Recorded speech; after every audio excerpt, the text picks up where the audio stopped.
is. As you know, this is the first time we are seeing you after more than 48 hours. Sorry for, that particular scenario. And we saw you in the morning wishing Kenyans a happy, Shujaa Day through your ex-official account. We saw you also wishing Kenyans a happy Shujaa Day during through your official X account. But we are seeing you for the first time in more than 48 hours. Just tell us about your status. Thank you very much. I think on Thursday I had proceedings in the Senate throughout the morning, and I think we broke at 1 o'clock or so, and I retreated for lunch with my team of lawyers and a few of my senior officials in the office of the Deputy President. And after lunch, we went through my examination in chief in the afternoon, and possible areas of cross-examination by the councils for the National Assembly and by the senators themselves. And my team took off for the Senate, and I went through my office to pick my notes. And when I was going to the office is when suddenly I developed very, very intense pain in the chest. And I sat down, and the pain continued. And it was very intense and very sharp. And I did call my doctor, Dr. Gachagua, of this hospital, who has been my doctor for the last 20 years. And I described him in brief how I was feeling. He asked me about the intensity of the pain, and I told him it was very, very, very intense. And as we were speaking, I started having shortness of breath. And Dr. Gachagua instructed me to drop everything I was doing and get here to Karen as quickly as possible. He told me what I had described is not a good thing, and I should come here.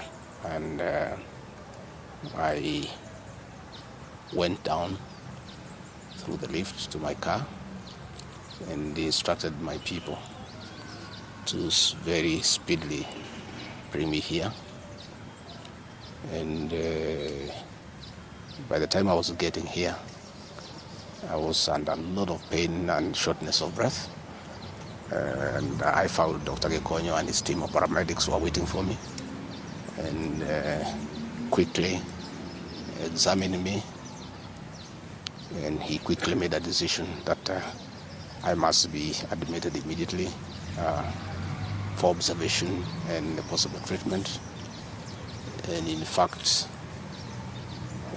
after I stabilized, he did tell me that had I been late for another 20 minutes, we'll be talking a different story today. He did want to thank Dr. Gachagua and his team of doctors and paramedics and the nurses. They have really taken very good care of me. And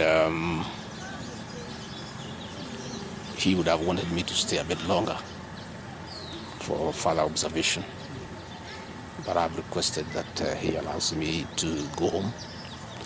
And he thinks I'm quite stable to go home where he can look after me when from home. In any case, my home is not far away from here. And if there is any problem, I should be able to get back here. But as we speak, I'm okay, a little bit weak, but I feel better. The pain, the intense pain has gone away. What is there is very little pain. It is manageable for a man. A man must be able to study some of these small things. But in his assessment, I'm out of danger. But when I came in, it was very, very, very severe. And I want to thank the people of Kenya for their prayers. And I'm sorry, many came to see me. I was not able to see them. The doctor could not allow them because I needed a lot of rest. And I was under very serious observation by a team of doctors and nurses. And therefore, I was not able to receive visitors. And I want to thank those who took their time to come and visit me. Millions of Kenyans who have been praying for me for my quick recovery. I really want to thank them and to say that I will remain forever indebted to them for their concern, for their love, and for wishing me quick recovery. Very unfortunate turn of events there during that particular time. Even as you were receiving treatment, a lot was going on in terms of Senate proceedings, the outcome of that. There's also a very active, legal proceedings on the same, resuming on Tuesday. In the wake of all this, even as the doctor has recommended that you have sufficient rest at home, but maybe just tell us, will we be seeing you active? Will you respond to all these issues that are going? We're talking about a parliamentary outcome. We're also talking about a legal process which is so intense that has even involved a 3-judge bench. What will be your reaction towards all this? I think for now, my life comes first, my health comes first. It's unfortunate that when I was here in hospital, my brother and friend, President William Ruto, ordered for the withdrawal of my security from the hospital here. I've been here alone without a single officer looking after me. He ordered the withdrawal of security guards in my rural home in Nyeri, in my private home here in Karen, and all officers who are close to me were disarmed and given a warning that they should not be anywhere near me. I didn't know President William Ruto can be that vicious. I am shocked by how vicious a man I helped to be president, a man that I believed in, a man that I was persecuted when supporting him, could be so vicious against me when I'm literally fighting for my life in hospital. How cruel can a man be? As we speak today, the Deputy President of the Republic of Kenya, Rigathi Gachagua, has no single security officer around him. He's alone. And I am aware that a judge seated in Kirogoya, another one seated in Midimani, gave conservatory orders staying the proceedings of the Senate, which effectively means I'm Deputy President. But the President, in total violation of the court orders, viciously withdrew security around me. Again, to cripple the functions of my office. He ordered through the head of public service, Felix Koskei, that all officers in my office be sent on compulsory leave. Last night, all vehicles assigned to officers who work under me were impounded to cripple the office of the Deputy President. I don't understand this level of viciousness to a man who have been your deputy, who helped you to become president, irrespective of whatever he has done. At his lowest moment in life, when he's literally struggling to stay alive, you unleash such viciousness against him. I bear no grudge against anybody, but I had not seen that in President William Ruto. The man I'm seeing is not the one that I thought that I knew. I know there was concerted effort that I should not go to Kwale for the celebration. Wilson Airport were told that I should not go through Wilson Airport. All owners of helicopters were told that I should not be allowed to use any of them to go to Kwale. I don't understand. But as I say, I want the people of Kenya to know that as I go home today, I have no security. And it's good that they know. And if anything happens to me or my family, President William Ruto must be held to account. We've made many mistakes in life.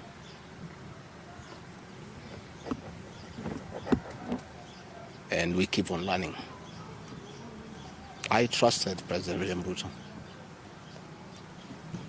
The people of the region where I come from, the Mount Kenya region, trusted him.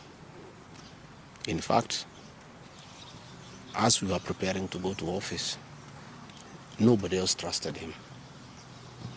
Musalia Mudavadi demanded that they must sign an MOU with him, which they did. Moses Wetangula demanded that they must sign an MOU with him, which they did. Amason Kingi demanded the same. Alfred Mutua, everybody else. I'm the only man who trusted him. Verbally, because we are Christians. We used to go to church together. And as a Christian, I believed a fellow Christian that he would never betray me or my people. For the last 1 year, it's been very difficult for me. But I'm a very persevering man, very enduring. And what happened on Thursday is a culmination of continuous persecution and stress for a year. And when I look at it, probably it is history repeating itself. That President William Ruto wanted to take me the route President Daniel Arap Moi took Kenneth Matiba. He pushed Matiba up to getting a stroke and eventually dying. When I look to what the president is doing to me, especially now when I'm in hospital, crippling me, treating me like an animal, I think he wanted to take me the Matiba route. But God is gracious. It didn't happen that way. I hear many of his people are calling here asking whether I'm dead, whether I'll survive, whether I'll recover. They were celebrating. It's the most unfortunate thing that has ever happened in this country.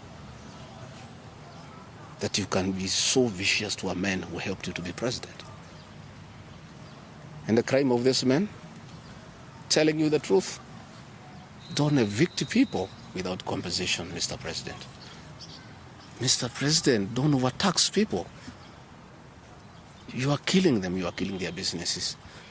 Don't force a housing program on people. If people do not want these houses, don't force them. My only problem with the president is just being truthful because nobody else can tell him. The framers of the 2010 Constitution wanted a deputy president who is elected as a buffer who can stand for the people. The charity we are being treated for, too, is get rid of an elected deputy president and appoint a control freak. A fellow you appoint who cannot ask a question, who cannot say anything. And I'm sure if they succeed, he'll be asked to sign an undated resignation letter so that in case he starts asking questions, he can just be told to resign. But the framers of the 2010 Constitution were very clear in their mind why they wanted a deputy president who is elected. I'm the only man in the cabinet and in the whole government who can stand up to President William Ruto and tell him, hey brother, this is not right. This Adani thing is not good for the country. There's too much corruption, Mr. President. This how thing is being forced down on the people of Kenya. And they don't like it. Please don't force it down on them. You know, situations where medical equipment that was being supplied by Kenyans to the Ministry of Health now has been given to one single Asian. I say, Mr. President, this is not right. We are killing our business people. So, as we speak, I say that my lawyers are in court. We have faith in our judiciary. And I requested that, according to the rules of natural justice, I be accorded an opportunity to be heard in the Senate. You remember I presented myself to the National Assembly and defended myself. In the Senate, I was there day one. And even when the Speaker asked me to sit down to listen to the charges, I decided to stand up to face my accusers. I was there the following day. I was ready for cross-examination. The 11 counts is nothing but malice and fiction. It was a political game by the president to get rid of me.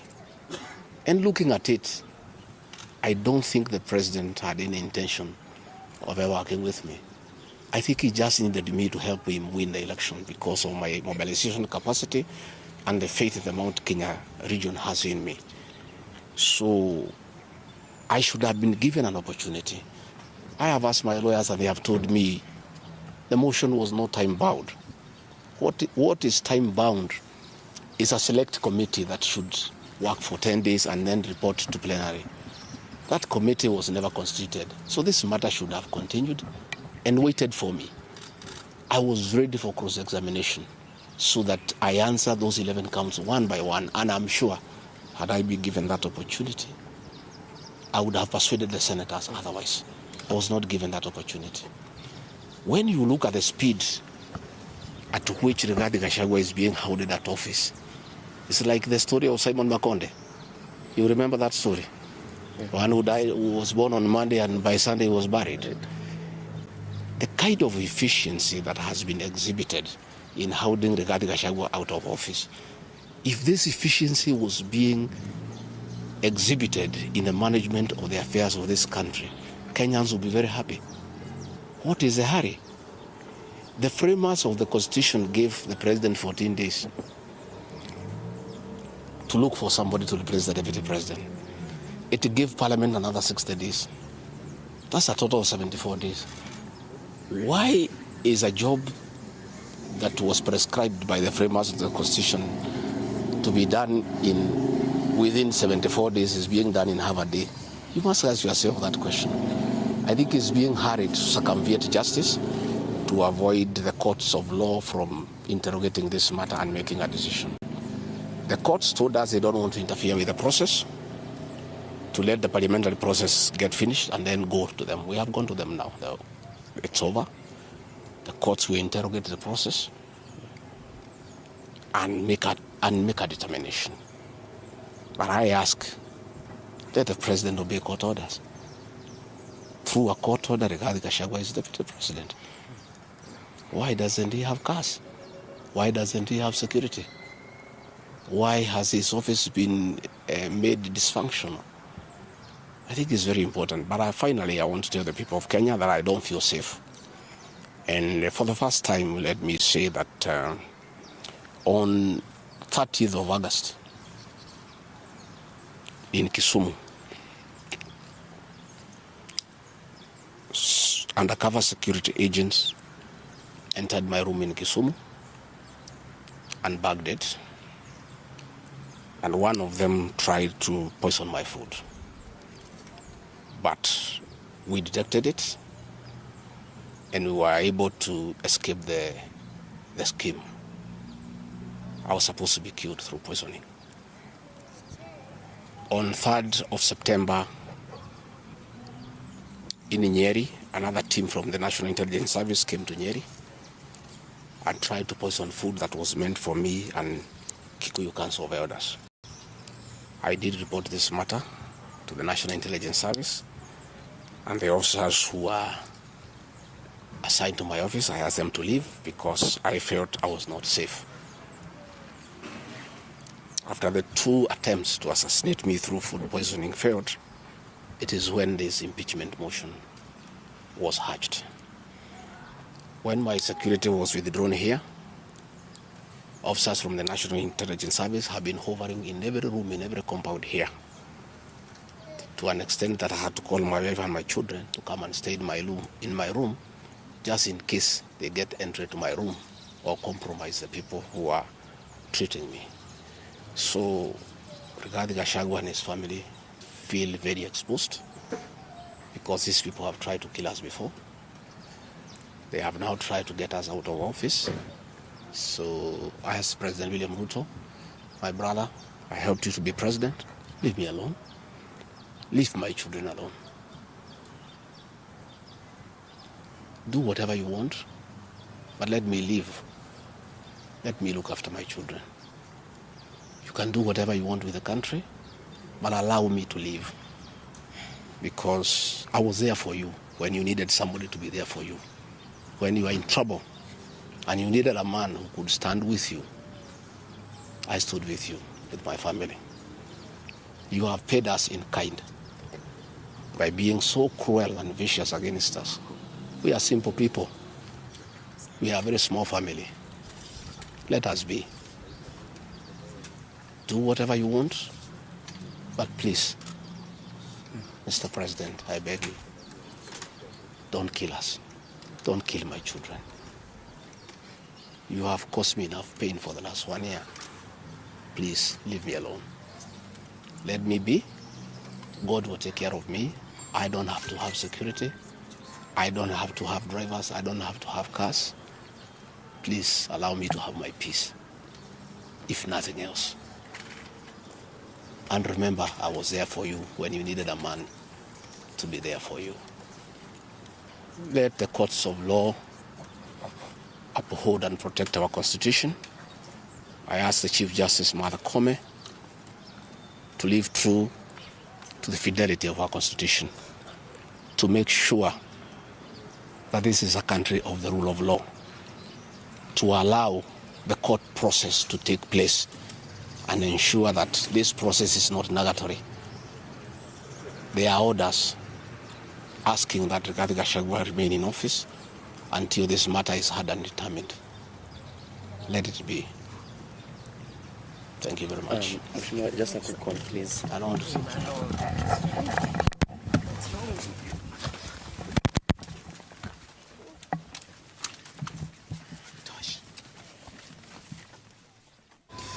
That is the impeached Deputy President, Geoffrey Rigathi Gachagua, who has for 22 minutes spilled the beans, lifted the lead on what has been happening in the last 2 years. And he has, of course, assigned blame to his boss. That was the impeached Deputy President, Geoffrey Rigathi Gachagua, accompanied by his family, as well as led by his spouse, Pastor Dorcas Rigathi, his son Keith Rigathi, and as well as leaders such as Makueni Senator Dan Manzo.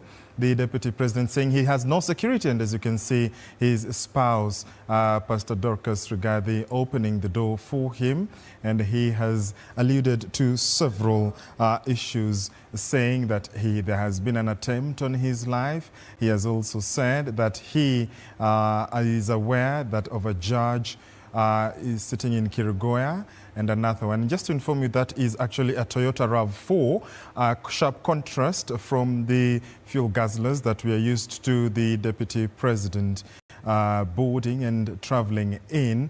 KDC 009G, a Toyota RAV4 without the security, as indeed as he has alluded in his address to the nation earlier on. We're trying to get, still pictures for you. That is the Deputy President, Geoffrey Rigathi Gachagua, leaving Karen Hospital after speaking to the nation and alluding to spilling the beans and lifting the lead on several issues, even those that led to the rift between him and his boss. Those who have been left, including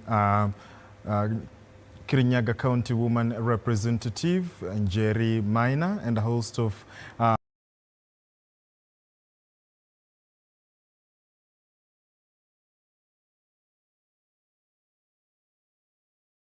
kwa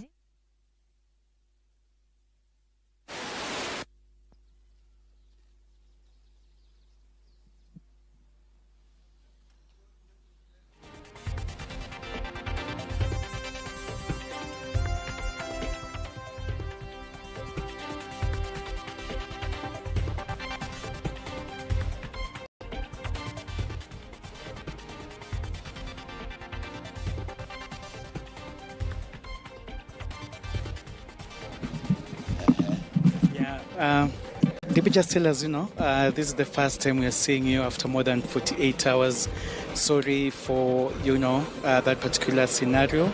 And we saw you in the morning wishing Kenyans a happy, Shujaa Day through your ex-official account. We saw you also wishing Kenyans a happy Shujaa Day during through your official X account, but we are seeing you for the first time in more than 48 hours. Just tell us about your status. Thank you very much. I think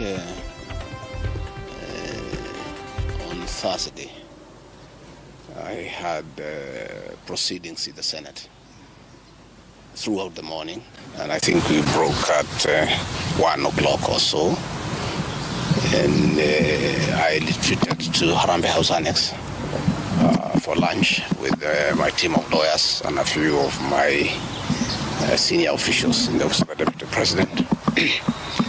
And after lunch, we went through my examination in chief in the afternoon, and possible areas of cross-examination by the councils for the National Assembly and by the senators themselves. And my team took off for the Senate, and I went through my office to pick my notes. And when I was going to the office is when suddenly I developed very, very intense pain in the chest, and I sat down, and the pain continued, and it was very intense and very sharp. And I did call my doctor, Dr. Gachagua of this hospital, who has been my doctor for the last 20 years. And I described him in brief how I was feeling. He asked me about the intensity of the pain, and I told him it was very, very, very intense. And as we were speaking, I started having shortness of breath. And Dr. Gachagua instructed me to drop everything I was doing and get here to Karen as quickly as possible. He told me what I had described is not a good thing, and I should come here. And I went down through the lift to my car, and he instructed my people to very speedily bring me here. And by the time I was getting here, I was under a lot of pain and shortness of breath. And I found Dr. Gachagua and his team of paramedics were waiting for me, and quickly examined me. And he quickly made a decision that I must be admitted immediately for observation and possible treatment. And in fact, after I stabilized, he did tell me that had I been late for another 20 minutes, we'll be telling a different story today. He didn't want to thank Dr. Gachagua and his team of doctors and paramedics and the nurses. They have really taken very good care of me. And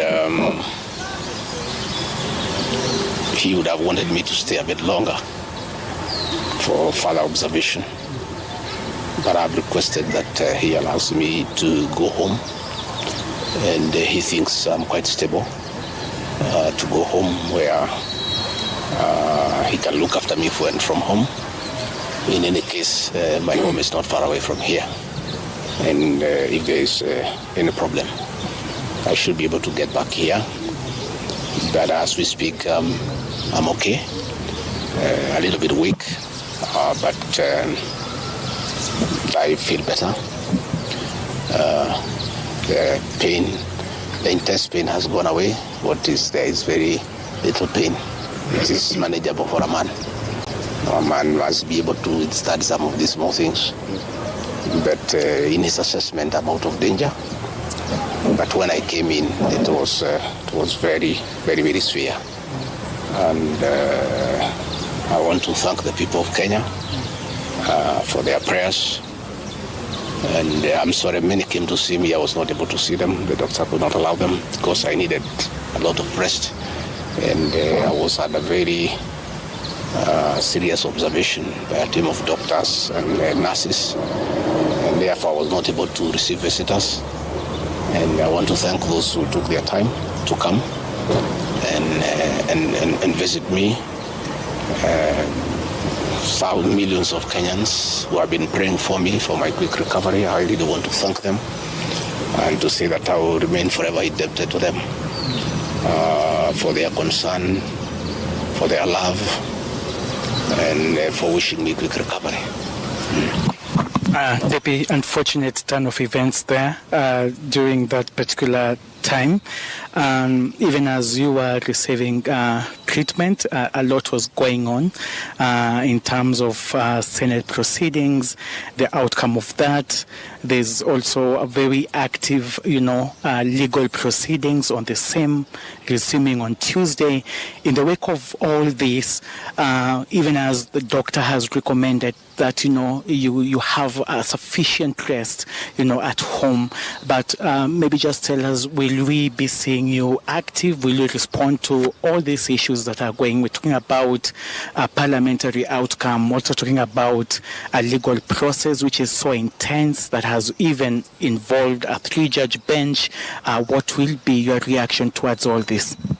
I think for now my life comes first, my health comes first.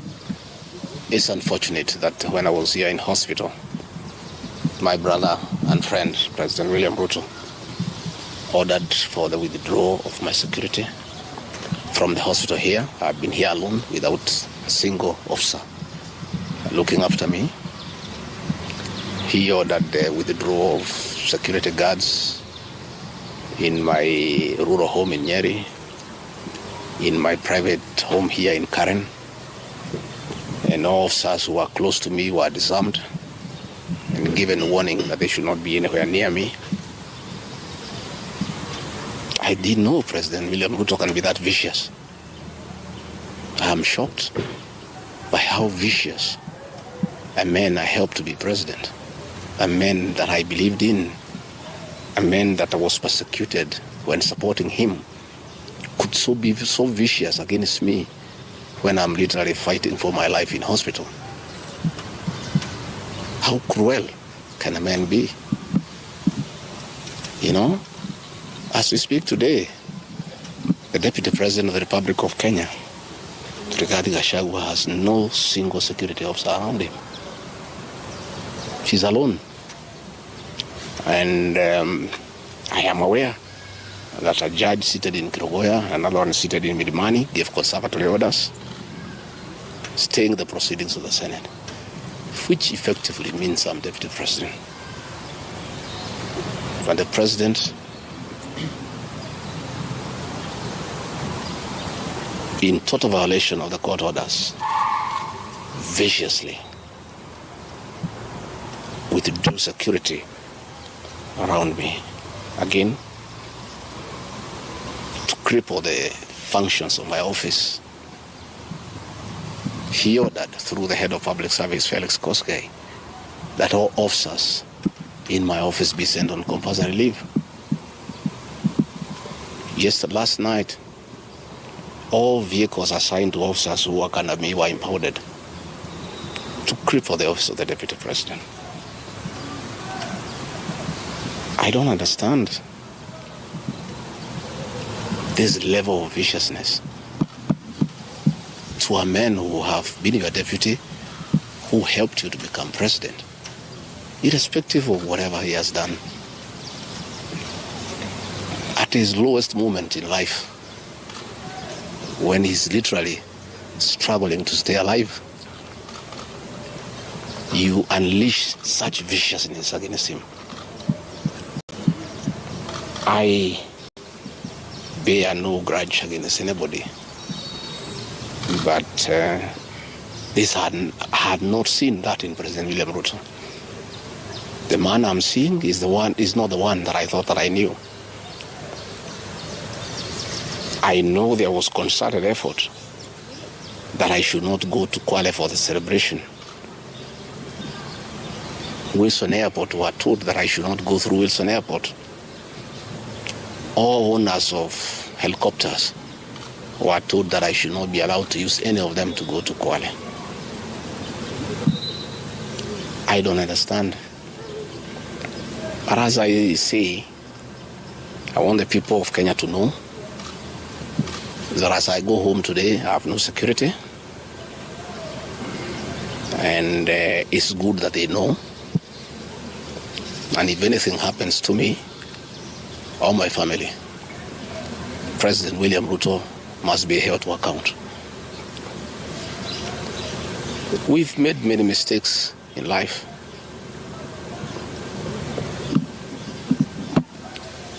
And we keep on learning. I trusted President William Ruto. The people of the region where I come from, the Mount Kenya region, trusted him. In fact, as we were preparing to go to office, nobody else trusted him. Musalia Mudavadi demanded that they must sign an MOU with him, which they did. Moses Wetangula demanded that they must sign an MOU with him, which they did. Amazon Kingi demanded the same. Alfred Mutua, everybody else. I'm the only man who trusted him. Verbally, because we are Christians. We used to go to church together. And as a Christian, I believed a fellow Christian that he would never betray me or my people. For the last 1 year, it's been very difficult for me.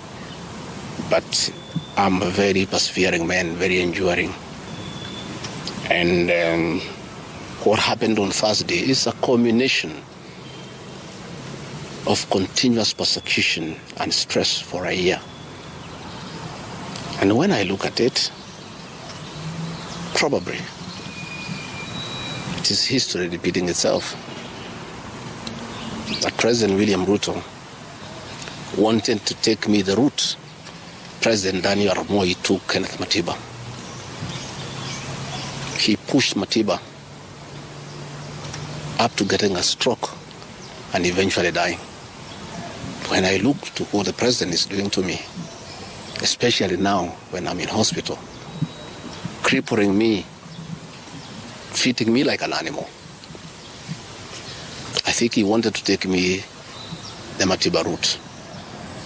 But God is gracious. It didn't happen that way.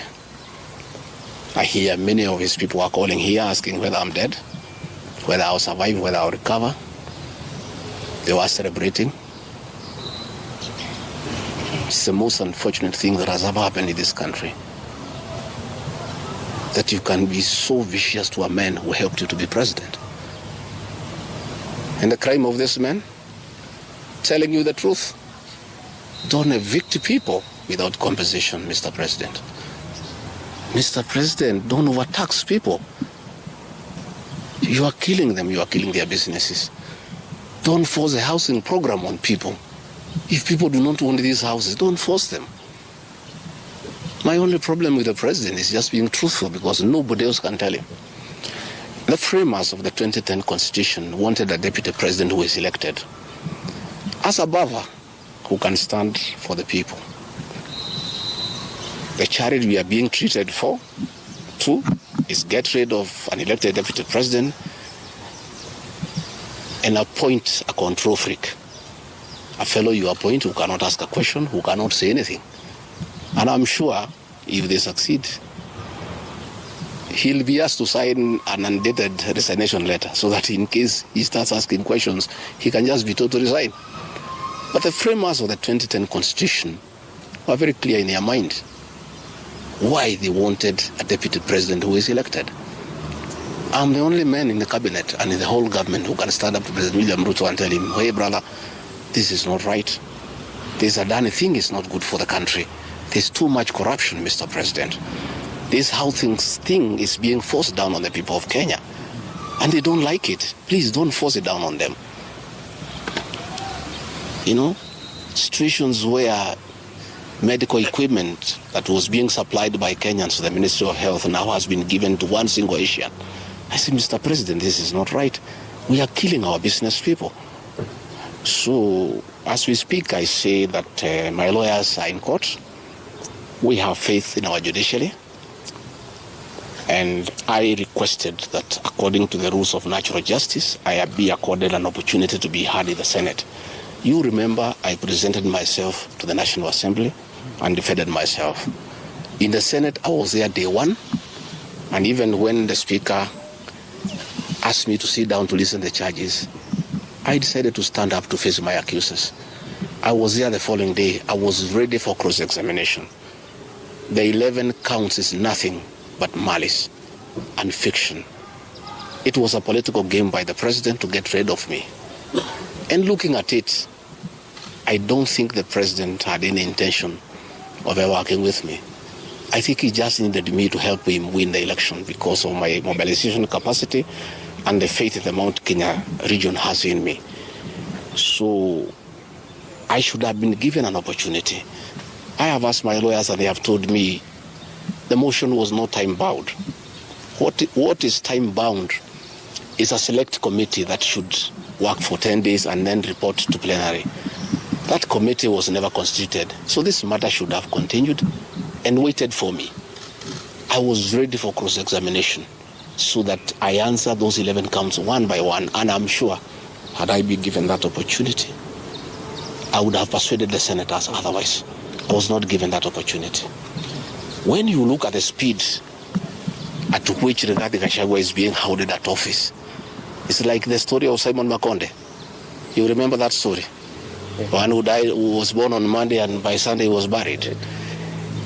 The kind of efficiency that has been exhibited in hounding Rigathi Gachagua out of office, if this efficiency was being exhibited in the management of the affairs of this country, Kenyans will be very happy. What is the hurry? The framers of the Constitution gave the president 14 days to look for somebody to replace the deputy president. It gave Parliament another 60 days. That's a total of 74 days. Why is a job that was prescribed by the framers of the Constitution to be done within 74 days is being done in half a day? You must ask yourself that question.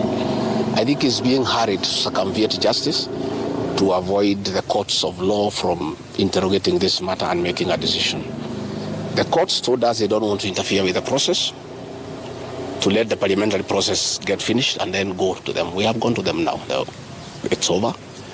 The courts will interrogate the process and make a determination.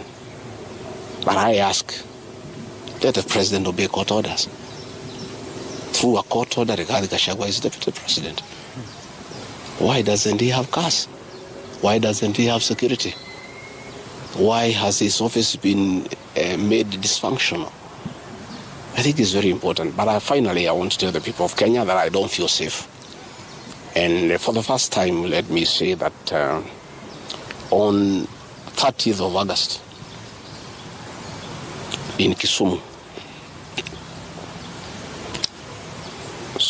undercover security agents entered my room in Kisumu and bagged it. And one of them tried to poison my food. But we detected it and we were able to escape the scheme. I was supposed to be killed through poisoning. On 3rd of September, in Nyeri, another team from the National Intelligence Service came to Nyeri and tried to poison food that was meant for me and Kikuyu Council of Elders. I did report this matter to the National Intelligence Service and the officers who are assigned to my office. I asked them to leave because I felt I was not safe. After the 2 attempts to assassinate me through food poisoning failed, it is when this impeachment motion was hatched. When my security was withdrawn here, officers from the National Intelligence Service have been hovering in every room, in every compound here, to an extent that I had to call my wife and my children to come and stay in my room, just in case they get entry to my room or compromise the people who are treating me. So Rigathi Gachagua and his family feel very exposed because these people have tried to kill us before. They have now tried to get us out of office. So I asked President William Ruto, my brother, I helped you to be president. Leave me alone. Leave my children alone. Do whatever you want, but let me live. Let me look after my children. You can do whatever you want with the country, but allow me to live. Because I was there for you when you needed somebody to be there for you. When you are in trouble and you needed a man who could stand with you, I stood with you, with my family. You have paid us in kind by being so cruel and vicious against us. We are simple people. We are a very small family. Let us be. Do whatever you want, but please, Mr. President, I beg you, don't kill us. Don't kill my children. You have caused me enough pain for the last 1 year. Please, leave me alone. Let me be. God will take care of me. I don't have to have security. I don't have to have drivers. I don't have to have cars. Please allow me to have my peace, if nothing else. And remember, I was there for you when you needed a man to be there for you. Let the courts of law uphold and protect our Constitution.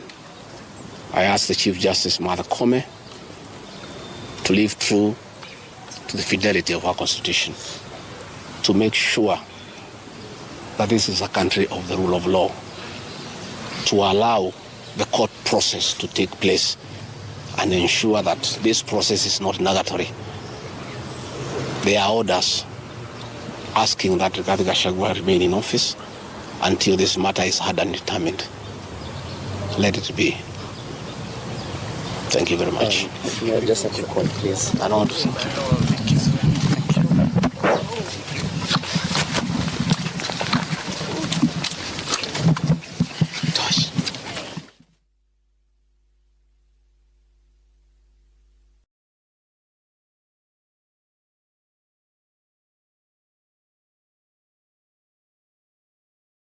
Park. Mtu asijaribu kupatikana hapo na wameshika watu. Manini hizo masubaru zimejaa huku kwa barabara. Hawa ni majenzi wanaenda. Imebidi tu kila mtu ajishughulisha. Sijui kama watarudi tena. My friend, nakwambia ni kubaya. Gari ya polisi ndio ile, sijui kama mnaweza iona. Hakuna Subaru ingine pale imejaa nini. Mapolisi wako kule, sitaki kuwamulika wasi notice. Nitawaonyesha mapolisi guys. Wamesema ni law imetoka above ati Uhuru Park na yeye recommend ni kigeugeu. Ndio wale mapolisi mnawaona ni kubaya, alafu hiyo ni Subaru, ni Probox imebeba mapolisi. Ni kubaya guys. Jensi ndio wao. Unawazumu? Hebu tuache hiyo gari iende, hiyo yenye imewabeba.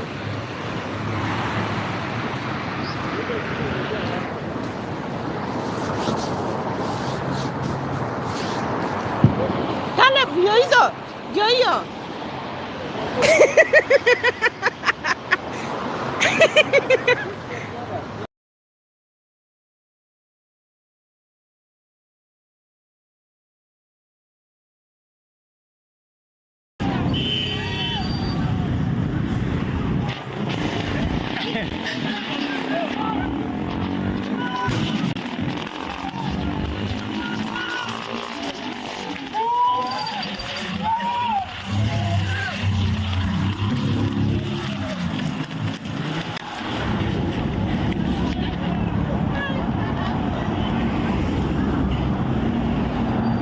We.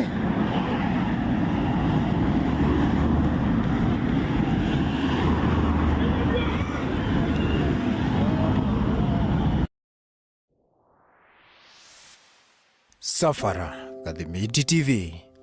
Chimbe Tete. The best ahead of the rest.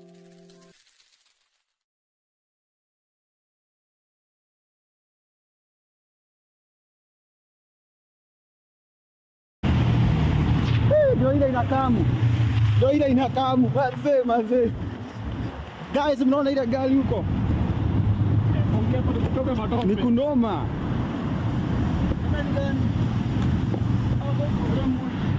Imerudi. Ndio ile, unaiona guys?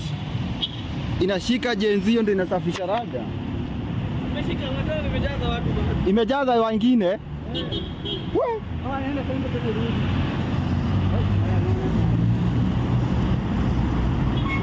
Ndio ile huko, unaiona gai imewashikia huko? Wa, ni kubaya. Ni jenzi wanaandamana.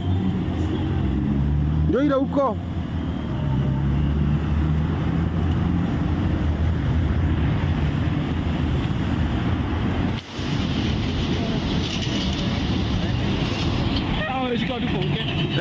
Waoni huko?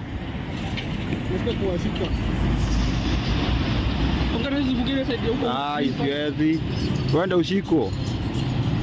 Siwezi jaribu kupeleka miguu zangu na huko. Unaona vile kumeharibika. Hapa tuko sawa. Unaona venu wengi? Na jenzi ndio inaingia, utaiona tu. Itaingia. Itafika tu masaa ingie. Unaona jenzi ndio wale huku, unaona? Wale ni jenzi.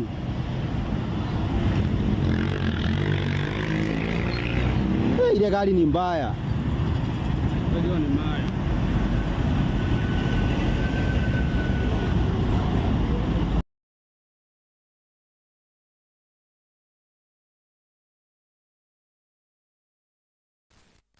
Increasing food production by reducing the cost of farm inputs, thereby lowering the cost of food and lowering the cost of living. We have stabilized the economy by preventing what was an imminent debt default. We have stabilized fuel prices, lowered inflation to an all-record low of 4.6%, and we have stabilized the foreign exchange regime. We have implemented radical changes in the education sector, including resolving the CBC question.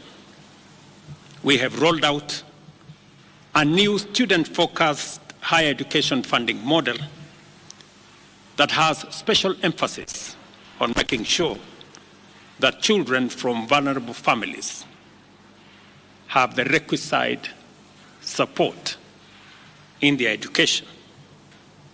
We have also improved the student-teacher ratio in both our primary and secondary schools by hiring an additional 56,000 teachers and also hiring an additional 2,000 tutors for our TVET institutions.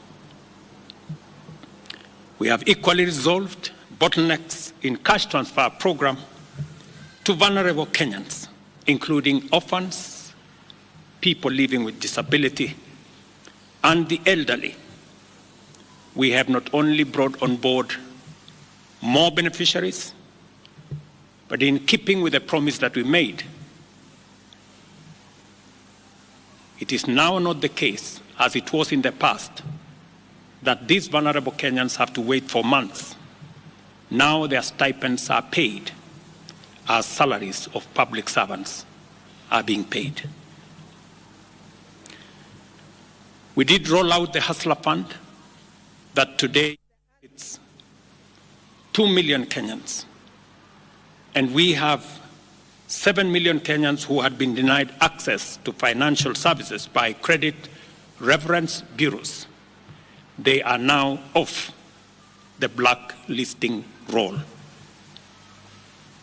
Our affordable housing program has now more than 100,000 housing units under construction.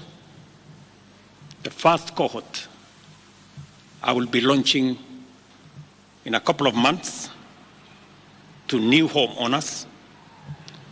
And we have 160,000 young people across Kenya that are employed under this program. To expand manufacturing, value addition, and agro-processing as a key contributor to job creation, 18 county aggregation and industrial parks and 6 new special economic zones are under construction across Kenya. And at the same time, we have 200 fresh produce markets that are at various stages of construction to support our farmers with access to markets for their produce, in keeping with the commitment we made to our mama mbogas. To accelerate manufacturing, last year we imposed levies on importation of clinker that can be manufactured in Kenya. We made a saving of Kenya shillings 20 billion in foreign exchange as imports of clinker dropped to almost zero. We also imposed levies on imported steel billets. And today, we have 11 steel factories that 6 years ago were closed. They have started operation, hiring 16,000 Kenyans. And last year alone, we saved 120 billion shillings in foreign exchange as a result of this intervention. Our digital transformation agenda is also on course with 17,000 government services online, while we have 274 digital hubs across Kenya with 152,000 students and digital workers in our TVETs and also in digital hubs in different parts, up and running and giving young people an income. Our universal health coverage plan has already onboarded 107 community health promoters, and the process of registration for our social health insurance fund is ongoing, on its way to launch on the new date of 1st of October 2024 that will make it possible for every Kenyan to have a health insurance, and for those suffering from critical illnesses to have access to the critical illness fund, making it possible for every Kenyan to have access to treatment without the burden of having to fund it. On the measures I announced last week, barring state and public officers from engaging in harambes, I want to inform the country that the public fundraising appeals bill is now ready for publication tomorrow. However, even with the progress we have made, I am acutely aware that the people of Kenya have very high expectations of me. And they believe that this administration can undertake the most extensive transformation in our nation's history. Recent events that necessitated the withdrawal of the finance bill, which will require a review and reorganization of our budget and fiscal management, have brought us to an inflection point.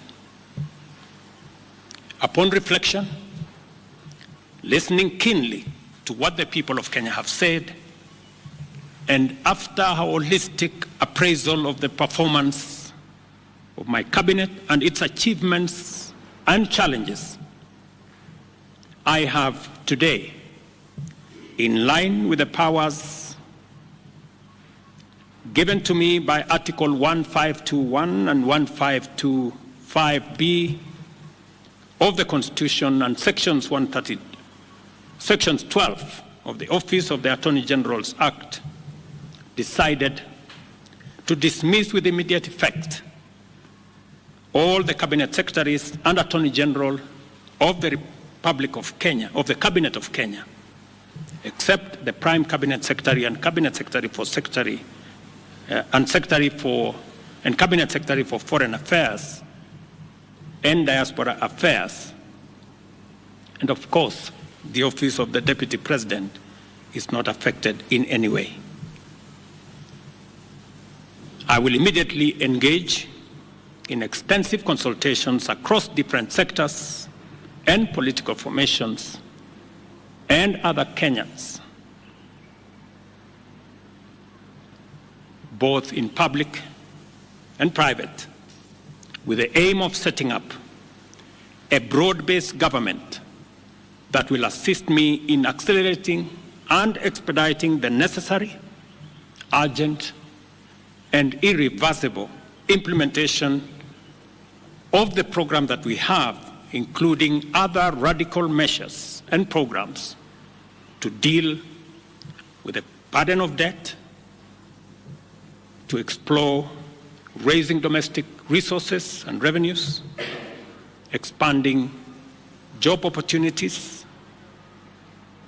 eliminating wastage and unnecessary duplication of a multiplicity of government agencies, and slaying the dragon of corruption, consequently making the government of Kenya lean, inexpensive, effective, and efficient. During this process, the operations of government will continue uninterrupted under the guidance of principal secretaries and other relevant officials. I will be announcing additional measures and steps in due course. Thank you very much, and God bless our great country, Kenya. Asanteni sana.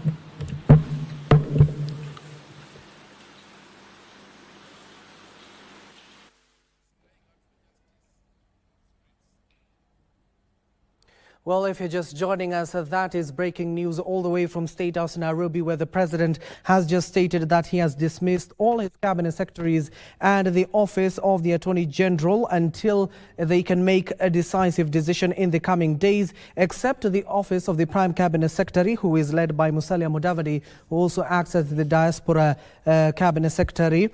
And the secretary to the cabinet has not been affected as well. The president added further that the office of the deputy president has not been affected by this latest move. If you're just joining us, President William Ruto has dismissed all his cabinet secretaries and AG. He clearly stated that he will have to consult further to have a broad-based government in place to achieve radical measures that the government has been able to put in place, especially the austerity measures, and to what some of the protesters were demanding, they can be heeded as well. If you're just joining us, dear viewers, that is the latest news. He said that the broad-based government is set to achieve the radical measures that is set to tackle debt, raising revenue, eliminating wastage, corruption, and of course ensuring that the government will be living within its own means. We have breaking news there from State House Nairobi. The president clearly started when he was speaking on the achievements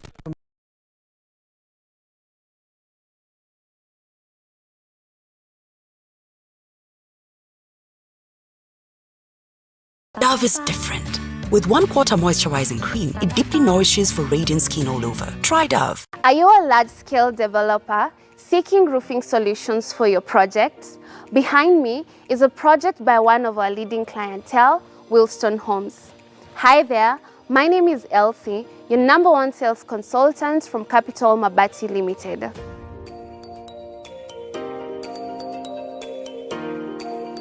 Roofing on this project was completed a few months ago, and as you can see, it looks as good as new.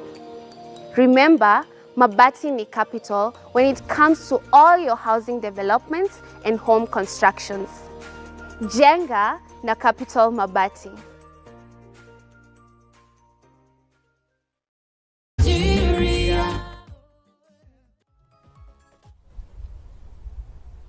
With due security around me, again, to cripple the functions of my office, he ordered through the head of public service, Felix Koskei, that all officers in my office be sent on compulsory leave. Last night, all vehicles assigned to officers who work under me were impounded to cripple the office of the Deputy President.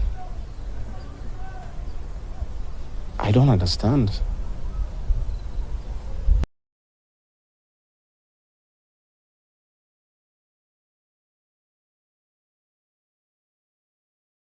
Shukuru kwa sababu tulisonga pamoja hapa katikati, ndio sasa 2022 ikaanza kuwa inapita.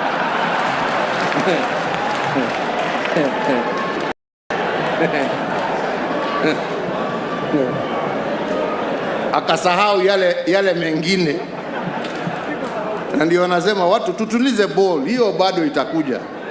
Ama ni namna gani wenzangu? Tutulize ball, hiyo itakuja.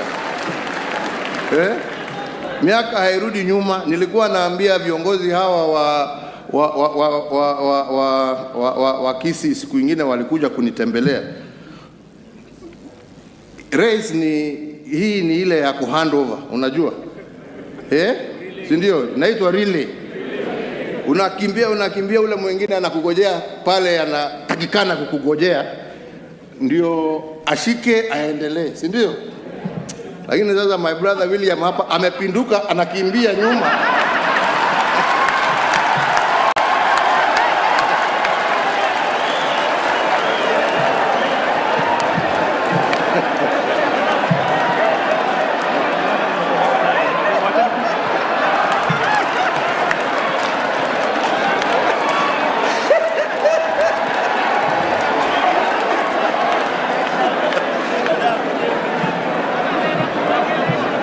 Nikasema mosmos, tutafika tu.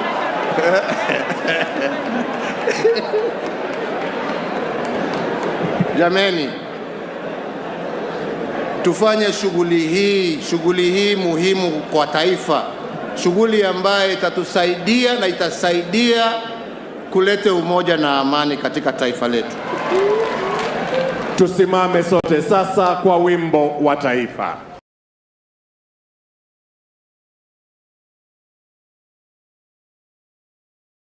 Wenzangu wa Bungoma, msicheze na moto.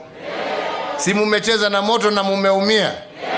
Si mumecheza na moto na mumeumia? Mnataka kurudi kwa moto ama mnataka kuokoka? Mnataka kuokoka? Njia ya kuokoka ni Baba. Nawaambia. Njia ya kuokoka ni nini? Njia ya kuokoka ni nini? Afadhali mzee ambaye ni mtulivu, ambaye hana haja ya kujaza mifuko yake, ambaye atachunga masilahi ya watu yake, badala ya mdomo tamtamu. Lakini akiingia ni wale wa kufanya moja yako, nusu ya mwananchi, 2 yako na 5 yangu. Na mnawajua nyinyi, mnawajua.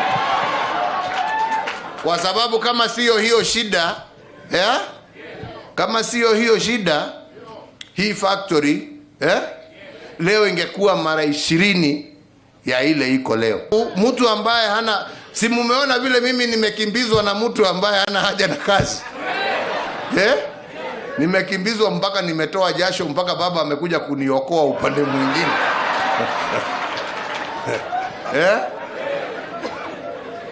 Si mnaelewa vile nasema? Sasa hata nyinyi jameni, kwa heshima, na nauliza kwa heshima, kama mmekubali mtamuunga baba, mumpatieni pia jeshi yake ya kufanya jeshi yake ya kufanya ama ni namna gani? Si ni namna hiyo? Na bado mimi ni rais leo. Kwani alikuwa mzee ama ni nini? Kulikuwa vijana wangefanya kazi hiyo, walikuwa wapi? Ama ni namna gani? Si ni hivyo? Uzee sio uzee sio nini? Haja ni mtu ambaye ako na roho ya wananchi. Haja ni mtu mtulivu. Haja ni mtu ambaye hana haja kukimbiza mapesa. Haja ni mtu ambaye hana kukimbiza bibi za wengine na mambo mengine, si ndio hiyo? Na mtu mtulivu ambaye focus yake itakuwa kazi yake. Mtaunga mzee wetu mkono jameni? Nzoia mtamuunga mkono? Nzoia mtamuunga mkono? Mtamuunga mkono?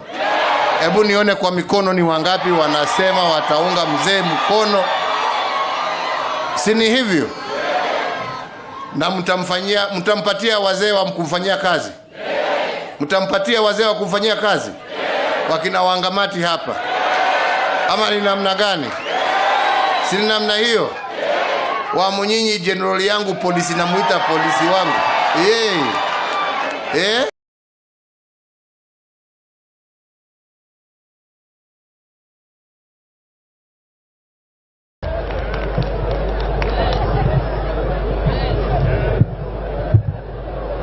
Yes! Yes! Yes! Thank you very much, Your Excellency, the President, and all invited guests and Kenyans. Mimi nitachukua muda mdogo sana. Kwa ajili mkikumbuka vizuri, wakati wa Labor Day ya mwaka wa 2017 nilisema pale Uhuru Park ya kwamba wakati umefika, we need to revisit katiba yetu ya 2010. Walipokuwa wanatengeneza hiyo katiba walisema ya kwamba 80% ilikuwa sawa na 20% haikukuwa sawa. Nikasema ni lazima tuangalie. Tarehe 18 Januari mwaka wa 2018 nikasema ni lazima tuwe na handshake mkitaka amani. Na tarehe 9 mwezi wa 3 Mungu alileta handshake. Kwa hivyo sisi kama wafanyikazi ndio huwa tunapata tabu wakati wa fujo wa mama na watoto. Na kazi nyingi, Your Excellency, ni za casualization. Watu hawana permanent job. Wakati Kibera inafungwa, Kariobangi inafungwa, Nairobi inafungwa, siku hiyo mfanyikazi hana siku na hana chakula. Kwa hivyo ni lazima tuangalie. Na mimi sisemi tu kama Mkenya, mimi nasema kama an international worker. I coordinate Africa and Asia. And I speak for Africa. Na jana tukufu rais ukiongea nilitoa machozi mimi. You spoke from your heart, kutoka kwa roho yako, na ukasema ni lazima tuwe waaminifu, ni lazima tuongee kama Wakenya. Mimi nawaomba Wakenya pale kwa governance, Profesa amesema, Dr. Dote amesema na wamesoma. Pale kwa governance bado tutafanya ukarabati.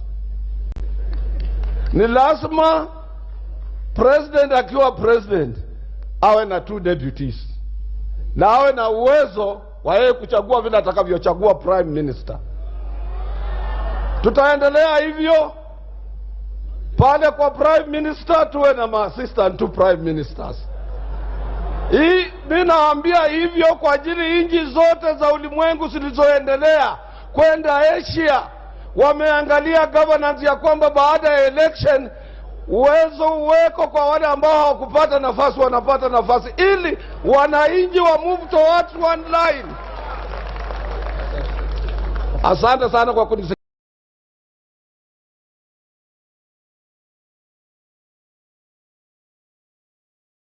Mama mboga, ili hawa mama mboga na hawa watu makanga na hawa vinyozi na wale wabeba na hawa vijana hawa, ili wote waweze kusaidika kutoka kwa mradi ya hii serikali yetu. Ni kweli si kweli? Sijui kama tunaelewana. Hii barabara yenu ya kutoka hapa KICC kuenda mpaka accountability, kuelekea mpaka transparency, hiyo barabara tayari nimeweka 10 billion.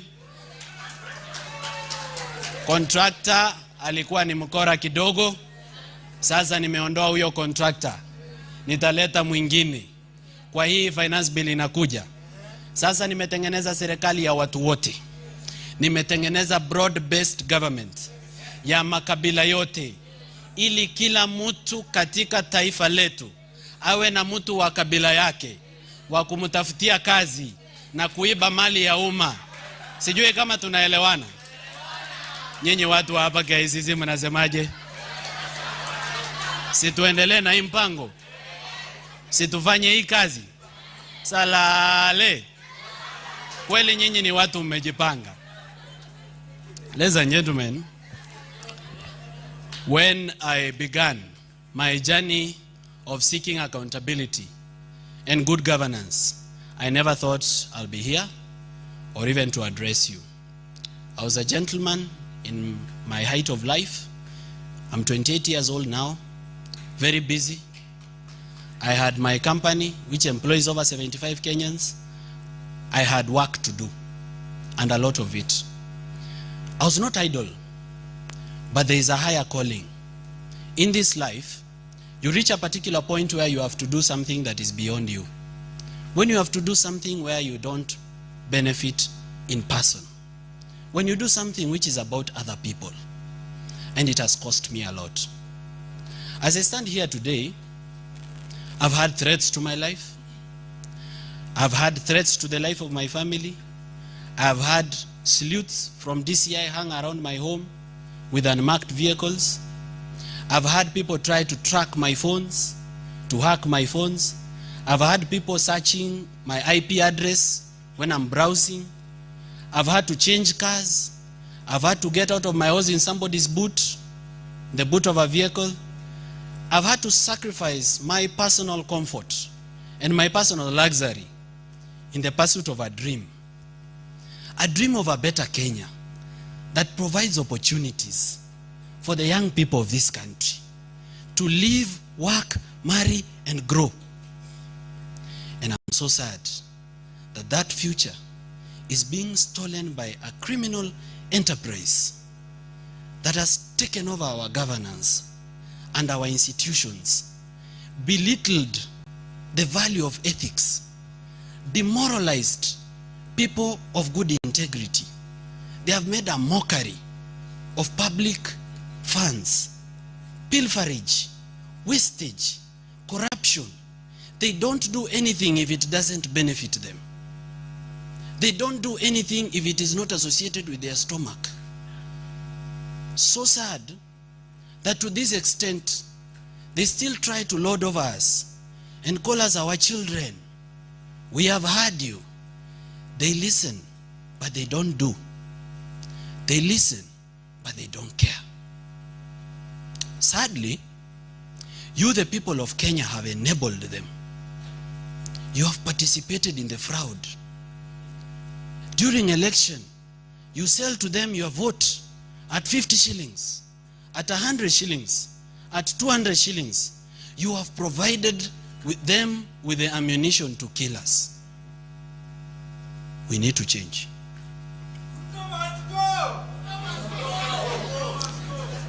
We need a complete overhaul of our society. We need to restore ethics. We need to restore the value of education. We need to restore the dignity of the African girl. We need to restore the dignity of the African boy.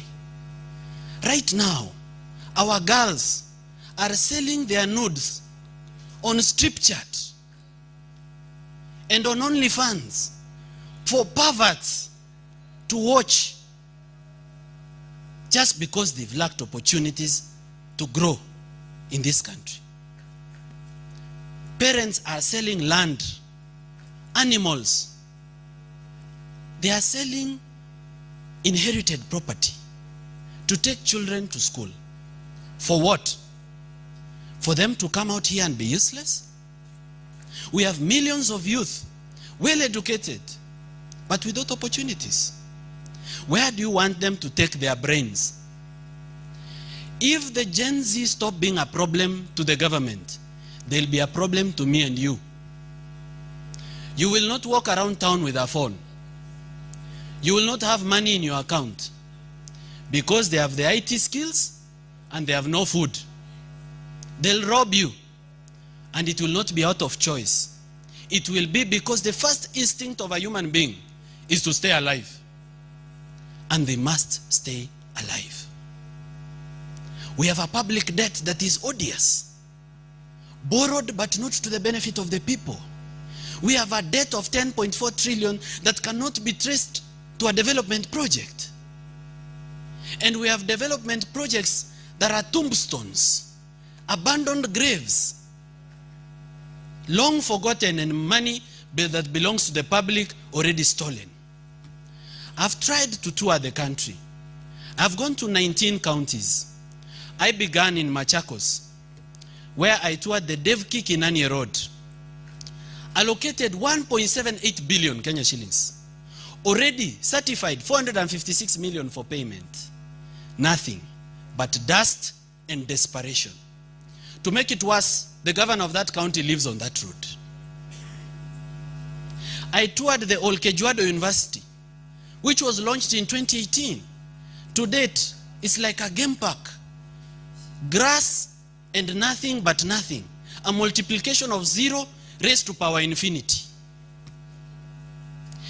In fact, you know, because criminals are leading our country, I expect that money will be stolen. But I don't expect that even the gate that was there on the day of the launch has been stolen. The fence is missing. I went to Ngong Stadium. Millions of money allocated. 50 million already paid to a contractor. Nothing. I went to Murang'a County, Kigumo constituency, Ikumbi Road. Launched by none other than our president. On the day of the launch, Kenha paid over 1.4 million shillings to a contractor to set up a tent where the president will be shown, you know, this map, this road will pass here, it will go through this place, alafu itakuja pande hii, itapita pande hii. Oh, bas. That is public, and I'm not talking about the fuel that was spent on fuel guzzlers by public state officials to go and launch about a project that they never intended to finish. Where is the money for this project? Because by the time a government is launching a project, resources are available. Yes or no? Do you know where our money goes? Someone takes public funds to earn interest and in a month. Shame on them. Shame on them. They have made us beggars at home. We are beggars in our own country na tuko home. I left Murang'a. I went to Nyandarua County. Captain Ndonyonjeru Road. To date, it has been launched twice. It was launched in 2018, launched in 2023. Will the business be launching of roads? It is the worst road I've ever seen in a very highly agricultural productive area where people will have taken milk. You know, milk is quickly perishable. If you don't take milk quickly to the market, it is spoiled. The road is not there since the day it was launched. Twice. I left Nyandarua. I went to Nakuru, where someone bought goalposts for a public primary school, Masingeri Primary School, 1 million. Football post, goalpost, 1 million, Bob. I mean, talk to me like I'm a 2-year-old and tell me if we are not living in a crime scene. This is a crime scene. This country needs to be shut down for innovations. Even if we keep talking about good governance, this country is a criminal enterprise. I went to Asingishu, Kipkaren Dam, water treatment plant, allocated 1.182 billion from the African Development Bank. Already, a contractor called Mashiri has been paid 767 million. There's no water. And the residents of Eldoret have been told they are now a city. Yet they have water rationing. There is a time during the week when water has to be shut off, just because there is not enough water. And there is a project 7 years ago launched that's supposed to bring 23 million liters per day into Eldoret town. That money has been paid and is nowhere. Then someone says, "Huyo contractor alikuwa ni mkora. Sasa nitaleta mwingine." You know, in the Bible, there is a legend of the talents. What did you do with the ones I gave you before you ask for others? What have they done with our money before they rob our pockets for more money? I went to Elgeyo Marakwet County. In 6 months' time, the stadium in Kamarini, which is historic, will be complete. We are in 2024. It is not complete. Public money has been spent. I went to Nandi, Chesumei, to the Deputy County Commissioner's headquarters. Still not in use to date. I went to Kisumu County, Kabonyo Kanyagwal. There is Kabonyo Kanyagwal Fisheries and Aquaculture Project. 2.something billion from Hungary Exim Bank. To date, nothing. Just cows and sheep grazing and children playing in an abandoned tomb. This is not a laughing matter. It should depress you. It should raise your blood pressure to no less than 170. You should be annoyed. You should be disappointed. But you know what? They don't care if you're disappointed. They operate on 3 principles: weaponized incompetence, emotional fatigue, and Stockholm syndrome. They weaponize incompetence by doing the bare minimum so that we expect the least. Then they make sure every day we have one corruption scandal for dinner, so that we are emotionally fatigued. Because when you go through pain every day, it reaches a point when you are fatigued with pain.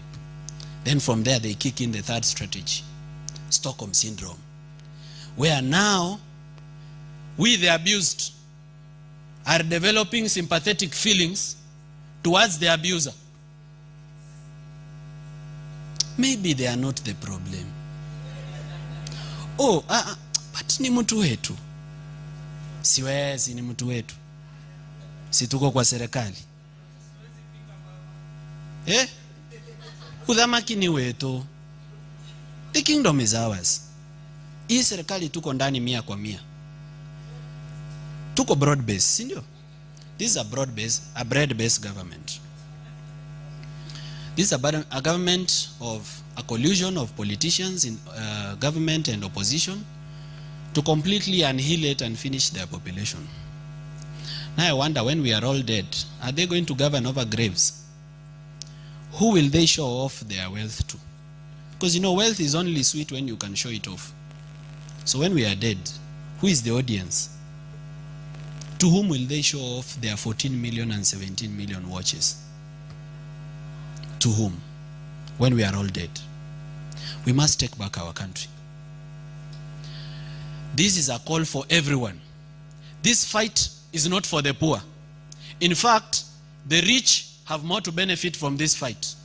They should join us. They should provide the resources. Don't just abandon the Gen Z who have no money for cash bail. They are the only ones fighting in the streets. They are arrested by police. They can't even afford cash bail. They are wallowing in industrial prison. We have people of means and ability in our country who hate what is going on. They should come and defend their nation. Because when our economy improves, they will do better than they are doing now. They will enjoy their wealth better. If you're running a business, this is a moment for you to remember that we are your customers. And if we don't have money, we will not buy. Therefore, you should care about where we, our customers, are going to get money from. We are having an affordable housing program, which is affordable to no one. May I see by hands how many in this room can afford a bed sitter of 1.7 million in Kirinyaga?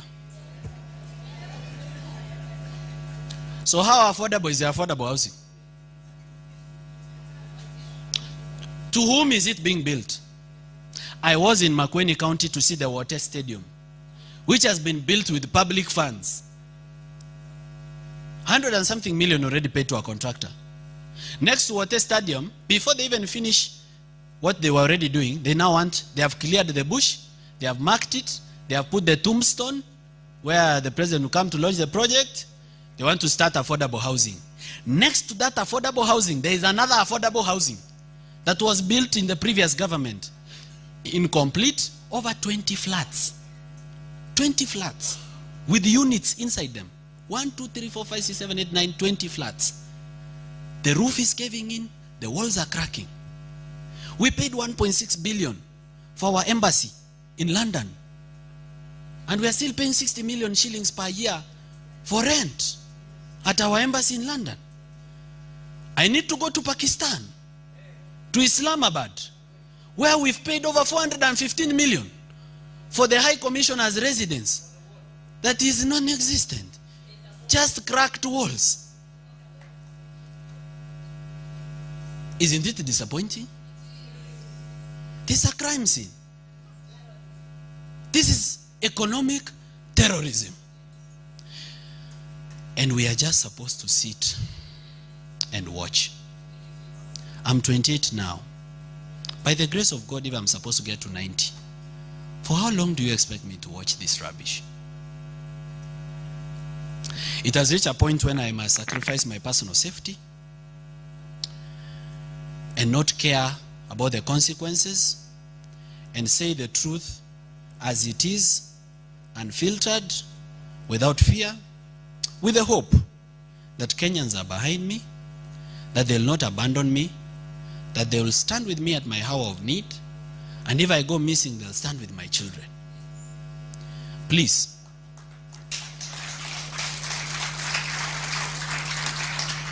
do not be afraid of death. None of us is getting out of this alive. Not even them. We are condemned to die the day we are born. All of us will die. The question is when. And the question is, what did you do with your life? You can live 70 years and do very little. But you can live only 32 years like my late grandfather, Honorable George Morara, and do much. We, the owners of the future of this country, must come out and defend our nation. And the best place to begin is civic education.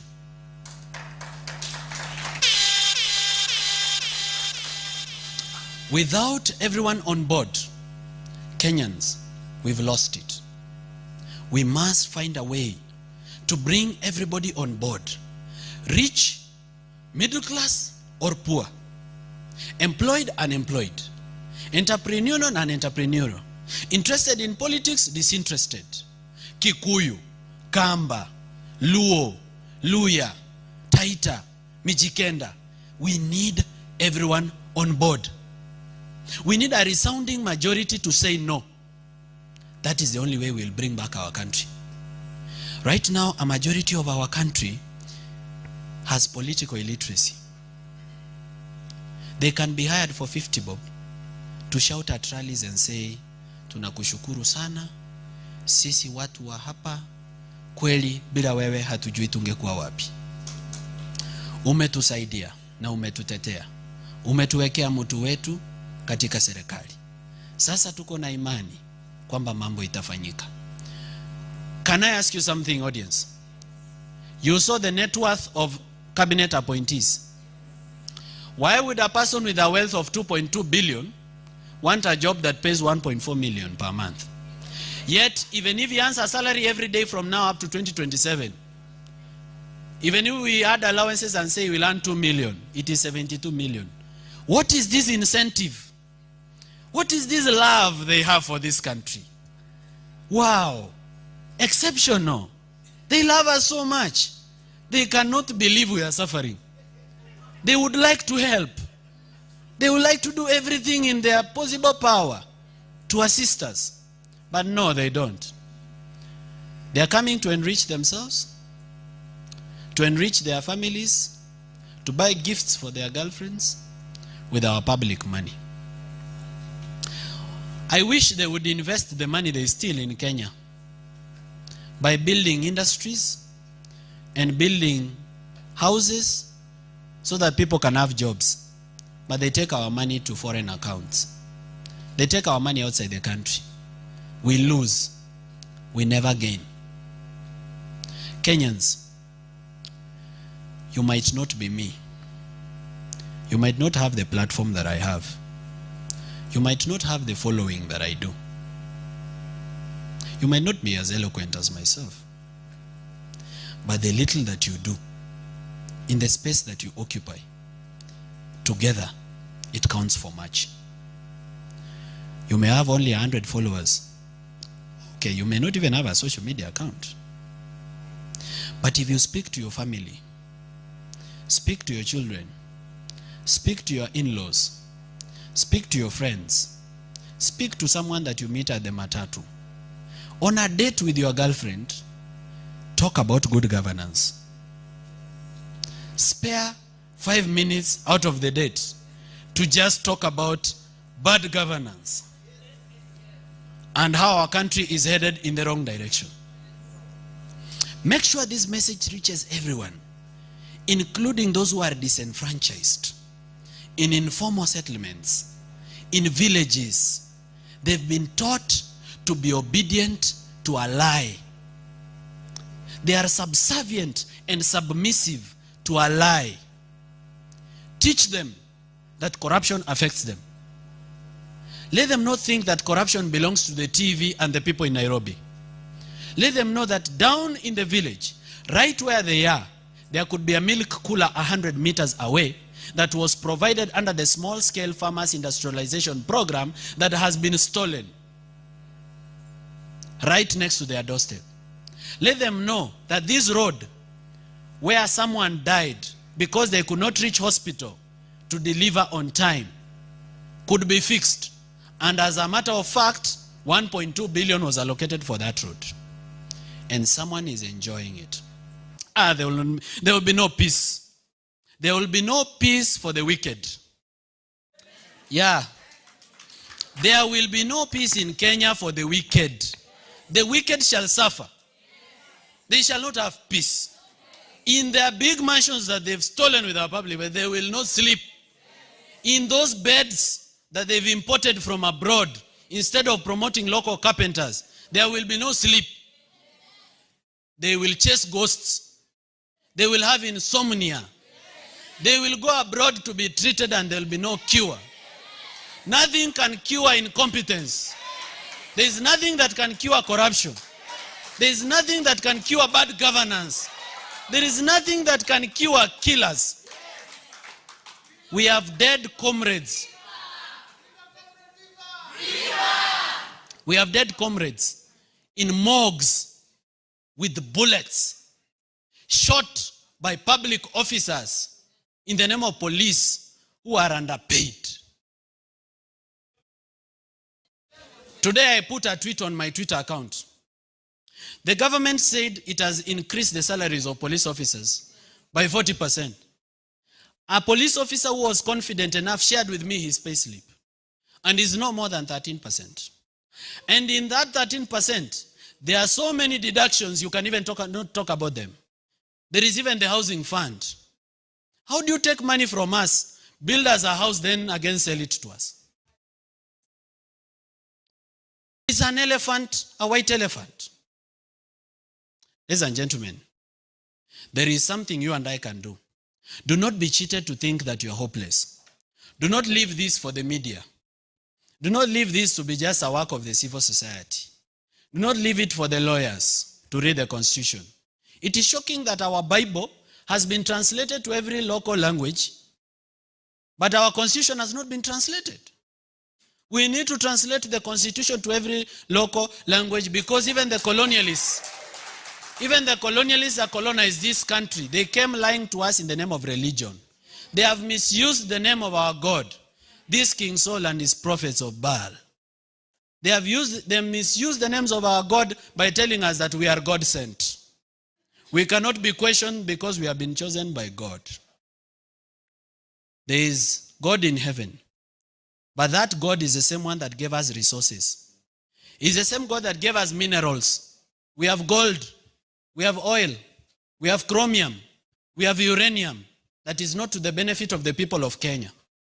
It is being mined, taken abroad as soil. They say we are taking soil samples for clinical research, for geospatial research. Yet they are taking our gold, and we are using to launder the proceeds of crime. Pastors here in Kenya are laundering corruption proceeds. A church owns a beach plot in Diani. A church owns a mall. A church owns a helicopter. On behalf of who? Politicians. We need our country back.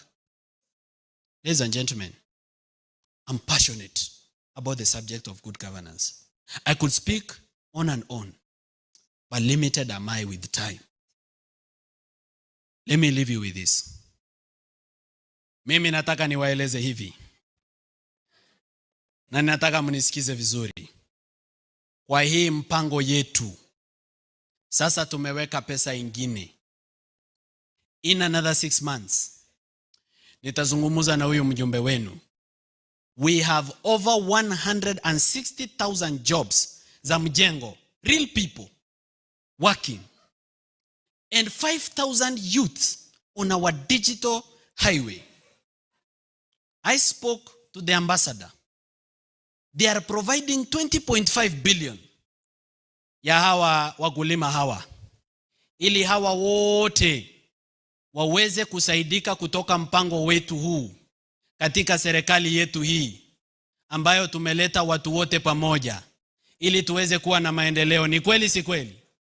Salale. Kweli nyinyi watu wa KICC mumejielewa.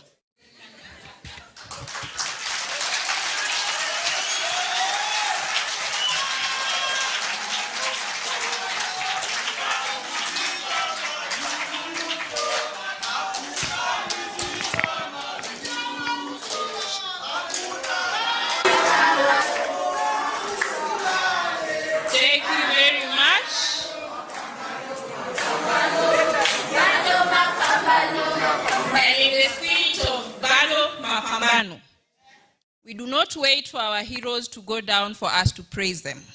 So I request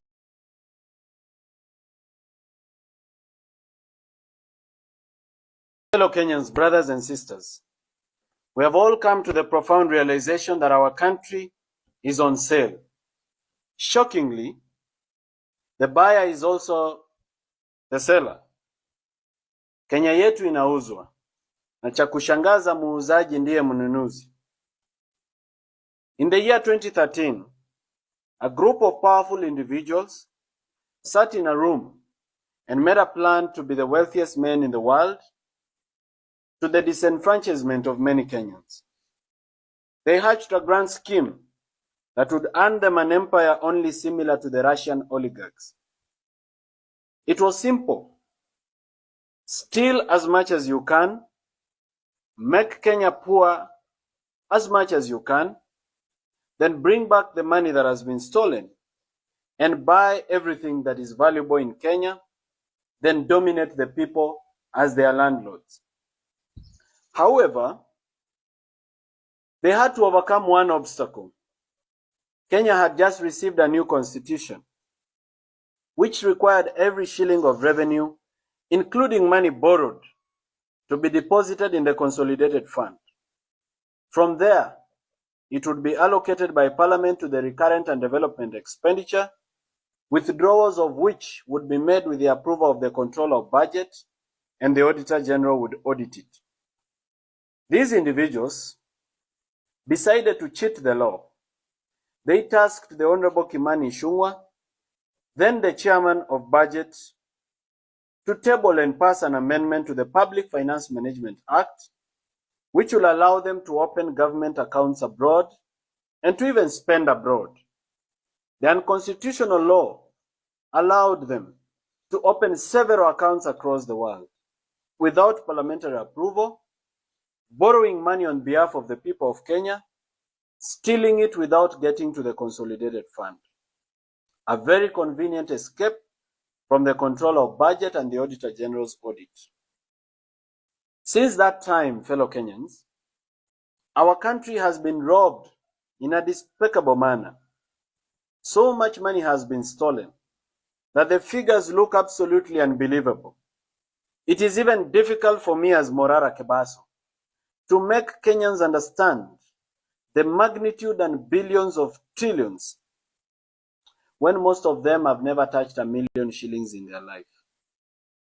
This money was stashed abroad in bank accounts across various continents, from Hong Kong to Cayman Islands, to Jersey City, to Dubai, to Panama, to Malta. Money was stolen and kept abroad. This money was meant for your health care. It was meant for your children's education. It was meant for your own education. It was meant for development projects across the nation that would save Kenya and that would give millions of jobs. And it was stolen with uttermost greed and reckless abandon. Our country has been deliberately made poor. Why? It is because they want to make it cheap for the buyer. State corporations that employ very many Kenyans have been run down to intentionally make losses so that these individuals can justify privatization of these institutions. The hyenas of Kenya have decided they want to eat their own children, and they have accused them of smelling like goats. Unfortunately, the hyenas want to eat everything, including national assets that are sensitive to national security. A case in point is the Jomo Kenyatta International Airport. The Kenyan law does not permit any Kenyan to buy any public asset unless through a very tedious process under the Asset and Disposal Act and many other laws. But here comes a foreigner who has been permitted to own 20% of our airport after a 30-year lease. What a shock! Something that any Kenyan cannot be allowed to do, regardless of how much money they have. And yet these are foreigners, and they are allowed to own this. The purported foreigners are not even foreigners. They are proxies for Kenyans who hide behind foreign names and foreign faces. Our money that has been stolen since 2013 when Uhuru Kenyatta was president has started coming back through proxies in the face of investors. They call it public-private partnership or privatization or foreign investment. Very sweet words for state capture and money laundering. In February of 2024, the Cabinet of Kenya, led by President William Ruto, approved the following state corporations for sale. First one was the National Bank of Kenya, where the government of Kenya owns 22% and NSSF owns 48%. Consolidated Bank of Kenya, where the Deposit Protection Fund owns 50% on behalf of the government of Kenya. Development Bank of Kenya, where ICDC owns 89% on behalf of the government of Kenya. Agrochemical and Food Corporation, ADC, where ADC owns 28% and ICDC owns 28%, all on behalf of the government of Kenya. These are state corporations that were supposed to be sold or privatized. Kenya Wine Agencies, 72% is owned by ICDC. East African Portland Cement, warehouses were demolished recently. NSSF owns 27% and government of Kenya owns 25%. All this is the government of Kenya ownership. Kenya Meat Commission was to be privatized, where the government owns 100%. New KCC, ya maziwa, government of Kenya owns 100%. The Numerical Machining Complex, under the Kenya Railways Corporation, 51% owned by University of Nairobi and 49% owned by Kenya Railways Corporation. Miwani Sugar Company, which is under receivership, the government of Kenya owns 49%.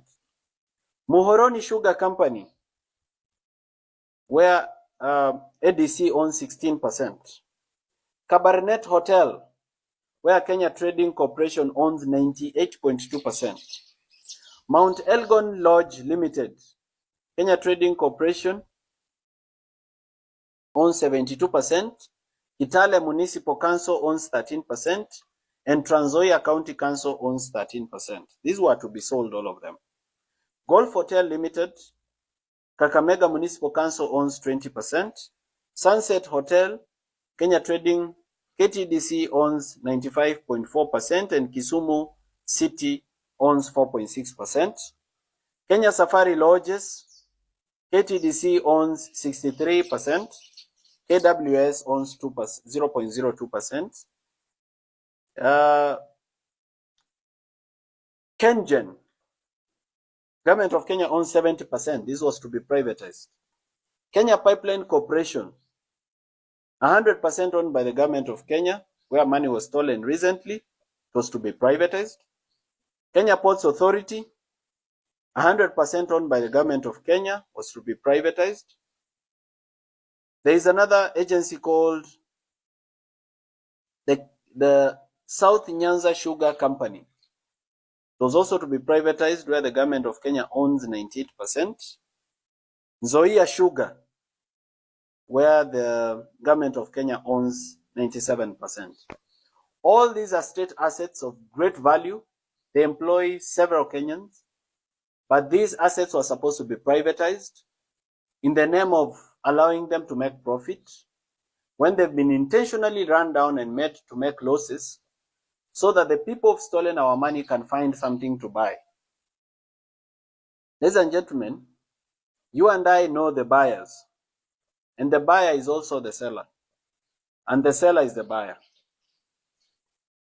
The mission for these people is to build empires that can be passed down through their descendants like royal families. But they want to do this by impoverishing and making us all poor. They want to do this all on the backs and in the sweat and tears and blood of dying Kenyans who can barely afford to eat. Today, we stand on ashes. We stand on a broken country that cannot afford basic necessities of life. Our natural resources, mined and taken abroad to develop other countries with no benefit to the Kenyan people except corrupt politicians in power. Our gold, our petroleum, our coltan, our gemstones, our titanium, our mica, our diatomite, all gone. Stolen by white people who bribe black people in power because they are too greedy to think of the future of their children. We have become beggars in our own nation. We are so angry and bitter that sometimes we forget and fight amongst ourselves. We have lost any hope in our future We are in a state of darkness. A thick smoke has engulfed our nation. We are a population which is poor, destitute, and drowning in the tears of sadness. While we continue to cry about the state of our nation, some individuals and their children are living large and enjoying fine things. They have bought helicopters, private jets, rare cars, luxury boats, expensive watches, expensive belts. They have bought holiday homes around the world, and they have invested in building private cities. They have bought our banks. They control the sectors of our life. We cannot move without fueling in a petrol station that is owned by them. They process our food, and we eat their brands. We have become beggars at home. Fellow Kenyans, were we born to be poor, sick, and die? Aren't we entitled to human dignity? Why should we live like slaves at home? People of our nation, we have tolerated mediocrity for far too long. We have tolerated incompetent politicians who steal our money, insult us, abduct us, kill us, and continue to lead us as if they own us. We have become like pieces of furniture in a rich man's house. We need to liberate ourselves. We must set ourselves free from tribalism, corruption, and poor governance. We must liberate our minds. We need a new dream. And the time is now, not tomorrow. As a young man in this nation, I have tried my best to open your eyes. I continue to try every day. I have suffered arbitrary arrest. I have slept in cold police cells. I have been hit by metallic chairs on my head and on my neck. I have been threatened, trolled, and insulted. My privacy has been invaded. I have lost my property. My previously quiet life has been turned upside down into chaos, where every word I utter can be misunderstood and turned back against me in a sharp knife of condemnation. But I still stand tall, and I hold my head high. I refuse to buy fear. I refuse to give up, and I refuse to live like a slave. In my commitment, I have inspired many of you to join me in this journey. Now this is a movement for change. I don't claim to be perfect, but I am passionate. I'm a team leader and a team player at the same time. I believe we can change it. Ninaamini itabadilika. It is time for us to come together.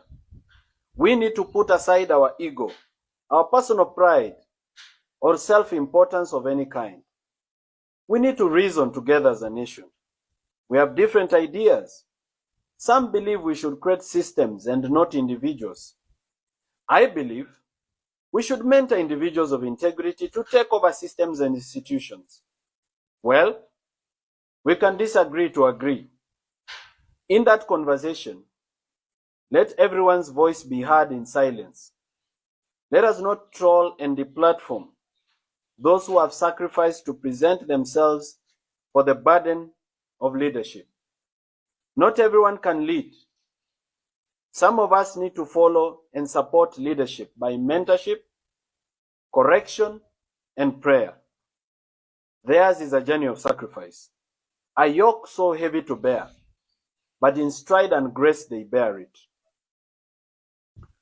On this day, I want to thank those who have stood with me, those who do not know me but defend my reputation on social media and in gatherings of every kind, those who fund my activities with their hard-earned money without counting losses. I thank the brave soldiers that fight with me every day. Together we have achieved much. Without political power, we have revived some stalled projects. We have exposed corruption, and in some instances we have prevented it from happening. We are giants. The work we do is superhuman. We should do more of this every day and inspire other Kenyans to also do what they can do in their small ways and big ways.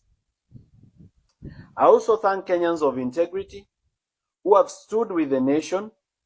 Notably, I want to recognize the effort of Honorable Kio Mtata, Honorable Richard Onyonka, Honorable Gathoni Wamuchomba, Honorable Jimmy Wanjigi, Eric Omondi, media personalities, content creators like Crazy Kena,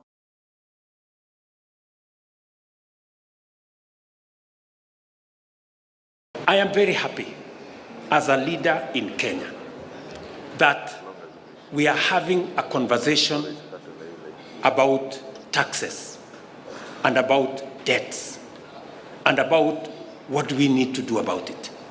This is the best thing that happened to Kenya, that we are having a conversation on issues that are of the nature of our country. Today, Kenyans know there is something called finance bill. Today, Kenyans know that we have a debt problem. Today, Kenyans know that there is a connection between the taxes we raise and the services we get and the difference it makes in us not exposing our country to debt. That's a very good place to be. Let us continue this conversation. Secondly, I am also very happy because we are beginning to see institutions working in Kenya. That as the executive, we have made proposals to the legislature. The legislature have interrogated those proposals. The public has interrogated those proposals. The public have recommended, through public participation, their feelings, their ideas, their suggestions, and because the people's representatives have listened to the people through public participation, they have adjusted the proposals from the executive. And we are now going to end up with in a product in Parliament that came from the executive, interrogated by the legislature. Through public participation, the people of Kenya have had a say on it. It will go to the floor of the House, and we have a very robust system of governance in Kenya. Last year, when we passed the proposals, they even went to court. The court adjusted some of the proposals we had made. In fact, they suggested to us to make a law to underwrite the housing fund, which was a positive suggestion, from our judiciary. So the fact that the executive is working, the legislature is working, the judiciary is working, institutions are working in Kenya, that is a very proud country.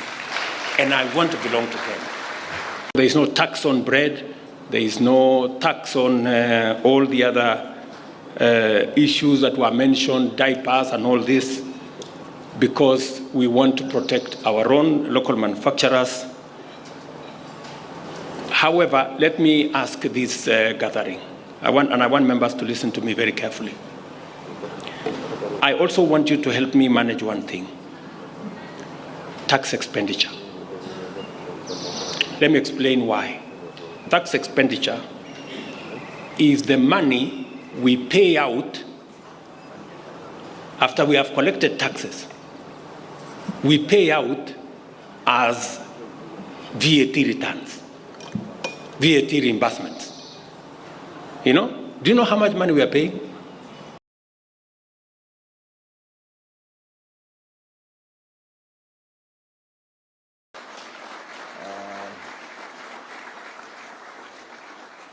Thank you very much. I just wanted to say, the outgoing CS, we want to thank you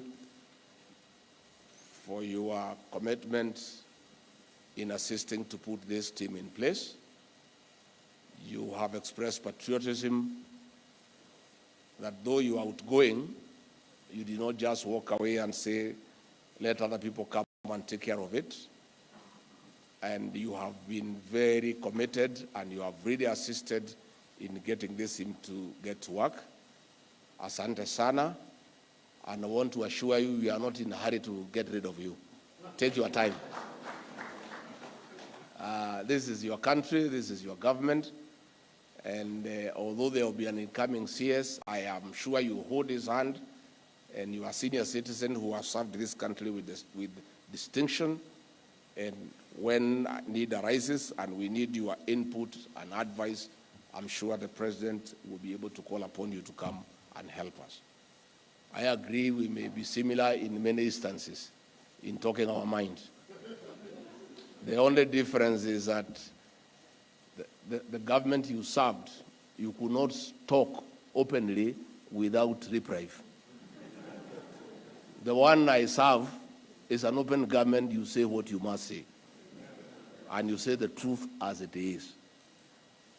Professor Munavu and your team, the way the outgoing CS has said, tell us the truth, raw as it is, and don't look back. We are not interested in being praised and being told what we want to hear. Please listen to the people of Kenya and come up with a report that reflects what Kenyans want and what they feel, however bitter it is. You know, in the previous administration, all meetings of this level and other levels, all the people who are making contributions belong to a praise and worship team. We are not interested in praise and worship. All of us have praise and worship teams in the churches where we go on Sunday. For the purposes of assisting President William Ruto and the government, those who have been given duties, please be frank and be true, because truth sets everybody free. And you cannot build a country on lies and burying your head in the sand. We must confront the challenges ahead of us, and the only way to confront those challenges is to be truthful and factual. So we are looking upon this team to go around the country, listen to everybody. The Ruto administration believes in continuous engagement to enrich his leadership. President William Ruto is clear that when he has a good idea, he is prepared to listen from anybody, from any Kenyan for a better idea.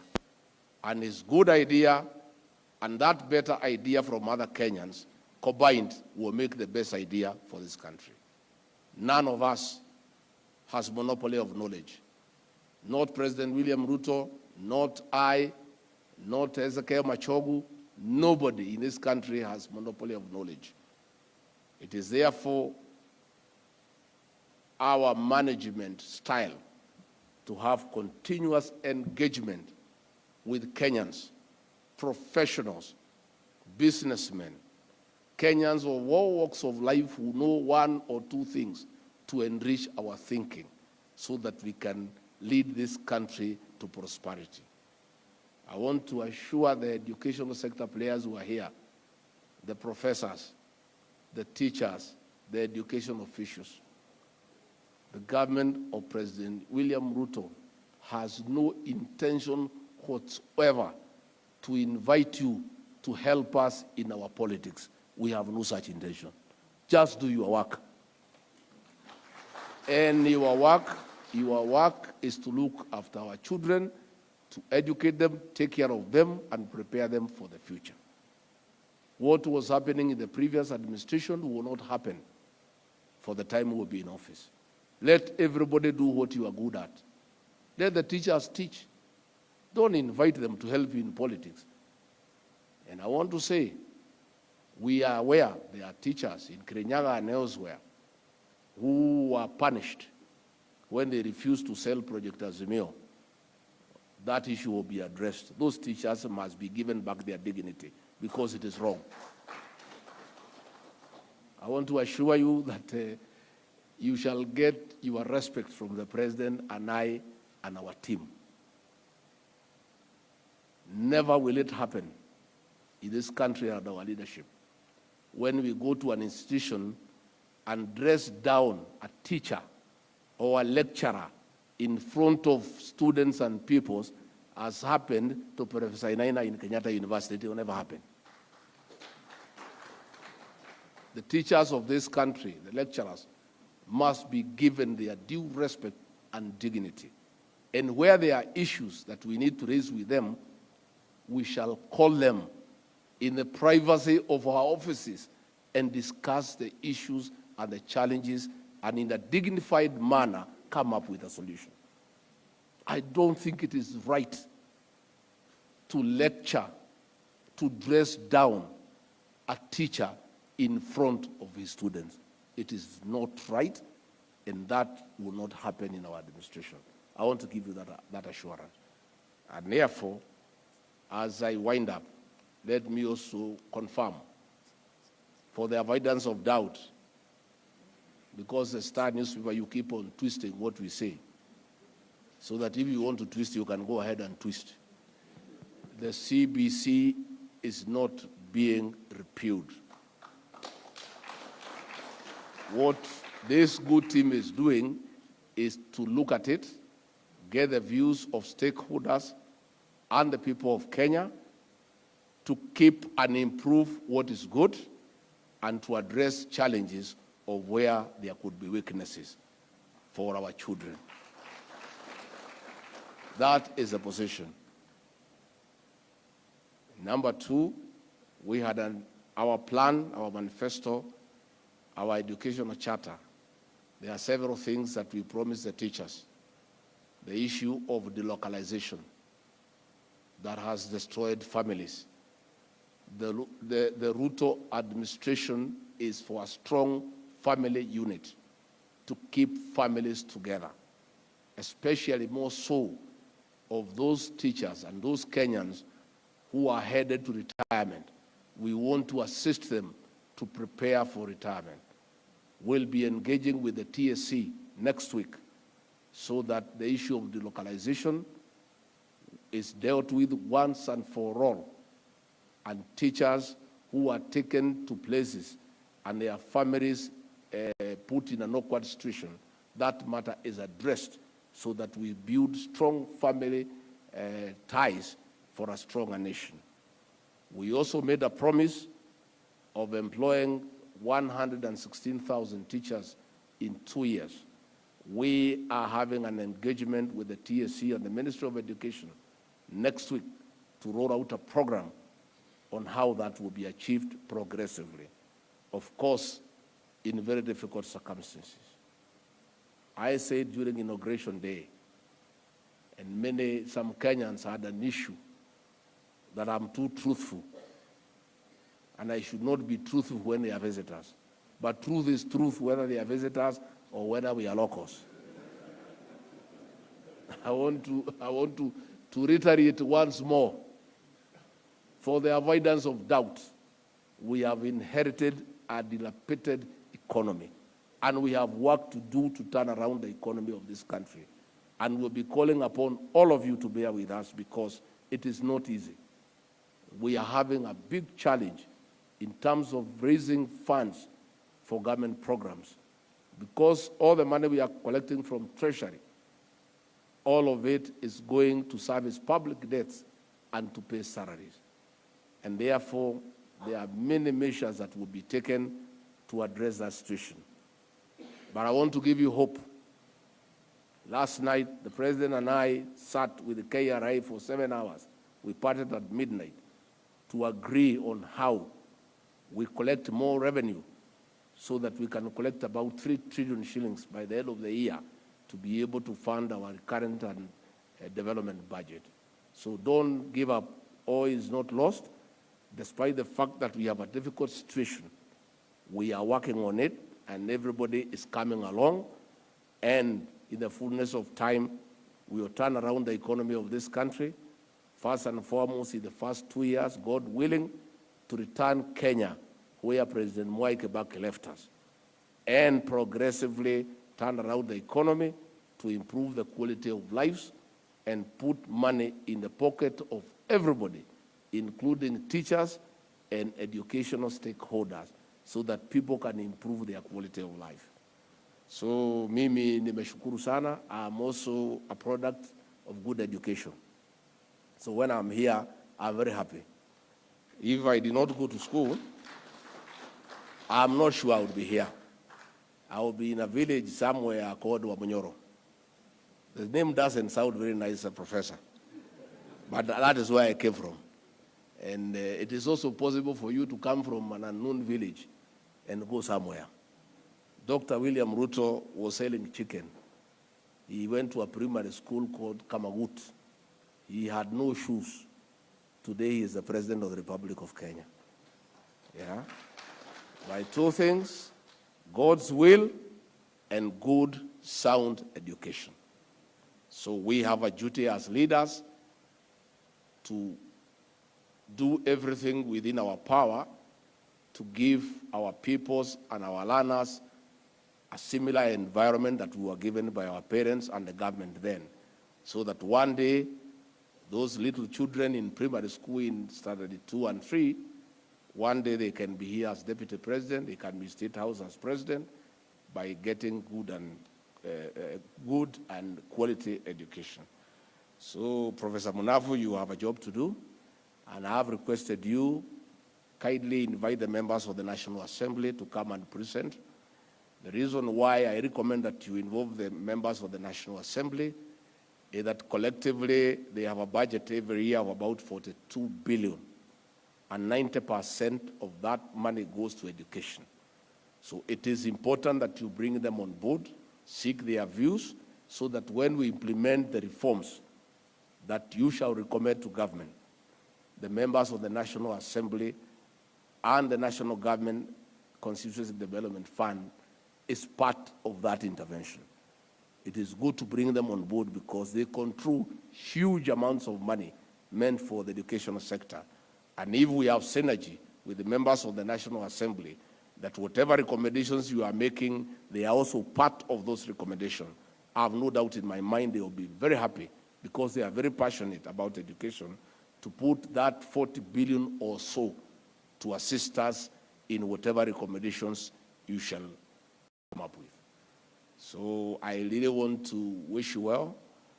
Please listen to everybody. This country is a democratic country. Everybody has a right to say what you want.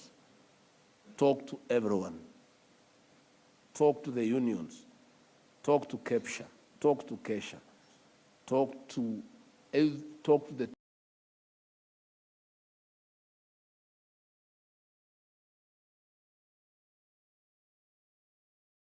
Githurai mpo? Muko sawa sawa? Rigathi amefika hapa leo. Tuonane macho kwa macho. Ile mtu ya mlima. Watu ya mlima mko? Bora wasiguze nini? Bora wasiguze nini? Bora wasiguze nini? Nimeshukuru sana Githurai. Sisi natoka pande ya Thika. Tulikuwa tumeenda kanisa. Tunaelekea Nairobi. Nikasema nifike hapa nimusalimie. Asanteni sana kwa kunikaribisha. Asanteni sana kwa kunikaribisha watu ya Githurai. Sisi mnajua tulikuwa hapa miaka 2 iliyopita na Rais William Ruto, si ndio? Na tukaomba nyinyi maombi na kura mkatupatia. Na sisi tukaagana tumfanyie kazi. Na mimi mkanipigia kura kama naibu wa rais. Mlinipigia ama kunipigia? Ni nyinyi mlinipigia ama ni wajumbe? Ni nyinyi mlinipigia? Na mimi mkaniambia nimsaidie rais kwa kazi. Lakini nikiwa hapo kwa serikali nikuwe pia nikichunga mambo ya watu ya mlima. Niendelee kuchunga mambo ya mlima ama nisichunge? Sasa hiyo kuchunga mambo ya mlima inaniletea matatizo. Ati naambiwa mimi ni mkabila. Mimi ni mkabila kweli? Nikichunga mambo ya watu ya mlima iko makosa? Iko makosa? Mimi nasema watu wapewe nafasi wafanye biashara bila kuhangaishwa. Si ndio? Nikisema polisi wasisumbue nyinyi iko makosa? Nikisema Kanjo isimsumbue iko makosa? Nikisema vijana yetu wasipigwe risasi hoyaye iko makosa? Nikisema watu wasishikwe na kuangaishwa iko makosa? Mimi nasema kama kuna mtu anajua niko na makosa, akuje anishitaki kwa hii watu ya Githurai. Si ndio? Si nyinyi ndio wenye kusema? Si nyinyi ndio wenye kusema? Sisi unajua tukimpigia Rais William Ruto kura, alikuwa amehangaishwa sana, si ndio? Si alikuwa ameteswa? Si alikuwa amedhulumiwa? Yeye akatoa ahadi kwa watu ya Kenya ya kwamba akipata uongozi naibu wake hatahangaishwa. Sisi tunamuuliza rais, weka ahadi yako, deputy president yako asikosewe heshima. Siko namna hiyo? Munataka rais aweke ahadi yake? Wangapi wanasema rais aweke ahadi yake, aweke ahadi yake, aweke ahadi yake? Kwa sababu hii ni ahadi, haina kazi mingi. Haitaki pesa, haitaki loan, haitaki World Bank, haitaki IMF. Ni yeye mwenyewe na roho yake aweke ahadi yake kwangu na kwa Wakenya. Siko namna hiyo? Ati wabunge wananiuzia uoga ati watanifukuza kwa kazi. Wananiuzia uoga. Si wananiuzia uoga? Mimi naambia hawa, hii serikali tulipata na shida mingi sana. Na ile chama yetu ya UDA iko na president na deputy president. Na sisi tulichaguliwa tikiti moja. Mimi hapana, rais alinipatia kazi, ni nyinyi. Si ndio? Ni nyinyi ama si nyinyi? Sisi tunasema kama hamutaki Rigathi Gachagua, sasa si UDA itakwisha? Itakwisha haitakwisha? Sasa mimi nauliza wale wanapanga jama pale, rais wetu na kuomba, hii serikali usiharibu. Hii serikali tulipata pamoja. Hii serikali wacha tutembee pamoja. Wacha tukafanye kazi miaka 3 ile imebaki. Hapo mbele kama uko na maneno ingine unaweza amua. Lakini kwa saa hii mimi nilipewa kura na hii watu ya Kenya. Siko namna hiyo? Wangapi wanasema Rigathi Gachagua alichaguliwa na Wakenya, alichaguliwa na Wakenya? Si ndio? Si ndio? Tukisema harambee, mnasema usiguse mlima. Harambee! Harambee! Harambee!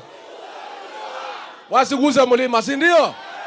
Sisi ndio tulipatia William kura ile mingi zaidi. Yeye amekalia State House kwa sababu ya kura zetu. Iko ukweli ama uongo? Sisi naomba wale watu marafiki ya rais, musidharau sisi watu ya Mlima Kenya. Musituoneshe matapiko. Musituoneshe madharau. Sisi ndio tulimchagua William Ruto akakuwa rais wa Kenya. Ni sisi tulimchagua, sio sisi. Kama mumechoka na sisi, mkuje hapa Githurai mtuambie. Si ndio? Kama hamutaki sisi tena, mkuje hapa Githurai mtuambie. Mtuambie hamuna haja na sisi. Kati guadwa ito. Ne guadwa ito. Oko matire matira ithio moke matwire. Kati guo. Kati guo. Turauga atiriri. Tutikwenderio guoya. Inyuĩ nĩ mũkwenderio guoya. Nĩ mũkwenderio guoya. Nĩ aigana marauga tutikenderio guoya, tutikenderio guoya, tutikenderio guoya, tutikenderio guoya. Mimi niseme, mimi Rigathi Gachagua niko tayari kuendelea kumsaidia rais tufanye kazi. Tusaidie Wakenya, tushughulikie maendeleo, lakini hatutaki mambo ya kukosea sisi heshima, mambo ya kutudharau, mambo ya kutuangaisha, mambo ya kutupagia jama. Sisi tumesema tena, tulifanya makosa kubwa sana, na mimi nikatubu kwa niaba yenu kupiga mtoto wetu Rais Uhuru Kenyatta. Na watu ya mlima wameamua, hakuna siku ingine tena watadanganywa kupiga mtoto wao. Tumekubaliana? Mutakubali tena kutumiwa? Nimugatekera rĩngĩ. Nĩtwaconokire mũno, ona inyuĩ mũgĩconoka nĩ kũhũra mwana witũ, na tugĩte tũtikahũra mũtongoria witũ rĩngĩ. Nĩ andũ aigana marauga tũtikahũra mũtongoria witũ, tũtikahũra mũtongoria witũ? Harambee! Harambee! Hau nĩho tũrĩ. hau ne hoturi deomie niende hau na ithuĩ tũtiendagĩrio guoya ithuĩ twĩ ciana cia mau matuonete ũtukũ na ũrĩa andũ marenda okorwo andũ nĩ marenda gũtũgeria sisi ni wangwana.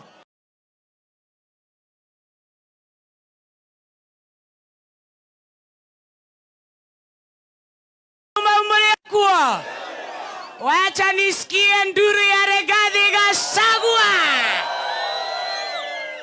Hey, nego mumelete. Muliwacha nani kwa plot? Yani mumetokea vile mulitokea tukipeleka ile serikali nyingine nyumbani. Hebu niwapigie salute kwa ukarimu wenu. Mulikuwa mmegoja hii mzee, mulikuwa mmepata intel. Mukapewa muktasari mzee anapitia, si ndio? Huyu mzee tunamuita mlima wa Rigathi Gachagua. Si unajua huyu mzee wanasema ati yeye ni mtu ya kijiji. Ni wangapi wanasema hata sisi tulizaliwa kijiji nione? Wanamwambia ati yeye hajasoma.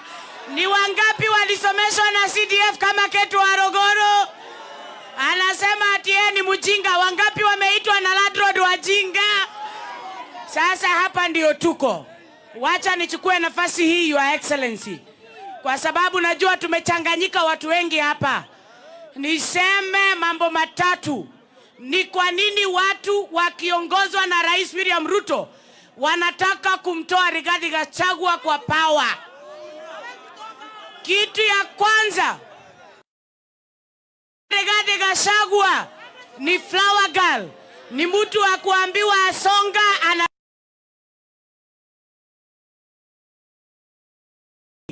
Wewe ni mtoto ya maumau, hapana nunua uoga. Na hapana tishiwa na mwanaume mwenzako.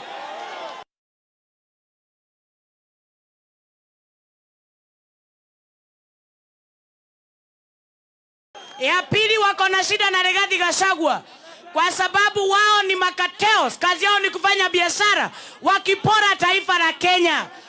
Wamepora airport ya Adani na Adani wamemaliza. Wamepora pesa ya Linda Mama wamemaliza. Kila siku ni kutega na kutegua na hakuna mayai. Kila siku nitasema. Rigathi Gachagua akasema yeye ni truthful man. Akisema yeye ni msema kweli. Watu wengine pupafu hawataki kusikia yeye akiambia wananchi wa Kenya ukweli. Wakenya wakiuliza maswali ya ushuru, sisi tuambiwe pesa ilienda wapi. Niseme nisiseme? Hii joto mnaona wako nayo. Juzi rais alikuwa China, akachukua 43 billion. Na hiyo 43 billion ni deni. Hiyo ndio joto mnaona Kimani Kimanongo wako nayo. Na tunawaambia hivi,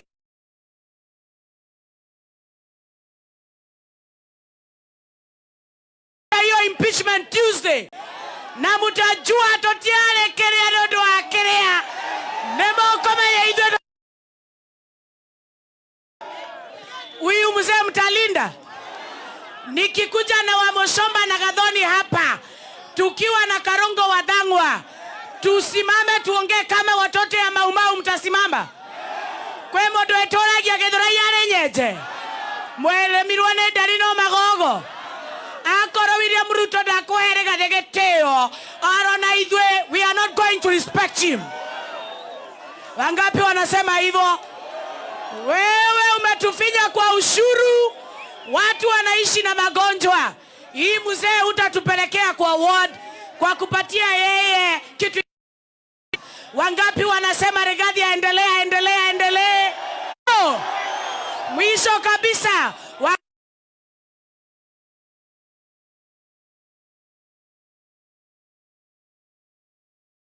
hiyo mtu alisema ati sisi ni watu ya kununuliwa na pesa. Wanaiba pesa ya corruption.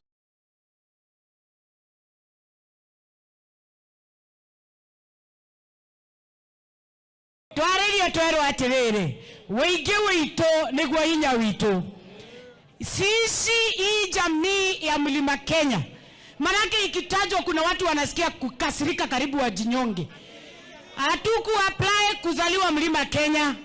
Na hakuna mtoto yetu wako na apology kuitwa Mkikuyu katika taifa la Kenya, kwa sababu katiba imeruhusu ethnicity na kila mtu kwa census, hata kwa ID anajitambulisha yeye ni wa kabila gani. Idadi yetu ya watu milioni 8 haiwezi ikatumiwa kama tissue paper by any politician. Tuliamka mapema kwenda kupigia hii serikali ya Kenya Kwanza, hasa rais wetu, Rais William Ruto, tukikumbuka vile tulikufanyia campaign kwa hali na mali, kujitolea kwa damu, kwa resources, wengine wakafungwa kama Mheshimiwa Rigathi Gachagua. Na saa hii wale watu wanakula matunda kwa hii serikali. Unaona hii jamii ya Wakikuyu kama sisi ni takataka. Tumesimama hapa Lemuru kukuambia hivi, sisi ni wale tulikuwa na Mzungu na Mbeberu. Na sisi ni wale tulikuwa na Moi. Sisi ni wale tuko na wewe. Na tunataka kukukumbusha sisi ni akina nani. Akoro leto igatire modhogo na Moi dato nini letoge kwa ora na William Ruto otorute WhatsApp kana oikare onina kawa kana oikare oige majani kana oikare oigore jera kana oikare gaiwa kerenya kana gaiwa matuine darena kanyo beno ito euke tore hamwe andu are muru abuge ito matwikire andu akogora guoya nyobeno ito ne ithe twarongama na William Ruto akihorwa ni mwana witogwetwo Uhuru wa Kenyatta neguo kana tiguo githio na kedokaga TV ne kwaria. In fact they used to call him a sympathy addict, lakini sahi wakiona Rigathi akiongea, mimi Mheshimiwa Rigathi, wacha nikuambie, ground inasema jana ile lusungu uliongea watu hawakuwa wanajua umefinywa. Tulijua jana wamekutoa kwa WhatsApp group, tulijua jana wamekutoa kwa diary ya president, tulijua jana budget yako imekatwa, tulijua jana watu wanakuita majina mbaya mbaya. Na tunataka kuambia nyinyi, even if you want to do mental torture on our son, this region, a 8 million population vote, we are behind this man. He is the senior most leader in Mount Kenya. Na idwege koyo totire agasiana shito kwe mutumia ule wale kana gake tajareli ya doito leo demoria terere tatuai tuko na Kindiki kama deputy president. Niulize, kama mbunge wenu akisikia finance bill anatetemeka hivi anasema mnyongwe mmalize, akisikia Wakikuyu wanachorewa anasema mmalizwe, nyinyi watu ya Lemuru hii soko mtaamka kufungua? Mashamba yenu si watakujia? Wake zenu si watakujia? Watoto wenu si watakujia? Watoto wetu wanafutwa kila siku kwa serikali, lakini sisi hatuna watetezi. Mheshimiwa Naibu wa Rais, niruhusu niseme asante kwa ma-MCS wa Kiambu. Ma-MCS wa Kiambu ni wanaume na wanawake. Wakati wabunge walipotea, MCS walisimama na raia. Na kogwa doa Kiambu, nego moya murole MCS na maitho matha, murole Karongo Athang'wa na maitho matha, murole wa Musyoba na maitho matha, na nominated MP wetagwo Triza Wanjiru, tondu acio titokonia, ti home guard, ne njamba cia rũrĩrĩ na ni ateteri a rũrĩrĩ rwitũ. Limuru Limuru muri okuo no mwĩyũmĩrĩirie gũkũ nĩkuo Limuru kũrĩa gwitũ ngoro yakwa ĩrĩ Limuru, ngoro yakwa ĩrĩ Limuru, kwa mbarĩ arĩa matagũraga guoya. Inyuĩ nĩ mũgũraga guoya? Nĩ mwĩtĩkĩrĩte atĩ ũingĩ witũ nĩguo hinya witũ? Reke njigue ũingĩ witũ. Aca ndiraigua ũingĩ witũ, hinya witũ, ũingĩ witũ. Hau nĩho tũrĩ na tũtiragũagũa. Atĩ ndĩraiguire andũ marathire Nyahururu, maraingĩra mĩkawa mararĩa kĩrĩa marĩire na maranyua kĩrĩa maranyuire, maroiga mendie irigithathi ritũ. Andũ a Limuru nĩ mũgwĩtĩkĩra irigithathi ritũ rĩtio? Nyoniai nĩ mwarega, Nanai na mwaraga andu acio mabangite na muthikiririe tondu ni njui inyu ni murarera muciare muremwo ni kurera muciare muremwo ni guthomithia migunda yanyu yari indo ithate anake anyu matorio kamiti airetu anyu matuike agwitharia ndamuthaitha andu a Gikuyu-ini ndamuthaitha andu a Limuru uingi witu niguo hinya witu uingi witu twathurire muthuri uyu manyitanite na President William Ruto na aramuteithia wira haria Ngai amuteithitie marona muthuri uyu ni aragia miri Gikuyu-ini marabanga uria mekumurenga miri andu a Limuru ni mogwetekera manjiriirie na Gathoni wa Mucomba makiuga ndi wa mehemehe makinjita Nyakang'a ngimera maya Ngai nie thomaga kaidi na ndigoithagia uiro ate thomaga gake na ndigoithagia ki manogio nenie magithie kwi wa matangi makimubangira Ngai akimuthara riu mathiete gwa irigithathi ritu Rigathi wa Gachagua tumoigire mbuya mbere na ekugerwo mbuneka ndihonokaga muthuri uyu akiheo wira wa iria akiheo wira wa kahua akiheo wira wa macani tugithie Meru tugithondeka wira wa guteithia arimi a kahua na arimi a iria tugithondeka watho wa guteithia arimi a kahua wetagwo Coffee Bill 2023 mujumbe wa haha Gikuyu njetaga Kimani Kimanogo Kinogonogo agithie kuria bunge agitigirira watho ucio ndunahituka na ndunarehwo bunge nigetha mucoke muke mwirwo ni Rigathi waremwo wira ngo wathang'wa na njumbe aria mekuria manyitagirira muthuri uyu irigithathi ritu riu biro ni ararehire riu thikiririai turahetwo mbeca 1.5 billion cia arimi a kahua marabanga uria mekuya mbia icio maheana na guku Garissa na Mandera nigetha arimi a kahua moke merwo Rigathi wa Gachagua ni aremwo ni wira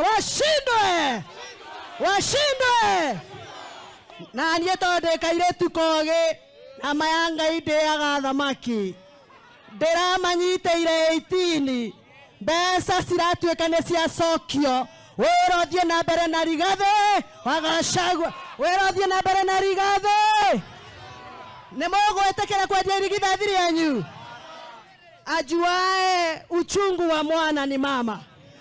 Sisi tunajua mtoto wetu anahangaishwa ili asifanye ile kazi alipatiwa through executive order. Ndio hawa ambao maziwa na kahawa na majani chai. Sasa tunataka kujua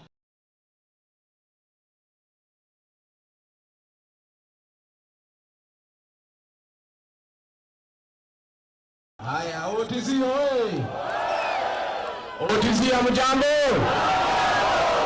Rigathi ametembea hapa Mji ya mlima mnakaribisha watu wa OTC mnakaribisha Rigathi wangapi wanasema wamenikaribisha mimi leo nimeamkia jiji la Nairobi kuja kutembelea watu yangu nikijua shida zao kwa sababu tuliomba nyinyi kura na Rais William Ruto mkatupatia tukapatia nyinyi hakikisho ya kwamba hamtasumbuliwa na kanjo hamtasumbuliwa na polisi biashara zenu zitapatiwa nafasi sienee. Sasa tumepata malalamishi hapa wakulima market watu wameanza kutishwa ati watafukuzwa wapelekwe huko Kangundo na hiyo maneno tumesema haiwezekani. Hapa Gikomba wengine wanatishwa na sisi tunasema wale ambaye tulipatiwa nafasi ya uongozi tuheshimu wananchi kwa sababu ndio wadosi wetu. Matajiri wetu ni wananchi wa Kenya. Wenye walitupigia kura ndio watatuambia njia ya kuelekea. Na kwa hivyo mimi nasema tuweke wananchi mbele na tusisumbue hao kwa biashara zao. Tumekubaliana? Wananchi wa jiji la Nairobi walipigia Rais William kura na mimi, kweli ama uongo? Walipigia Gavana Sakaja kura, kweli ama uongo? Ndio tumemwambia Gavana uheshimu wao watu wa Nairobi na uwasikize. Tumekubaliana? Tumekubaliana. Mimi naendelea kutetea wananchi wa kawaida, na kwa sababu ya kutetea watu ya kawaida wananiuzia uoga. Si mmesikia? Si mmesikia wananiuzia uoga? Ati wanatafuta wajumbe, wanawapatia pesa ati walitoe kwa kiti ya naibu wa rais. Mmesikia hiyo maneno? Wenye kuchagua mimi ni nyinyi ama ni hawa? Wenye kuchagua mimi ni nyinyi ama ni hawa? Sisi tukitaka kuambia hawa, kama mko na shida na Rigathi Gachagua, mkuja mshitaki yeye kwa hawa wananchi hawa. Si ndio? Na mimi nilipigiwa kura na watu ya Kenya miaka 5. Si ndio? Ninataka niendelee miaka 5 nisiendelee. Na kama kuna mtu yeyote anapanga ati kuondoa Rigathi Gachagua kupitia wajumbe, utakutana na hawa wananchi hawa hujui.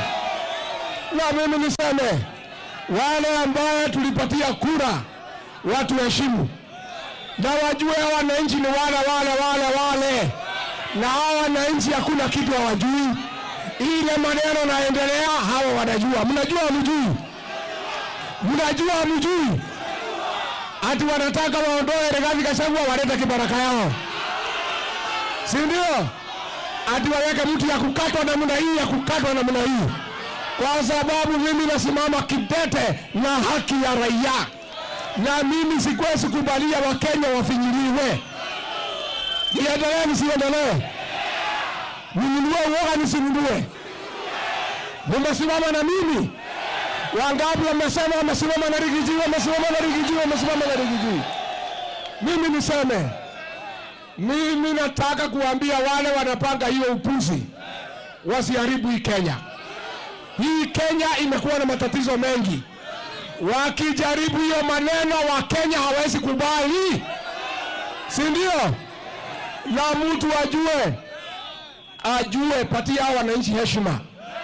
Hawa wananchi wakichagua Rigathi Gachagua si wajinga. Walijua akiwa pale na rais hawezi kubali kukatwa hivi. Atasimama kidete na haki ya wananchi.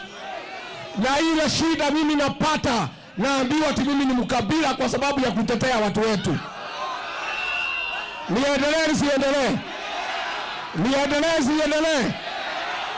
Sasa kuna mtu hana kwao. Ukitetea watu ya nyumbani iko makosa.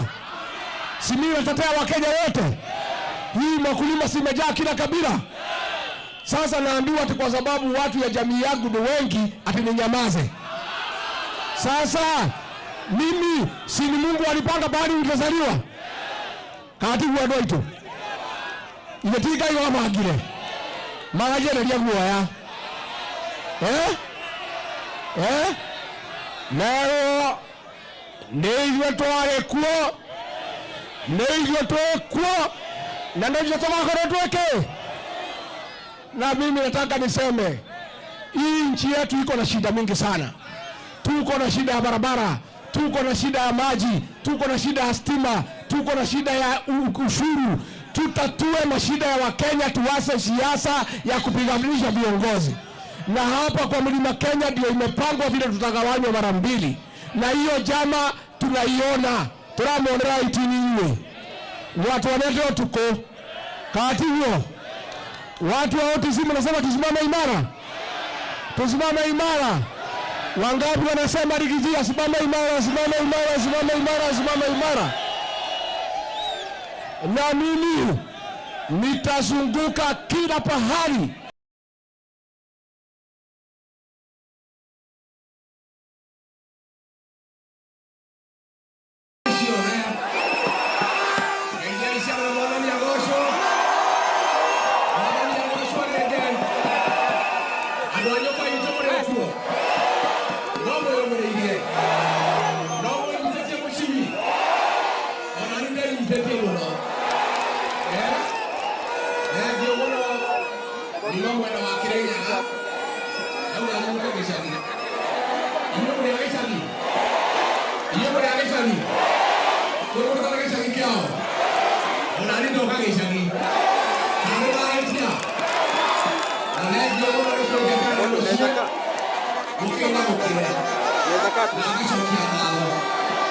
Ndimwira ni wira mwahaire no ndirageria wira wakahwa ndindikite ni mwene turahitukirie mathire mothe makahwa 6.9 billion turekerwo na tukwenda kwira andu akahwa ma officials matikoe mathire mangi niguo wira wa iria no turatindika wira wa njohi ni tutindikite ona ko kuri andu matakiri akenu muno ri no atimia ni njoi ni akenu ona mbeo njathe ni ngenu nigetha anake aitu ri macoke mucii katiguo anake aitu macoke mucii na inyu atimia anake amagicoka mucii ri methamba ri mukimathiathiire katiguo tondu turenda nyumba ino itu ithereme na nyumba ino itu tugie na ciana cia kuigana ciana ni kirathimo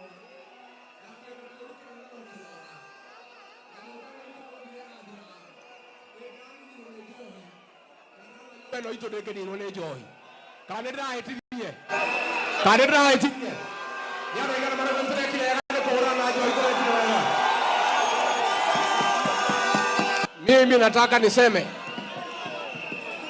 nataka niseme nikiwa hapa nyumbani, hawa wananchi ya Nyeri na Mlima Kenya na watu ya Kenya walinipatia kazi ya kuwa deputy wa President William Ruto na kuwa principal assistant to President William Ruto, na hiyo kazi nimefanya na mumeona kazi yangu, na rais hajalalamika sijafanya kazi yangu, na mimi naendelea kumsaidia, na mimi niko na wadosi wawili peke yake, wananchi wa Kenya na President William Ruto.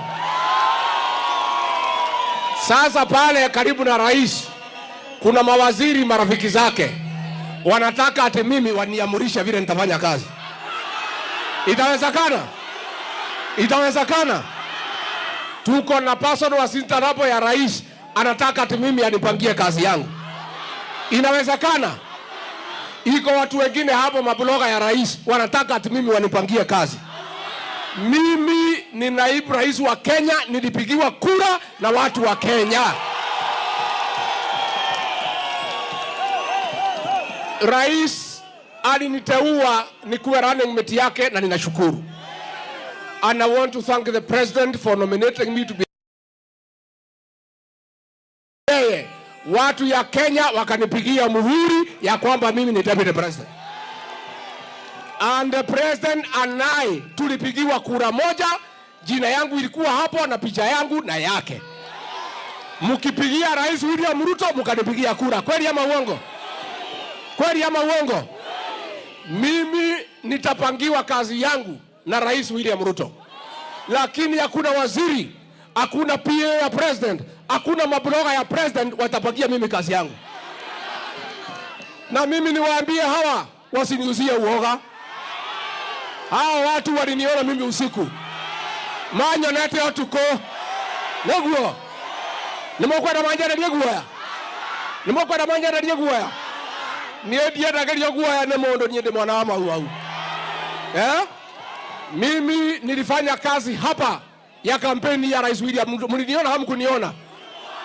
Nilimwambia mnifuate tuunge rais mkono. Nilimwambia sikumwambia? Sasa mimi nimeona tukisema jamii ya Mlima iungane, wanasema ati sisi ni wakabila. Jamii zingine zinaungana. Nimeona leo Johnston Muthama wameshikana na Kalonzo, wanasema Wakamba waungane. Na hiyo hakuna mtu anasema ni ukabila. Nimeona pale Western Wetangula akisema Waluya waungane, hakuna mtu analalamika. Nimeona Duale akiunganisha Waria. Sisi tukiungana, kwa nini wanakasirika? Netondo rere mumenye hinya wito na oromwake. Hinya wito na oromwake. Sisi watu ya Mlima Kenya tunajua hasara ya kutenganishwa. Mwaka wa 1992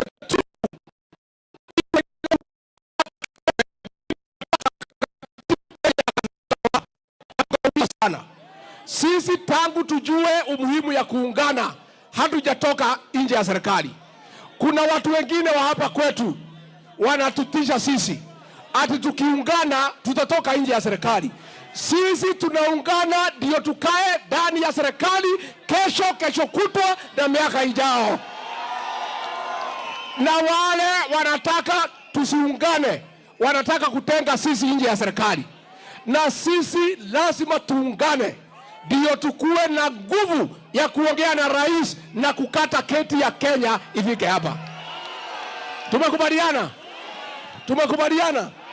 Sasa mimi nauliza, sisi hapa katika mlima Kenya tulipatia president 87%. Kweli ama uongo? Mimi nimesema hiyo 13% tukiongozwa na Rais Uhuru Kenyatta mtoto wetu, niunganisha kila mtu tukue kitu kimoja. Sasa wananipiga mimi ate niko na ukabila kwa sababu nimesema Uhuru Kenyatta ni mtoto wetu, tuungane pamoja. Iko makosa nimefanya? Iko makosa? Mimi niliangalia na mimi si mjinga. Wasifikiria mimi ni mjinga. Sisi tulichukia Uhuru Kenyatta mtoto wetu. Hakuna makosa alifanya isipokuwa kutuletea Raila Odinga. Kweli ama uongo? Tukampiga, tukamdharau, tukamfukuza, tukamwaibisha kwa sababu ya kutuletea Raila Odinga. Siku rais wetu ameshikana na Raila Odinga, nikajiuliza, kwani mimi ni mjinga nipige Uhuru kwa sababu aliungana na Raila na rais wetu ameungana na Raila?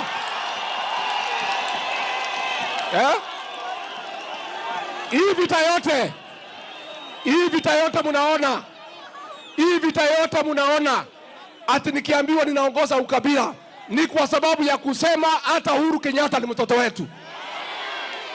Nimefanya makosa? Na makosa Uhuru alikuwa amefanya tu ni moja.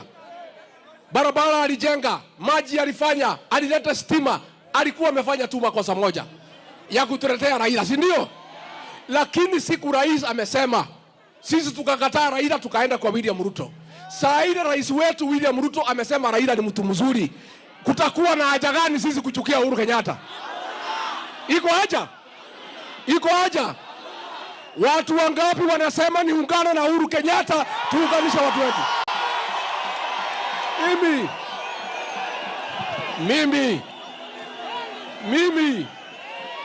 Mimi wananidharau, wananiita villager, wanasema sijasoma, wanasema sijui kuvaa, lakini mimi si mjinga. Mimi najua umuhimu ya kuunganisha jamii yetu. Na mimi ningetaka niseme, watu wanasema ati mimi na watu wetu tuko na ukabila. Sisi tukimchagua William Ruto, tulijua yeye si Mkikuyu, yeye si Mumeru, yeye si Muembu. Kwa karatasi ya rais kulikuwa na mtu anaitwa Mwaura. Mkikuyu hatukumpigia kura. Tulipigia Rais William Ruto kwa sababu sisi ni wazalendo wa Kenya na sisi hatupendi ukabila. Lakini tukisema tuungane, wanasema sisi ni wakabila. Lakini jamii zingine zote zinafanya nini? Mimi nimeona waziri mwingine kwao walipatia rais 19%. Kwa sababu ya kura zetu William Ruto akakuwa rais wa Kenya.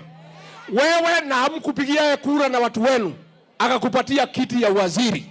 Wewe unakuja hapa kutusomea sisi watu ya mlima ati tuko na ukabila, na kwenu ulishindwa kutafutia rais kura.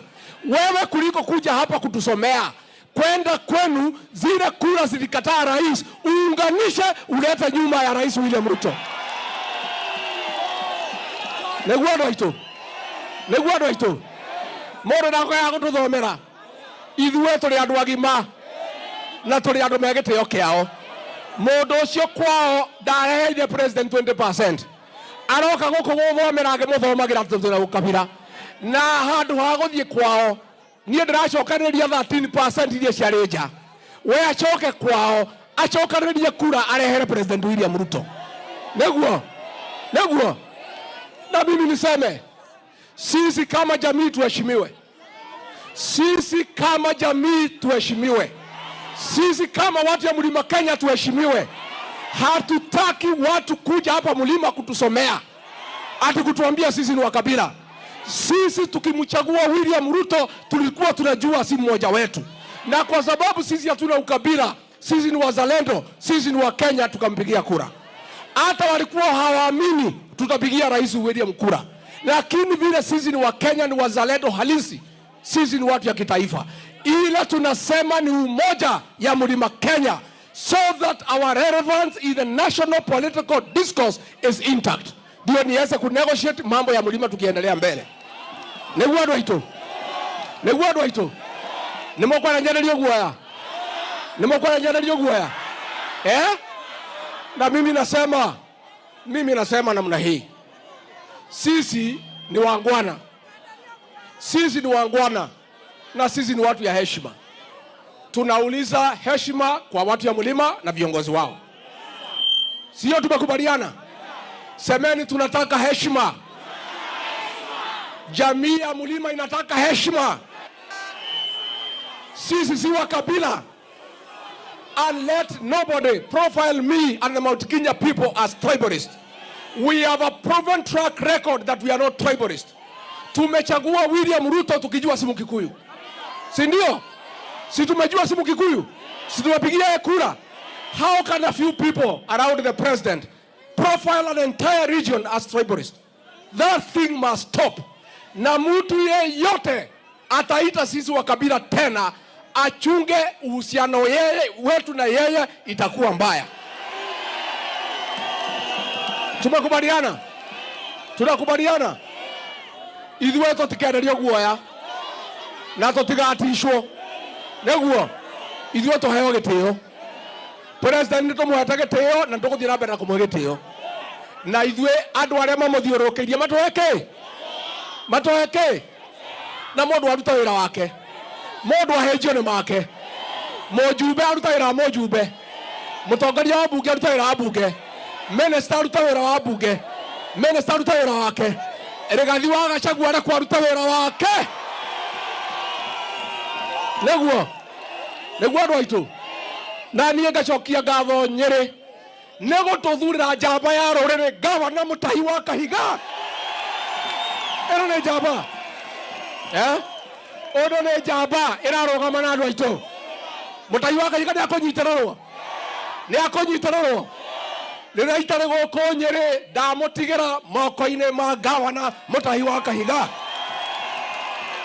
Na Mũtahi wa Kahiga aragerio kwenderio guoya akarega. Nĩ mũkwenderio guoya? Gavana thiĩ na mbere na kũnyitĩrĩra Nyeri na anyitithania andũ aitũ. Ĩno nĩ njamba ya rũrĩrĩ. Na Mũtahi wa Kahiga nĩ ndakũinamĩria na ndagũtĩa na ndakũheithia gĩtĩo na ndamũria andũ a Nyeri, Gavana Mũtahi wa Kahiga ndakarorotwo nĩ mũndũ. Na warĩkia kahinda gaku Gavana, gĩtĩ kĩrĩa gĩothe ũkenda tũgakũhe rũcinĩ. Neguo ndĩrenda kuga ngĩrĩkia, andũ aya angĩ othe maheo rũtha mũndũ arute wĩra. Mbogo aheo kahinda arute wĩra arĩ MCA, mũjumbe aheo kahinda arute wĩra wake, senator aheo kahinda arute wĩra wake, women rep aheo kahinda arute wĩra wake, mũndũ wothe arute wĩra wao. Atongoria yothe nĩ mone nĩ ndamakuĩte. Nĩguo kana tiguo? Rita rĩrĩ gũtirĩ mũndũ gũkua, gũtirĩ mũndũ gakua, gũtirĩ mũndũ gakua. Mũndũ wothe arute wĩra oke yarĩrĩrie. Nĩguo niĩ ngaria cia Mũtahi wa Kahiga tondũ nĩwe nyonaga akĩaria, nĩ nyonaga akĩrũgama na niĩ. Gũtirĩ mũndũ gũkũ itateithirie. Mbogo ũyũ nĩ ndamũteithirie nĩma, DMM nĩ ndamũteithirie nĩguo, senator nĩ ndamũteithirie nĩguo, mũndũ ũgwĩtwo Matiga nĩ ndamũteithirie nĩguo.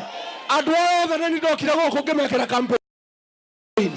Nĩ ũhoro ma ngũmũria atongoria Nyeri,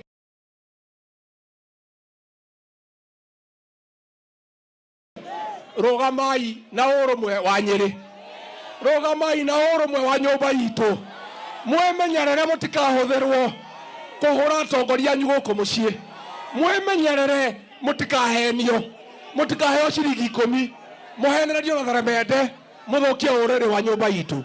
Nĩguo andũ aitũ, niĩ ndauga tondũ na atongoria aingĩ mũno haha, ngwenda ndĩmahe ndagĩka ĩmwe mamũgeithie na ngĩrĩkia njuge andũ aitũ, maũndũ manyu ndĩmaroraga ta iria rĩ riko, na niĩ ndikomaga na maũndũ manyu makahĩtana ndĩ mbabu. Ndingĩgakorwo ndĩ mbabu njerwo nĩ marahĩtana mangauma na thabuni. Neguo. Governor Motai Kahiga.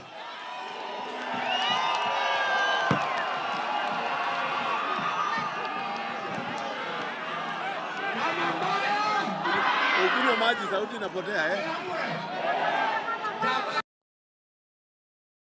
Wito uria twendete mwana wa ruriri na mwana wa Nyeri turenda gukunyita ugeni thiini wa village. Wangapi ni villager?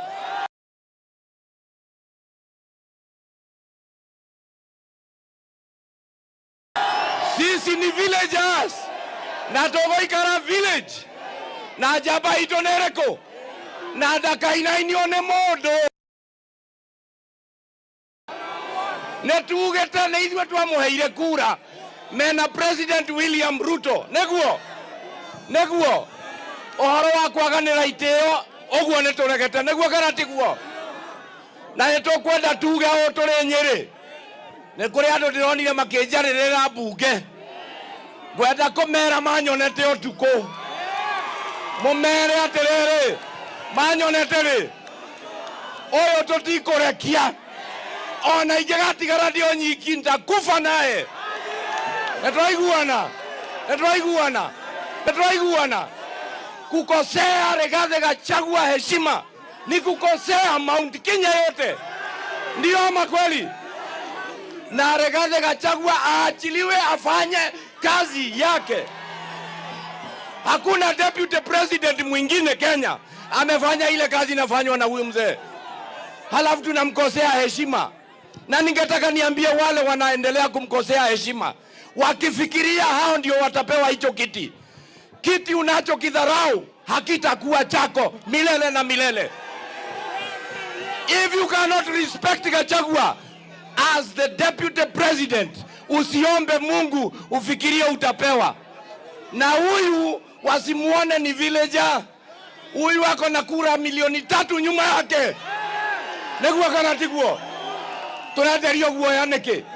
Ithuĩ no tũgũre guoya. Mũndũ nĩ arutia gũkua kĩroko arerekia gũkua hwainĩ. Nĩkĩ ma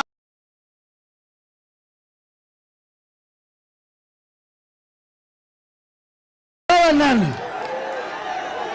Nawaambia watu wetu tusikubalie mikora kuja kupora mali yetu. Na sakata tunakuambia marikiti itakaa hapa, upande juu, ushuke, utaiwacha hapa. Na kama Sakaja hujatoseka na kupora mali na kuuza hewa na kulipa hewa ya mawakili, kulipa hewa ya watu ya kubeba takataka, ukafikiri kwamba utatoseka na kuuza wakulima market, sahau. Tumekubaliana. Na mimi nawaambia sisi ndio wengi. Hii mlango wakifunga tena tunaingia nayo. Au namna gani? Na hatutakubali kuuziwa uoga na Sakaja. Tunaelewana? Huyu jamaa na kuambia hata alete bunduki au wale ataua na tutawacha uhai. Tunakubaliana namna hiyo? Basi mimi nataka kusema ya mwisho, watu wetu Nairobi, tusimame kidete na tuweze kusikilia mkubwa wetu wa mlima akipigwa left right, tunamwambia kanyanga hapo na ukanyange kitete na ukalie kiti. Na kama William Ruto hakuwa ametosheka na Rigathi wakati alimpatia nafasi ya running mate, saa hii ndio amefikiria kutubadilishia katikati ya barabara, asahau hiyo barabara. Na tunamwambia mchana, kama umetoka na kura ya mlima kwa sababu umeoa bibi mpya, bijipange na bibi mpya, wachana na sisi. Na kura tunaenda, tunajua kura tunaenda. Wewe unatuambia tuwachane na siasa ya 2027, tutawachaje? Wewe kama kwanza na siasa ya 2027, tutakuwa na sisi. Lakini huwezi kuturushicha na wewe bado uko kwa siasa ya 2027 na unatuambia tuachane nayo. Kwa hivyo tunataka kumwambia Mdozi ambaye ni rais wa jamhuri, wewe umetukera sana na tumekuona mahali unatuelekeza na unatupeleka kwa simu kama jamii ya mlima, na tutakataa, hatutakubali kwa hiyo barabara. Wewe unataka kuwanda mlima, umebeba grupu ya wabunge, umewajaza kwako State House kila siku na kuwapatia mandora, lakini ukumbuke kura siko ground, kura hasiko na hao. Sawa bezangu, nataka nimalizie hapo ili nipatie nafasi, lakini tutasimama kidete na wafanyabiashara wote Nairobi, na hatutakubali Sakaja na wenzake kuenda hiyo barabara. Asanteni sana.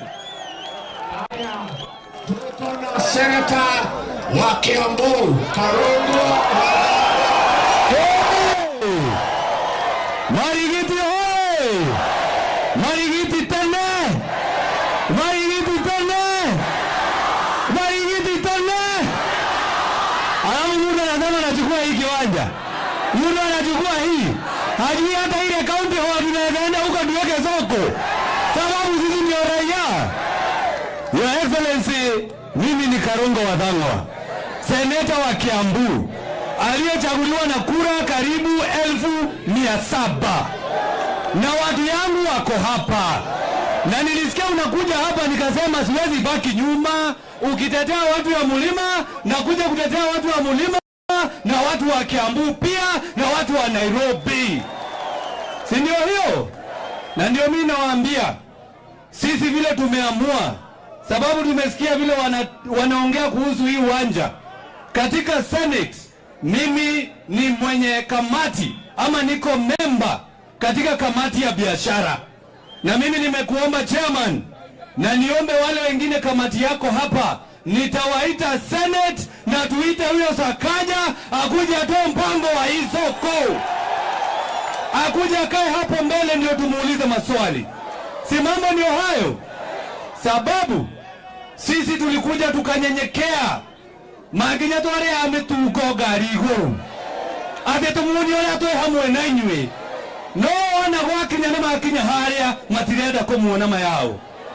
Tuambiaje? Tuambiaje? Wakwame, si ndio? Si ndio? Hapo mheshimiwa amesema na imefika wakati wa kuongea. Leo tunabeta kuelolea maudo, lakini wakati wa kuongea umefanya nini? Na nimekuwa nikifikiria, Your Excellency, nikajiuliza hii shida tuko nayo imetoka wapi? Nikaona kuna watu ambao wamezingira rais, hawakuelewa bottom up ni kufanya nini. Walienda bottom, wakaenda bottom, wakaenda bottom, wakafikia shetani, wakapanda na yeye.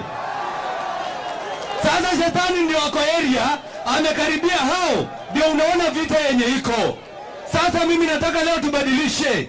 Kwanza tukemee shetani arudi bottom. Si ndio? Tukemee shetani arudi bottom. Shetani riswa. Shetani riswa. Akirudi hatusemi bottom sasa, ni ground up. Ground up. Ground up. Wale watu wa kusikiza ground. Si mambo ndio hayo? Adwa watu wakufanya nini? Unajua mimi nimetoka hapa Kiambu, na naomba munitume kwa huyo mbunge wa Kikuyu. Naomba munitume. Munitume. Si ndio? Sababu aliambia rais kwa kanisa, na akaambia rais na sijui kama ni mimi tu ama nyinyi ni mwezi mukiruo tiguo. Kwa kanisa akaambia rais ati ako na nyoka kwa mkono. Mulisikia hiyo? Lakini hakumwambia nyoka ni nini ama ni nani. Tumwambie nyoka ni nini? Tumwambie. Tunaambia rais, hiyo nyoka uliambiwa na ishonga utupe kwa mkono yako.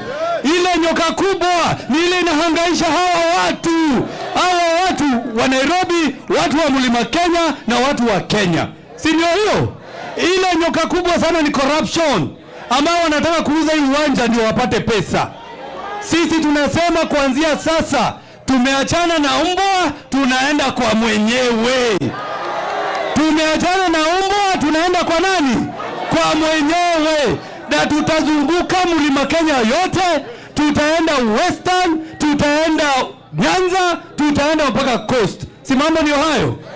Dasho kakeabu nomo koji kuona nige mutetera, sababu nyinyi ni watu wa nyumbani. Nogwo mheshimiwa wanyoiga no ginya tokoroera geti eno fareno ehigoro nenda muigiragire kuo na no nginya tukumoroerera ati mugondo wa reri uretwo ni wa raia kainyo mutare raia. Kwani ni sio raia? Si nyinyi ni raia? Si nyinyi ni raia? Hivyo tutafanya. Na mwisho, sisi tunashikilia Rigiji. Sisi tuko nyuma ya Rigiji. Wale wako kwa Rigiji nionyeshe na mkono. Hey! Alafu usikie mbunge wa constituency moja akijibu Rigiji. Na Rigiji alipata kura 7 million wakiwa na rais. Alafu muombee watu wa Kiambu tafadhali. Wambunge kadhaa wa Kiambu walikutana mahali tuko na kura 1.2 million, wakasema watu wataka kiongozi sijui ametoka county iko na 100,000 votes. Yes, sababu gani wanafanya hata wao? Tuko na 1.2 million tukaongozwa na mtu anaomba kura. Na sisi ndio tuko na kura. Hiyo yote tutaanza kuongea tukiambia watu wa Mount Kenya na ndio mwada wa Marigiti. Asanteni sana na Mungu awabariki.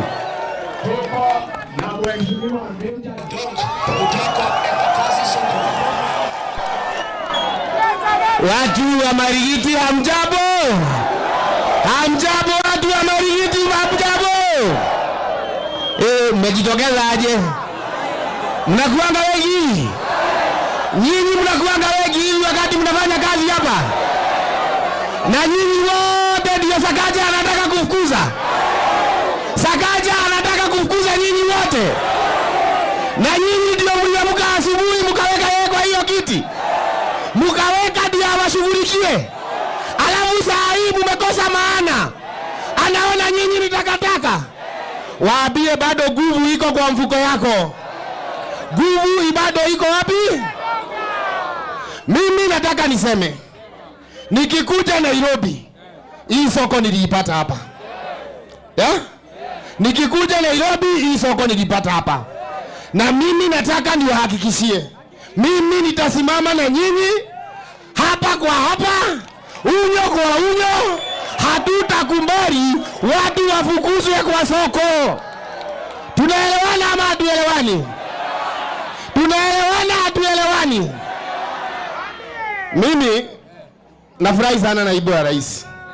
Hawa ndio hustlers wa kabisa. Hawa ndio wamama wa soko. Hawa ndio vijana wa soko. Hawa ndio hustler wa pale chini. Wakati tulikuwa tunazunguka hii Nairobi, tuliambia hawa wakitupea kazi tutawaleta juu. Badala ya kuwaleta juu, tumewarudisha chini kuliko mahali walikuwa. Ile mashida iko na hawa watu. Siku hizi mpaka kupata chakula kukula mara 3 inakuwa ni ngumu. Alafu unasikia yule mtu ameweka hapa City Hall, aangalie maslahi yao, anaanza tena kuwatuma ati nje. Ndio aibe hii kiwanja auze. Hiyo inawezekana? Haiwezekani. Inawezekana? Haiwezekani. Kwa hivyo mimi nasema tutasimama na nyinyi na tuambie huyu Sakaja kutoka akalie hii kiti, kazi gani amefanya hii Nairobi? Kazi gani amefanya hii Nairobi? Isipokuwa kuiba pesa ya wananchi. Ni kitu gani kingine amefanya hii Nairobi? Kama ni barabara zimeharibika zote. Kama ni soko zimeharibika zote. Kama ni kuongeza license ameongeza mpaka mahali nyinyi hamwezi fikia. Nataka tumpatie notice. Tumwambie vile tuliamka mapema tukapigia yeye kura akuwe governor wa hii Nairobi, 2027 ikifika tunaamka mapema tumwambie nyumbani ni nyumbani. Haiwezekani ati kazi yetu ni kukuja kusaidia mtu akuje ajitajirishe hapa Nairobi. Akikalia hii kiti hakuwa na kitu. Saa hii ameiba. Sasa vitu zote, hata hapa nafikiria anataka kugrab ndio ajenge nyumba yake. Lakini tunamwambia haiwezekani. Nataka pia huyu gavana wetu akubuke Waititu, yule alikuwa gavana wa Kiambu. Muigai wa Njoroge na naibu wa rais hapa walizunguka hii Nairobi wakimuombea kura. Kwa hivyo hatuombi, tunasema lazima aheshimu naibu wa rais. Kweli ama sio kweli? Kweli ama sio kweli? Hii serikali yetu ya Nairobi ya hasras hapa, tulimwambia pea mama boga mmoja akuwe CEC. Alikataa. Pea kijana moja wa bodaboda akuwe chief officer. Akakataa. Mimi nataka 2027 ikifika, kwa sababu mimi najua mnatusikiza na sisi tunawasikiza na tutasikiza ground. Candidate akijitokelezea, candidate akifanya nini? Akuje awaambie anataka ku gavana ya Nairobi. Mtapeana ama hamtapeana? Kuna mzee mmoja mlikuwa mnafanya kazi na yeye hapa, na alikuwa anafanya kazi kwa hii soko, na huyo mimi naonanga kama yeye ni baba wangu wa kisiasa, na ni mwenye anaelewa ile mashida ya nyinyi watu wa soko hapa. Mimi nikiangalia naona huyu mheshimiwa Bazenga akikuja awaombe kura, awaambie anahitaji kura ya gavana, tufanye nini? Na akiwasubua bado mimi niko. Akiwasubua bado mimi ni. Finally, nataka niseme, nasikia wabunge wanaenda kukutana ati ndio wa impeach naibu wa rais.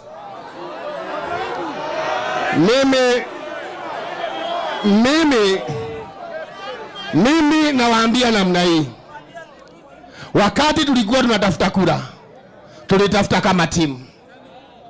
Hii maneno ya mbunge yako hapa kwa Karungo wa Dhangwa, huyo mbunge anaitwa Kimani Ichung'wah, yeye amefanya ati sasa yeye amekuwa kama mwanamke. Yeye ndiye anajua matusi yote, yeye ndiyo hana heshima na kiongozi yoyote. Mimi namwambia akicheza tutaenda kuangalia kama ni mwanaume.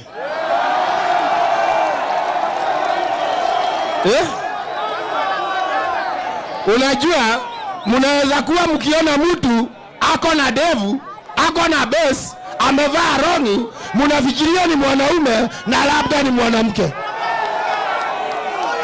Kwa sababu hiyo matusi sijaisikia ikiwa na mwanaume. Ile matusi Kimani wa Ichung'wah ako nayo sijawahi iona mahali ikiendelea namna hiyo. Na nataka ifike kwa rais.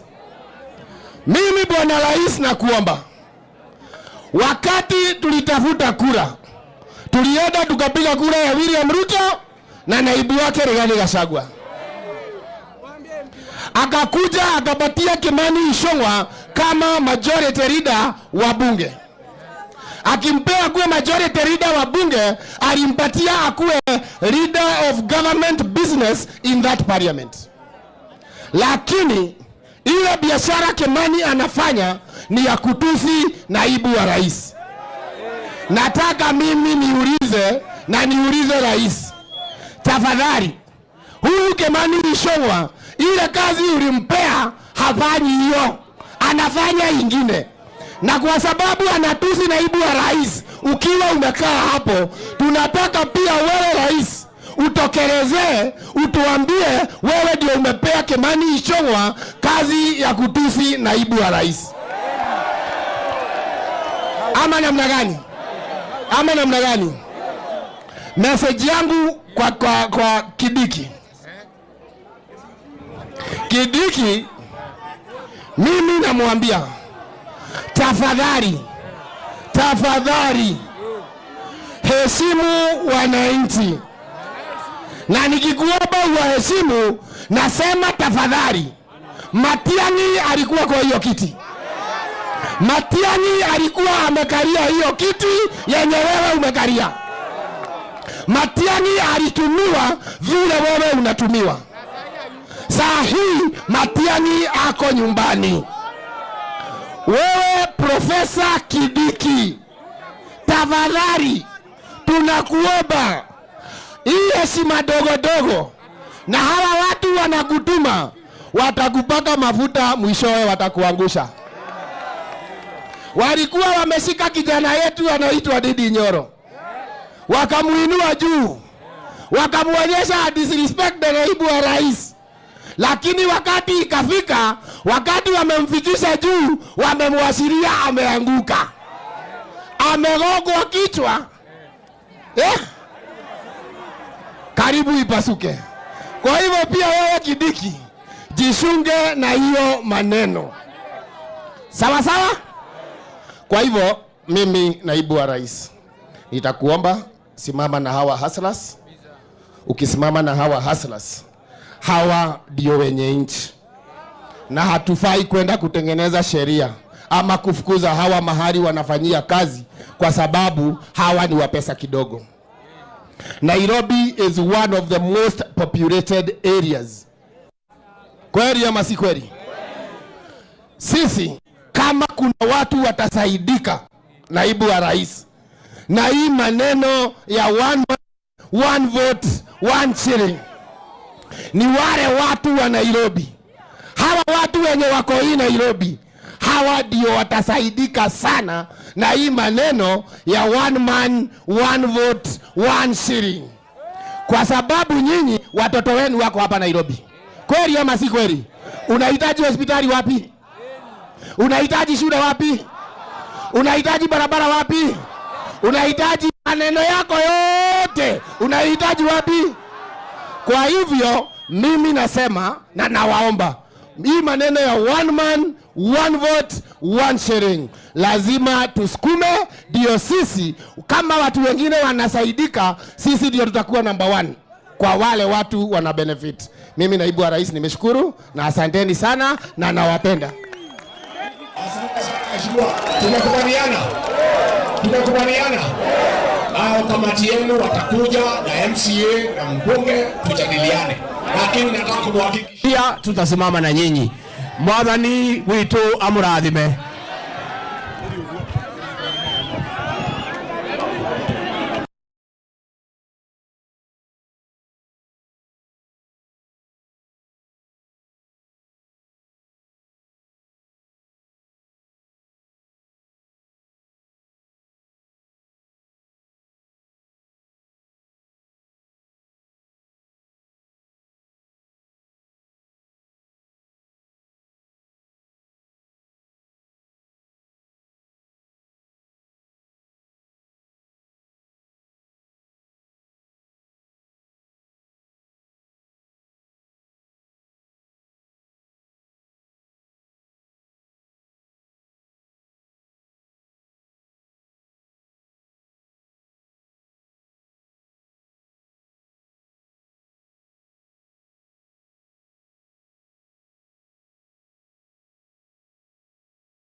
Where did the rain begin to beat us?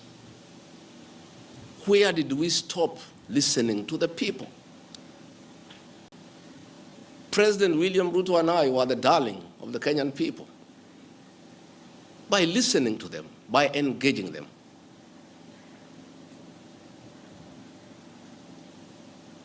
And as a government, we have established institutions to ensure we not only listen to Kenyans, but also genuinely understand their concerns.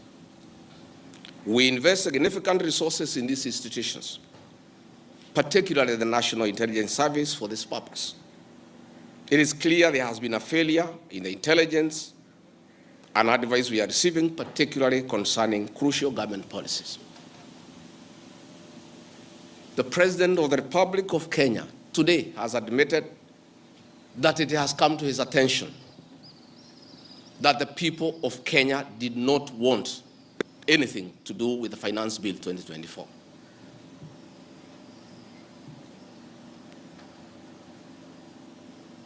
president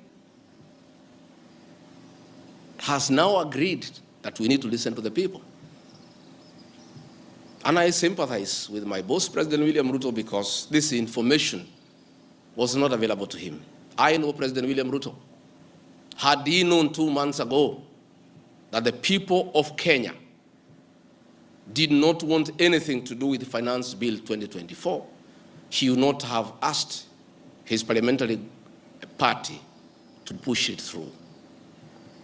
Yet, we have an organization paid by the public to give him and government such information. And that is where the problem is. We have a dysfunctional National Intelligence Service that has exposed the president, the government, and the people of Kenya. Had the National Intelligence Service briefed the president 2 months ago about how the people of Kenya feel about the Finance Bill 2024, so many Kenyans would not have died. Property would not have been destroyed. Offices would not have been touched. There would have been no mayhem. But they slept on the job. It had to take people to die, property to be destroyed, protests across the country for the president to know the truth of what the people of Kenya feel. Yet, there is an organization paid for by the public to brief the president and the government about the feeling of the Kenyan people. Officers of the National Intelligence Service, officers of the National Police Service have told me in confidence they did not get advance intelligence briefs about the magnitude of the protest in Eldoret, in Kericho, in Nairobi, in Githurai, in Embu, in Nyeri. Since independence, there has been protests around Parliament. Never have protesters invaded and gotten inside Parliament. Senior officers have told me in confidence they did not have an advance intelligence brief about the intensity of the protest so that they prepare in advance. The National Intelligence Service slept on the job. And the problem is simple. The Director General of the National Intelligence Service, Nuruddin Haji, was a junior officer in the National Intelligence Service before he was appointed as DPP. When he was appointed to the office of the Director General, because of inferiority complex, he chased away all the people who were senior to him when he was in the service, therefore crippling the capacity of that service and making it dysfunctional. 3 directors were chased away and reassigned to desk jobs in ministries across government. 13 assistant directors, men and women with proven track record of intelligence collection and analysis, were removed from the National Intelligence Service, leaving a shell under a clueless Director General who has no capacity to run the organization. And that is why the security sector was caught off guard by the intensity, the anger of the Kenyan people, the agitation of the Kenyan people, the resilience of the Kenyan people. Had Nuruddin Haji done his job, we will not be where we are today. He has no capacity. He is out of the country most of the time on business trips. The country is on his own. My boss, President William Ruto, is exposed. That he has to back down and admit that he has hurt the people of Kenya. Yet this matter has been in public domain for the last 2 months.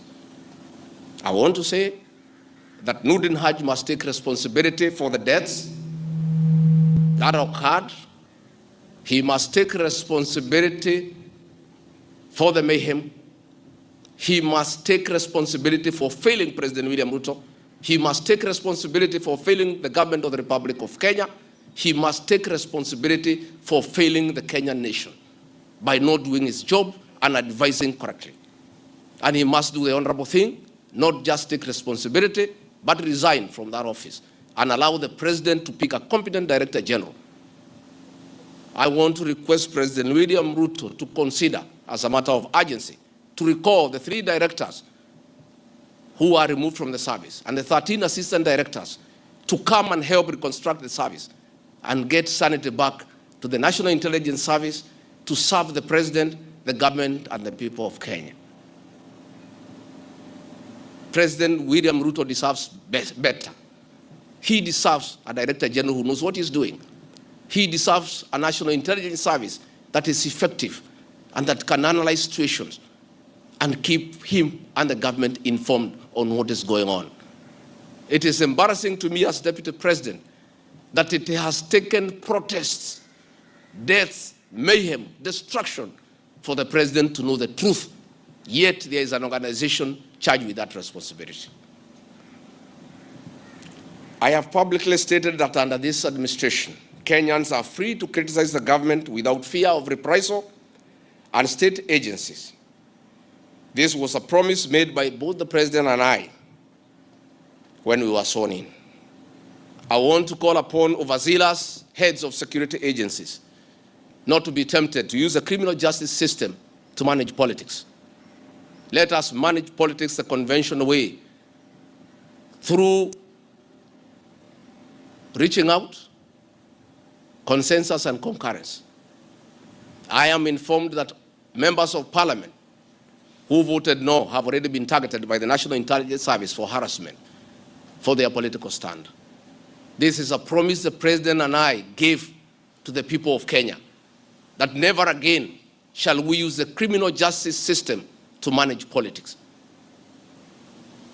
I want to say that the president and I gave a categorical promise to the people of Kenya that the issue of abductions and extrajudicial killings will never happen again. Sadly, this is back. It is unbelievable that the son of the Honorable Attorney General of Kenya, Justin Bidan Muturi, was abducted at night in a commando style by officers of the National Intelligence Service and held incommunicado for 18 hours. Yet, that is the Honorable Attorney General of the Republic of Kenya. What will happen to other Kenyans? I want to ask our law enforcement agencies to dignify the president and I before the people of Kenya and not backtrack on the promises we made to the people of Kenya, that we shall never again use the criminal justice system to manage politics. Yesterday, Nurdin Haji was trying to put up a team together to craft lies and propaganda and attribute the chaos that were in the country to leaders, I included, former President Uhuru Kenyatta and others. Yet it is very clear, and the president has admitted, that these protests were caused by the anger of the people of Kenya and their refusal of Finance Bill 2024. I want to call on the National Intelligence Service not to take us back to the dark old days of the Nyayo era, where you create propaganda and schemes to undermine leaders and those you don't agree with. I want to say in conclusion, this is a time for reflection and action. And we need to take immediate steps, as the president has guided, and I'm very happy, to engage the Generation Z. And I want to call that generation to tell us whom to engage, because they are leaderless, they are tribeless, they have no organizational structure, but we would like to engage the right people. There could be a temptation among some young people around us in government to pick some friends of theirs and attempt to bring them for discussion. So I want to challenge our young people and salute them for their courage and conviction and the love for their motherland to come up with a structure on how they can engage government in accordance with what President William Ruto has guided this afternoon. In view of the very wise decision by the president, in conformity with the wishes of the Kenyan people, to withdraw Finance Bill 2024 that was in contention, as Deputy President of the Republic of Kenya and a patriotic son of this country, I want to appeal to Generation Z to call off the protests for tomorrow, because their cry has been heard by the President. The President has accepted that there was an issue, there was a disconnect, and the President has done the right thing. And I think it's only fair that we call off the protest so that we don't have further loss of lives and destruction of property. It's an appeal that I've made as a father, as a parent, to our young children. We love you, we respect you. Please, I beseech you as your father, now that the President has given in and accepted to go with the wishes of the Kenyan people, please, my sons and daughters, I plead with you to save lives.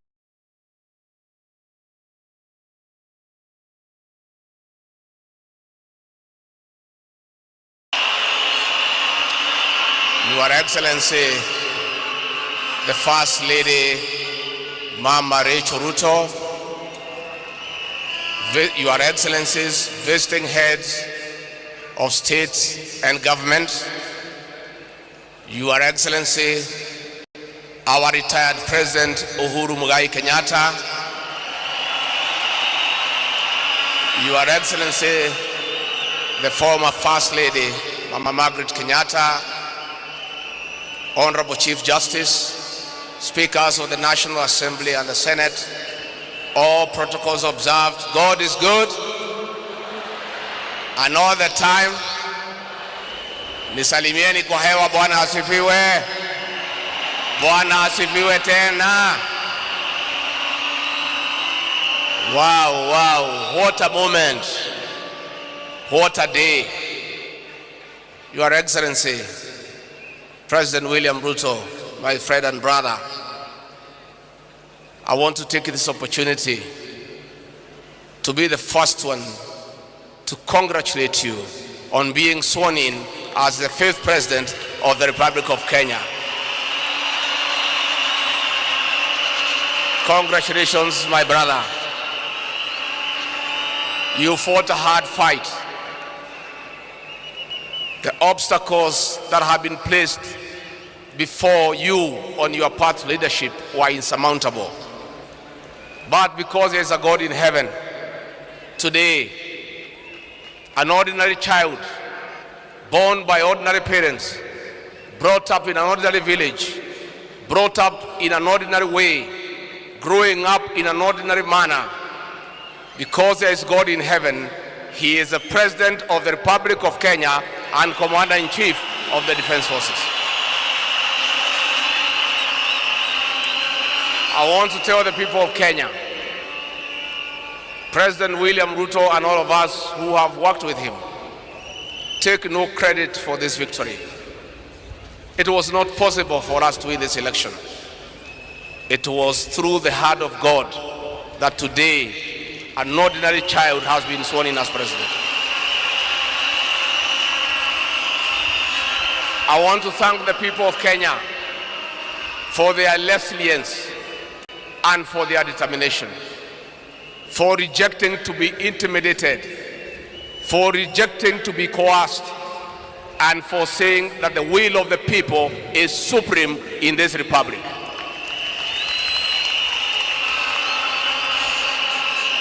Your Excellency, President William Ruto, I must tell these people the truth. Despite the fact that you are a hard worker, you have passion to serve, you are zealous, you are a go-getter, the journey ahead of you is not rosy. And I want to ask the people of Kenya, the way you prayed for President William Ruto to be elected as president, please continue praying for him and his team to be able to start the economic transformation of this great republic.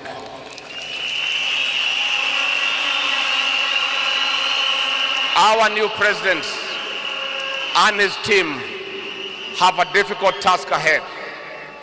The truth of the matter is that we have inherited a dilapidated economy that is facing almost an economic shutdown. We have a 10 trillion public debt. 6 million Kenyans have no employment.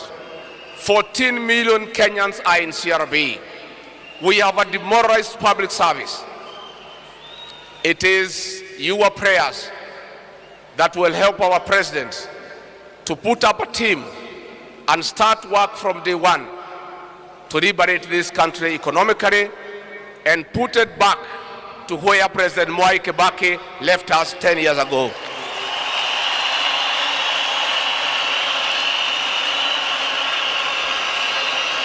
Your Excellency, the President, I want to tell the people of Kenya that today is a great day. Freedom is here with us. Freedom is here with us. I want to tell the people of Kenya that finally you are free. Kenya is now a democratic country. You don't have to look back when you do something. All Kenyans are free to associate with whoever they want.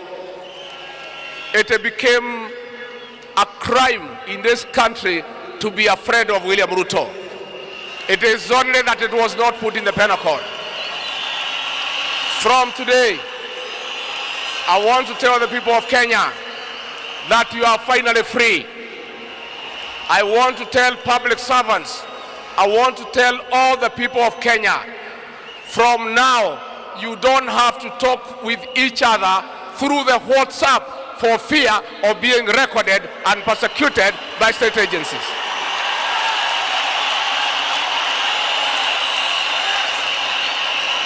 Your Excellency, our President.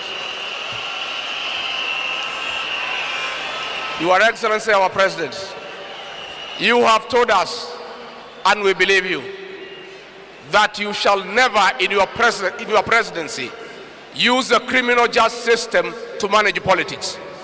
You have told us that you'll manage politics the conventional way through persuasion and reaching out. I want to give a word on behalf of our president that you are free to criticize his government without fear of reprisal from state agencies.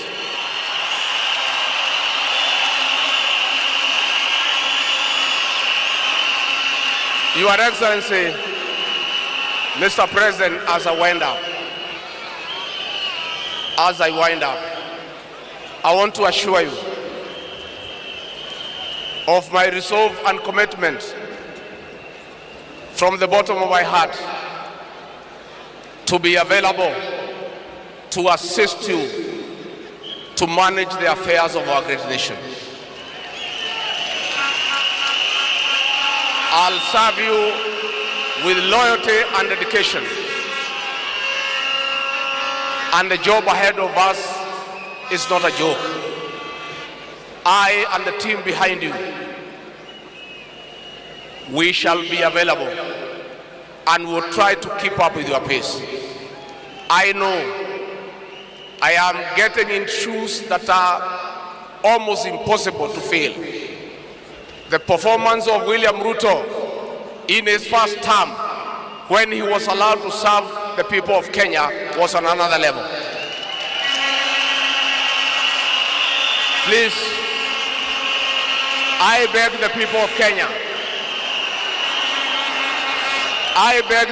Kenya, not to measure me with the performance of William Ruto, because you might get disappointed. I'll try. I may go up to 60 or 70%, but filling the shoes of this man is no small feat. And as we move forward, I want to ask the people of Kenya to work hard. We don't have a choice.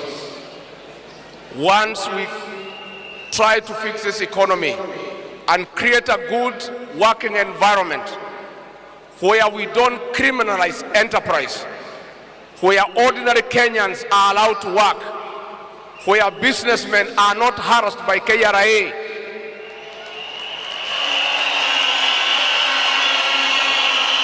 where goods belonging to the people of Kenya will never again be touched by overzealous public servants. Where again poor people will never again be evicted in brutal evictions by state agencies. And I say, freedom is here. Let every Kenyan be prepared to work hard. Let us give our new president a chance.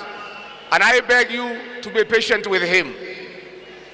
We have come to the treasury and the coffers are empty. We have to start from scratch. We ask for people of Kenya to be patient and give us a chance to try to get things working. Finally, as a Christian, I take this opportunity to thank my wife Dorcas, Pastor Dorcas, for being a prayer warrior, for praying for me in difficult times, for standing by me.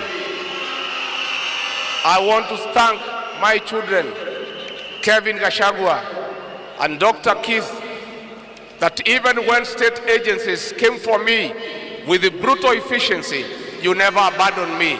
My family, I will ever cherish you for standing with us. And I must tell the people of Kenya, please take care of your families. Those are the only people you can rely on. Friends abandoned us. Business associates betrayed us.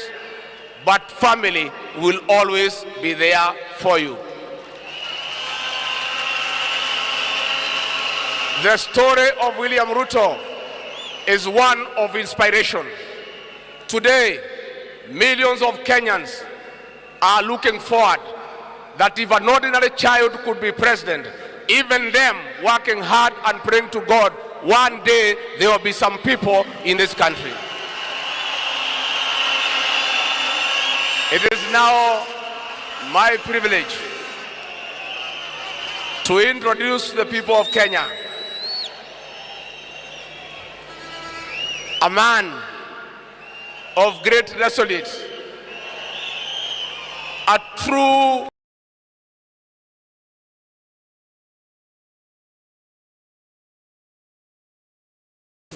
Your Excellency, kuna maneno tumeona jana ambaye imetushangaza kidogo. Sijui kama mliangalia kwa televisheni, kulikuwa na mazishi kubwa huko pande ya Mululu, mliona? Na ile kitu imeshangaza mimi, naibu wa rais. Kuna wale walipewa nafasi kuongea. Kuna seneta mmoja anaitwa Malala na mzee mwingine amevaa nyororo kwa shingo anaitwa Atoli. Na saa ile waliamuka kuongea, nilikuwa nadhani watafanya vile kiongozi anatakiwa kufanya. Kiongozi ukipata nafasi kuongea mbele ya rais wa Jamhuri ya Kenya, unatumia nafasi hiyo kueleza yeye zile shida siko katika area hiyo. Wangechukua nafasi hiyo kumweleza rais ya kwamba iko shida ya miwa katika Western. Wangechukua nafasi hiyo kumwambia watoto wanasoma chini ya miti. Wangechukua nafasi hiyo kumwambia watoto hawajarudi shule kwa sababu hawajapata basari. Lakini walichukua nafasi hiyo kumshauri rais. Na ile mashauri wanapatia rais ilitushangaza. Walimwambia Rais Kenyatta ya kwamba arudi kwake nyumbani hapa Nairobi na Mount Kenya, na kwa sababu watu ya huko wanakataa BBI na wanakataa handshake, ashukue kiboko na fimbo na rungu awanyoroshe. Sasa rais wa Jamhuri ya Kenya kuchukua kiboko na fimbo si ni kuumiza watu? Na ile nashangaza sisi ni kwamba wale wanaambia rais aumize watu ya nyumbani hawakumuombea, hawakumpatia kura. Wale rais anashauriwa kuumiza ni wale waliombea yeye wakampatia kura akakuwa rais wa Jamhuri ya Kenya. Tena isipokuwa wajui, kama wangetoka area hii wangejua hakuna mtu ya kuumizwa. Tayari watu wameumizwa zaidi, hawezi kuumizwa kuliko hapo. Kwa sababu watu ambaye hawana chakula Kuna ingine unaweza kutumia kiboko. Watu wamefilisika, biashara zimeharibika, watu Nyamakema vitu yao ilichomwa na Matiang'i, alafu naambia rais achukue kiboko aende akanyoroshe watu ya Nyamakema. Watu tayari walinyoroshwa na Matiang'i, wamefilisika, hawana chakula. Ukienda hapa Kariobangi, watu walinyoroshwa na Matiang'i wakati ya corona, wakafukuzwa na kulikuwa na mvua, alafu namwambia rais achukue kiboko aende anyoroshe hiyo watu. Ukiendelea wafanyabiashara kutoka hapa Nairobi, kutoka mkoa wa kati wa Mount Kenya, wamefilisika, mali yao imeuzwa, imepigiwa kengele, hawana chochote. Alafu namwambia rais wale watu vitu yao imeuzwa, achukue kiboko aende anyoroshe hawa. Unakuta kama ni hao viongozi wote tayari walifukuzwa bunge kwa kamati zote. Alafu unamwambia rais achukue fimbo aende agonge hii watu. Ukipata wengine wametumiwa Kenoti, amehangaisha hawa. Wametumiwa KRA, amehangaisha hawa. Tungetaka kumwambia Atwoli na Malala, hapa Nairobi, Mount Kenya, hakuna watu ya kuumizwa na rais. Wameumia ya kutosha, na hawa wamekanyanga chini na rimu. Na sasa kuwaumiza hao zaidi, labda kuua hawa, kwa sababu ni watu hawana chakula. Ama Mungu na chakula. Na tena tungetaka kusema namna hii. Our president, we love you and we care for you. We prayed for you, we voted for you.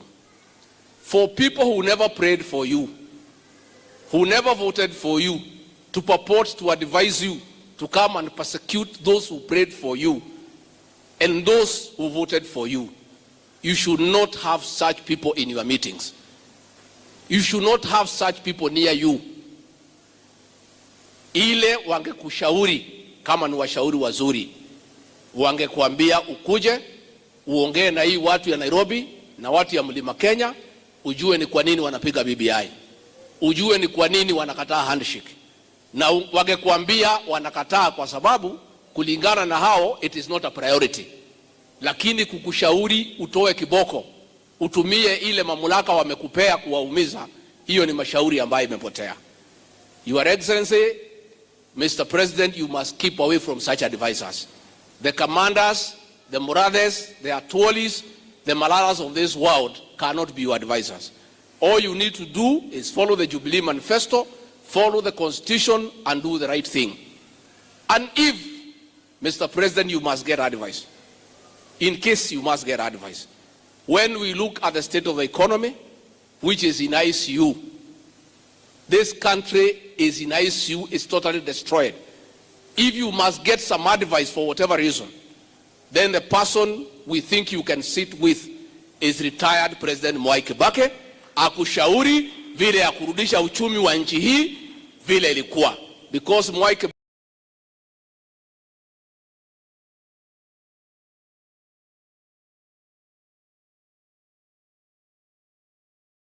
Before that cleanup, I intended to do what I usually do, which is inspect government projects where maybe money was allocated and no development has been done.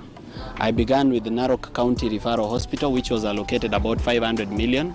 Then somewhere along the way, before they finished the contract, they allocated another 500 million, which now went from where we don't understand. So after visiting that hospital, I toured the hospital. It's no longer in use. It has stalled. Medical equipment is not there. I went to Uhuru Market, which was launched by His Excellency Uhuru Kenyatta, and now has been launched again by the governor.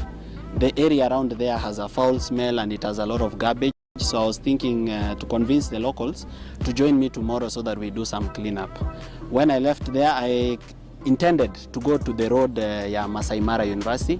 I have a lot of projects that I need to tour. One of them is the Suswa water projects. Another one is the Patikalitad water project in Kilgoris. Another one is Majimoto Sekenani Road. And then so many other projects that we need to see where Kenyan taxpayers' money went. But unfortunately, in this particular incident, we were not able to finish to do our work because we were attacked. We were attacked by individuals who were sent to attack us. One of my vehicles is damaged, but our security did a good job. We want to tell the people of Narok that we are peaceful, loving. We have not come to cause any chaos. We've just come to share Mashujaa Day with them and to celebrate our heroes. And we hope that they'll stand with us and walk with us in this journey of accountability. And also this is to communicate to the political leaders and the governor, whoever may have mobilized those people to come and attack us, that we don't wish anything bad.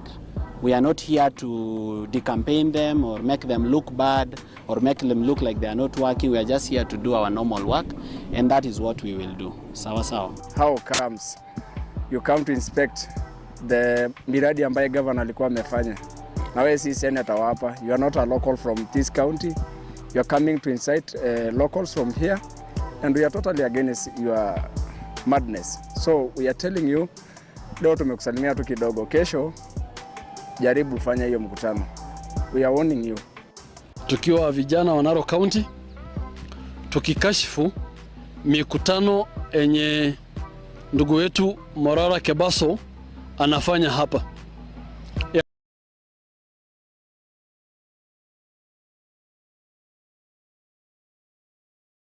Saying I'm coming, but because of security reasons I'm not able to always disclose where I go, so I just show up.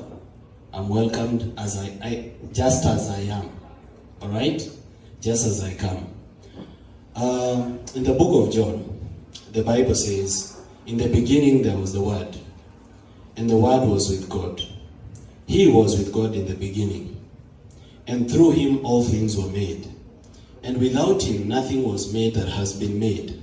And in him was life, and that life was the light of mankind. And the light shines in the darkness, and the darkness comprehended it not. There was a man named John. This man came as a witness to the light.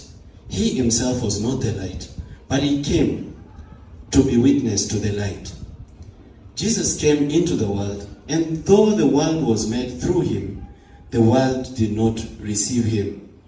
But to those who received him, he gave the right to be called children of God.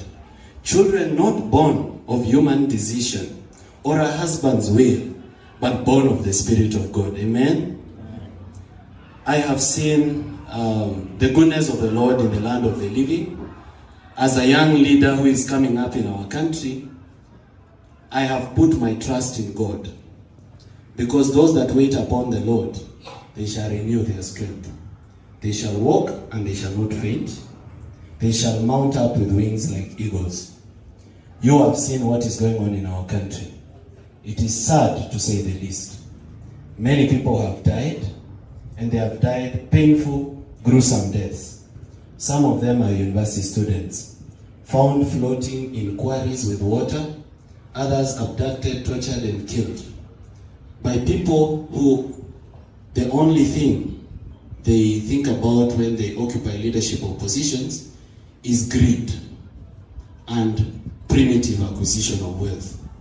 I've come to tell the people of Meru University that even Chuka University, that even as you purpose to be in prayer during your theme for prayer, also remember that prayer without actions is useless. It has come a time when the young people of our country have to rise up and defend their nation. And they have to rise up and take back their country. Is that okay? And I am relying on you as the young people that are coming up in our country, not just to be advocates of integrity, but to show the example of integrity. That by reason of your living, these people may see that it is possible. Because we have reached a state of hopelessness in our country, where even students are in the university studying for various degrees, but they do not see the opportunities which they will transition to. They can see their colleagues, their elder siblings, their friends who went ahead of them, already cleared degrees, but they don't have opportunities. They are out there hustling.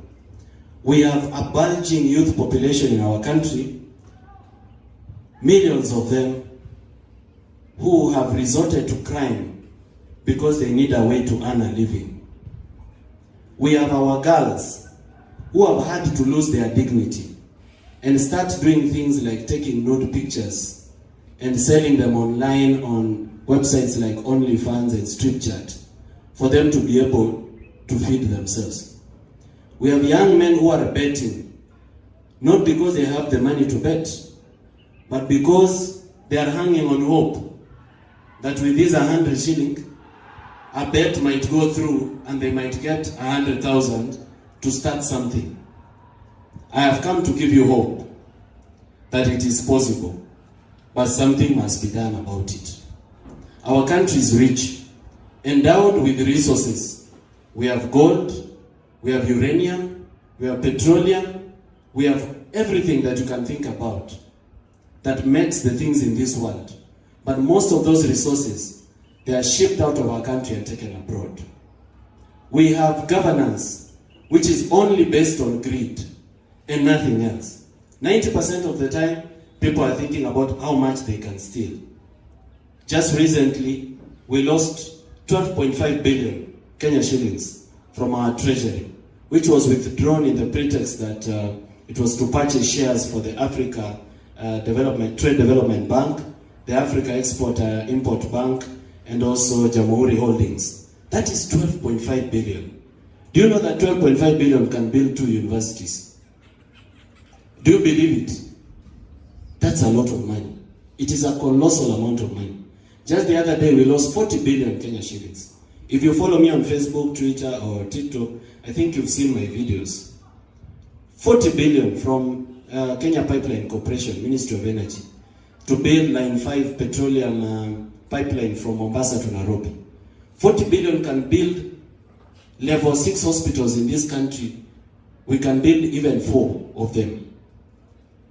Just the other day, a cabinet secretary for Treasury signed a letter to open an account on behalf of the people of Kenya in a bank in America called JP Morgan Chase. And they borrowed $2 billion on behalf of the people of Kenya. That is 270 billion Kenya shillings. 650 million US dollars was transferred that it is to pay a debt by Kibaki. 350 million US dollars was transferred to our account. $1 billion US dollars was transferred from that account in the United States to another account in Qatar, which was also called the Kenya Wealth Sovereign Fund. And just like that, somebody withdrew $1 billion. That's 130 billion Kenya shillings. If you are comfortable with this, I am not. I lose sleep every night. I don't think that we can continue like this. I don't believe that it is sustainable. And remember that you pay taxes. The problem we have in this country is 90% of you don't believe that you pay taxes. Now today I want to tell you that if you took 100 bob this morning and went to the shop, now ukanunua breakfast, you paid taxes. Because if a kilo of sugar was supposed to cost this much, it will cost more because there's a 100 bob tax. If you buy a token, you're 50 shillings, 19.8 shillings is taxes. Therefore, this is your money. You should be worried. I should be worried. And we should be thinking about what we can do about it. Right now, we have the new funding model, which may deny many people opportunities to attend university. We hope that it shall be well. But even as we hope, let us do something to better our nation. And that's something that we can do begins with civic education. Educate your parents as the first place. Then educate your siblings. Tell them about corruption, bad governance, impunity, lack of constitutionalism, avoidance of the rule of law. Tell them about these things. Tell your friends, tell your hostel mates. Civic education begins with you, okay? The only way we can change our country is if everybody knows what is going on. 90% of our country, they believe that corruption is watu wa Nairobi. They don't believe that corruption affects them. And you can understand why. It's because somebody, if they've never touched $1 million, if you tell them 6 billion was stolen from the Ministry of Health, they wonder what you're talking about. The other day here in Mount Kenya, 21 children were burned to death like firewood in a dormitory. And in that same place, there was a road that was launched that is called Endarasha Charity and Baringo Road. Billions were set aside for that road. But the Zimamoto fire engine could not get to that school to put out the fire because the road is bad. When I went there to pray with the families and to condole with them, the member of parliament came with a helicopter. So you wonder, if they show up at a funeral with a helicopter, when are they going to know that the road is bad? In that whole sub-county called Kieni West Sub-County, there's no hospital. It's just a dispensary.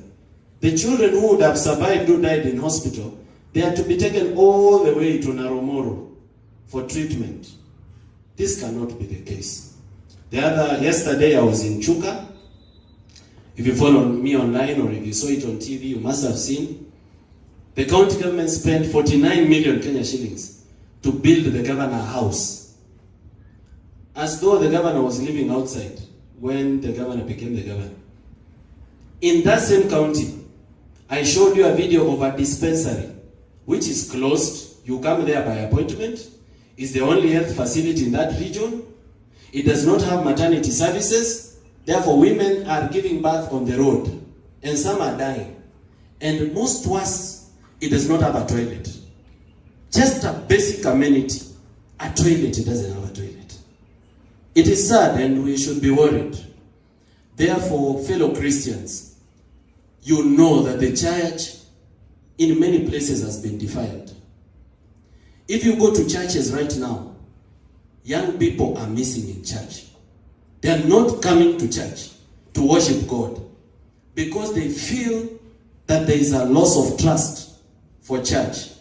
They feel that the church does not stand for justice. They feel that the church is participating in theft. But you are here and you've come to worship your God. Please don't give up. We don't believe in God because the pastor is good. We believe in God because God is God. Because God is still seated on the throne. He is the bread of heaven and living water. As young people of our nation, let's not give up to pray. I know you've seen leaders come to church, kneel down, pretend to pray, and even lie in front of the church. And they lie shamelessly. I'm sure it worries you. And sometimes you wonder why you should still go to church.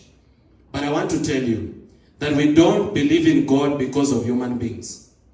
We believe in God because He is God, the maker of heaven and earth. Heaven is His throne and earth is His footstool. We must continue to worship God because that is the mountain which we look up to, from whence our strength comes from. Everything that we purpose to do, including education, including looking for spouses when you finish your education, including starting businesses, starting your careers, set God first. Let Him go before you in your troubles. Let Him fight for you. Don't fight for yourself because you are only human. And the fight is against principalities of evil. Young people of Chuka University, are you ready to defend your nation? Young people of Chuka University, are you ready to defend your nation? Are you ready to defend it in the name of your God? Will you defend your nation in the name of Jesus? Please do. We cannot be the same. Before the Gen Z demonstrations began, I was a businessman going about my business. I ran a company called Morara Home Furniture, which employs 85 Kenyans. Most of them young people. I'm not old myself, I'm 28 years old. By this month I'll be turning, I think, 29. And I began struggling when I'm in campus. When I was in Kenyatta University School of Law, I used to cook chapatis for fellow comrades, and I make a shilling or two. I had trolleys of chapo smoky. I've done writing, online writing. I've done transcription. I've done many things, just preparing myself for this moment. God has given me an opportunity and a big platform. This fame is not mine, it's yours. I want to use it for the betterment of our nation. And I need your support, and I need your prayers. Because doing what I do is not safe, but it is worth it. Okay? It is not safe, but it is worth it. Remember, Jesus Christ only lived 33 years. So therefore, do not be afraid of death. All of us will die at some point. Speak for truth, stand for truth, and the Lord your God, who is the Prince of Peace, and Jesus Christ, who is the Prince of Peace, and who is the truth, he himself will defend you. Thank you very much, and God bless you.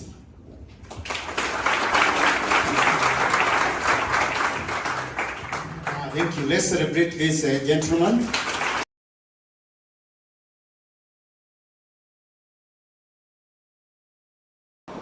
I don't want you to refer to the Constitution. I want you to refer to your heart. Have you become this heartless, Mr. President? Have you become this heartless to a sense that your deputy president is sick, but you're still fighting him down? Mr. President, we helped you, we fought for you to become president. We never knew that you'll become this man who does not care about his friends. You had the opportunity to even talk to the Senate because they have up to Saturday.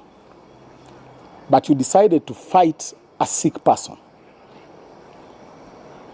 You decided you'll be the last person who will kill the aspirations of our deputy president.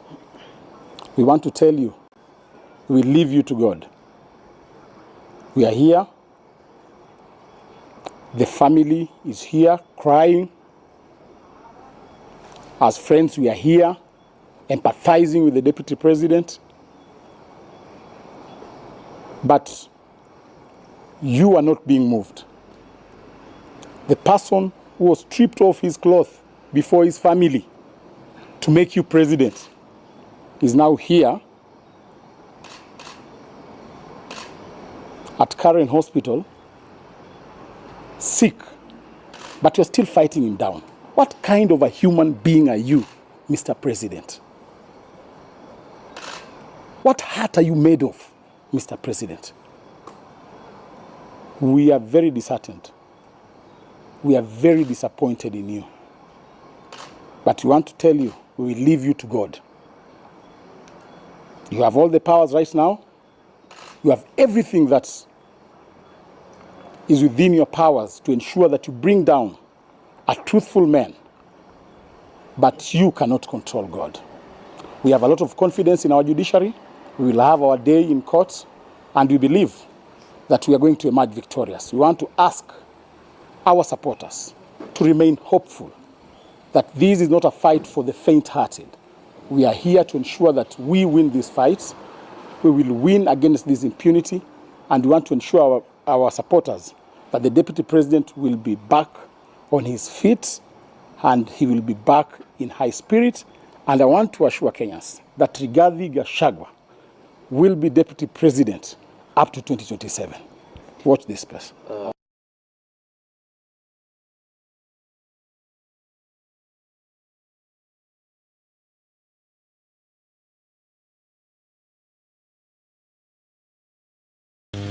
As a nullity, and that does not meet the threshold of public participation as expounded by the Supreme Court of Kenya during the celebrated case of Governor Peter Wabora.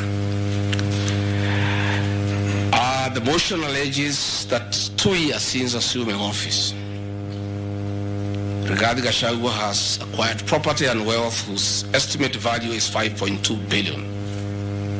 Despite his known income by way of employment is 24 million. This is extremely outrageous, Gachagua. I trust he was just given a document to sign. Had he taken some bit of time to do some research, he would not embarrass himself and the National Assembly. James Derito Gachagua was the governor of Nyeri and died in London on the 24th of February 2017, and yours truly, Rigathi Gachagua, was by his bedside. Prior to his death, 3 or 4 weeks before, in privacy, he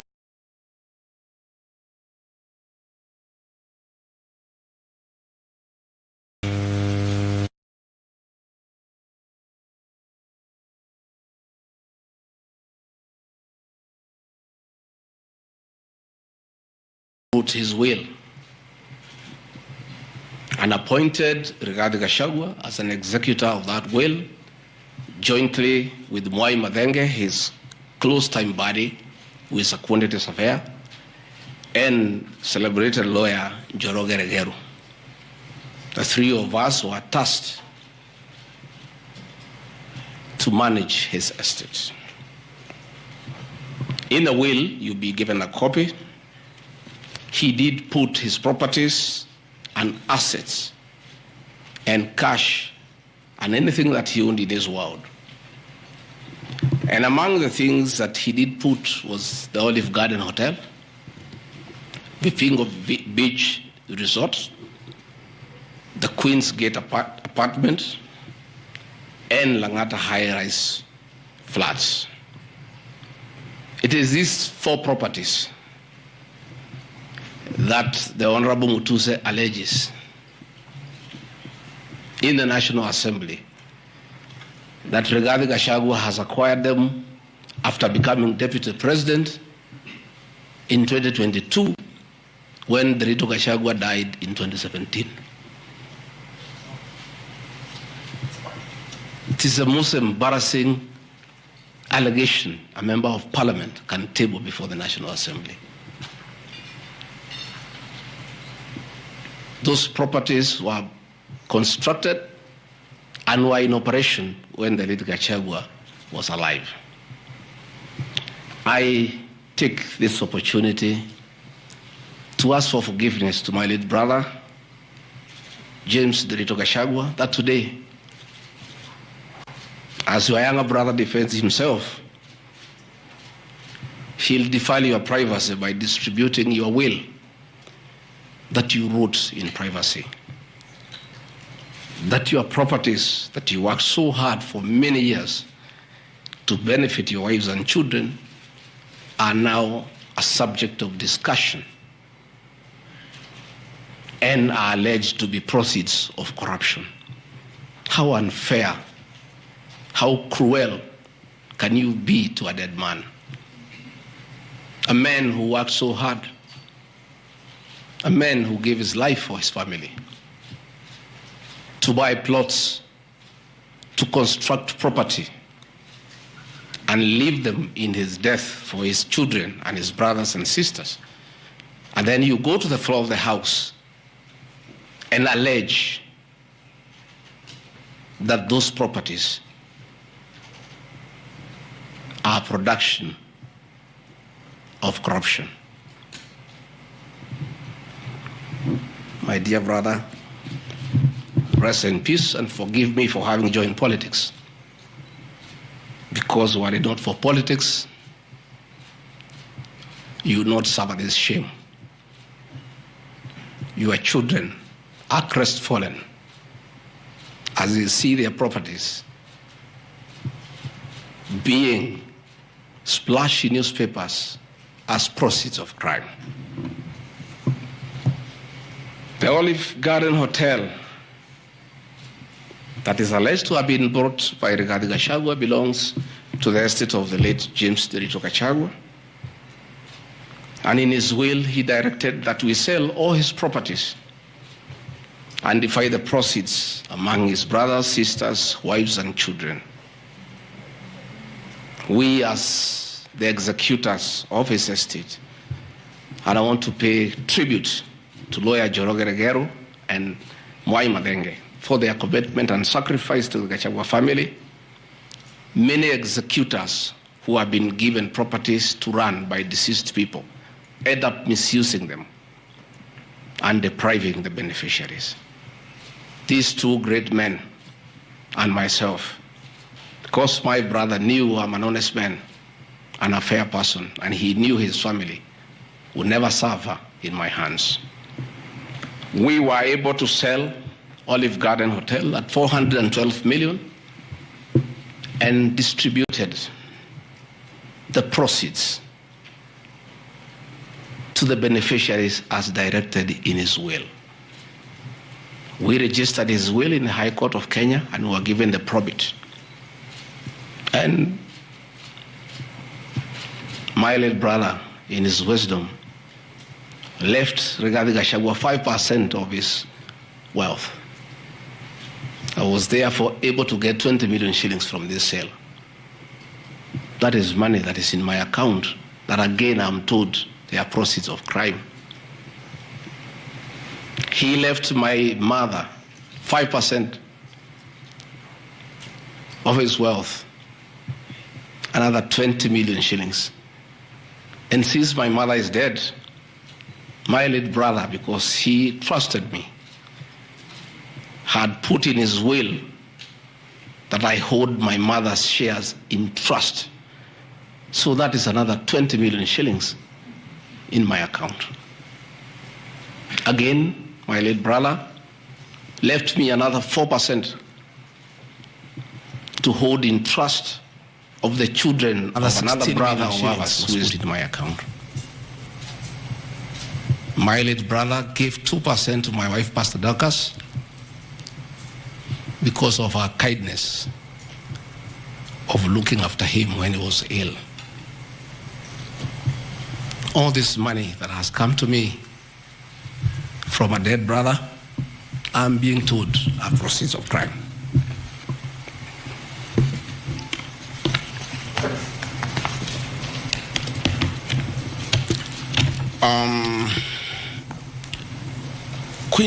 Queen's Gate Service Apartments, another property belonging to the late Gachagua, is another property that I'm told I've bought as when I'm deputy president. That is why I have 5.2 billion worth of money. And this property, again, we sold the Cooperative Bank of Kenya, the staff retirement benefits for nearly 600 million.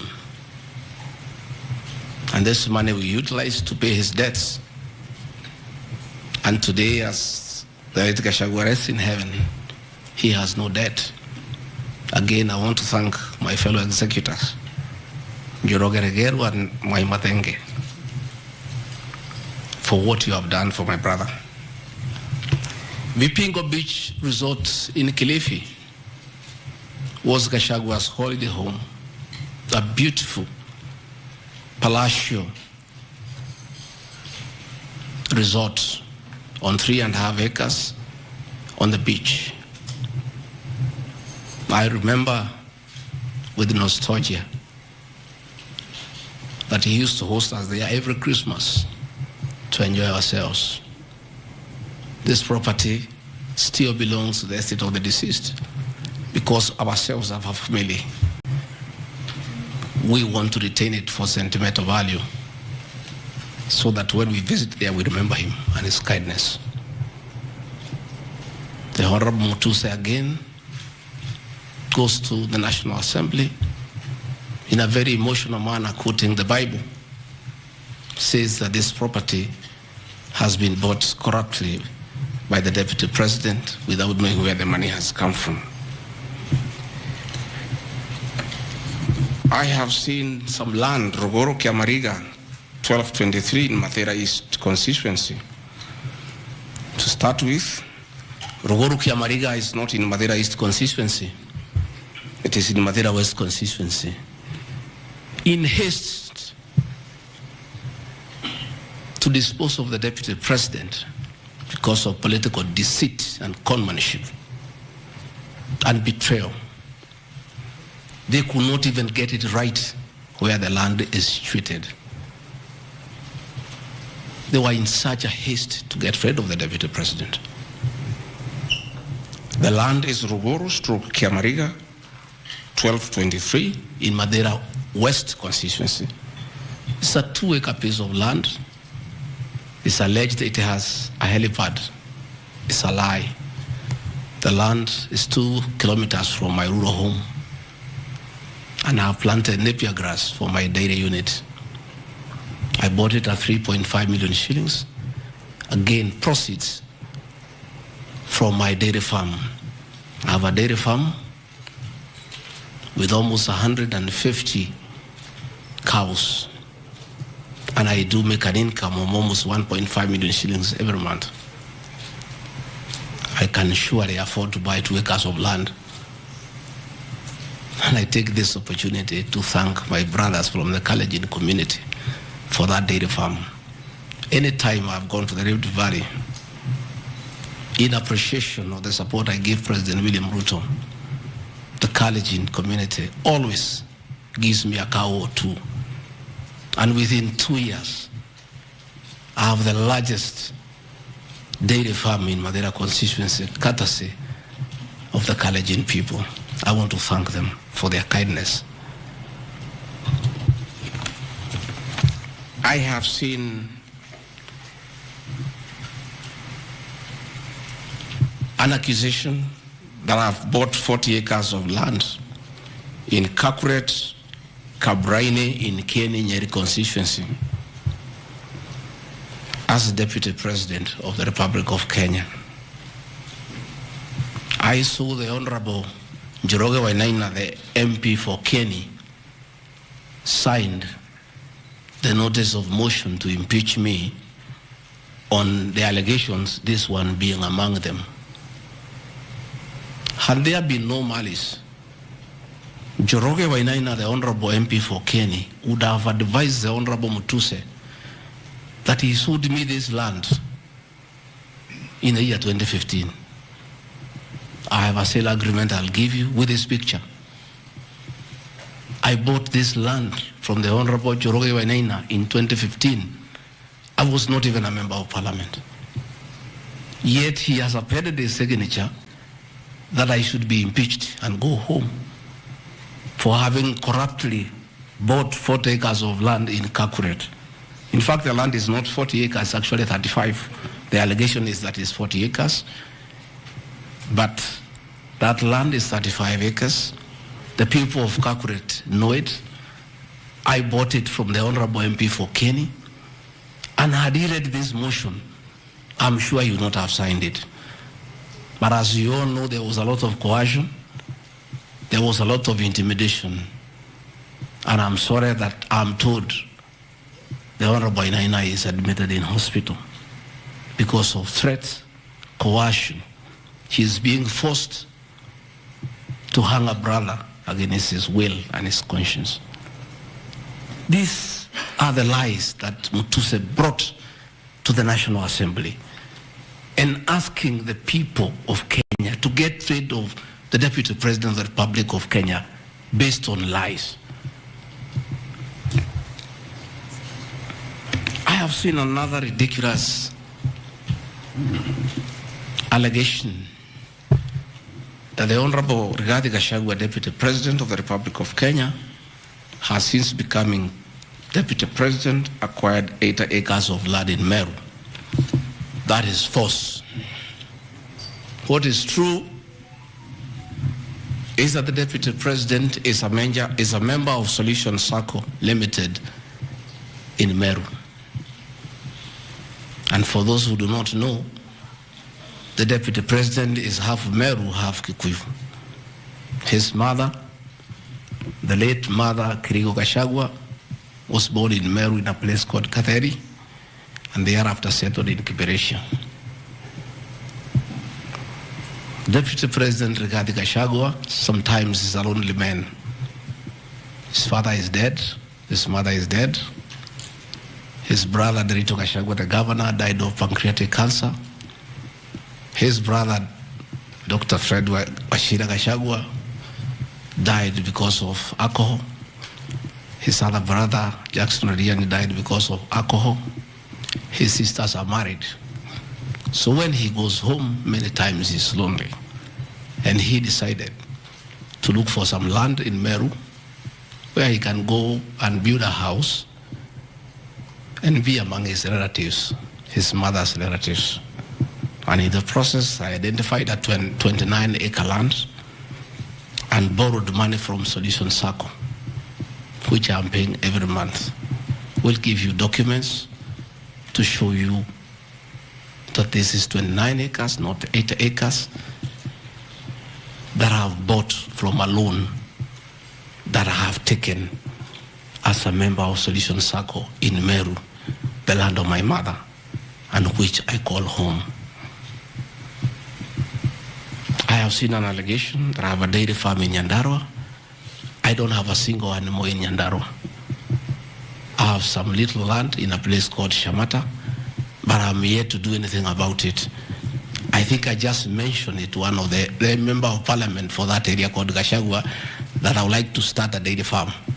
And I think those rumors in parliament, the Honorable Mutuse went ahead to say that I own a dairy farm in Nyandarua. I own no such farm today, but God willing, because of the good climate in Daragwa, in Shamata, one day, God willing, I'll have a huge dairy farm. I have seen companies listed just to create an impression that Rigathi Gachagua is doing business. I want the people of Kenya to know that Rigathi Gachagua was a businessman before he became a politician. And he had a life, and that life is part of his history. So getting companies that were associated with him 15 years ago, 13 years ago, 10 years ago, and publishing them, it's just being mischievous. My life did not start as deputy president. I left university in 1989 and served the public for 15 years, up to the year 2002. I left for the private sector for another 15 years. In those 15 years, I was a very astute businessman. And luckily for me, maybe of you are not that lucky, it was during the Kibaki era when things were working. The economy was strong, business environment was right, and there was room to make money. And I made money that time. Those are old companies, and they are not trading. And when I became deputy president, a few companies that owned properties, I transferred to my children, and I told them to continue doing business and not to do business with the government because I don't want conflict of interest.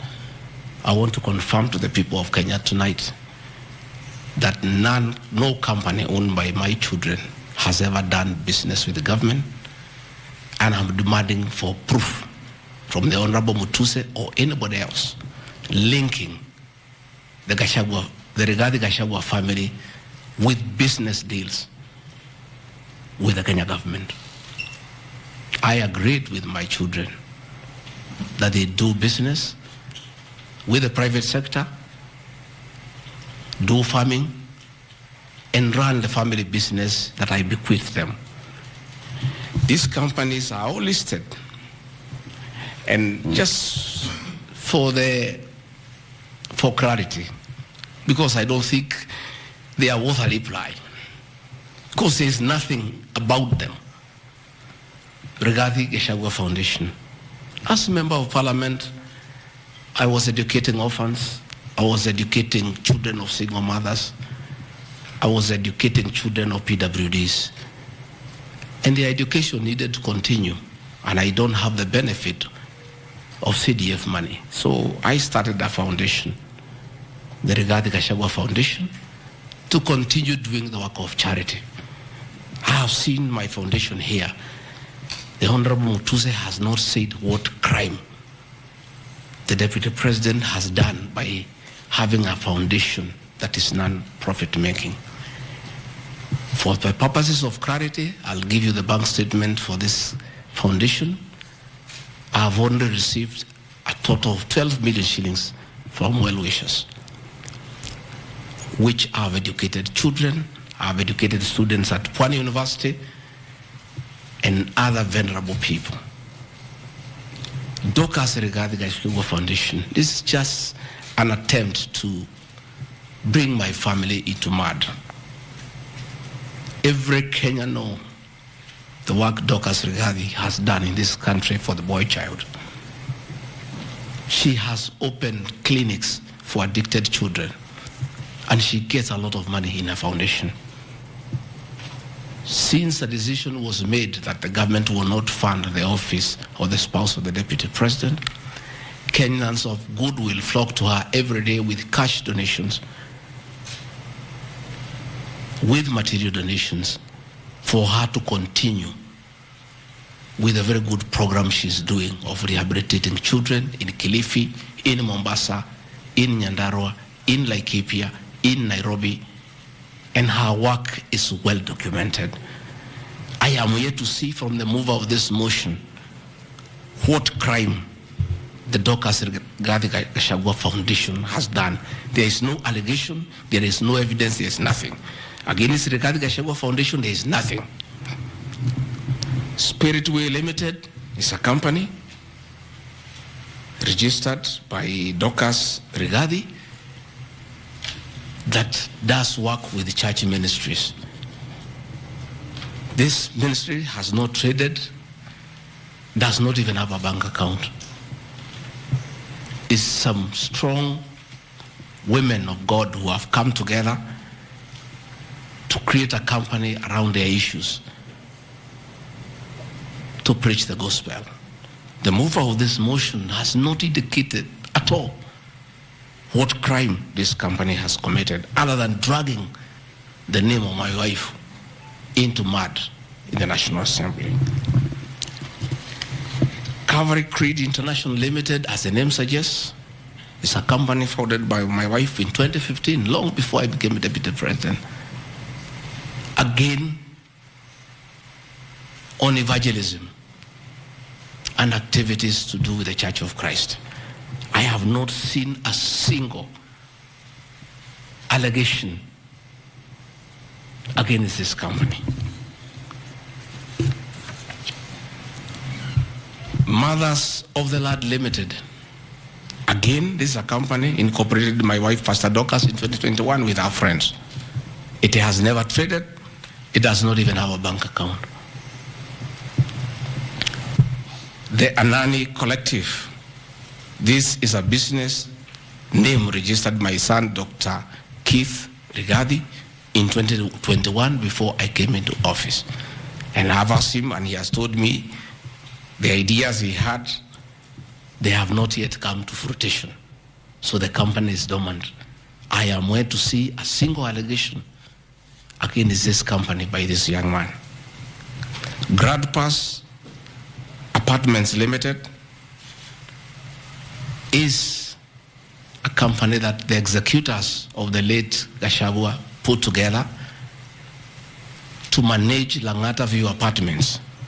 The late Gachagua left 80 apartments for his children in Langata and asked us to sell and distribute the proceeds to the wives, the children, and the brothers in a formula that he gave.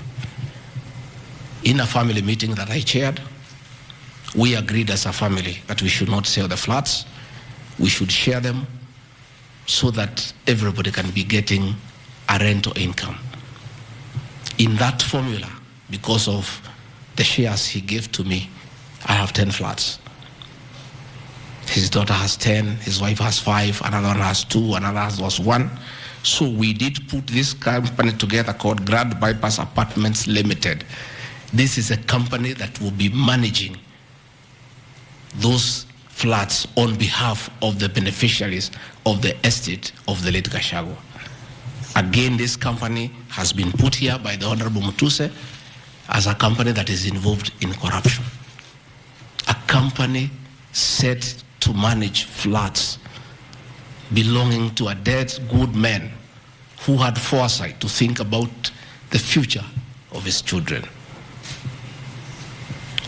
And in his death, he is being haunted on nonsensical allegations simply because a decision has been made that Rigathi Gachagua is no longer useful to this administration. He is a spent cartridge.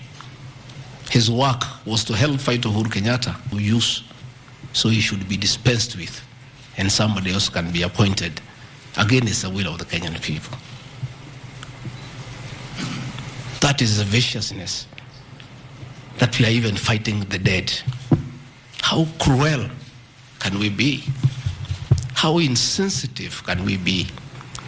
What is this power thing that you even fight the dead for you to entrench yourself in power and get rid of your perceived political enemies? I appeal to the people of Kenya to have respect for the dead, if nothing else. People may have money, they may have power, they may have everything, but they must remember that it is very respectful to respect the dead. Please stop haunting my late brother. Don't put him on trial. He committed no crime by working hard and leaving an inheritance for his children and entrusting his brother, Rigathi Gachagua, to look after that property.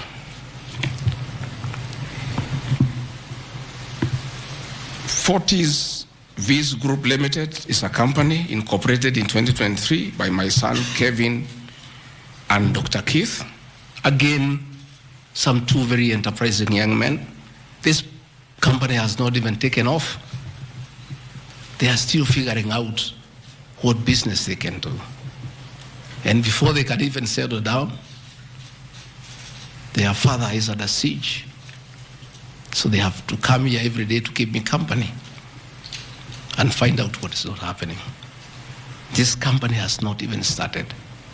These are young people, children. Why do you want to destroy their future? By putting their names in the press with negativity because you want to destroy their father. These are innocent boys who have decided to invest in their own country. Why do you want to destroy them? You can destroy Rigathi Gachagua, fair enough, he has led for 59 years. But these boys, hardly 30 years. Why do you want to destroy them? Pioneer Medical Company Group, I founded this company in the year 2008. It has not done business for the last 10 years.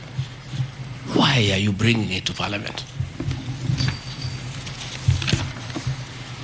Rido Furniture Mart Limited, I founded this company with my wife, Pastor Dorcas, in the year 1999. We used to sell furniture at the roundabout at Bomas on your way to Rongai. And we built this company from scratch.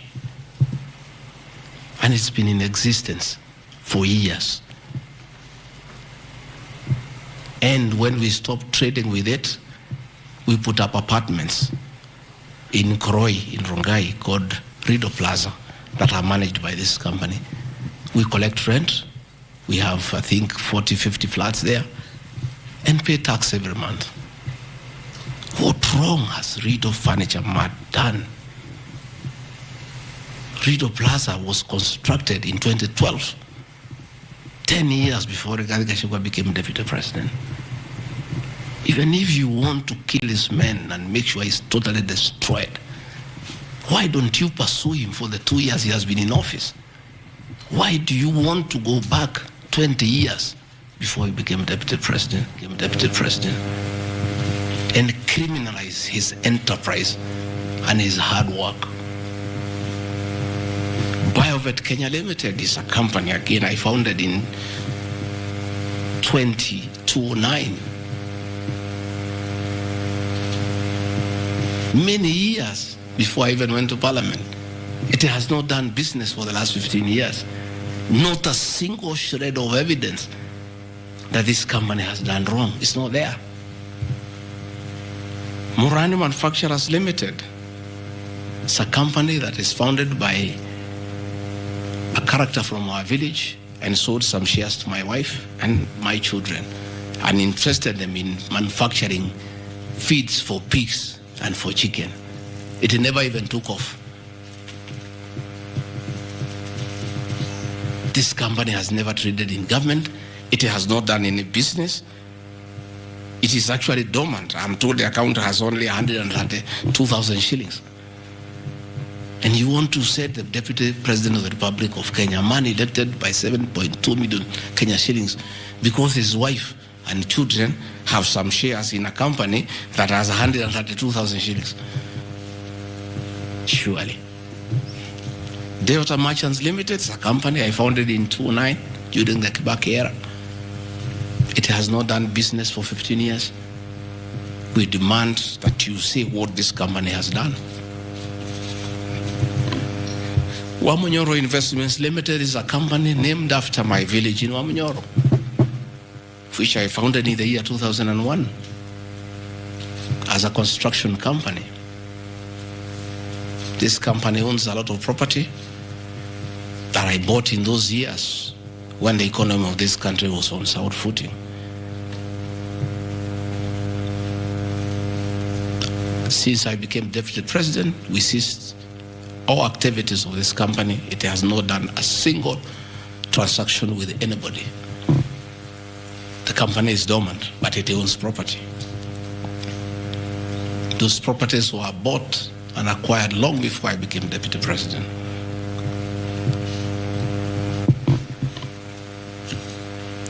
Cosmea Venture Limited is a company that was incorporated in 2018 before I became Deputy President by my sons.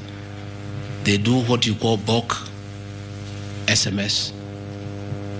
I used to give them work when I was Member of Parliament to send messages to my constituents. I think they were charging me 30 cents per SMS. Some young, enterprising young people. Company 2018, it doesn't do business with government. It is not accused of any wrongdoing by anybody, anywhere. Just putting the name there. Royal Crimson Ventures Limited, again incorporated in 2018 by my children to do their little business. No allegation of any wrongdoing has been annexed to the motion. Kurito Properties Limited, again this is a company that me and the co-executors put together for the purposes of managing the Vipingo Hotel. No details of any accusation, any wrongdoing, nothing. Crystal Kenya Limited, this company I founded in 2009. And when I became Deputy President, I gave out my shares to my children, and myself and my wife, we got out and asked them to continue doing business. My two children, like their father, very enterprising.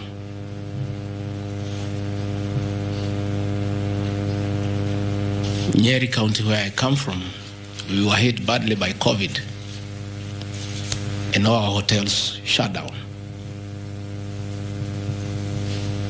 Hundreds of jobs were lost. Many people who were supplying to those hotels shut down. The two most important hotels in Nyeri is the Outspan Hotel and the Treetops Hotel, and they are always run together. The Outspan Hotel was for sale, and my children were interested, and I encouraged them.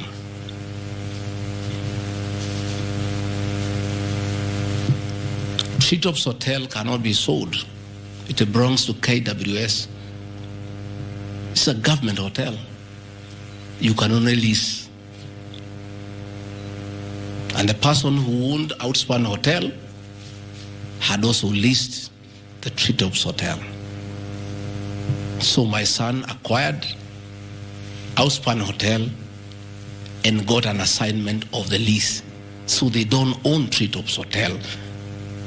is on a lease from KWS to Aberdare Safari, then an easement to Crystal Kenya that is run by my children. I shouldn't be here talking about Crystal Kenya Limited and my children because they are not part of this proceeding. But they have no other forum to defend themselves, so I have to defend them. They are grown-ups. They should defend themselves, but they don't have the forum. They went to a bank and borrowed 600 million. The documents are there. And bought a hotel and bought the lease. And I publicly announced that my family has acquired the 2 hotels because there was nothing to hide. I saw no need to advise my children, like other people do, to buy the properties through proxy because this was straight business. They went and borrowed 600 million from the bank. And they were given 1-year moratorium, which is not over, to do the renovations and all that and open the facility. But I want to thank my son, Dr. Keith Rigathi. He worked very hard. That I think last month or so, I was at the treetops with the British High Commissioner to open the treetops. The treetops is so important to the people of Nyeri and the Aberdare ecosystem. It is in the treetops hotel that Princess Elizabeth slept as a princess and woke up as a queen. And when that facility was shut down, it was very devastating to the people of Nyeri and the Aberdare ecosystem.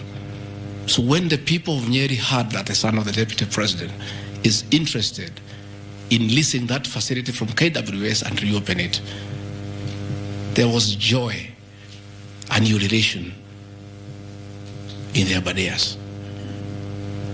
Since this hotel opened, 45 Kenyans are back to work. The mama mboga we talked about during our campaign are supplying vegetables to that hotel. The local butchers are supplying meat to that hotel. The traditional Moboko dancers come every weekend to entertain the tourists and get some payment. The tourism circuit of the Aberdare is back because of these 2 young men who are now being demonized as crooks, as criminals, who should not invest in their own motherland because they are the sons of the deputy president. The deputy president of the Republic of Kenya spends a lot of time in one of his functions that he has been given by the president to coordinate development partners and look for investors. Why should the deputy president go to look for foreign investors when his own children can invest at home? Children of many other people I know hide their money in Dubai and Cayman Islands. They don't want to invest here. What crime have the children of the deputy president of the Republic of Kenya committed by borrowing money from a bank to buy a hotel and spur tourism, create employment, and spur business within the local environment? These boys are so demoralized, asking me, Dad, why didn't you advise us that it's a crime to be your children, that we have no life of our own, that we shouldn't invest in our own country, and if we dare to invest, we should do it at our proxy so that we conceal our identity? Are we criminals by virtue of being your children? That's a question my children are asking me.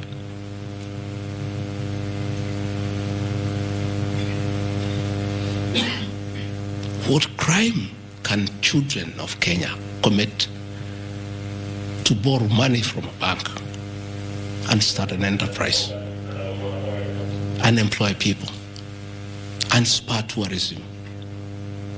How unfair can a country be to its young population to condemn them for being enterprising? I'm being told by the National Assembly that I need to be impeached from office because my children have dared to borrow money, buy property in their name and invest in their own country. And for that, their father should be sent home. I want conclude by Karadi Farm Limited. This is a farm I founded in 2001 with my wife, Pastor Dorcas. And it runs our farms. It runs our dairy farm in Nyeri that is doing very well. I'm making $1 million shillings also every month. And I sell calves and it's doing very well. And my farm now has become a model farm for the local farmers. We are doing chicken, we are doing rabbits, we are doing sheep. Again, nobody has told me what crime has Karandi Farm committed. Technical Supplies and Services Kenya Limited, a company I founded in 2001. I did business during the Kibaki era. When things got very bad, I stopped doing business with it. It has not done business for the last 8 years. And of course, in the 2 years I've been Deputy President. I want proof. Tomorrow, the National Assembly to table proof what these companies have done. They will be very embarrassed before the people of Kenya. This will be the most shameful act ever in the history of our National Assembly, where you go table a motion that is so sensational based on trash and not a single accusation backed by evidence. I have seen an allegation that exerting influence on officials of the Ministry of Lands to issue an allotment letter to Wamunyoro Investments Limited and using the fraudulently acquired documents to support a court case. Again, Wamunyoro Investments Limited was never allotted any land. This parcel of land, 209/12077, Wamunyoro acquired at 24 million shillings in the year 2012. The documents are there, we'll give them to you. Purchase from a third party. Somebody went to the National Land Commission and lodged a case and claimed the property belonged to him, a former senior outside the Ministry of Lands. And the National Land Commission made a determination, the records are there, that the land belongs to Wamunyoro Investments Limited.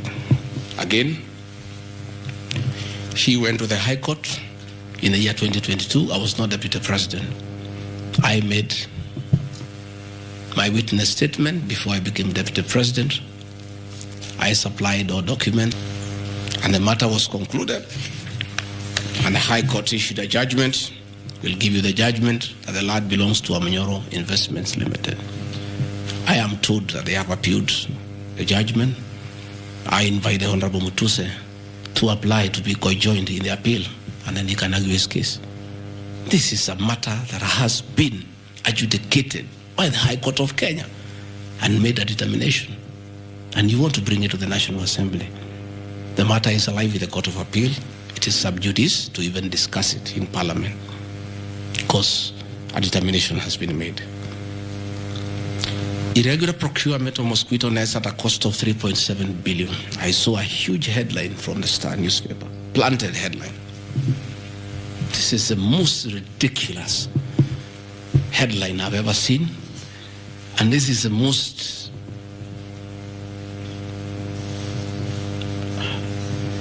I lack a proper one, and I don't want to speak in Kikuyu.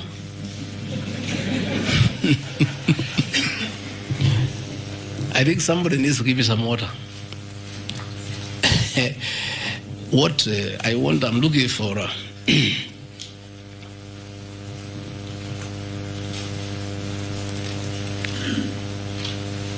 I have seen that allegation, and I want to respond as follows. One,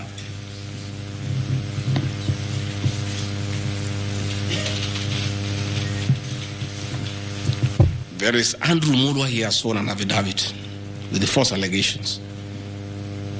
And he had better be very careful.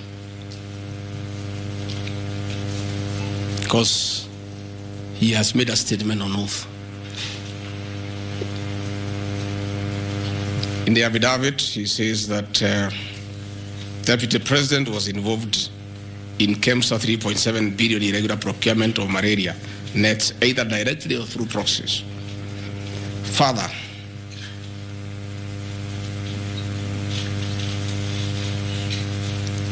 Shobika Impex Limited is an international company,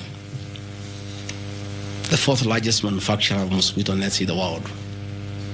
It has done many tenders with KEMSA, with the Global Fund, countries in Africa, in Asia. And there was a tender.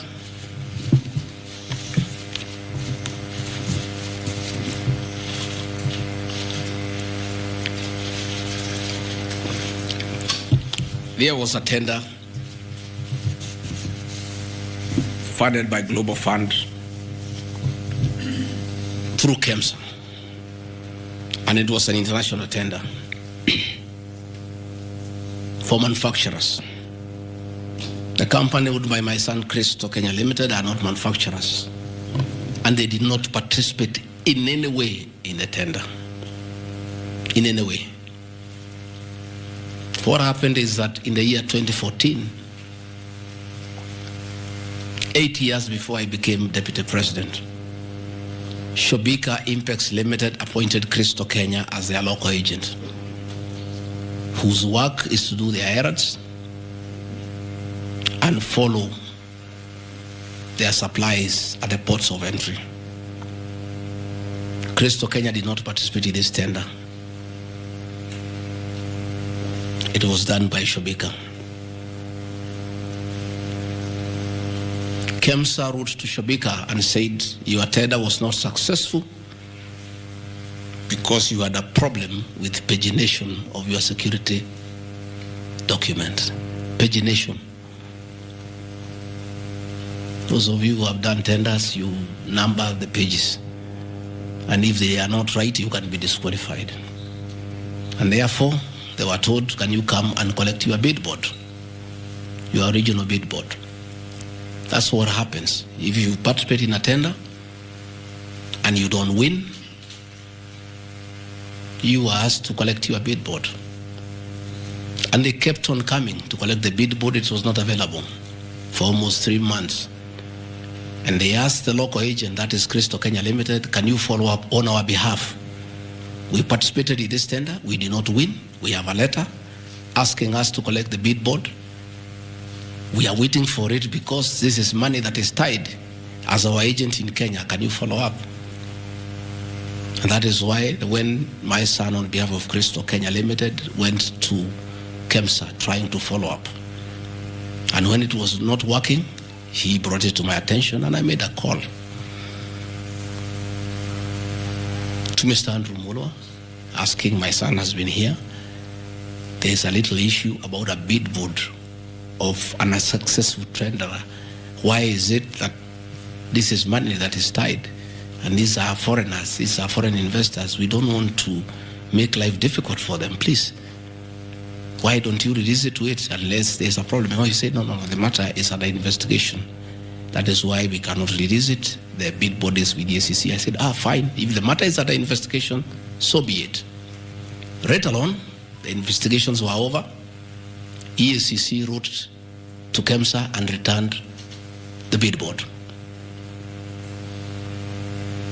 KEMSA in return wrote to Shobika and returned the bid board. End of story. Shobika did not win the tender. They were not awarded the contract to supply the nets. No nets were supplied by Shobika. No public funds were lost. And we are told by Deputy President asking why a bid board to a tenderer who has failed to win cannot be returned, he endangered the lives of the people of Kenya. That is how absurd the allegation is. There is no evidence that the company with my son participated in the tender. They did not participate. There is no evidence that the deputy president interfered with the tender. The only crime is that urging so that we don't frustrate foreign investors. If they were not successful, why are you keeping their tender security? You need to give it to them. And it was a lot of money. I think it was 500 million or something like that. So I want to say this is a very ridiculous, and I take great exception to the headline by the Star. Please, we'll give you the documents. Tell us, where was the deputy president involved in a tender? This is a tender that never was. And for the record, to show that this tender had no problem, after the investigations, during the investigations, the CEO, Terry Ramathani, was suspended to allow investigations as it should be. And Mulwa became the CEO. Mulwa was not there during the tendering. He came after the tender had been annulled. And he was dealing with the aftermath of the annulment of the tender, that is returning the bid boards, sending document to ACC. After investigations by ACC and the Senate were concluded, Terry Ramadhani was appointed by President William Ruto as the Deputy High Commissioner to India. That tells you, because when those appointments are made, the head of public service writes to ACC, DCI on issues of integrity. Terry was cleared, which means there was no scandal. And again, and most important, no public funds were lost, no nets were supplied. Therefore, this is another fishing expedition to just justify the 5.2 billion. I think that is why they were putting the 3.7 billion to make the maths to add up. You know, when you want to talk big figures, you must look for 3.7, 600 and all that. Even all these things I've read here, if you take your phones, we are nowhere even, we have not reached 2 billion.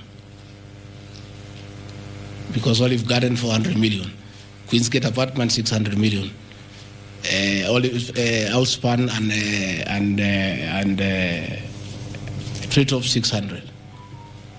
So these are just figures that were being put to the people of Kenya so that they can see us into bad light. Unnecessary and expensive renovation at the official residence in Karen and Mombasa. How Mutusen knew it's unnecessary, I don't know. He has never been here. You guys were here before. When President William Ruto was deputy president, he was denied funds for 5 years. This place was in very high state of disrepair. It took me 7 months to move in. The roofs were leaking, the toilets were blocked, the septic tanks was broken down, the borehole was broken. There was nothing. Parliament, in its own wisdom, allocated funds for the renovation of this residence. As a deputy president, I have nothing to do with public expenditure.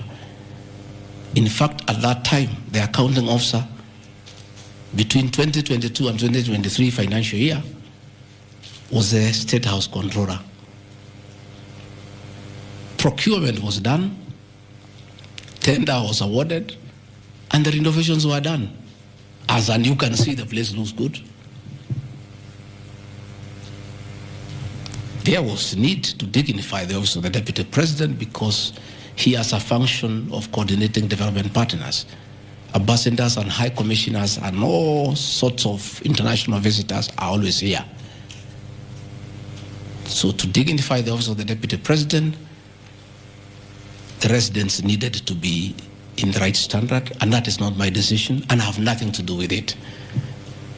As for the contractor who was awarded the job, I don't know him, and I don't need to know him. I have no business. Where he transferred his money, I would not know. I have no access to his account. Whether he is related to me, the answer is no. I don't know him. And for the record, I don't wish to know him because it's not necessary.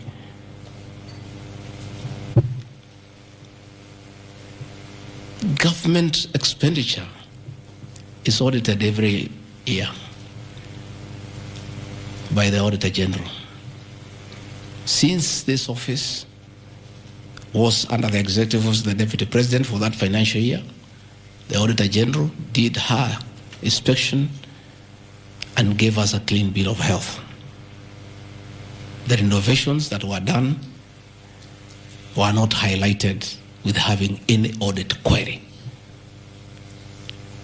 If the Honorable Mutuse had taken his time to look at the Auditor General's report, he would not have brought this baseless accusation. And even if there was an accusation, it should be directed to the accounting officer, who is the State House Controller, not me. I don't deal with procurement. I don't deal with financial management. I don't deal with anything to do with public finances. But since the matter has been raised, I have to answer to it. I have looked at the Auditor General's report, clean. I have looked at the contract, it's signed by the Controller of State House. As to the work, that I can attest, they did a very good job.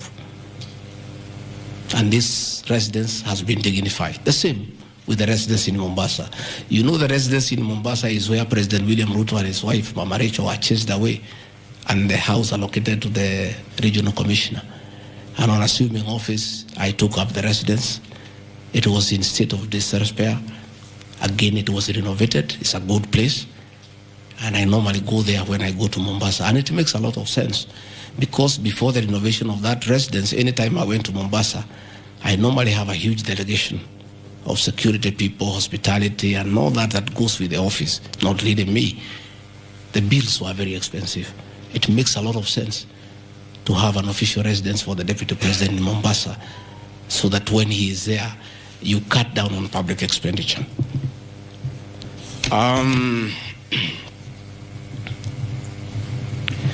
Dubiously acquiring a substantial portion of sum of 100 million paid to Lusona Events Limited. Again, that's another ridiculous acquisition from the north.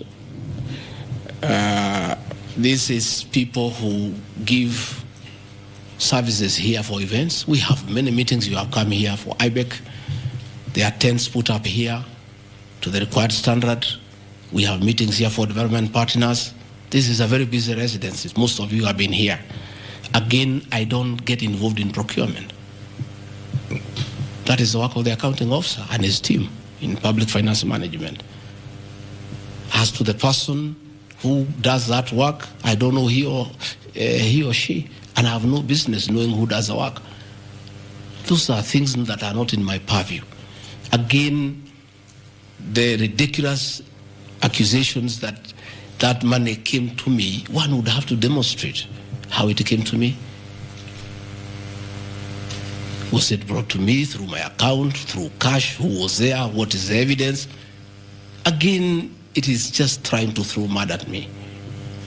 And I want to say that that accusation is baseless, and we believe, we want to see the mover of the motion coming up with tangible evidence. Again, these accusations lack particularities and specifics. They are just generalized accusations. Again, we'll be challenging that again in court, because there is a ruling that grounds of impeachment must be well grounded and must be particularized and specific. This is just an allegation. Where is the nexus between the supplier of events to this residence and the Deputy President, Rigathi Gachagua? There is no nexus. I don't know the person. I don't know the company. I'm not involved in the procurement. I don't even know how it is procured. All I do is I want events, and they are arranged, and I take part in those events. Those accusations of funds utilizing the Deputy President, in the office of the Deputy President, coming for my personal benefit, are ridiculous, unfounded, and totally malicious, and there is no evidence whatsoever. And I want you people of the press to also have these people to give you the evidence. Don't just write headlines. Ask, where is the evidence? Where are the particulars? You know, you don't just allege, oh, this particular supplier, this money went to the deputy president. Yes, fine, that is good. How? How did it go to the deputy president? You must explain.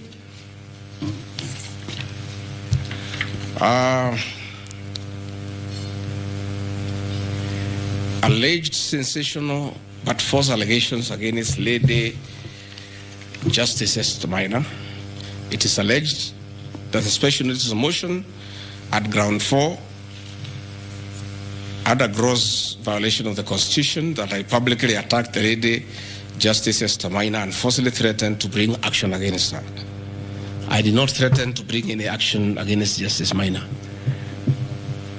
I did bring action against her. I was just informing the public because I'm a public officer and I have freedom of speech. I have filed a petition before the Judicial Service Commission against Justice Esther Minor in issues I felt I did not get proper justice. So I did not threaten her. I did what the law says. If you are not happy with the conduct of a judge, you file a petition before the Judicial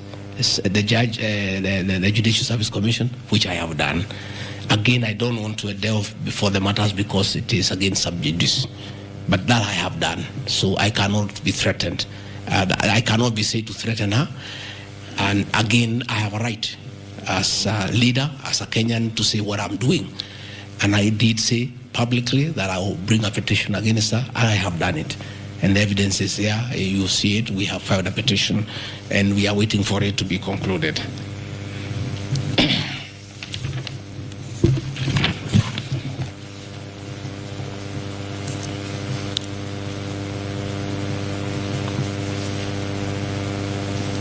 Again, I want to emphasize that my statements were protected speech consequent to a decision by the land judge in a matter involving my personal assets, which I disagree with and found to be wholly unfair. The matter having been concluded at last stage, my criticism of the decision was not sub judice, nor in any other manner prohibited by law. While I respond to the ruling of the land judge, I was in absolute disagreement with it. Contrary to the assertions, the special motion, I did not forcibly threaten to bring action against the learned judge. I took legal action available to every citizen of Kenya under Article 168(2) of the Constitution, which allows any person to petition the Judicial Service Commission for the removal of any judge, and filed a legal complaint before the Judicial Service Commission in March 2024. The complaint being live before the JSC, discussion of the conduct of the land judge in the said matter here would be sub judice. Diverting materials meant for construction of Kilifi Malindi Highway to tarmac a private load to Vipingo Beach Resort. Again, I said Vipingo Beach Resort belongs to the estate of the late Governor Gachagua. The facts are as follows. King Charles III visited Kenya between 30th October 2023 and 3rd November 2024. During his state visit, one of the designated places where King Charles III was to visit was Kuritu Marine Conservancy, which shares a road with the Vipingo Beach Resort. And it's a public road, by the way, it's not a private road. I have annexed a copy of the program of the state visit to Kenya by King Charles III, marked RG, which at page 13 on items 63 and 64 shows his departure and arrival at Kuritu Marine Conservancy. As I was walking around, I slept there, I think 2-3 weeks before the arrival of the king. And as you all know, I walk every morning. And as I walked on that road, I found there was a lot of activity and tarmac was going on. I was very happy and I asked what was happening. And I was told that the king himself, the third, will be coming. So, like all other residents of that area, we are very indebted to King Charles III. That this was done very speedily. Rigathi Gachagua never called anybody to do this road. In fact, I'm informed that this road is donor funded, the one to Kilifi, and there is a component of corporate social responsibility. And I have learned, after I have inquired, that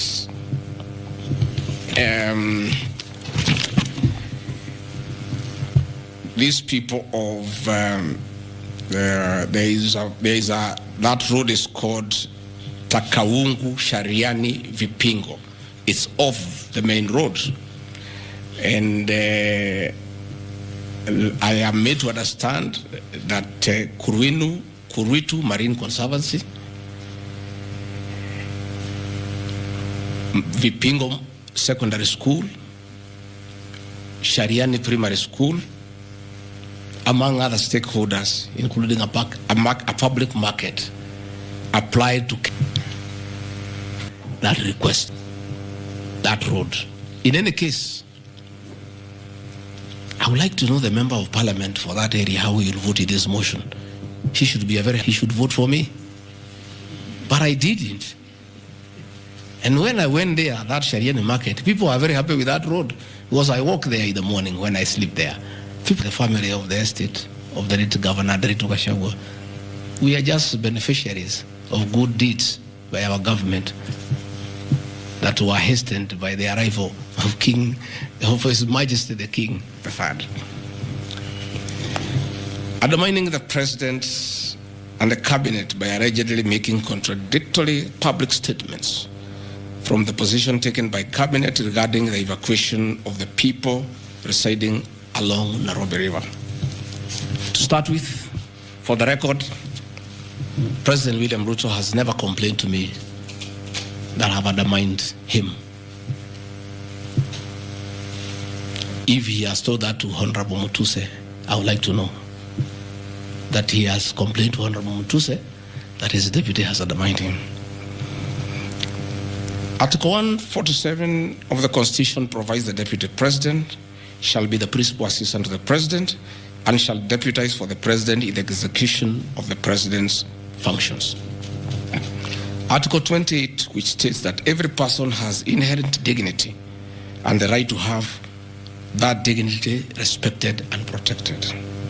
Article 29C, which states that every person has the right to freedom and security of the person, which includes the right not to be subjected to any form of violence from either public or private sources.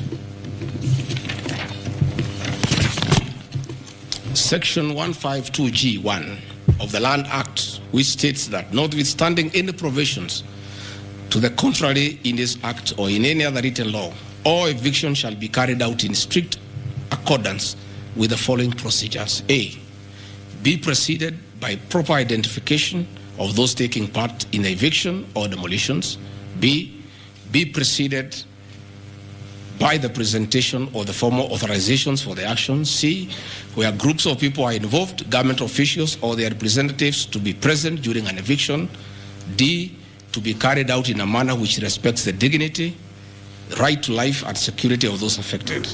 Included special measures to ensure effective protection to groups and people who are vulnerable, such as women, children and elderly and persons with disabilities. F, include special measures to ensure that there is no arbitrary deprivation of property or possessions as a result of the eviction. G, include mechanisms to protect property and possessions left behind involuntarily from destruction. H, respect the principles of necessity and proportionality during the use of force and give the affected person the first priority to demolish and salvage their property. Critically, our Constitution provides at Section 147(2) that first, the Deputy President shall perform the functions conferred by these constitutions and any other functions of the President as the President may assign. Pursuant to Article 3 of the Constitution, I, as well as every citizen of Kenya and state of public officers, have the obligation to respect, uphold, and defend the Constitution in performing any of my functions. The national values and principles of governance contained in Article 10 of the Constitution by those state organs, public officers, and all persons, including myself as the Deputy President, wherever we make or implement public policy decisions. In relation to this matter, these national values and principles include the rule of law, democracy, and participation of the people, human dignity, equity, social justice, inclusiveness, equality, human rights, non-discrimination, and protection of the marginalized. Adherence to these principles became extremely important when we, as state officers, are contemplating legal evacuation of citizens with a duty to avoid inhuman forced evictions that would be contrary to our constitution and international law. While campaigning with the president, and subsequently when I was sworn in as deputy president, you can remember, I promised as a key pillar to the Kenya Kwanza government that there will be no forced and unlawful evictions, and that all evictions shall be human and entail legal compensation. You remember my inauguration speech. I said never again shall this administration carry out inhuman evictions in a brutal manner as was done in the previous administration. I and my office, the Office of the Deputy President, have undertaken extensive engagement with all parties in regard to the cabinet decision on eviction, which I fully support, including the Nairobi River, which is an entity under the ODP and County Government of Nairobi. Adherence to these principles become extremely important when we as state officers are contemplating legal evacuation of citizens with a duty to avoid inhuman forced evictions that would be contrary to our constitution and international law. Guideline number 6 of the United Nations General Assembly, guidelines for the implementation of the rights to adequate housing, prohibits forced evictions, and the state should ensure that any eviction under domestic law are fully compliant with international law.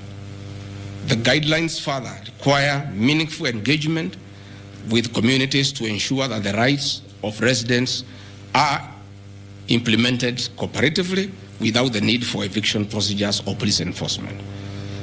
I have supported the implementation of cabinet directives on the eviction, safe for the fact that on being informed that each person residing at the Nairobi River was being evicted and paid only 10,000 shillings, which I and many other Kenyans felt inadequate compensation for eviction. I insisted that the government should abide by constitutional dictates and international norms while implementing any cabinet decision, including eviction, and maintain the dignity of citizens of Kenya facing evictions. My statements did not and cannot be construed to undermining the president, because the president, like me, sought to defend the very constitution. I hope I'm very clear. Am I clear? I cannot, I will not oversee, supervise, forced, brutal eviction against the people of Kenya. That I will not, and I can't. President William Ruto and I on the campaign trail gave a solemn undertaking to the people of Kenya that under our administration, that will never happen. So when I was asked to oversee brutal, inhuman eviction against innocent people without notice, without compensation, without due regard to what the Constitution says, I found it very, very difficult, and I rescued myself and allowed the CS for Interior, the Head of Public Service, the PS for Internal Security to proceed. If that is the reason why Rigathi Gachagua should be impeached as Deputy President of the Republic of Kenya and sent home for refusing to undermine the Constitution, for saying no to brutal and inhuman eviction of poor Kenyans, let it be. Undermining devolution by allegedly holding a meeting in Nairobi. Good people. I'm sure you are as embarrassed as I am. That a deputy president holding a public meeting to talk to the people of Kenya is undermining devolution. To start with, Deputy President Rigathi Gachagua in the duties spelled out by the President under Executive Order number 1 of 2023, he has the duties to coordinate intergovernmental relations. I work with the governors. This is the home of devolution. I hold meetings with the governors every day. I chair IBEC. I cannot be accused. And I need evidence tabled that I undermined devolution. The motion alleges that on 29 September 2024, I unlawfully interfered with the running of the Nairobi City Council government by holding a public rally where I allegedly incited citizens against law directives of the county government on planning and relocation of markets. This is my response. It is not true that I incited citizens against the law directives of the county government, as alleged. I wish to clarify and point out that when I held the public rally, I merely requested the governor of Nairobi County to speak and listen to grievances which were being raised by the market traders. Videos will be produced tomorrow in the National Assembly. I, Rigathi Gachagua, asking Governor Sakaja to take time to listen to the people and listen to their grievances. The traders had sought me out to intervene and request the governor on their behalf to dialogue with them and seek a solution to their grievances with regard to the relocation of markets. Had the governor listened to these traders, they would have had no business coming looking for me. All I was saying is listen to the people. Before you relocate them, have public participation. Most of those traders have lived in Wakulima market for 40 years. They wanted to discuss with the governor what happens to us, what happens to our customers, what happens to the distances that we cover, what about the extra cost of going to the new relocation. And I think the traders were right. Requesting a meeting with an elected leader is their right. And when they requested me to go and meet them, because they were desperate and they needed somebody to hear to them, I did go and speak to them. Again, this motion alleges that on 20 September 2024, I unlawfully interfered with the running of the Nairobi City Council by inciting citizens against law directives of the county government. The leadership of Nairobi business traders approached me sometime in March 2024 at my official residence to discuss multiple issues affecting business and requested engagement in the resolution and intervention on these issues adverse to business. Consequent to this meeting, I directed that short, medium and long-term strategies be undertaken, coordinated by the Office of the Deputy President, to address the issues raised that are cross-cutting with agencies including KRA, Kenya Post Authority, Counterfeit Authority, Kenya Bureau of Standards, the National Police Service, Kenya Copyright Board, given that devolution is under the Office of the Deputy President. I was just doing my work. On 11th April 2024, the Small Traders and Government Agencies Technical Committee, coordinated by my office, held a meeting to discuss issues raised by the small traders, including Mudhurwa Market, attended by ODP staff in a supportive role in keeping with the draft framework of cooperation and engagement between government, Nairobi City County, and the Nairobi business traders.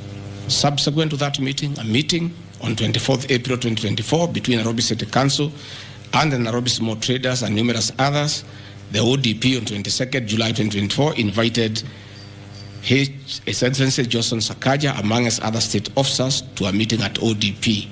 Officers scheduled for 22nd July 2024 to review the draft framework of the cooperation and engagement between the small traders and the government of Kenya. On 3rd September 2024, the ODP wrote to Governor Johnson Sakaja and all other stakeholders, submitting a final combined draft of the framework for review and feedback. After all the engagement between all the parties and the draft framework, Governor Sakaja decided to arbitrarily proceed with the relocation of Mudhurwa Market. That gave rise to the cry by the people. Meetings had been held, a framework had been agreed on. And as an elected leader, as Deputy President, I think going to listen to people who are in anguish, who are crying, is responsible leadership. The government that President William Ruto and I lead is a listening government. and going to listen to people cannot be an impeachable crime. I would like to know how members of parliament would want to send me home for going to listen to people who are crying that they need to be listened to. I would like to understand. Undermining devolution by allegedly holding meetings to fight alcohol.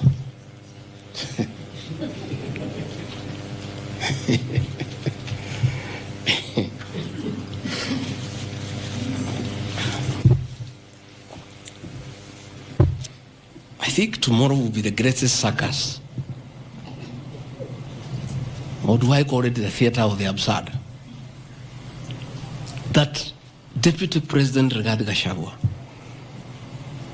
undertaking duties assigned to him by the President to fight illicit brews and drugs across the country, should be impeached because by doing so, he is interfering with the devolution.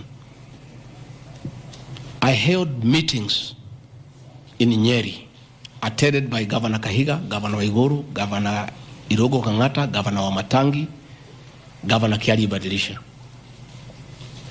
I held a meeting in Chuka, attended by governors of Embu, of Tharaka Nithi, of Meru. I attended a meeting in Mombasa, attended by governors of Kwale, a representative of the governor of Mombasa, the governor of Taita Taveta, a representative of the governor of Lamu, to discuss. I held a meeting in Nakuru, nearly with all governors present, and all of us jointly, under my chairmanship, the Ministry of Interior and Governors, we agreed on how to tackle the menace of illicit brews. And we have a good story to tell. Out of those efforts, our young men who are sleeping in trenches are back home. Women are very happy. Their husbands are back home and they are bringing food. In fact, some children have been born.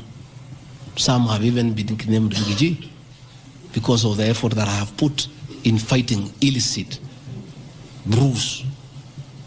I think the people of Kenya would be shocked to hear tonight that one of the accusations against their deputy president and why he should go home is because he led the battle to fight illicit brews and drugs that has caused havoc among our young people. Please, if Rigathi Gachagua is a problem, why don't you assign this job to somebody else? Because this job must be done. We must get our children off drugs. We must fight illicit alcohol. And saying that you want to impeach the deputy president because fighting illicit brews and drugs is interfering with the devolution. I think this is the greatest joke of the year. Even the 281 MPs who signed this motion, most of them, because I know them, have looked for me personally to thank me for the way I have successfully led the war against drugs and illicit brews. And that is why that sham public participation should have had my responses, so that the women could hear that one of the accusations against the deputy president is that he should be sent home because he was leading the war against illicit brews and drugs. I don't know. I think there is something wrong in this country. That somebody has sat down to draft a motion to impeach the Deputy President of the Republic of Kenya. And one of the grounds is that he has interfered with the devolution by leading the war to fight illicit brews and drugs. This is a height of absurdity. And Parliament will be the theater of the absurd. I would like to hear what is the nexus between fighting illicit brew and interfering with the devolution. I would like to know. I've never had any governor complain. I've never had any MCA complain. I've never had any Kenyan complain. The only Kenyans who have complained are few. They are the manufacturers who are manufacturing poison under the guise of producing alcohol. Those are the only few ones.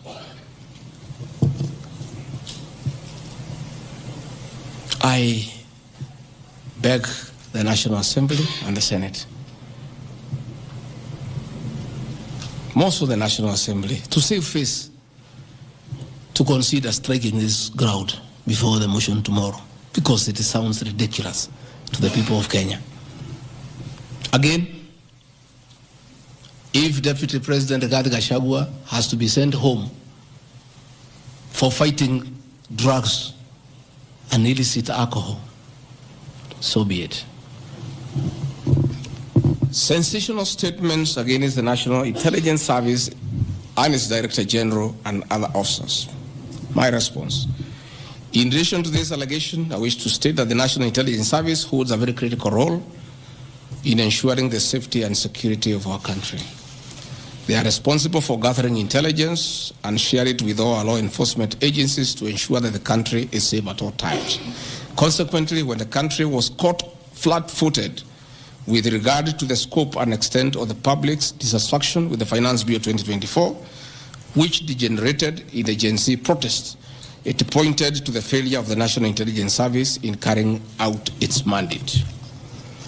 I am persuaded that the National Intelligence Service ought to have known beforehand that the public was completely opposed to the Finance Bill, and they ought to have briefed the President before the protests began, as this would have caused a change of tact by government regarding the proposed bill, and protest which culminated in the loss of innocent lives and destruction of property could have been avoided. Hence, I expressed my opinion, as this is in my public media briefing in Mombasa, and my utterances were not any different from what happens to other countries when there is lapse or failure by the intelligence agencies.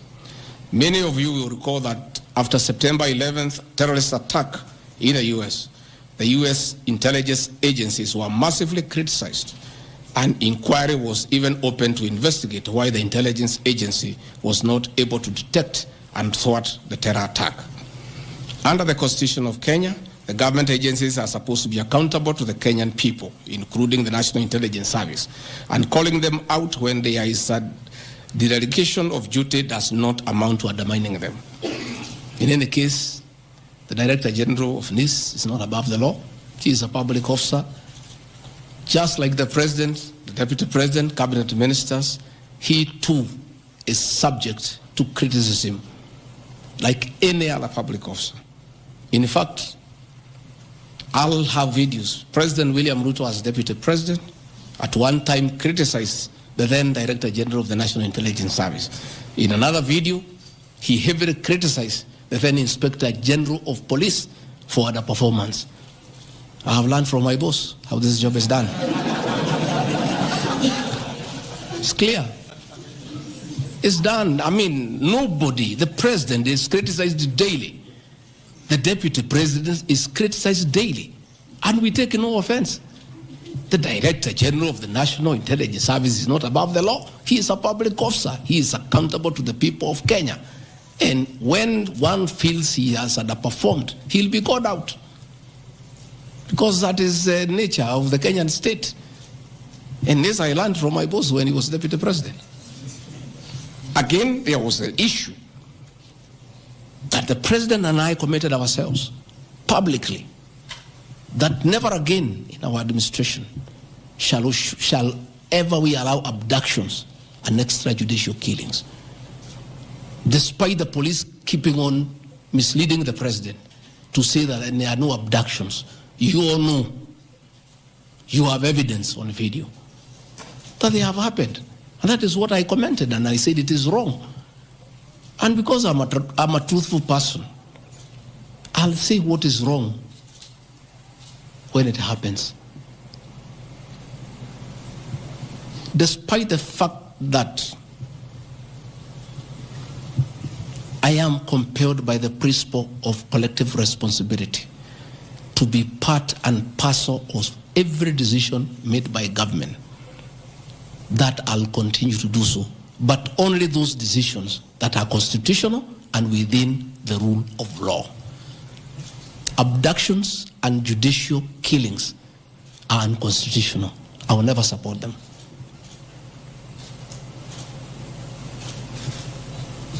President William Ruto has been criticized left, right, and center.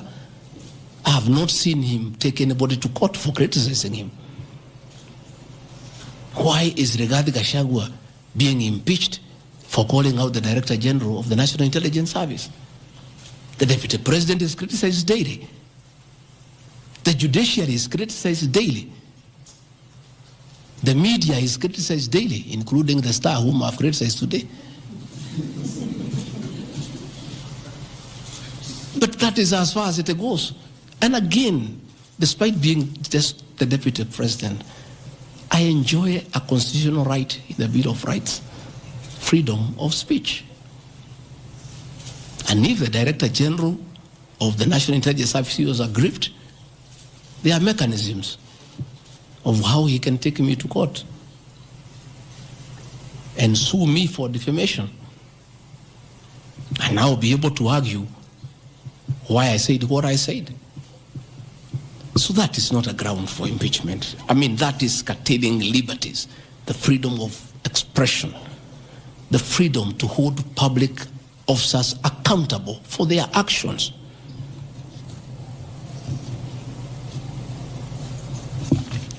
And I want to say finally,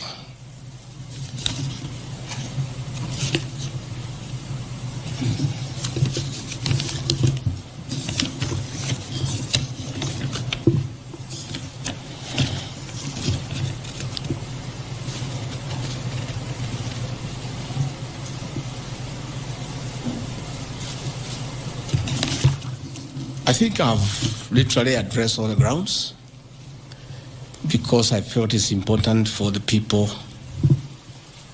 of Kenya to know the allegations against the Deputy President and his responses.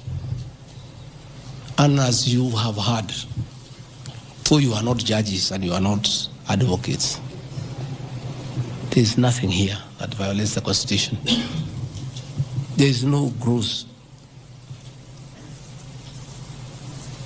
misconduct. There is no crime that has been committed.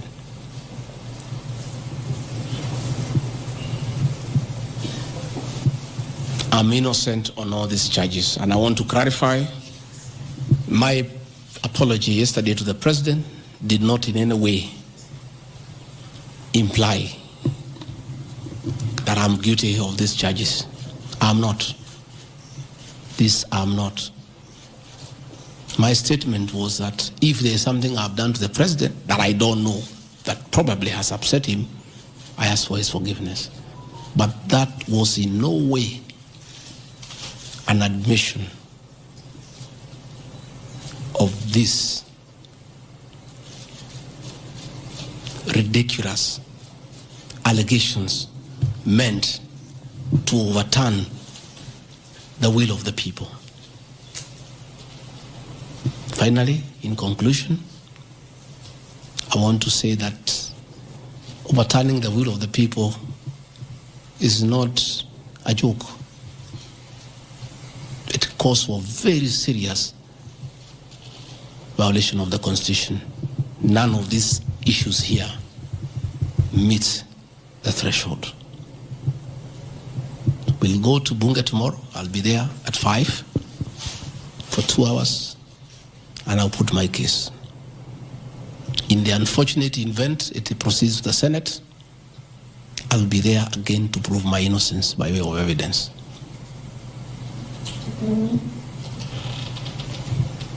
When I called this press conference, there was a lot of speculation that Rigathi Gachagua wants to resign.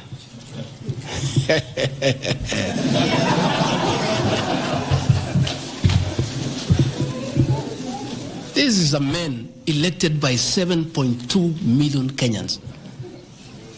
How dare you suggest to him that he can do so without public participation?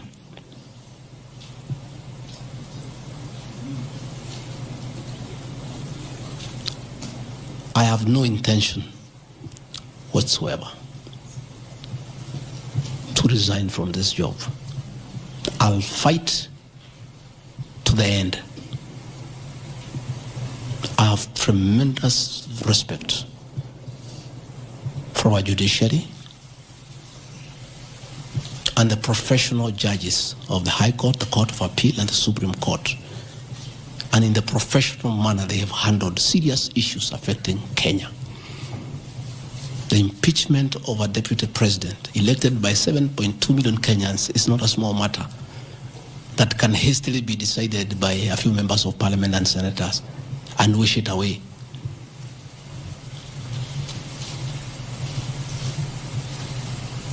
I'll submit myself to independent institutions to get justice. And I'm sure, I have no doubt in my mind that I'll get justice. And this impeachment will be thrown out.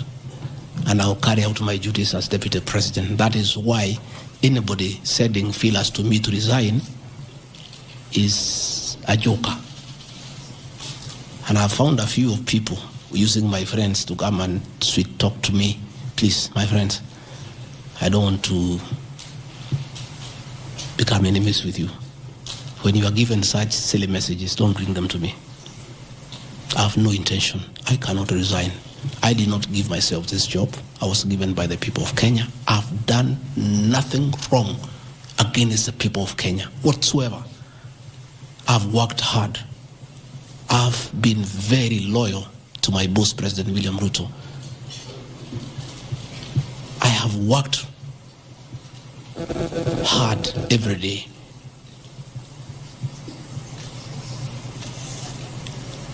And I will not be distracted.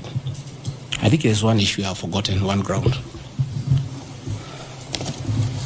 The issue of the shareholding, isn't it? Even you guys can remind me if there is one issue that I have not dealt with.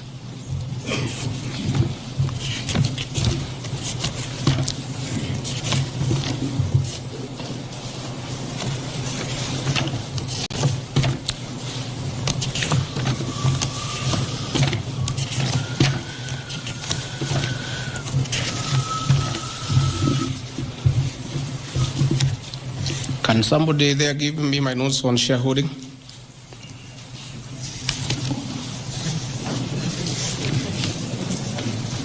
Yeah, I have them here. That's okay. Yeah, this is an important one. Yeah, there are several. I had not, there are a few silly ones. There's one that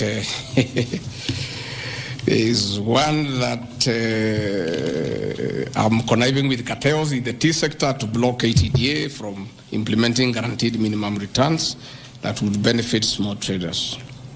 The allegation is not true. No evidence whatsoever has been adduced to substantiate this claim. As far as I know, I've successfully completed my mandate, which was assigned to me by the president, which culminated into creating synergy between people who had taken KTDA to court and suspended the operation of the Tea Act. As a result, the Tea Act now is in operation.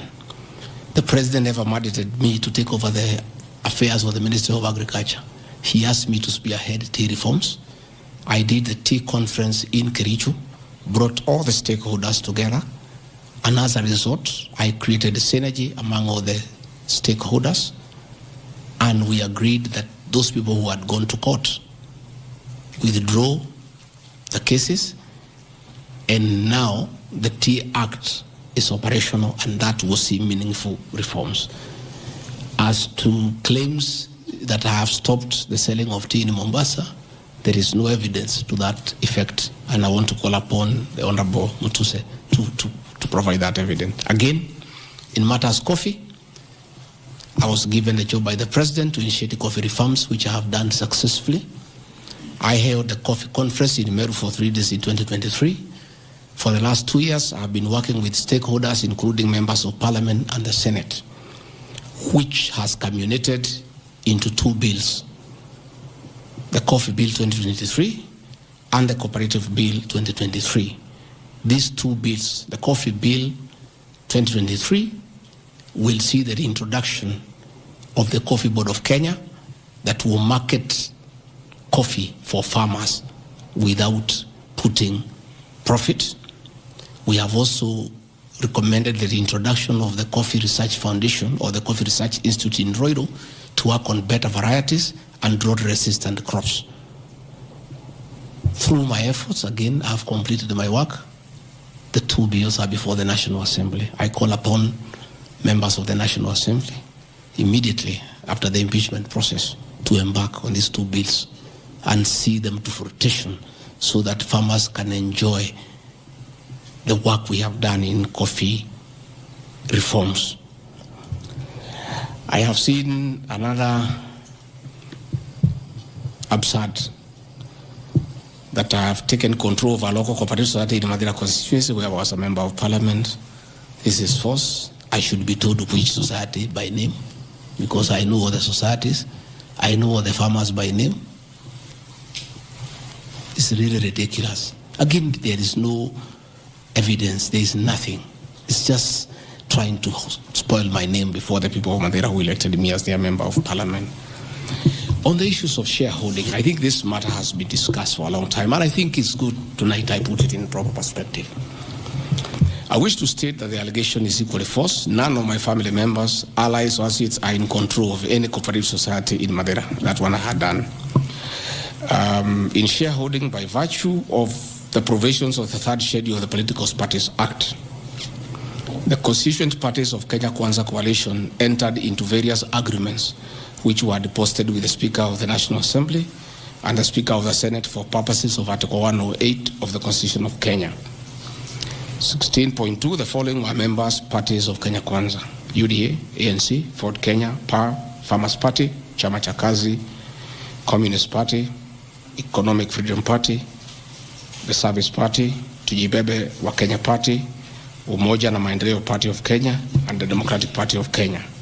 In accordance with provisions of Clause 3E of Schedule 5 of the Political Parties Act, each of the agreements contained in a power-sharing development agenda for certain regions in Kenya. I attach here copies of the said agreement. I'll give you the Kenya Kwanza agreement so that you know when I talk about shareholding, I'm not talking about Kenyans, I'm talking about this agreement that was signed by President William Ruto and almost everybody else on how power will be shared. I've never talked about sharing resources. I have been talking about power sharing for people to get what they deserve in sharing power in accordance with this agreement. Like, for example, in an agreement between UDA, ANC, and Ford Kenya, the UDA would nominate the president and the deputy presidential candidates, which has happened. I got my share, although I have no share certificate. The president would guarantee the stature, dignity, financial and operational autonomy of those of the deputy president.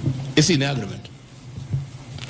The office of the deputy president will be allowed specific duties identified at Article 21 of the agreement.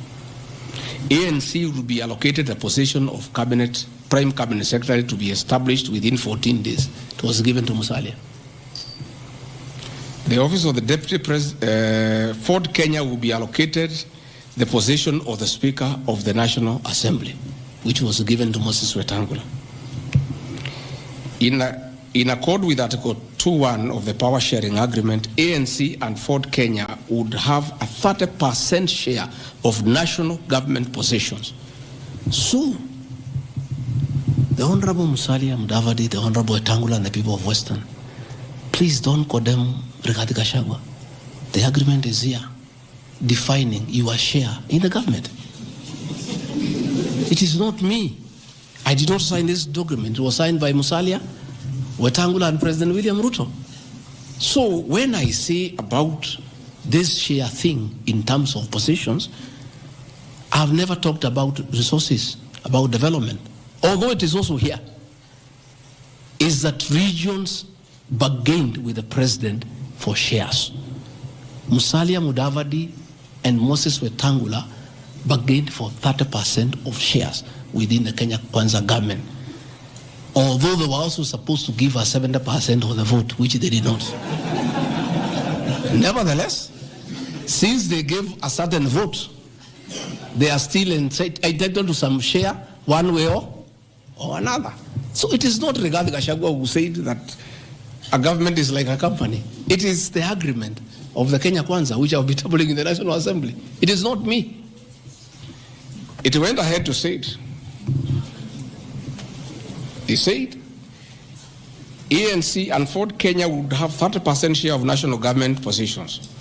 That is cabinet secretaries, principal secretaries, high commissioners, ambassadors, diplomatic and consular representatives, chairpersons of state corporations, directors of state corporations, chairpersons and commissions, constitutional commissions, provided the 30% share is to be shared equally between the ANC and Ford Kenya. Sasa mimi nikiambia watu wafuate share yao, makosa yangu ni gani? Iko hapa. I did not sign. They went ahead. Musalia Mudavadi and Wetangula. And they must follow these things. Because I will not follow for them because I was not party to the Western agreement. The agreements were with regions. So when people say I'm dividing regions, I'm simply following the Kenya Kwanza agreement of the way it was debated. They went ahead and said, Article 22 of sharing agreement set out a list of priority projects which Kenya Kwanza would endeavor to fulfill in the ANC and Ford Kenya strongholds of Western Kenya between 2022 to 2027 on a priority basis. Musalia Mudavadi and Wetangula signed a package for Western Kenya. I've never had anybody call them tribalists, but they signed an agreement demanding for Western Kenya. They demanded, and it was agreed it will be done. Completion of all incomplete or stored bitumen roads. Construction of an extra 1,000 kilometers of bitumen in Western Kenya. Revival and modernization of sugar factories in Western Kenya. Establishment of new industries identified in Article 22 of the agreement.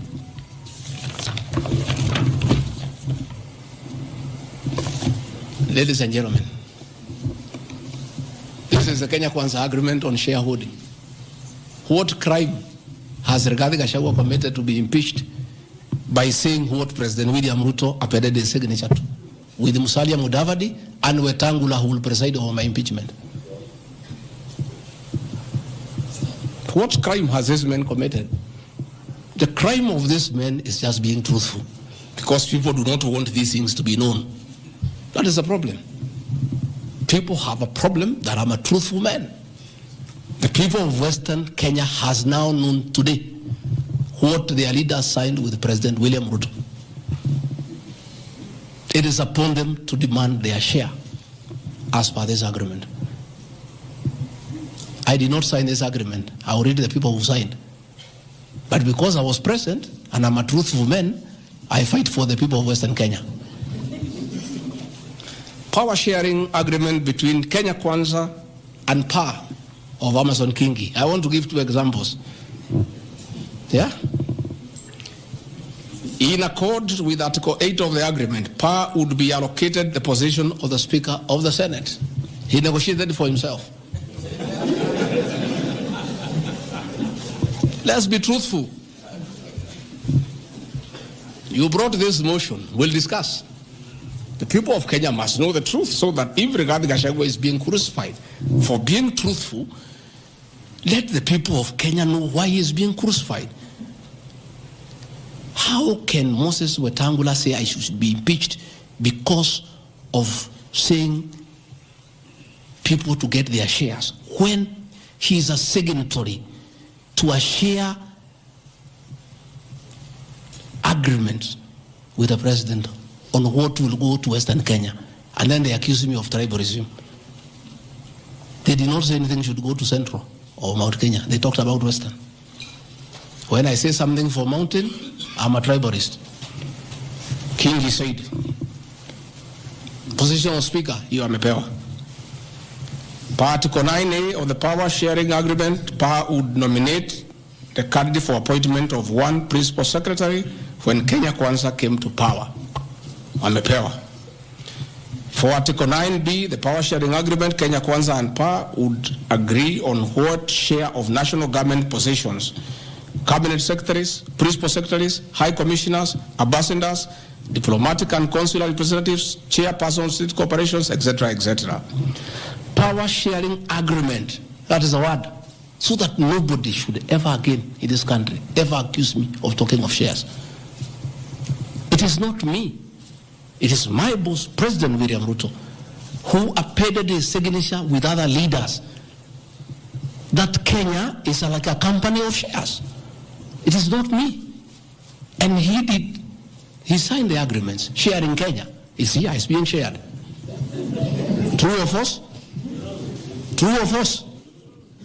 They have shared Speaker, they have shared Senate, they have shared Deputy President, they have shared the President.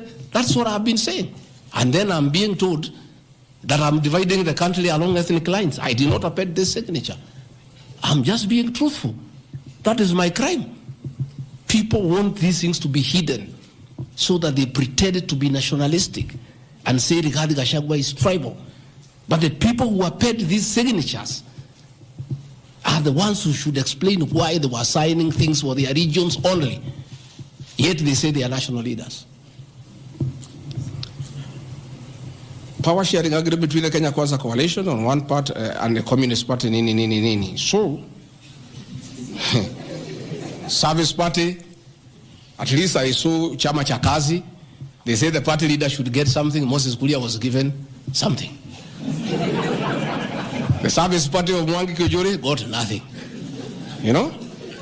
So, unajua sasa, ile shida iko Kenya hii ni ukora. And people not being truthful.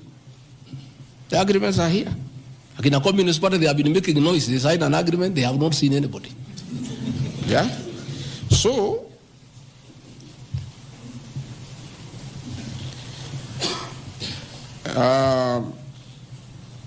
my speeches on the shareholder issue are informed by their aforesaid power sharing covenants, which are founded on law and lessons learned from the well-known disputed 202 NAC power sharing agreement. Further power sharing agreements are a feature of government formation in all democracies in the world that provide the formation of coalitions. My pronouncements on the issue, properly understood, are not only anchored in law, but entirely harmless and incapable of being construed as a basis for ethnic animosity, a danger to national cohesion, or a threat to national unity. On the contrary, coalition building has been one of the most important innovations since the disputed 2007 elections in ensuring stability, equitable sharing of political power, national cohesion, and fostering of national unity. Indeed, Kenya Kwanza's main opponent in the 2022 general election, Azimio la Umoja, One Kenya Coalition Party, was a political party consisting of 25 or so political parties who also executed a power sharing agreement as required by Schedule 3 of political parties. However, notwithstanding of the said power sharing agreements, upon election as the Deputy President of Kenya, I went out of my way, as required by the Constitution of Kenya, to serve all Kenyans regardless of their political preferences during the election or ethnic origin. I'll produce videos on all those things. Again, my decision to embrace the broad-based government following the decision of the cabinet after the Gen Z protest is that I support coalition building. And even when the Honorable Right Odinga came, he got some shares. True or false? I mean, surely, why is Rigathi Gachagua being vilified? By just being truthful. You know, it's good to be truthful. I have heard that my saying we observe this agreement is a threat to national unity. I have never been caught by the National Cohesion and Integration Committee to tell me that I have said something that can create ethnic disharmony. On the issues of one man, one vote, one shilling, I am told again that it can create tribal hatred. How? The one man, one vote, one shilling is not a formula for Mount Kenya region. Far from it. The one man, one vote, one shilling talks about equity. The gist of that formula is that all Kenyans should be treated equally. If we are giving bursary to the children of Kenya, let us agree how many children we have. If there are 30 million and we have 100 million, we divide equally and distribute to every constituency to those children. If a hospital takes care of 1,000 patients, we decide based on population what is the size of the hospital to be constructed in Roiro, where there are 800,000 people. If one borehole serves 500 people, do you construct one borehole in an area where there are 10,000 people? You need to construct more boreholes. That's all. And these populations are everywhere in Western Kenya, in Kisii, in Rift Valley. The high numbers are not just in Mount Kenya region. This is a formula, in my view, that is good for everybody. Again, it is not a law because I pronounce myself. It's just an opinion. And in our democracy, I think it's only fair to allow people to have freedom of speech and to be entitled to an opinion. There are those who talk one man, one vote, 1 kilometer, and it is their right, and we should also listen to them and consider. And all those opinions can be harnessed, and people can agree which is the best formula to take care of the people of Kenya. That is all I said. I wanted to read to the people, of course, the projects that were negotiated, but I don't seem to have that page. I produce it tomorrow in Parliament. So that when they hear I am fighting, I am also fighting for them. Mine, for the Mount Kenya and President William Ruto, we never wrote anything, because I'm a very trusting man. So is my people, as we did word of mouth. So once in a while, we may argue kidogo because there is nothing written. So sometimes it's when people say I'm blackmailing the president, but I'm simply asking, my boss, we agreed the following, can we please do it? We agreed this on that, can we do it? We agreed that the people of Mount Kenya who had been given jobs by Uhuru will not be removed without being replaced. We don't seem to be honoring that. Can we honor it? We agreed where we needed to replace somebody who has not performed, we exchange 1 for 1. Can we do it? We agreed that we need to give Mau roads priority. Can we please do it? Because that is what we agreed. It's simply people being honest with each other and living true to a gentleman's agreement. That is what it is about. So I wanted to explain to the people of Kenya, I am not against any region of Kenya. I am just a crusader for honesty and for fulfilling written and unwritten agreements. That is all I am. I say if we agree on something, please let's do it. If we agreed we shall do ABCD before we are elected, let's do it. If we agreed we shall not brutally evict innocent people, please let's not do it. If we agreed that we shall create a good business environment for people to do business, please let's not do it. If we agreed there shall be no abductions and extrajudicial killings, please let's be true to the people of Kenya. That is all. So I want to thank every one of you. And because I've been in Parliament, I don't think it is necessary to have questions. I've been very, very clear. on all issues, why I called this a press briefing. I have said I'll be in Parliament tomorrow. I have asked my team to try to give you all the materials so that you can also go and digest. But I think I've prosecuted my case before my employers, the people of Kenya. And I trust, because the members of Parliament are also listening, they'll be fair, they'll be just, and they'll be true to their conscience and do the right thing, and not hang an innocent man without evidence. I wouldn't mind being crucified if there was evidence, but there's nothing, zero. I've explained myself to the fullest. And I think you and the people of Kenya have heard me. Let me thank all of you for giving me this time, and appreciate the media for your role to inform the people of Kenya, to educate them, to entertain them, and keep them abreast with what is going on. I want to thank you for your coverage of the short public participation on this impeachment motion, because you exposed it for what it was, and your video clips are very useful for us as we argue in courts of law.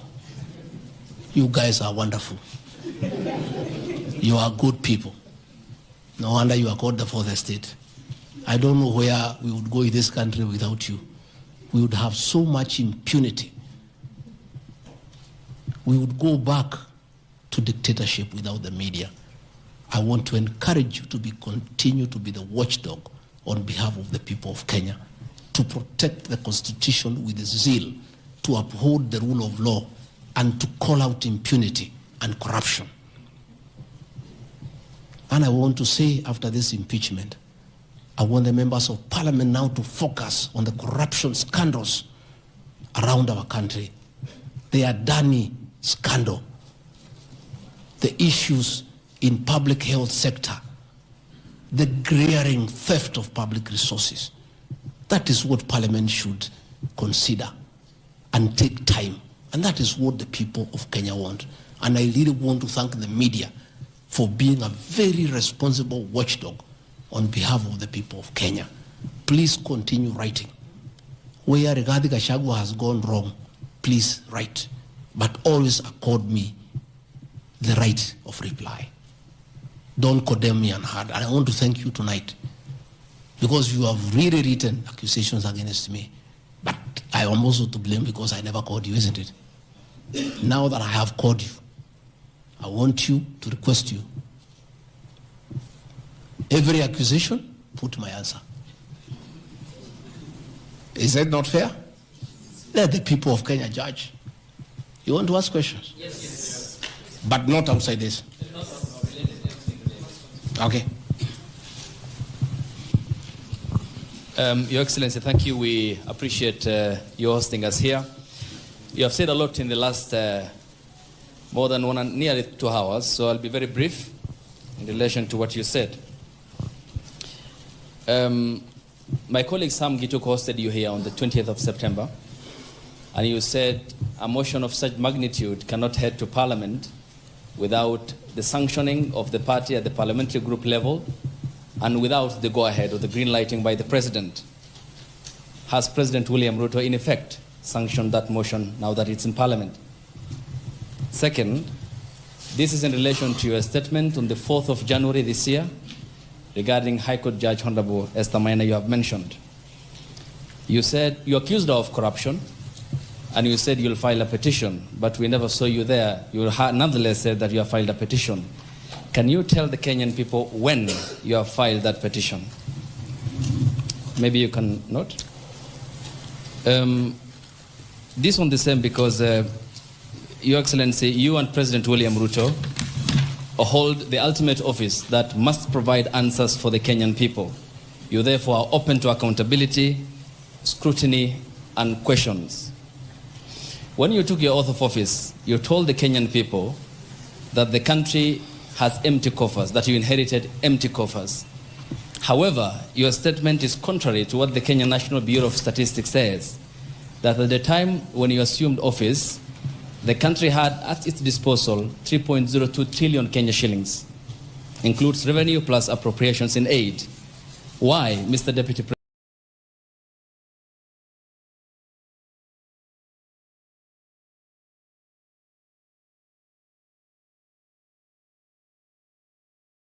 Hazardous challenges in terms of garbage collection, in terms of lack of water, lack of sanitation, and they would want some intervention.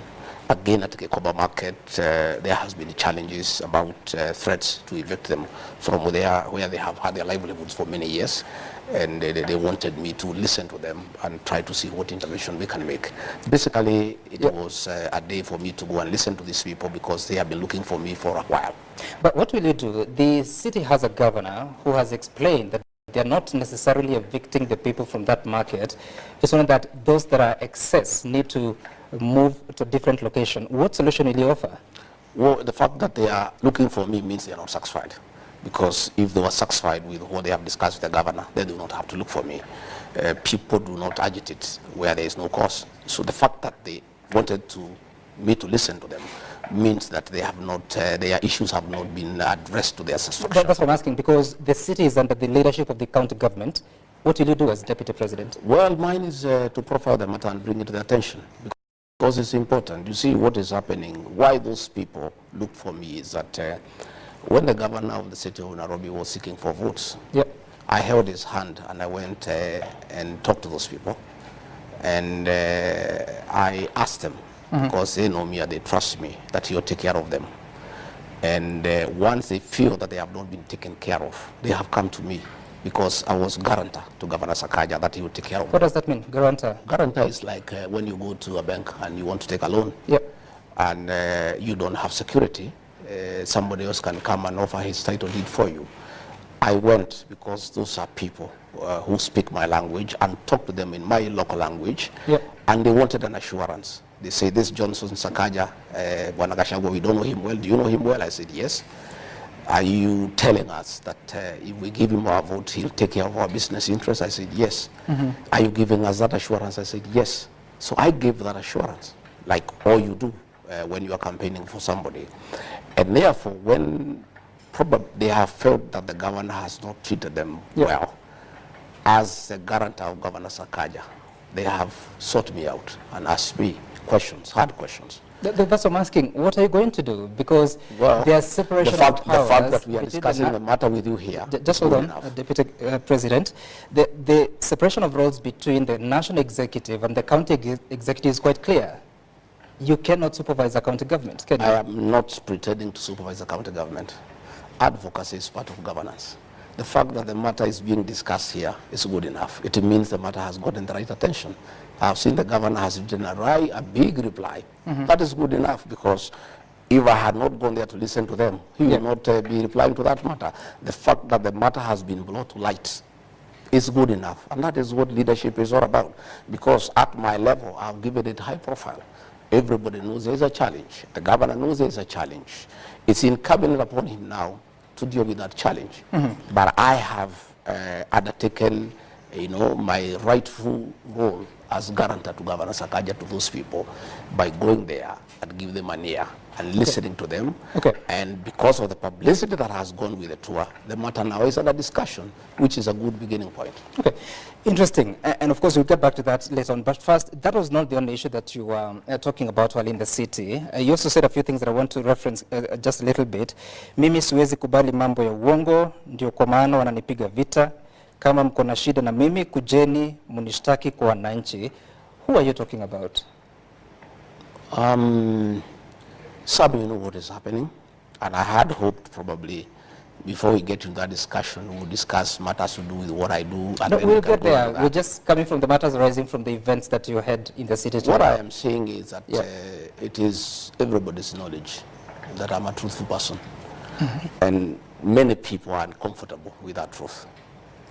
When I raised that matter of Wakulima market, I was called all sorts of names, including being called a tribalist. Given the fact that majority of the people in that market come from my community, matter beyond my control. And it was assumed that I'm talking because probably they come from my community. Far from it. In that market, there are traders from all communities. And when I bring these matters to light, many people have a problem with me. And the fact that I insist all the time that we honor pre-election pledges, there are things that we promise the people. We went there with Governor Sakaja and promised the people of that market that under our administration, their business can only flourish. It cannot become worse. We agreed that our administration will never oversee demolitions and evictions. Those traders were being evicted there about 10 years ago in a very brutal manner. And I talked about it.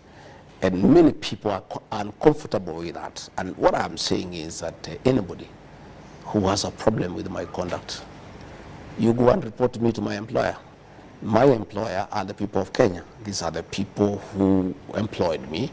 Go to them and say, well, Rigathi Gachagua, Deputy President, is becoming a nuisance. He's complaining that you people are being harassed. We want to report him to you and ask him to shut up. And he shouldn't keep on bickering and saying that you people are being mistreated. That's what I was saying. Those are my employers. You go and report me to them. You said that the people that trade in Wakulima market are not necessarily from one community. But then again, in some of those instances, you spoke in your mother tongue, Yes, Kikuyu. I did. And some are using that to say that you're being a tribal leader. I did. I spoke in my mother tongue. When I looked for votes for Governor Sakaja, I spoke in mother tongue. He didn't have a complaint. He was quite happy. He was all smiles. You see, Sam, communication is not what you say, it's being understood. You talk to a people, to a language that they understand better. When I was looking for votes for President William Ruto, for Governor Sakaja, in meetings where the majority are people from my community, I spoke in my mother tongue. I don't know why people are having a problem now that elections have been won. When I speak to people in the language I used to speak to them when we were looking for votes. What was good then is still good today. But that time you were not deputy president. Now you are a national office. The But president, that does not... just hold on. The president is a symbol of authority. I mean, a symbol of unity in the country.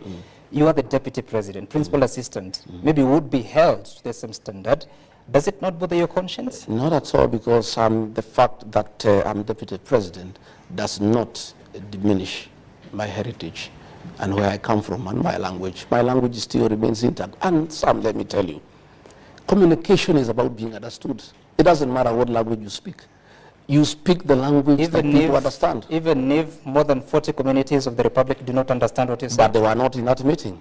But they're hearing But the people you are addressing, we were addressing specific issues in Wakulima market. Those issues are specific to those people. You talk to them the language that they understand most, so that you agree. You've just told me that the Wakulima market is not just the Kikuyu community. There are other communities that trade there. I spoke 70% in Swahili. Yeah. And 30% I spoke in Kikuyu because the majority asked me to speak in Kikuyu. We have some mothers there who don't understand Kiswahili properly. We have some old men who have lived there in that market who have not lived in that market for a long time. And they told me, our son, we want to hear, what are you telling us? What assurance are you giving us? And when I went there, Sam, I talked to them in my mother tongue for them to vote for Governor Sakaja. It cannot be when they are crying, when they are complaining. I cannot talk the same language that I talked to them when I was appealing to them to vote for him. You said, wale wanaopanga hii upuzi wasiharibu hii Kenya. Hii Kenya imekuwa na matatizo mengi, wakijaribu hiyo maneno, Wakenya hawatakubali. What is being organized? Nini inapangwa? You know there are many schemes that are going on every day. You have seen meetings. You have seen meetings of trying to divide the people of Mount Kenya region. You have seen meetings of undermining the deputy president. You have seen people being caught and being offered money to impeach the deputy president, to remove him from office, and all that nonsense that is going on. And I was saying, you see, some I'm elected by the people. And I asked the people directly whether they have a problem with my leadership. And they said they don't have. I drew my mandate directly from the people. And what I was saying, anybody who has a problem with my leadership, anybody who has a problem with my conduct, has every business to talk to my employer, the people of Kenya. Okay. Those are the people who make decisions over my conduct. Those are the people who can appraise my performance. Those are the people who can give an opinion as to what they think I'm doing, whether it's right or wrong. Okay, you're saying that people have been offered money to remove you from office. How so? It's the worst kept secret in Kenya. I leave it at that. No, but you're talking about it. How much money has been offered? Well, it's neither here nor there. No, it is. I think Let's go for more informative discussion. No, we will get there, Deputy President. We just want to dispense with this because you're the one who is saying it, that people are being offered money. Indeed, that's a crime, isn't it? Yes, of course it's a crime. So who's offering the money? You know. No, I don't know. You get to know. I don't know, Deputy President. You get to know. These things will come out as in the fullness of time. These are things that will come out in the public domain.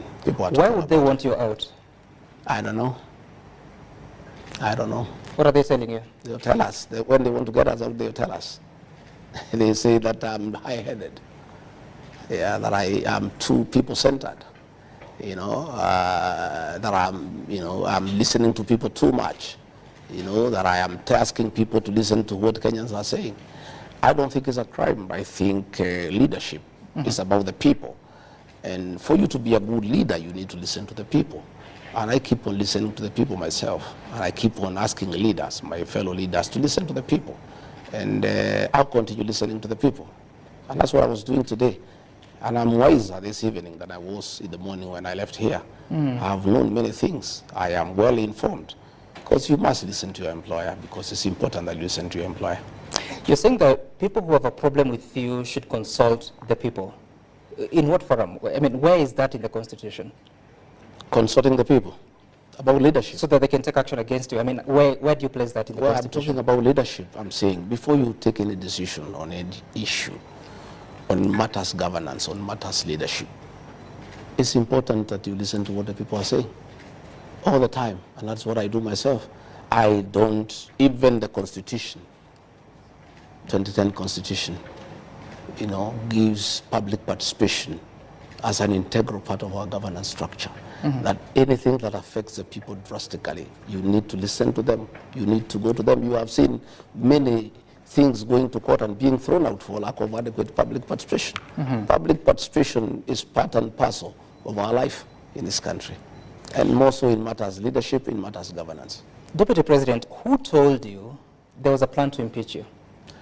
I am a consumer of information. When you call people for meetings, most of them are our people. When you coerce them, you intimidate them, you offer them bribes, they come and report to us. And, you know, what people must know is that people have loyalties. And you may talk to many people and tell them what you want them to do, and you think that you are keeping a very big secret. You know, we get to know these things when the meetings are going on, or immediately after the meeting. You know, meetings have been held in Nyahururu. We know what was being discussed. Meetings have been held in Kitusuru, you know, in the house of a cabinet secretary. We know what was being discussed. We know the amount of money that exchanged hands. How much? All these things are in the public domain. How much? Never, don't worry. Are you interested in the money yourself? Don't worry about, I don't think anybody will find any of that money, so you shouldn't be worried about the amount. But all these things that are happening, people know, and some. Now, let nobody underestimate the intelligence of the Kenyan people. The Kenyan people are very intelligent people, and they have come of age. And as I listen to people today, even when I was going to explain to them what is happening, they say, no, don't even bother, we know. You know, Deputy President, the interesting bit is that you're revealing information, but halfway. You've just now revealed there's a cabinet secretary who hosted a meeting in Kitisuru. Who hosted the other meetings? Who organized them? Some have told you. You have seen the meetings yourself. I've just told you what was being discussed inside those meetings. I'm giving you info on what was going on. You are aware of the meetings. The only meeting I know about is of the members of parliament that came out and said that their leader is now... That was not the real issue. No, the real issue is what I'm telling you about. In that meeting it was discussed that they were going to be impeached. The one that was held the whole night in Nyahururu. The whole night, that was what came out, is not the real issue. The one of dividing the mountain into two, the one of looking for another leader, that was not the issue. The issue is how you can force our deputy president out of office. You know, that was the issue. It was a real issue that was being discussed in that meeting. And people know, and they reported to us, many people, most of them were coerced into that meeting. They were intimidated in that meeting. In fact, in the photograph, there were only 28. There were 35. And 7 of them ran away because they didn't want to be photographed. The others were said to be 48. The balance from 35 minus 48, I think is about 15, were not even there. And most of them, the Honorable Mother Wangari denied that she had not participated. The Honorable Munyoro, the MP for Kegumo, wrote a letter saying he was not part of it. There was a lot of coercion, there was a lot of intimidation, there was a lot of bribery. Coercion from who? Yeah, for those who have the capacity to coerce. Who are those? Pressurize. You can describe them without naming. You know them. I don't know. Well, Deputy President. you live, you get some, you're an adult. You have been around for a long time. I can confirm I am, yes. But I don't have that information. No, you do. You'll find out with the time. And as these conversations are going, because you're saying that there are people who are refusing that they were part of that meeting, there are those that accuse you that you bully people, that you don't listen to the people. In your own county, home county that is Nyeri, I think most of the members of parliament, if not all, have stepped away from you. Why is this? I don't bully anybody. I'm just truthful. I ask members of Let's parliament. unpack that. What does truthful I just mean? ask the members of parliament to listen to the people, to listen to the ground. They call that bullying. It's not bullying. It's just being truthful. You know, people don't want to be told the truth. We have a problem with this country. People want to live a lie. Those members of parliament from my county are very good people, but they had a lot of coercion and intimidation. But it doesn't really matter. What matters is that the Nyeri people, I was here the other day, are with me. 44 members of the county assembly are with me. The governor of Nyeri is with me. If the MPs want to be intimidated and be coerced to seem to fight me, that's up to them. They have a date with the people of Nyeri in the fullness of time. And I'm really not bothered by There are these reports that, Mr. Deputy President, you're working with opponents of sitting members of parliament to decampaign them ahead of the 2027 election. I am not working with any opponent of anybody.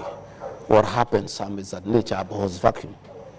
If I go to a meeting and member of parliament doesn't turn up, another character who is interested in leadership turns up, you cannot chase him away. I am a people's person. Nature abhors vacuum. I have no candidate. I have no candidate. I have not looked for anybody to campaign anybody. What I cannot do, for sure, when I go around the country, I cannot stop Kenyans to accompany me to wherever I am going. If a member of parliament is there, he or she is given a chance to say hello. If he is not there and there is somebody else who wants to say hello, they are allowed to say hello. That's the way it goes.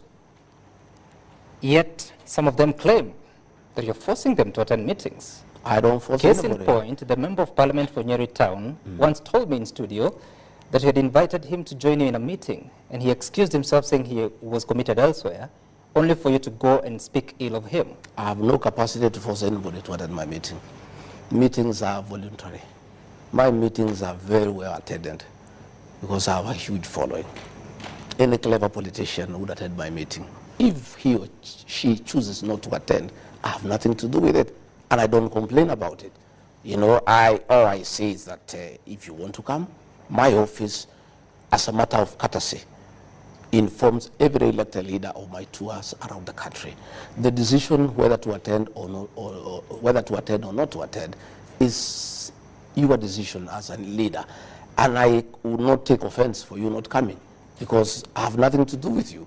You know, I heard somebody saying that that I'm unhappy somebody has not come to accompany me to church. Sam, what you need in church is a priest, the choir, and the congregation, and the service is on. Whether a member of parliament is in church or not, that will never dilute the quality of the service. We go to church to listen to the sermon, to praise and worship. And if the church choir is present, the congregation is present, you know, and in fact the Bible says where 2 or 3 are gathered, that's where God is. That's all you need, 2 or 3. I don't think I have any issue with anybody attending my meeting or not attending. I am not bothered, really. Okay. You're not bothered, you say. Yet, if As you say that there are plans to impeach you, if an impeachment motion makes its way to Parliament, you will need members of Parliament to make a case for you, because it is them that vote. That is their decision, Sam. My position is very, very clear. I was elected by the people of Kenya, okay? It is the people of Kenya who will confirm whether I'm working well or not. But if members of Parliament... How will they decide? If members of Parliament yeah, are persuaded, intimidated, coerced to remove me from office, so be it. The matter is there. It's that simple. There are no issues. One, I have no capacity to coerce any member of Parliament. I have no capacity to intimidate any member of Parliament. I have no money to bribe any member of Parliament. If members of Parliament want to impeach Deputy President Rigathi Gachagua, so be it. If they have issues with him that are constitutional, that meets the threshold, and they want to go ahead and send him home for whatever crimes he has committed, there's nothing Rigathi Gachagua can do about it. That is their purview. Yet, Deputy President, including the meeting that you're attending today in the city, some of the members of Parliament you're working with were saying that we have seen the dog, now we want to see the owner of the dog. What does that mean? You can ask the ones who made those It has been repeated in several meetings that you attend. I did not make those statements. Those are questions you can ask those who made Are you concerned that such kind of language is being used in your presence? Well, all kinds of languages I've used in many meetings, including where I am personally abused. And that is what is happening. The country is in that mood of abuses, of tough talk, of campaigning, and there's nothing I can do. I have not started it. Does it bother you?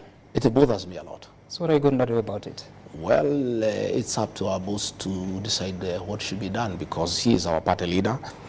He can call a PG and bring down the political temperatures, tell the members of Parliament to stop attacking each other, ask those who accompany him who abuse the Deputy President to stop, because if he told them to stop, they'll stop. Ask them to stop these night meetings. If he told them to stop, they'll stop. By your boss, you mean the President? Yeah. If he did, they'll stop. It's really him to provide leadership so that the country can go back to work. We have many challenges as a country. We have promises that we give to the people of Kenya. We have stored projects that needs to be completed. We have pending bills over 900 billion that we need to pay. We have housing program. We have health issues. We have issues of business. It is unfortunate that the country has been put in an election mood. You know, people are just talking about politics, how they'll impeach so-and-so, how so-and-so is useless, others are calling others snakes. There are all sorts of things that are going on. It's really upon the President of the Republic of Kenya, who is also our party leader, to put his house in order. What responsibility do you take for what's going on? Well, I have no responsibility, because my team answers to what is going on, because we are also politicians, and if there is an onslaught against the Deputy President, he too has people who support him. If you abuse him in meetings, the team that supports him will also answer. That's what happens, because they cannot just keep quiet. So it's upon our boss, President William Ruto, to call his house to order. Have you spoken to the President? Yes, I've talked to the President several times, and I've asked him to call his house to order. Yeah, he's here to do it, and I trust he'll do it, because the atmosphere we are having, the environment we are having in the country is toxic. Kenyans are very unhappy about what is going on. How can people be meeting possibly at this time to discuss how to impeach a Deputy President when the country needs a lot of work to be done, when we have roads that have stalled for years, when we have people who cannot pay hospital bills, when we have challenges of water, when we have issues of a good business environment? How insensitive can we be to the Kenyan public that we can sit to discuss on how to dispose of a Deputy President who is in office, when there are very many issues of very great concern to the people of Kenya? I would rather, if it were possible, all of us to agree to go back to factory settings and be very fair to the people of Kenya. We were just elected 2 years ago. We have not delivered on the promises that we give the people of Kenya. Yet we are back there now saying so-and-so is bad, talking about 2027. Even some people had started talking about 2032. People are looking for running mates. People are saying Gachagua will not be this, so and so will be this, so and so can join with the so and so. I mean, it's very unfair to the people of Kenya. It's extremely insensitive. And I would rather, if it is possible, our boss, President William Ruto, to call his house to order. Okay. Because if he called his house to order very decisively, this house will get into order and people can go back to work and everybody can do his work. You know, everybody has our work is well spread out. The president has his job to do. I have a job to assist him to deliver on the mandate. Members of parliament have work to do in terms of legislation and oversight. Governors have work to do in terms of running the counties. Everybody has work to do. Okay. We have just come from an election. Right. Kenyans are very irritated by what is going on. It's really not fair to the people of Kenya. And Deputy President, you're saying you'd rather if it were possible. For how long have you been trying to speak to the president to put the house in order? I don't want to go into the issue of discussing my boss, the president, but I have told you I've raised the matter with him. I would rather we leave it there. I believe in the fullness of time he'll appraise himself on the situation that is in the country. But you also expressed doubt when you say you'd rather if it were possible.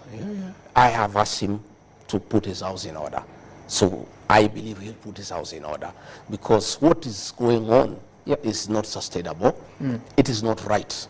You know, it is very insulting to the people of Kenya, really, to get the country into the kind of toxic politics that is going on, the kind of insults on the altar that are going on, you know, the kind of disrespect to the deputy president who is elected by the people of Kenya, you know, in front of the president, in front of the churchgoers. What is going on is very, very unhealthy. It is not right, and it should come to an end. Okay. And as you say that, so how is your relationship with the president? My relationship with the president is okay. We have got a good working relationship. What does that mean? We work well. But you're asking him to do something because your career is on the line here, and it's not happening. My career is not on the line. By the way, Sam, those things don't bother me. I'm a very simple guy. I just came here the other day. For 57 years, I was out there doing well. If today members of parliament and senate decided that I go home, my home is a few meters from here. My clothes here will not even fit in a pickup. I just take and leave.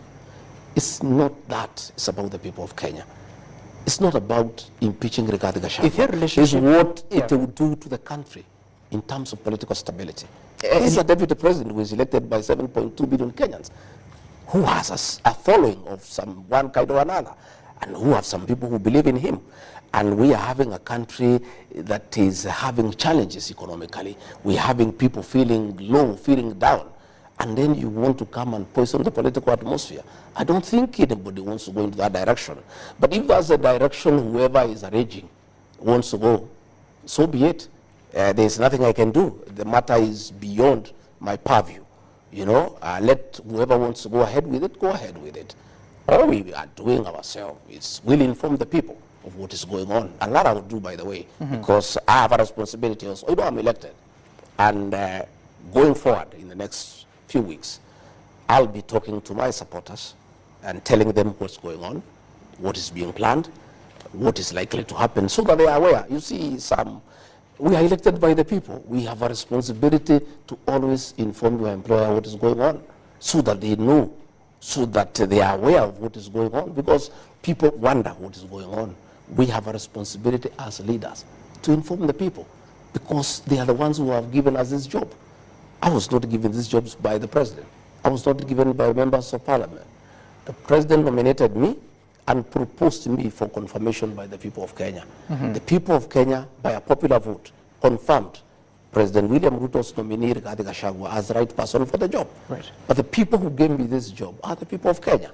And therefore, if there are issues along the way that I find disturbing, that I find that they can cause political instability in this country, that I find they can be intrusive, and they can disrupt our development agenda, they can disrupt our political stability as a country, I have a responsibility to go to the people who voted for me and explain to them exactly what is happening. And that I'll do.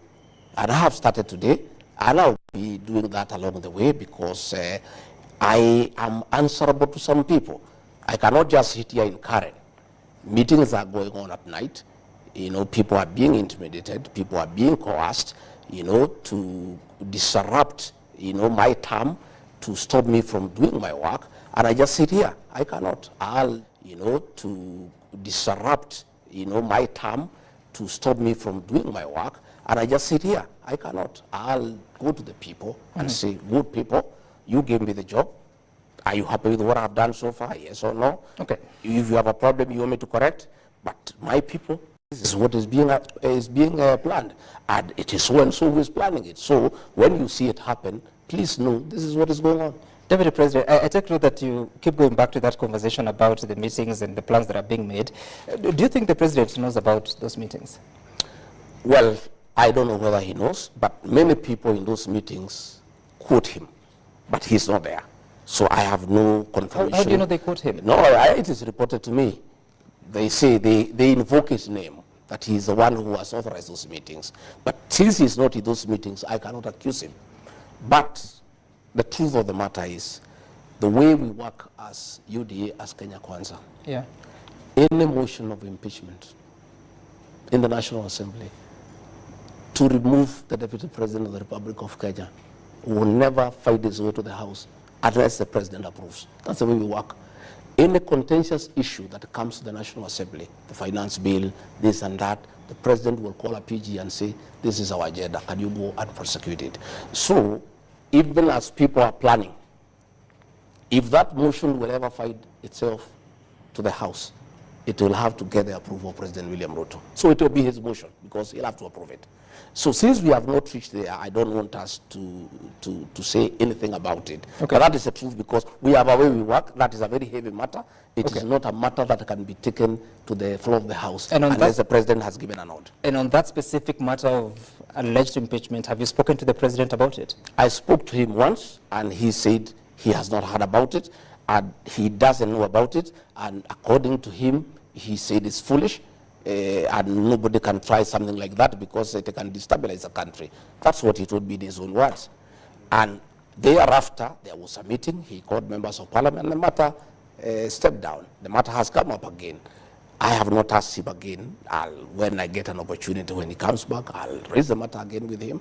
I will say, Mr. President, a meeting was held here, this was said. A meeting was held here, this was said. What do you have to say about it? Mr. President, you want us to destabilize this country. Are you part of it? What they are saying, the President will pronounce himself on the matter. But I want to say that there is no motion of impeachment against the Deputy President of the Republic of Kenya that can find itself on the floor of the House unless the President of the Republic of Kenya gives a nod. Okay. And again, even if it was to go there, nobody else has the capacity to push it through. It's only the President himself. There is nobody else who can. Getting 233 members of parliament, it's only him who can push it through. But that's another discussion for another day. Don't you think that's a problem? Because the Constitution of Kenya has separation of powers between the executive, the judiciary, and the legislature. Are you admitting that parliament is controlled by the President? What I'm saying in Matter Kenya Kwanza UDA, serious contentious decisions are agreed in a PG convened by the President. You saw the finance bill, he's the one who was driving it. So that tells you the way our PG works. Anything contentious, anything with serious national implications will have to get the nod of the President. And I understand the political party democracy, but are you comfortable that a House business must get a nod from the President, including a clause on oversighting the Deputy President, in this case, invoking Article 150 of the Constitution? That is the reality of our Kenyan politics. Do you see a problem there? That is the reality, that all major decisions, all legislative agenda for our administration that needs to go to the National Assembly, the President normally does a lot of lobbying, sits with the members of parliament, takes them through, gives the points for or against, and asks them to support. That has been the practice. And it did not start with the President William Ruto. It's as old as history, because every government has a legislative agenda. So the President will call his PG and whip his members into a certain direction. You know, you sat in Parliament the previous, last term. would you have been okay for President Uhuru Kenyatta to control how you are going to make decisions in the House? Well, in matters government agenda, it is right because the party that is in power has a responsibility to ensure that the president and his administration succeeds. And they have a responsibility to support his legislative agenda. So it is important that once in a while, when there is important matters of government before the House, the president will convene a meeting and persuade his members why they need to support that legislative agenda, and he will whip them into action. There's nothing wrong with the president whipping his people in a certain direction. So when is the last time you got instructions from the president? On? Executing your mandate in terms of assisting him? No. I have clear duties given by the president in Executive Order number 1 of 2023. Yep. The president doesn't give me day-to-day instructions. I have many functions that I do, very many, by the way, and one of them is any other duties assigned by the president. That is the one now is on day-to-day. So when is the last time you got such kind of an assignment? I think I was in Nyeri agricultural show last Friday to represent him. I was in Mombasa the other week to represent him in the agricultural show. Those are functions assigned to me by the president on a day-to-day basis. Okay, all right. And that weekend, particularly on Sunday, you were expected at an AIPCA church event that the president was attending. Instead, we saw you at the Our Lady of Sorrows in Kirinyaga. Why didn't you show up for the other event? No, I think people talk from ignorance. There were two functions. Yes. That the president was expected to attend, one in Kirinyaga and one in Nyeri. Two functions. They were in his diary, and aligned my diary with the president's diary. And therefore, I was in Kirinyaga to receive him. When I was in Kirinyaga, I was informed that he had changed and he would attend a function in Nairobi. So I purposed to attend the one in Kirinyaga and join him in Nyeri later. But the function I attended was the Catholic Church. The Catholic Church Mass takes 2 hours and can never be interrupted. So I sat through the Mass.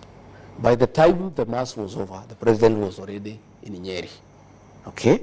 So I could not leave the Mass halfway and go to Nyeri. So I decided now that the president is already in Nyeri. Even if I left Kirinyaga and tried to fly to Nyeri, I'll find he's leaving. So it will not make sense. So I decided to stay in Kirinyaga and represent him. By the way, he was the chief guest in Kirinyaga, and there was even a plaque. So I sat through, and even the presidential dais was there. I sat there throughout, you know. But I think some people, some mischievous people in Nyeri who works around the president, put an empty chair, knowing very well I'm in another function, and took photographs just for mischief. You know what happens in the presidency. There's a lot of mischief around. You say mischief, but that seat was next to the president. Yeah, it was there. But everybody, my protocol people said I'm in Kirinyaga. So it was unnecessary to put a chair there that is empty when I'm not there. I was in Kirinyaga, and everybody knows I'm in Kirinyaga. So they should have removed the chair or get somebody else who had you confirmed that you'd be in the Nyeri event? Yeah. Had you confirmed that you... Yes, I had confirmed I'm in Nyeri. So it is in order for them to put a chair there? No, but we give information that we cannot make it. The minute the president arrived, before I left Kirinyaga, it was logistically not possible for me to go to Nyeri.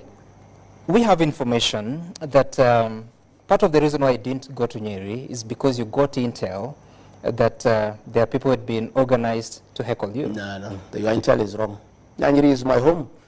Even if there was anything in Nyeri, how can I not go to my home? Nobody, for the avoidance of doubt, can heckle me in Nyeri, in the Mount Kenya region. Nobody. I attend all functions. Yep. I attend all functions, and I don't need to organize anything. Okay. So that intel you have is wrong, is mischief. I was in a function in Kirinyaga, and everybody saw me. Your people are there throughout the Mass. So I don't know why people want to decide for me. So who represented the message of the president at the Kirinyaga Mass? In terms of? The president's message. In terms of what?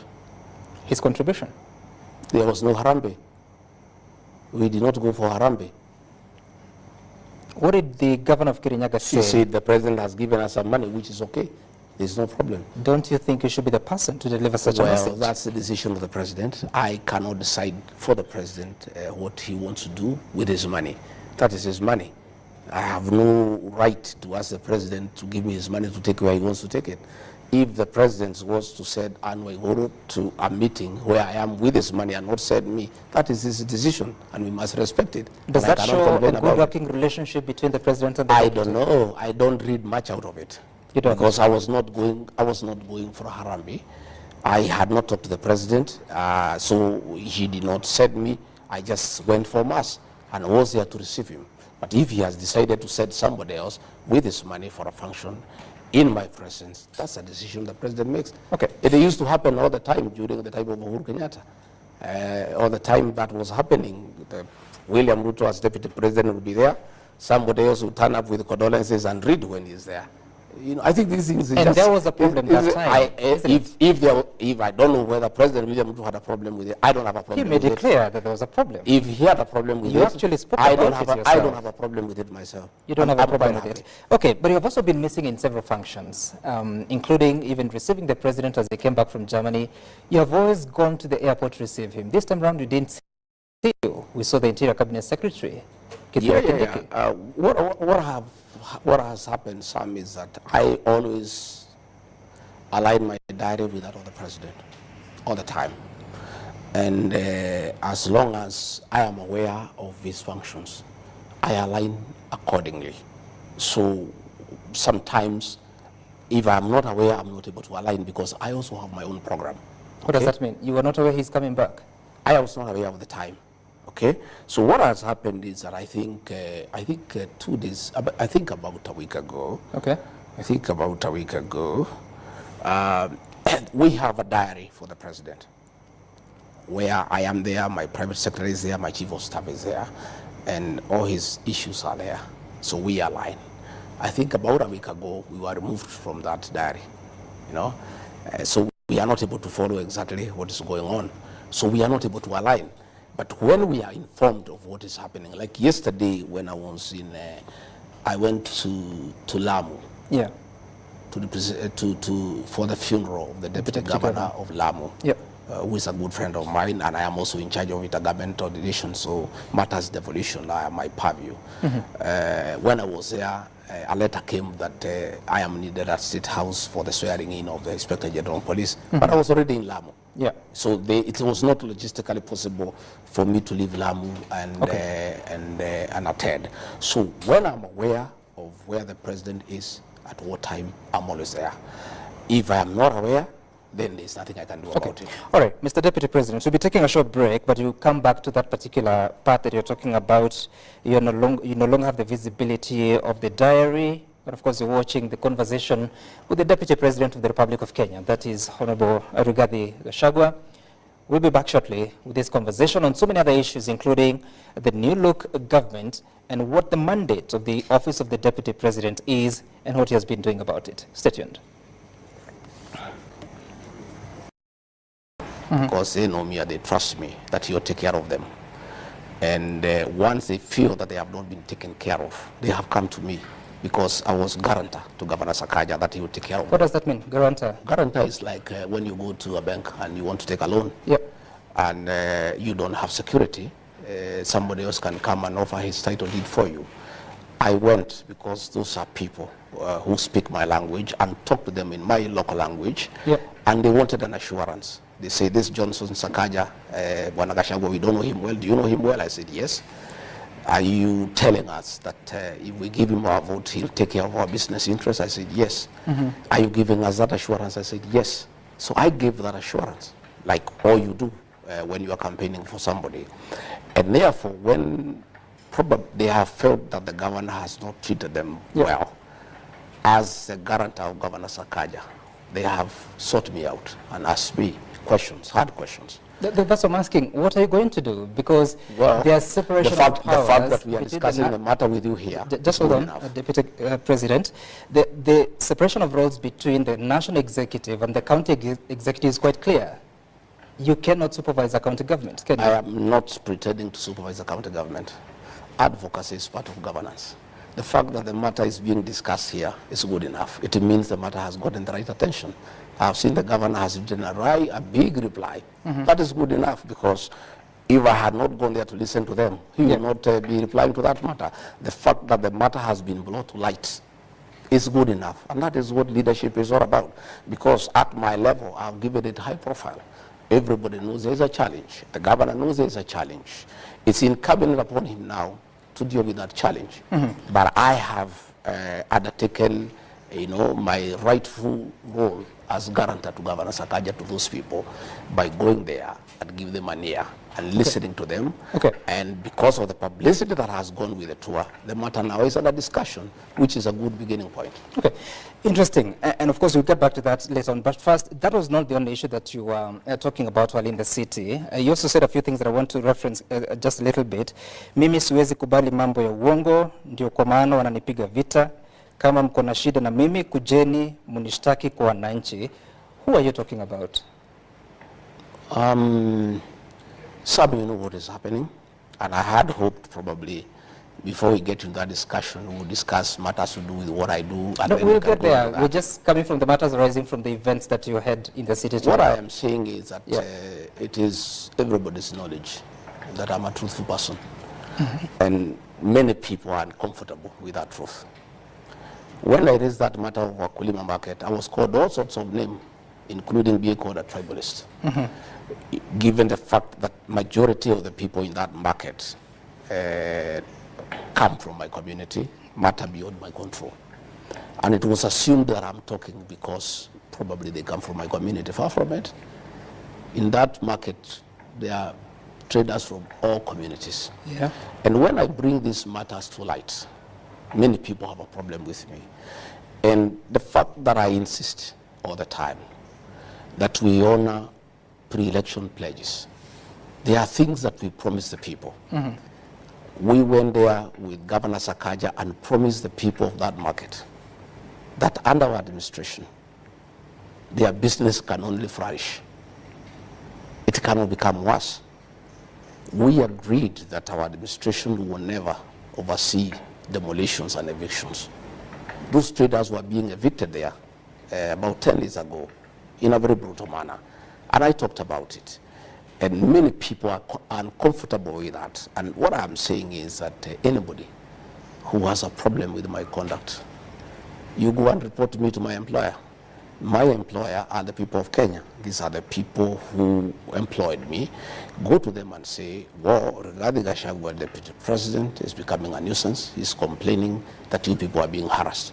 We want to report him to you and ask him to shut up. And he shouldn't keep on bickering and saying that you people are being mistreated. That's what I was saying. Those are my employers. You go and report me to them. You said that the people that trade in Wakulima market are not necessarily from one community. But then again, in some of those instances, you spoke in your mother tongue, Yes, Kikuyu. I did. And some are using that to say that you're being a tribal leader. I did. I spoke in my mother tongue. When I looked for votes for Governor Sakaja, I spoke in mother tongue. He didn't have a complaint. He was quite happy. He was all smiles. You see, Sam, communication is not what you say, it's being understood. You talk to a people, to a language that they understand better. When I was looking for votes for President William Ruto, for Governor Sakaja, in meetings where the majority are people from my community, I spoke in my mother tongue. I don't know why people are having a problem now that elections have been won. When I speak to people in the language I used to speak to them when we were looking for votes.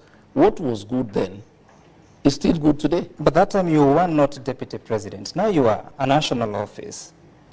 The but president, that does not... just hold on. The president is a symbol of authority. I mean, a symbol of unity in the country.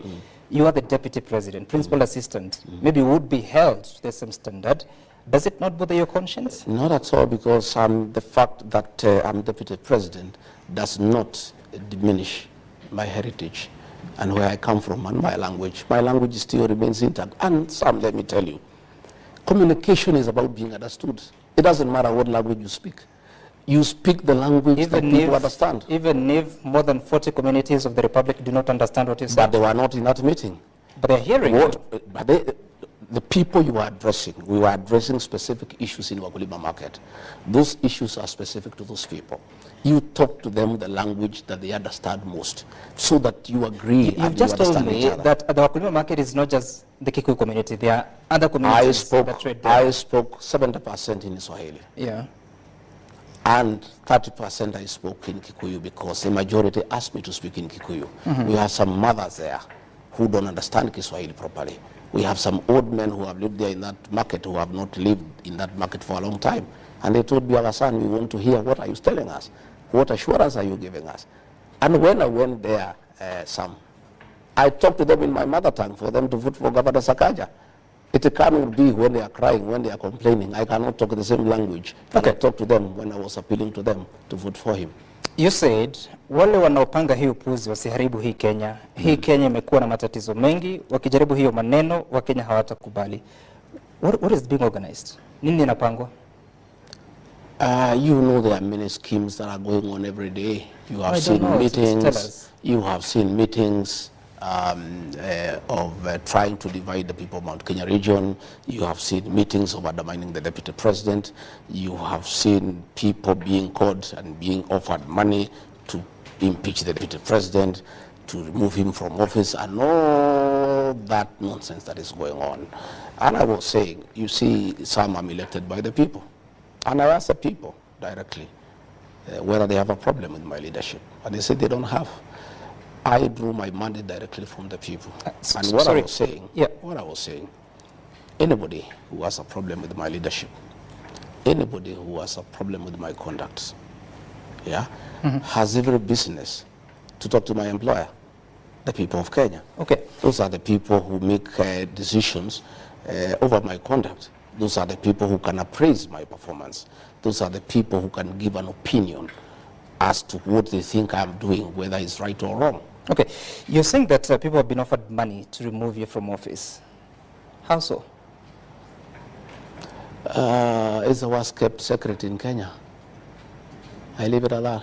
No, but you're talking about it. How much money has been offered? Well, it's neither here nor there. No, it is. I think let's go for more informative discussion. No, we will get there, Deputy President. We just want to dispense with this because you're the one who is saying it, that people are being offered money. Indeed, that's a crime, isn't it? Yes, of course it's a crime. So who's offering the money? You know. No, I don't know. You get to know. I don't know, Deputy President. You get to know. These things will come out as in the fullness of time. These are things that will come out in the public domain. Why would they want you out? I don't know. I don't know. What are they telling you? They'll tell us. When they want to get us out, they'll tell us. They say that I'm high-headed. Yeah, that I am too people-centered. You know, that I'm listening to people too much. You know, that I am asking people to listen to what Kenyans are saying. I don't think it's a crime. I think leadership is about the people. And for you to be a good leader, you need to listen to the people. And I keep on listening to the people myself. And I keep on asking leaders, my fellow leaders, to listen to the people. And I'll continue listening to the people. And that's what I was doing today. And I'm wiser this evening than I was in the morning when I left here. I've known many things. I am well informed. Because you must listen to your employer, because it's important that you listen to your employer. You're saying that people who have a problem with you should consult the people. In what forum? I mean, where is that in the Constitution?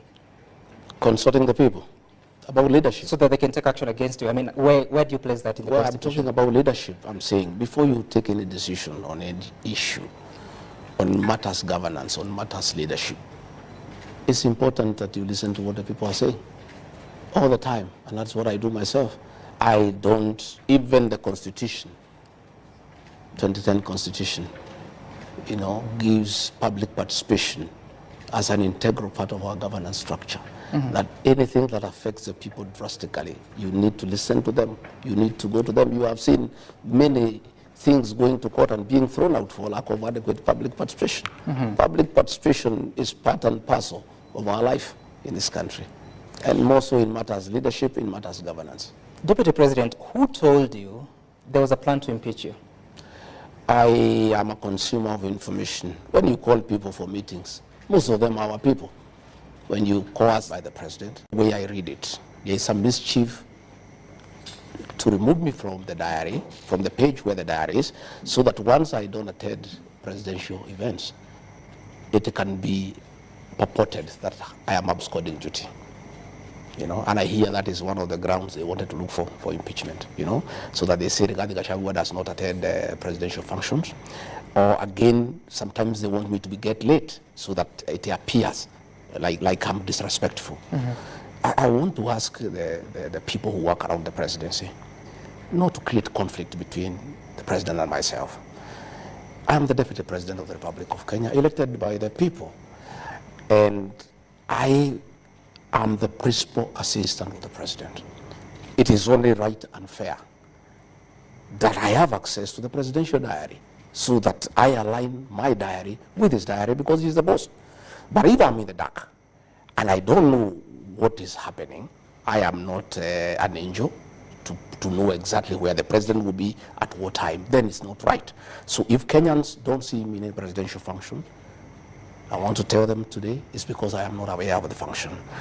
And the function they see me in is the one I have been invited.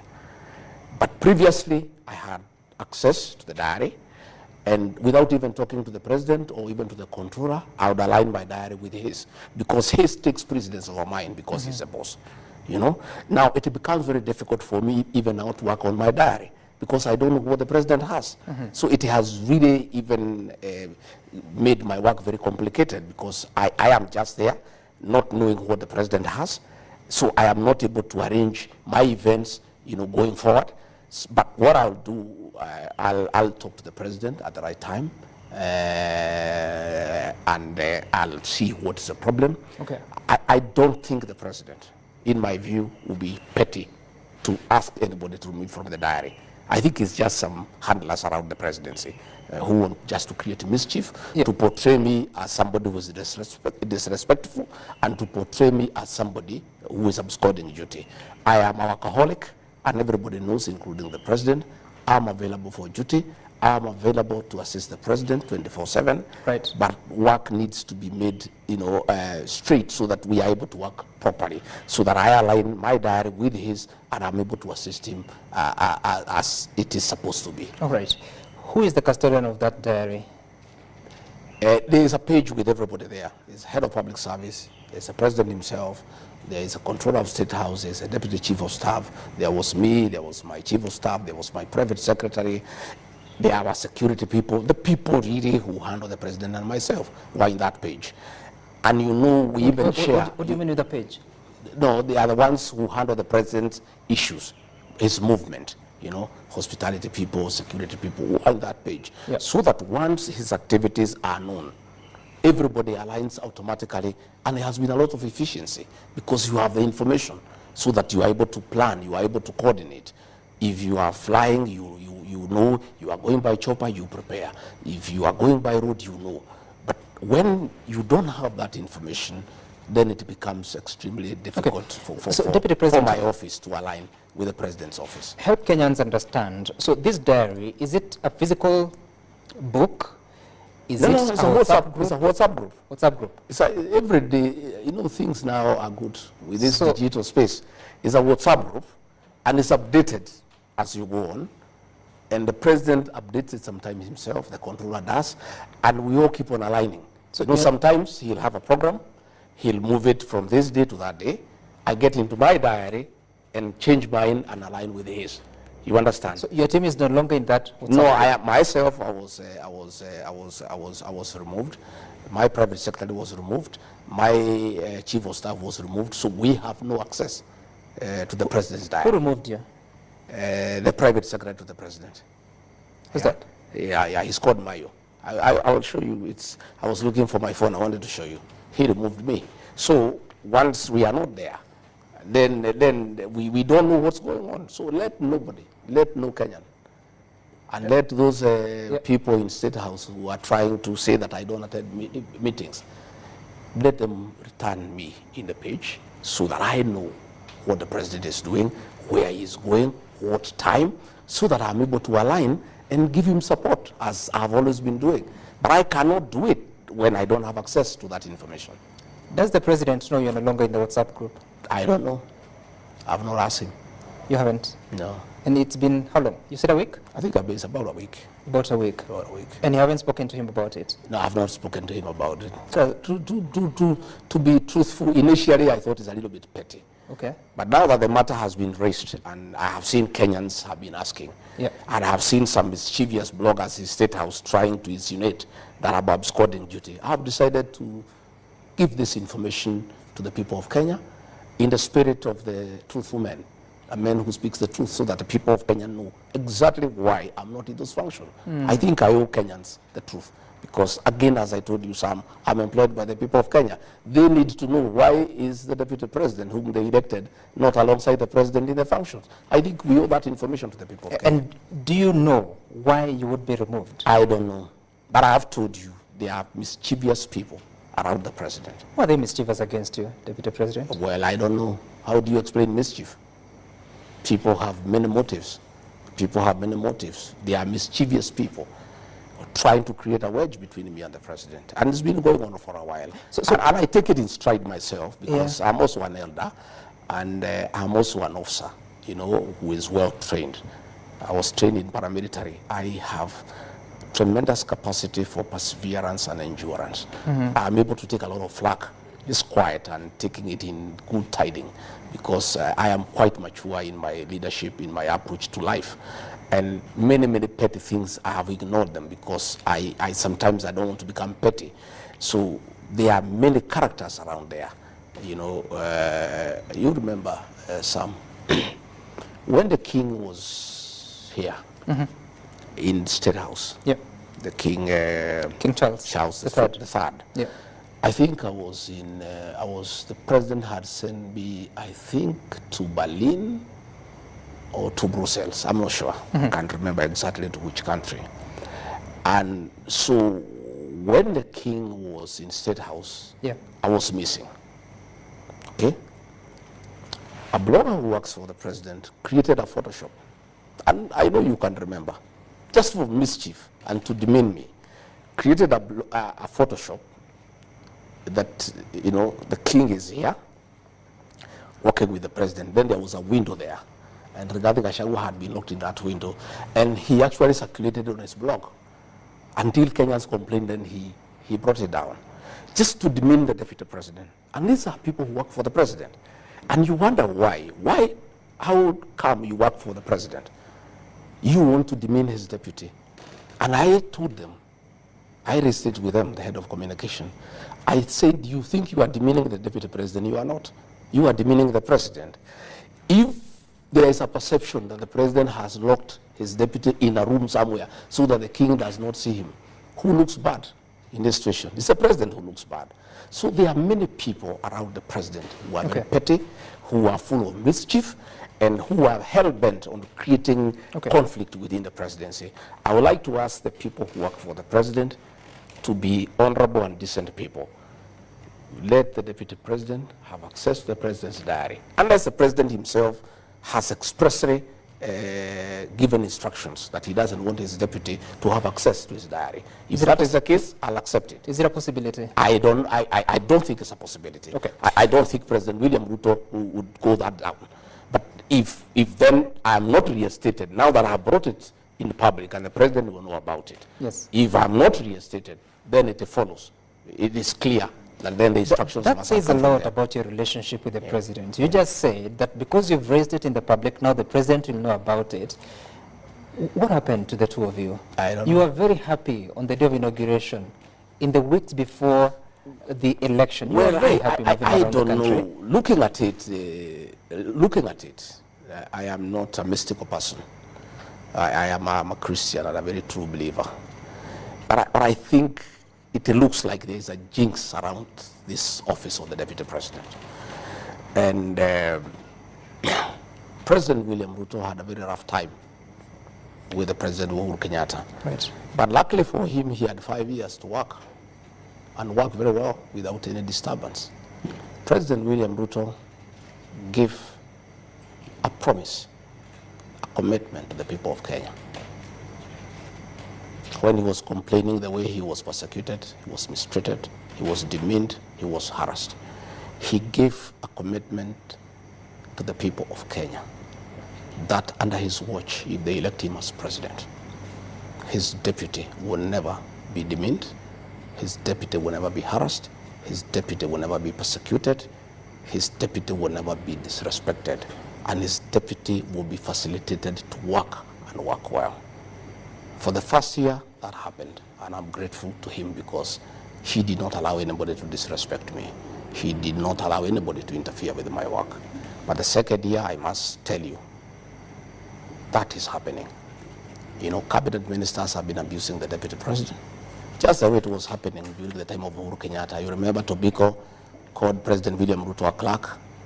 Matiang'i wrote him a message that called him an idiot, and people disrespected him, people were intimidated, people were harassed, and President William Ruto made a commitment to the people of Kenya that if he is elected president, it will never happen that his deputy will be disrespected. Today, the deputy president is abused by people, hugging on his car, and the president is quiet. Cabinet ministers have been abusing the deputy president is quiet. The president has given many promises to the people of Kenya. Some of them he has not been able to fulfill them because of the difficult economic situations that we are in, and it's understandable. But there's one promise he gave to the people of Kenya that requires no finance. It requires nothing. It requires him to be a gentleman and keep that promise. The promise he gave the people of Kenya, that under his presidency, his deputy will not be abused, his deputy will not be disrespected, his deputy will not be intimidated, his deputy will not be persecuted, his deputy will not be harassed. That, I think, the president, my boss, owes that to the people of Kenya to honor that promise so that Kenyans can trust him and he can win the trust of the people of Kenya, because this is something within his purview. He requires no funding, he requires no financing, he requires no urging. It's a commitment he gave. And he also gave it to me, right, with my wife and my children. When he asked me to be his running mate, I sat with him and my wife and my children, and we asked him, we have seen what you have gone through. If our father becomes your deputy, will he be taken through what you are taken through? And he gave us as a family a very firm commitment that that will never happen. I'm asking President William Ruto, my boss, please keep your promise to the people of Kenya. Stop those people who are abusing your deputy. Stop those ministers who are demeaning your deputy. Don't allow the criminal justice system to harass and intimidate your deputy the way you are intimidated. If you cannot keep the other promises to the people of Kenya, at least this one is a very simple promise. Be a good man, be a good Christian. Keep that promise, President William Ruto, because that is a commitment you gave to the people of Kenya, and you gave me that promise in front of my wife and children that you will never allow anybody to demean me, to disrespect me, to harass me, to persecute me, to intimidate me, to coerce me. That is a commitment that you gave. I ask you, Mr. President, keep that commitment. Are you frustrated? I'm not. I am, let me tell you, son, you don't know me. Many people don't understand Rigathi Gachagua. Rigathi Gachagua is a seasoned leader who has seen many ups and downs. I underwent hell in the last administration to support President William Ruto. Cases were fabricated against me for studying with President William Ruto. My wealth was confiscated for studying with William Ruto. But I'm a very, very, very principled man. I stood with him to the last man. I never expected this to happen. You know, my family is devastated. You know, that this can be happening to their father. A man who went out of his way to start with President William Ruto and make sure he is elected president, and took the flag for it. Out of his way to start with President William Ruto and make sure he is elected president, and took the flag for it. And I say, even if there is a jinx around this position, at least President William Ruto was allowed to do his work for 5 years. without interruption, without harassment for 5 years. I've only done 1 year. And what is happening to me is worse than what happened to President William Ruto. I asked President William Ruto, please allow me to work. Allow me to work for the remaining 3 years. Let me serve the people of Kenya. Okay. Let me serve the people of Kenya and keep your promise. Keep your promise, Mr. President, so that you can win the trust of the people of Kenya as an honest person, as a person who keeps his promise. What is happening is not right. It doesn't augur well, and it has, to a great extent, eroded the trust of the people of Kenya in your leadership. Please, Mr. President, I am here willing to work, to serve you with the dedication, to serve the people of Kenya, to support you the way I've always done, to undertake whatever responsibilities that you assign me. But let the insults in your presence stop. Let people not hold night meetings. Let this money that is being used for these meetings assist us to pay pending bills, Mr. President. People are suffering. Resources are being mobilized to do politics, to divide the people of Mount Kenya region, to fight the deputy president. When Kenyans are suffering, when we are collecting taxes from people and we are saying we don't have enough, how come millions of shillings are being mobilized across the country to fight your deputy president, to undermine his work, to divide the people of Mount Kenya region for political purposes?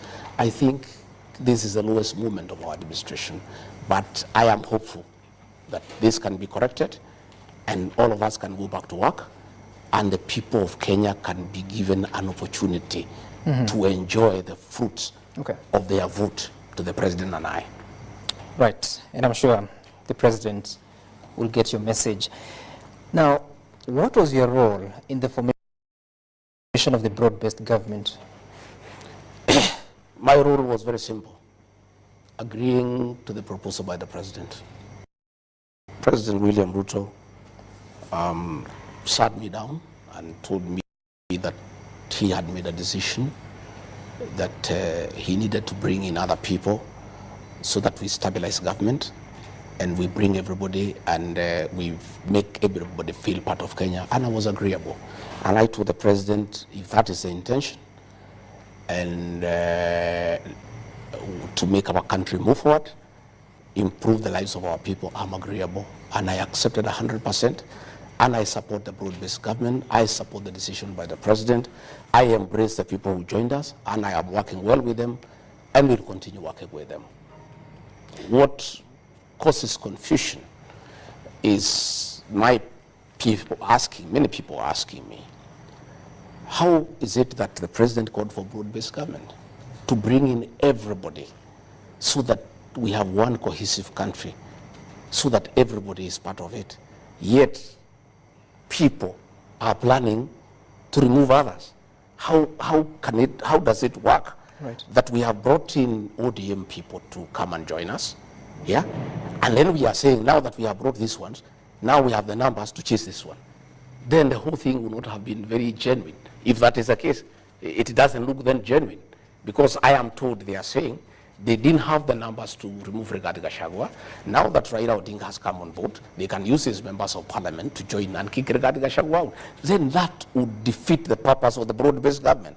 But from what the president told me, and I believed him, is that we are bringing these people so that we have one country that is cohesive and we carry everybody along. And it made sense to me. Do you still I'm still persuaded that is the way to go.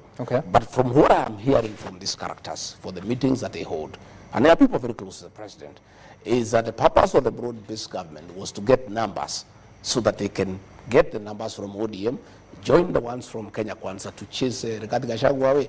If that was the intention of the broad-based government, then that would have been the deception of the highest order. And I don't think people would ever forgive the president if that was the intention. And I don't think, from what he has explained to me, and I'm persuaded that he meant well for the country, and I'm in support of the whole thing. But if it turns out that the purpose of the broad-based government was to get numbers from ODM to join and put them together with UDA to impeach the deputy president, then the whole broad-based government would have been a deception. It would have been a con. Have you seen the formal agreement between the president and Raila Odinga? No, I trust the president. And many times, and many people accuse me of being a bit reckless. I am a very trusting person, because when you are trusting, you trust others. The president gave me his word, and I was happy. And if there was any written agreement, I'm not aware of it. I took his word that we need to bring these people so that we work together to make our country move forward. By the way, Sam, so trusting is Rigathi Gachagua and his people from the Mount Kenya region that in the whole of this matrix, we are the only people without a written agreement with President William Ruto. We just agreed as gentlemen. I can tell you, when Musalia Mudavadi came to join President William Ruto, they have an MOU. With Moses Wetangula, they have an MOU. Jefferson Kingi, they have an MOU. Alfred Mutua, they have an MOU. Everybody wrote an MOU with President William Ruto. I and the people of the mountain, because we are very trusting people, we trusted President William Ruto, and we agreed to move in one party. We did not even form our own party to bargain with or to negotiate with him. We accepted him because we believed and trusted him. And we moved together on trust. And what we agreed is what we are proceeding on. So I have never asked the president for any written document or anything. I always take his word for it, because I'm trusting, so I also trust. Do you regret that decision? I don't regret the decision, but I have heard many of our supporters saying that it was an indiscretion on my part.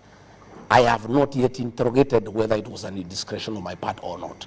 But many of our people, many of our supporters from the Mount Kenya region think that there was an indiscretion on my part. But I want to say I think I did the right thing, because trust is very important. And we gave President William our trust. We expect him to reciprocate that trust. Okay. And one of the ways for him to win our trust is to stop the humiliation of the Deputy President. Okay. Deputy President, I think you've made that a point quite clearly. But tell me, even as you move ahead to now manage the broad-based government, you're out of the President's diary, you're not getting communication on the events he's holding.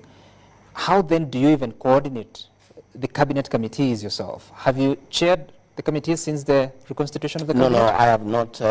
I chair cabinet committees, and we used to have 6 cabinet committees. We have collapsed them into 2. We had a cabinet meeting, I think, on Tuesday, and we agreed we have 2 committees, one on governance, one on production, and I'll be chairing those committees unless advised otherwise. And those committees have been very good, Sam, and part of the work that I've done for this country and for the president. I've held 35 cabinet committees since we were sworn in, and we have prosecuted. You said how many? 35. 35 cabinet committees, and we have prosecuted 333 agenda items. And what those cabinet committees do, they are very, very thorough and very, very interactive, and very, very exhaustive, because we even invite PSs, we invite CEOs, we invite technical people, and we do interrogate business of cabinet in a very comprehensive manner, so that by the time we go to the cabinet that is chaired by the president, more or less most of the issues have been agreed on, and the president gives his thinking and he gives his direction, and sometimes he agrees, sometimes he doesn't agree with us, and give it to him.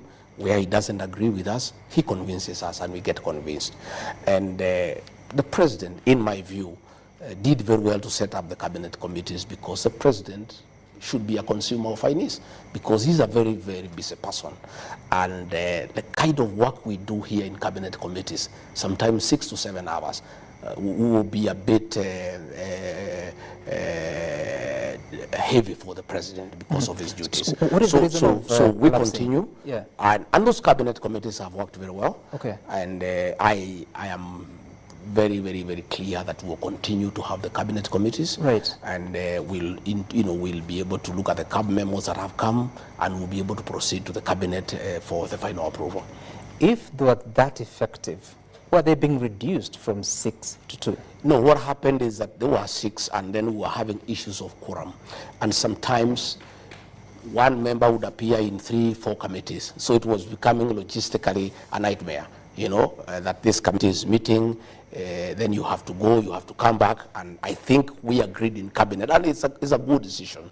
We reduced them into 2, one to do with governance, it has 11 ministries, the other one to do with production, it has 11 ministries. And I think it will work very well. Okay. And we'll have the first cabinet committee, I think, next week, and we'll be able to process all the agendas that are before us so that we can proceed to the cabinet. You promised the people, or rather, during the campaigns you used to say that when Raila Odinga came to the government, under the handshake arrangement with President Uhuru Kenyatta, that's when you lost the Jubilee government of second term. And you said you'd never allow Raila Odinga into your government. Now it appears he has quite a hand in it. Yeah. Is that a deal breaker for you? Well, I look at it differently. You know, only a fool doesn't change his mind. We had President Uhuru Kenyatta, our 4th president, brought Raila to government and asked us to support Raila Odinga, which we, the people from the Mount Kenya region, were very unhappy about. And we disagreed with President Uhuru Kenyatta, and President William Ruto persuaded us that Raila is the one who has caused problems in government. He persuaded us, and he's a very persuasive leader, and we were persuaded. President William Ruto persuaded us that if we allow Raila Odinga to become president, this country will not move forward. And as a result, we disagreed with President Uhuru Kenyatta and rejected Raila Odinga and gave our vote to President William Ruto. So when we came into office, it was my agreement with President William Ruto that we will not allow Raila into government. But along the way, my boss, President William Ruto, changed his mind. And he is a boss. And in this situation, Sam, we are not in a co-presidency. I'm just a principal assistant to the president. What he says is what carries the day, and I don't argue with him. I may have reservations, and I raise it with them. He persuades me many times, other times he overrules me.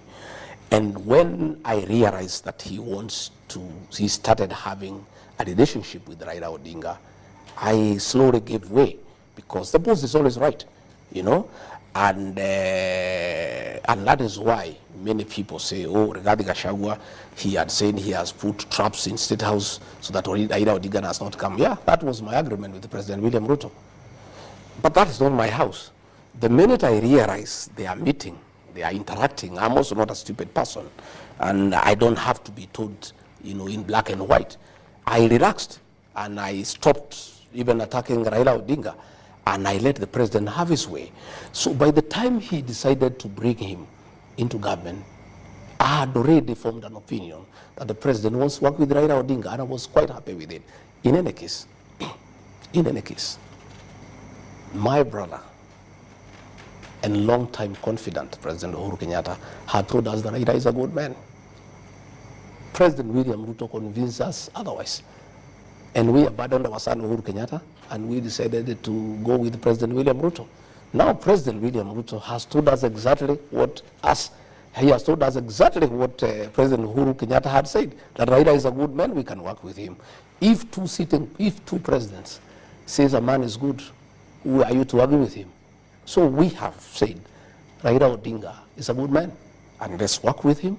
Let's make him part of our political process, and let us build the country together. And I want to say, myself and my political base, the Mount Kenya region, have no problem whatsoever with Raila Odinga. In fact, what people are saying, and it's very interesting, they are saying a Mount Kenya king does not pronounce himself twice on a matter. Our son, President Uhuru Kenyatta, had pronounced himself on this matter. So that pronouncement carries the day. As we stand today, me and the mountain people are quite happy with Raila Odinga, and we don't have a problem with him whatsoever. And I can tell you, because it's important that I say so, myself and the mountain people feel very bad, that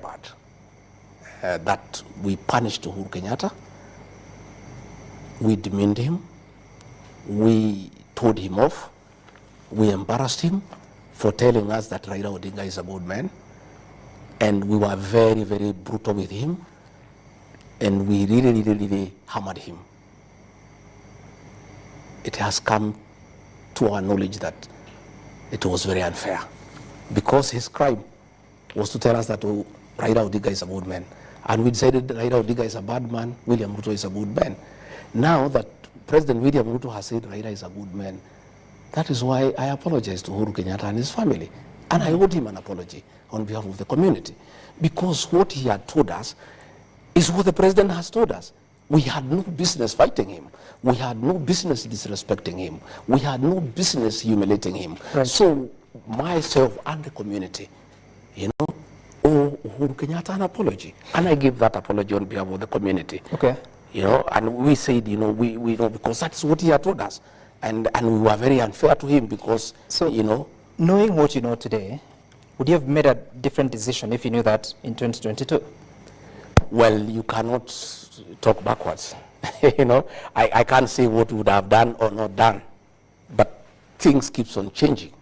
Yeah, but now we are saying everybody is good. You've said that once the king pronounces themselves, the pronouncement stands. Does that mean Uhuru Kenyatta is still the king of the mountain? Oh, yes. You didn't know? Uhuru Kenyatta is the undisputed king of the mountain. And what is your relationship with him? Good. Brotherly. When did you do that? Oh, we talk. You know what happens with our community? We are a very interesting community. We don't fight. We fight very rarely, and when we do, when we realize we fought without a good reason, we patch up. So when was that? How many months ago? Which month? Which year? We've been, when we realized we made a mistake, I'm the one who made the first move of reaching out and apologizing, because really we were unfair to Uhuru Kenyatta. We were very, very unfair.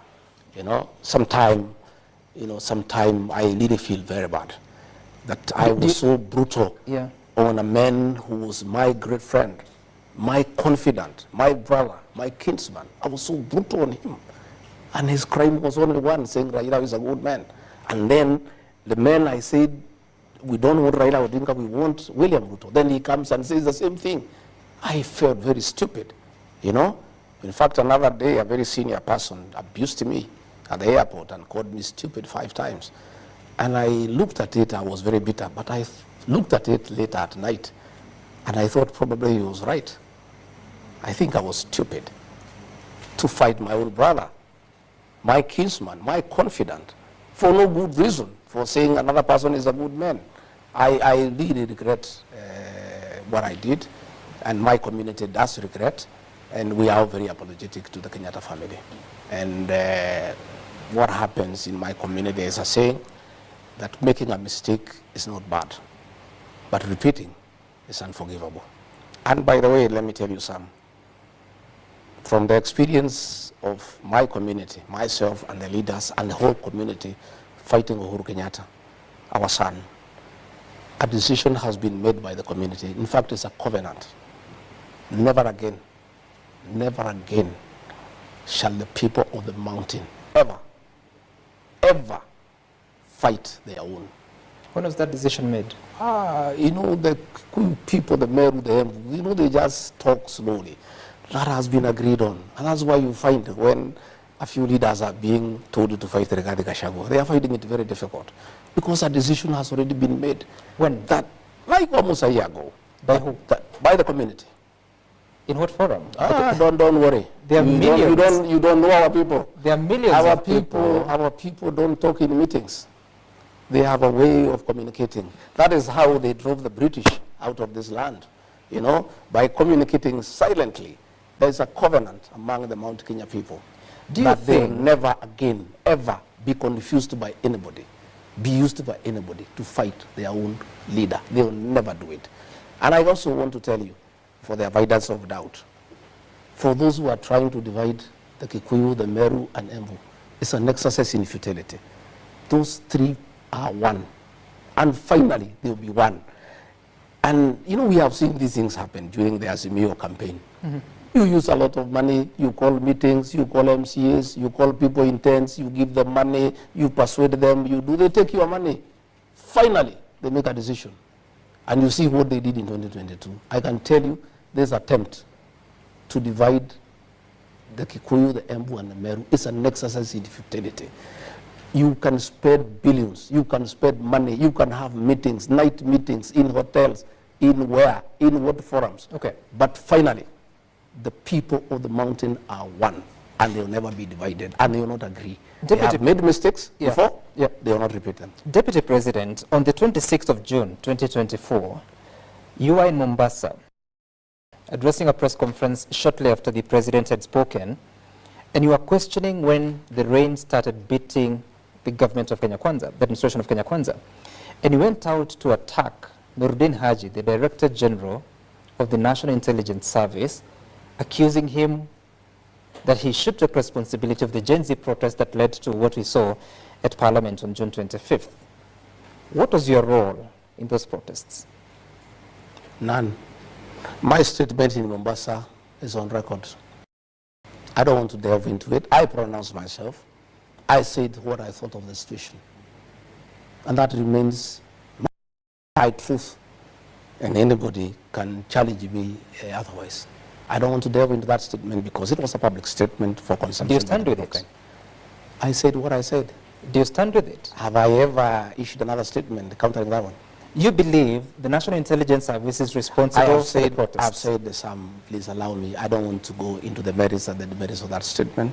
The statement was crystal clear. It was in broad daylight. It is still there. You can interrogate it. Why would you come out and make such a statement about an officer who sits in the National Security Council, yet you have access to him or even the president? I have said I made that statement. I don't want to go into it. Please allow me not to go into it. That statement I made in broad daylight. You covered it live. It is still there. You can go and read it and listen to it once more. But in the spirit of accountability, because it was your statement, and I believe you made it after thorough consideration, and you raised issues to the person of the Director General. You said he should resign. You still believe so? I have said I talked to that day.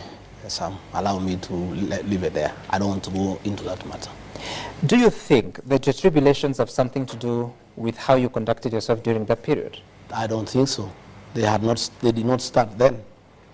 I told you we just worked well for 1 year, and then all these games and schemes started. They had nothing to do with it. That was my own reading of the situation then, and I talked to the people of Kenya as an elected leader.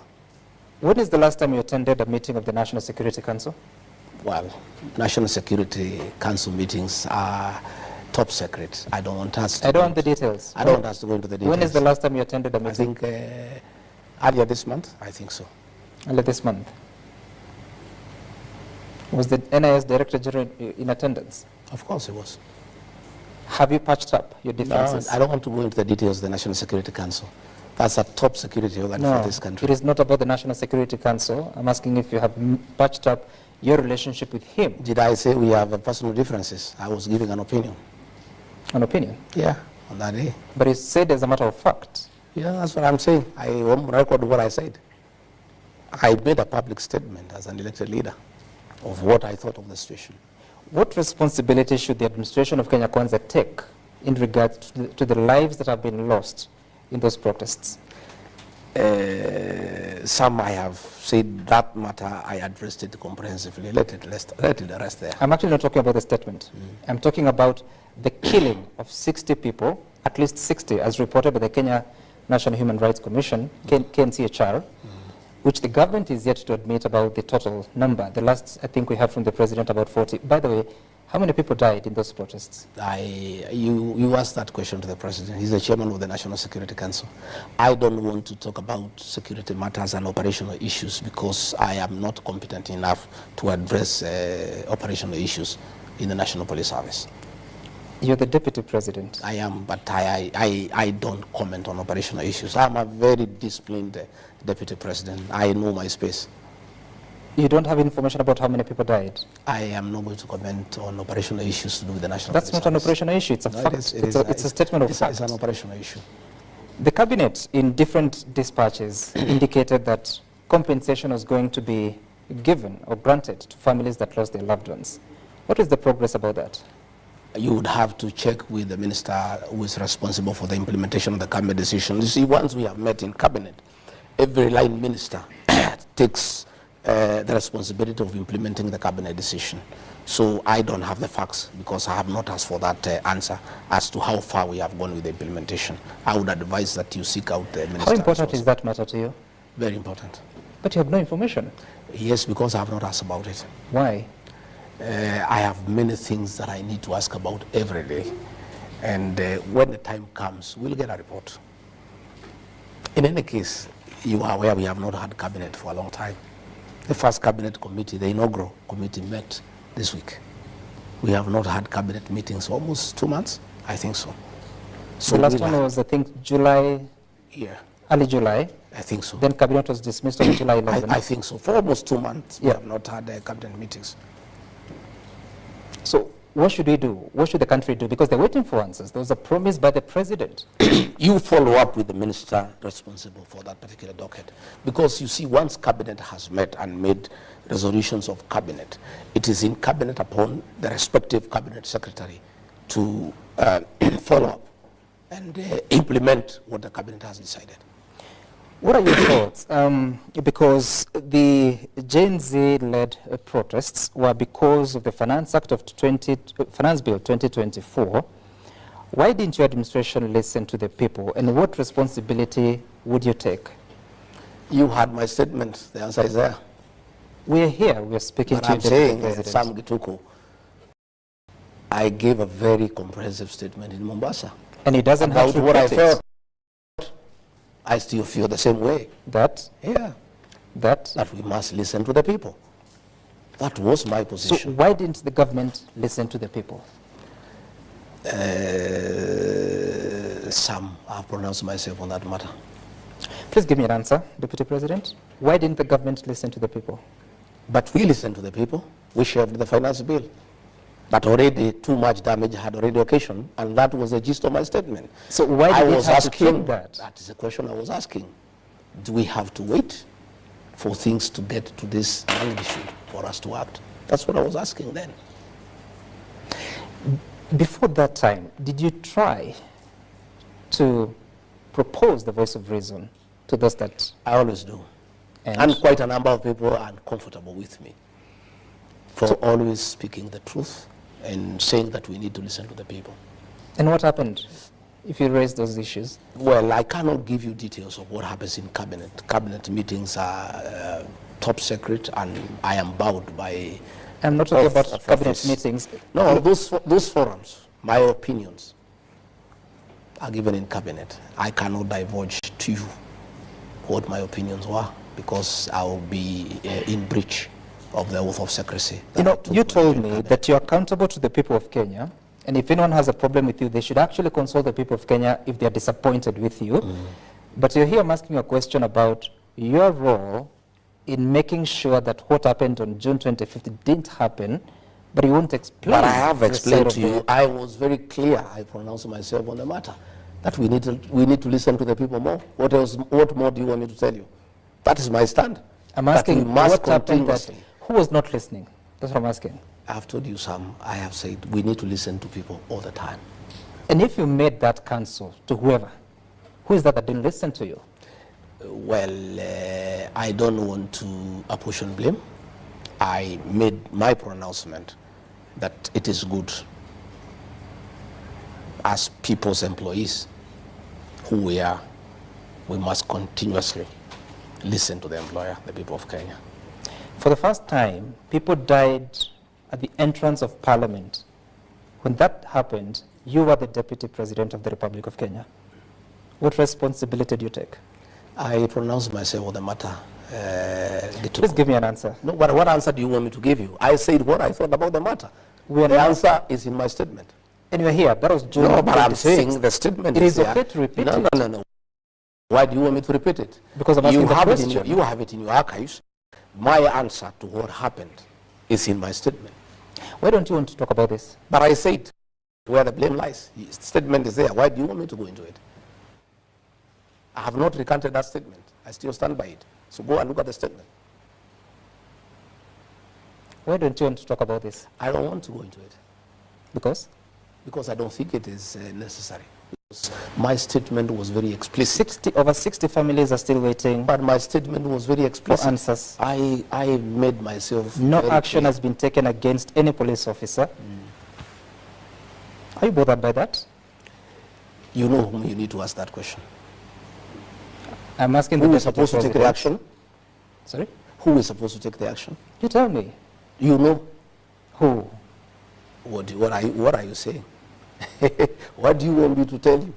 You know I'm the deputy president. Exactly. You know who is supposed to take action against police officers. Go and ask them that question. Who? You know.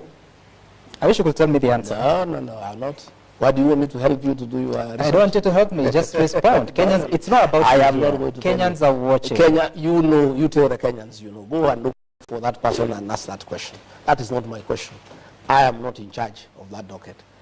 So I cannot answer a question that doesn't belong to me. So you say we should go to the Interior Ministry? I don't know. If you think that's where we need to go, proceed. Now, Deputy President, there are those that accuse you that you have been given duties in the Constitution and the Executive Order number 2 of 2023, but you have not been very successful in delivering. Talking about illicit brew, questions of coffee, tea and milk. You make promises. Sam, I was given many duties. One of them is to chair cabinet committees. I've chaired 35 cabinet committees and successfully prosecuted 333 agenda items to the cabinet. If anybody wants to call that underperformance, then my English fails me.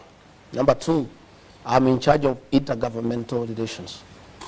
Since I became the deputy president, I've created the most conducive environment ever between the two levels of government. So before we came to office, the county governments and the national government were at war. And through good leadership, through bringing people together, I was able to put our county commissioners together with our governors and tell them that we serve the same people.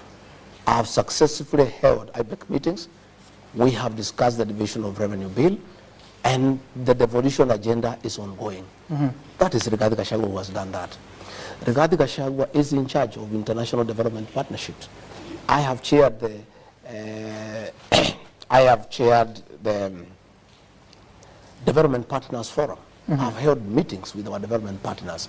I have made all the necessary interventions between the National Treasury, the Attorney General's Office, the Ministry of Foreign Affairs, to unlock billions of dollars that were held because of bureaucracy, because there was no liaison between the development partners and the national government. I am in charge of constitutional commissions and independent offices. I have held meetings with constitutional commissions and independent offices, the Chief Justice, the Attorney General, the Inspector General of Police. For the record, there was a very big dispute between the Inspector General of Police and the National Police Service. Through my office, I mediated and solved the problems. They used to exchange insults in the press. You have not seen that anymore. That is work that I did. I have successfully mediated differences between the Ministry of Education and the Teacher Service Commission. And you can see they are working in harmony. Again, Sam, I'm in charge of the development program by World Bank of about $3 billion for Northern and Northeastern Kenya. I have successfully held meetings and organized for fast tracking of programs in Northern and Northeastern Kenya for those counties funded by the World Bank. Again, that is work in my office. In matters coffee, the president assigned me to lead coffee reforms. He did not tell me to take over the Ministry of Agriculture or to take over the Ministry of Cooperative Development. He asked me to initiate and drive coffee reforms.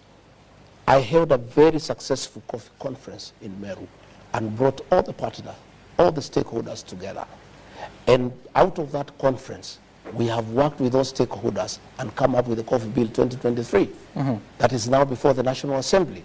In that bill, we have recommended the re-establishment of the Coffee Board of Kenya to market coffee for farmers so that they can get away from private entrepreneurs. We have recommended the revival of the Coffee Research Foundation so that we can work on variety and disease-resistant varieties. And we have come up with a direct sales settlement where farmers sell their coffee directly and receive their proceeds directly. Under my watch, we have reopened the Nairobi Coffee Exchange, and auctions are taking place every week. Once the Coffee Bill 2023 is approved by Parliament, accepted by the President, all the reforms that we have been working on will be complete, and farmers will get their money. And I also want to say, through our intervention, a lot of coffee societies are getting over 100 shillings in terms of pricing. Where we have challenges. That's per kilo? Yeah, per kilo. And our ideal price is about 150, and we'll get there. There is a factory, I think, in Gariama in Kirinyaga with about 122 shillings. And I want to assure you that once we have another bill before Parliament, the Cooperative Bill of 2023, to deal with the governance and integrity issues around cooperative societies. Once that bill has been approved,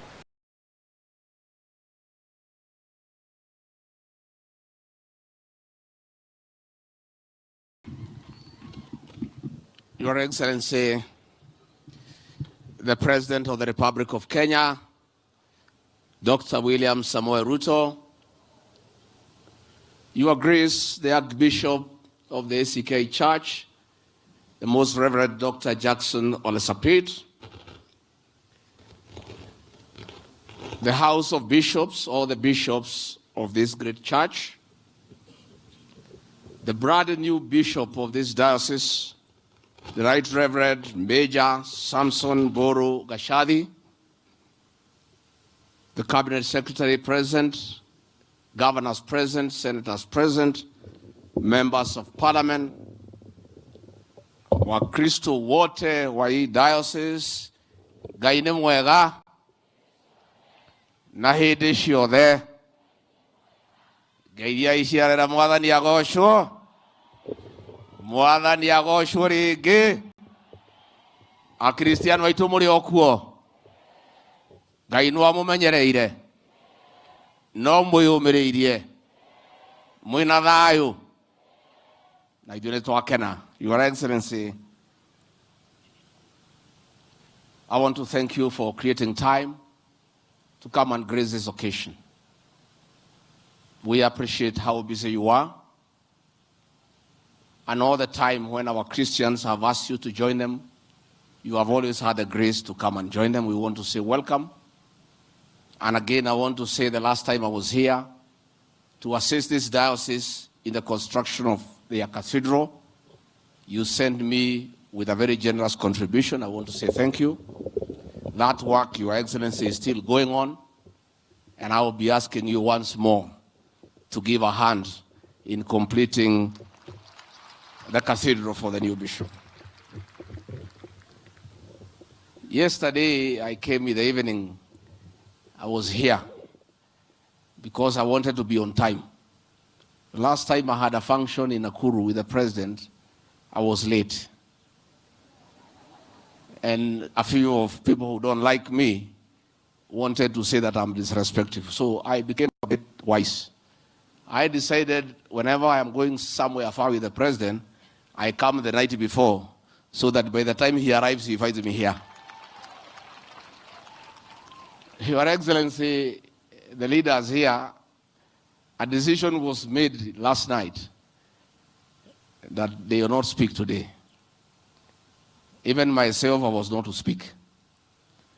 So the bishop-elect and 4 canons looked for me and told me, listen here, the House of Bishops have met and decided that tomorrow's consecration and enthronement must be a church affair, and they don't want politics in the church. And they told me only President William Ruto will speak. I asked, what about myself? That is why we have come, because we respect you, to tell you in advance that you and the other people below the president, you don't speak. Nikaambia bishop-elect hapana, sasa mimi na ni mtu mzuri, mutanikataza namna gani? Na siku mlitaka kujenga cathedral nilikuwa hapa nikakuja na pesa yangu na rais. Aniambia hapana, we have seen a lot of toxic talk in churches, a lot of insults, a lot of people talking at each other, and we don't want that anymore. So please, utosheke, ulete rais aongee, Wakristo watosheke. So nikamwambia Bishop elect, mimi siwezi ongea baya. So najua mimi ni bwana ya pastor. Sasa mimi mnikubalie. Sasa hapana, hatuwezi. Sasa nikamwambia okay, wewe sasa Bishop elect, wewe ulikuwa mtu ya jeshi, ulikuwa unavaa uniform. Mimi nilikuwa administrator, nilikuwa navaa uniform. Mimi ni mtu ya discipline kama wewe. Kwa hivyo hatuwezi kosana. So finally we are almost getting there. Nikamkumbusha pia wewe ujue mimi bibi yako anaitwa Dorcas Gachagua, yangu anaitwa Dorcas Gachagua. Sasa sisi ni watu moja. Sasa basi wewe tafuta Archbishop. So nikatafuta Archbishop usiku. And the Archbishop told me family as a church they have decided that they are not going to allow us to do politics in church. But he said, okay, wewe tutakujua, we'll allow you and the president to speak, and that's why I'm speaking. Archbishop nataka niseme asante. And I think I also want to agree with that decision by the church. Wacha siasa yetu tuende kwa kiwanja. Wacha tuende huko sokoni. Wacha tuende huko usanye vijana uende useme mambo yako wapi? Kama ni kubishana kutukanana tuende huko. I agree with this church going forward. Let us respect the Church of Christ. Na tukae vile. Mimi, Bishop, I want to say congratulations. I really want to say congratulations. I wish you well. And my wife and I will pray for you to succeed. And this is a great diocese covering Nyandarua and Laikipia. You have work to do. Lakini nyinyi nimeheshimu nyinyi. Tulikuwa hapa na rais tunaongea. Sasa swearing in ceremony yako unatagaza mpaka ile siku utaondoka 2042. Mimi na rais tulichukua tu hatukuambiwa siku tutaondoka. And I think your excellency is a good practice. So that mtu asikuje kukatalia kwa kiti, si ndio? Unasema ile siku umeingia na ile siku utafanya nini? So Bishop, mimi kwa sababu niko shamba yangu hapa Nyandarua. By the time you retire, I'll have retired. So I'll be under you. Utanichunga hapa hiyo miaka yote, ukienda mpaka 2042, sisi ni watu ya area, utatusaidia. Mimi niseme nikimalizia. I was very happy, Bishop, for you acknowledging your mother. And I want to say you are a very lucky man. That your mother is alive and present to witness the most important day of your life. I feel jealous. I feel jealous. Because during my most important day, when I was being sworn in as deputy president, my mother and my father were long dead. They were not there. You were just a lucky man. Maito, thank you nego tuciarira Bishop na kumurera wega we mutimia mwega na wa goro na twagutia tondu ngima yumaga ki na thank you ni kwendia ng'ombe yaku yetagwo muhija nigetha muthomithie no ngejitikiria Bishop ng'ombe yetagwo muhija handu anyanda na ikibia ni ngugurira Maitu ndimucokerie ng'ombe yake mucokerie ng'ombe yake tondu ri ndimucokerie ng'ombe yake muhija na ndimugurire no ruwega na ngeigire nigetha cikaranagie itikaigwe ihoru. Finally, Your Excellency, I am also very happy that we are trying to create some convergence between our traditions and Christianity. I have seen women here singing our traditional songs, but changed to suit Christianity. Gurubu icio ciaina haha mani ndakena ati ora tuli ya Kristiano tukamenyerera unduire witu na ikundi icio cieri ona ni ngumuteithia maundu maria mwikaga to ni mwaina wega. Archbishop, mnajua tulikubaliana niongee niite rais, lakini nikubalie tu niwataje wale waheshimiwa wako hapa, if you allow me, just for people to know who has come. I know that was not our agreement, but I request, because they are here, if you allow me, Your Grace, just to make them stand. Kama askofu mkuu atanikubalia. We have our Cabinet Secretary for Investment, Trade, an industry, a daughter of Nyandarua, CS Rebecca Meano. Pigieni yeye makofi. Tuko na governor wetu Joshua Irongo wa Kahora. Na ni mzee wa kama, si mnajua? Tuko na governor wetu wa Nyandarua Kealie Badilisha. Pigieni yeye makofi. Na governor ona kawe na kanetu wake. Kuo kada likuo. Ni arageria. Akinyirio hau. Tuko na senators wetu. Kijana wetu wa hapa nyumbani, John Medhu, Kava Medhu. Tuko na senator wetu wa hapa nyumbani wa Laikipia, John Kenywa. Tuko na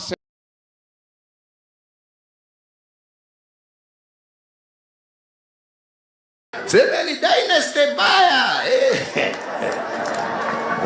Asara tawara. Na handu hago ukatugeria tukiwe ne tugithondeke thina uyu ri nigetha uguo roiga renda guteithia ukimateithie na njira ya mari handu hago ukakumaikiria matururu kuu ri umateithie na njira ya ndwitikire haha tucenjie mbeca cingihe na nigetha anake aya mahote guthoma na mahote kuona wira na nigetha magavana mao mahote kwambiriria mafactory kuu nigetha anake mandikwo na nigetha tuhote kuongerera barabara iria turaka jameni Kwa sababu njia ya kumaliza umaskini ni kuhakikisha ya kwamba umeweka investment. Sasa kama huna investment, utaondoa umaskini kwa njia ya aina gani? Drama already yagoko kana kure mutongoria wa mashinani uhotete kuruta basari ya gutwara mwana university. Gutire ono mwe urahotire kuoya guoko na iguru. Ciana cianyu mundu ahituka atuika ni wa guthie university nitwetwo cai nitwetwo harambe nigetha tuhothere mwana ucio tondu gutire mbeca hau ciganite cia gutwara mwana ucio agathome no tuoka haha tukerwo BBI murerwa ti njega ina goro ino ni atongoria gagikuria atiriri we uraheni uguo niguo na mujumbe ni ukiheo milioni yake aririago mwaka niguo no gwaku githe ndwareherwo milioni 100 githe basari ndiongerereka thina waku.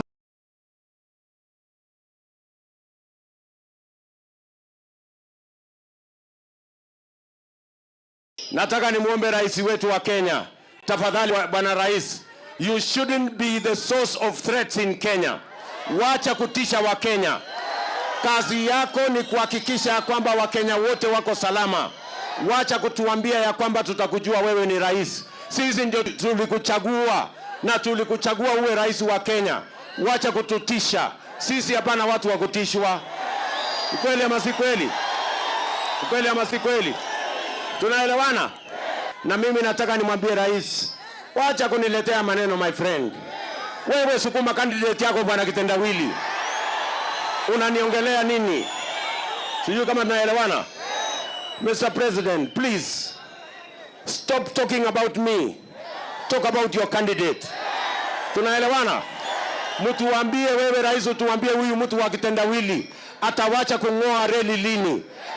Atawacha kujiapisha lini? Atawacha kuvuruga Kenya lini? Atawacha mambo ya violence lini? Na utuambie agenda ya huyo jamaa. Wachana na William Ruto. I supported you when you needed a man to support you. If you do not want to support me, leave me alone. Ni kweli ama si kweli? Yes. Yeah. And please, tuko pamoja bwana? Tunaelewana? Yes. With a lot of respect. Sijui kama tunaelewana. With a lot of respect, my friend, Mr. President. Please, be a decent human being. Kuwa mungwana. Kuwa na shukurani. Sisi ndio tulikusaidia. Wacha kujifanya saizi eti sijui unajifanya nini. Please, amani aje my friend. Sasa eti Wewe sasa unaanza kunithreaten mimi. Ati utanifanya nini? Bora usiue watoto wangu. Lakini mimi na wewe tafadhali tuheshimiane.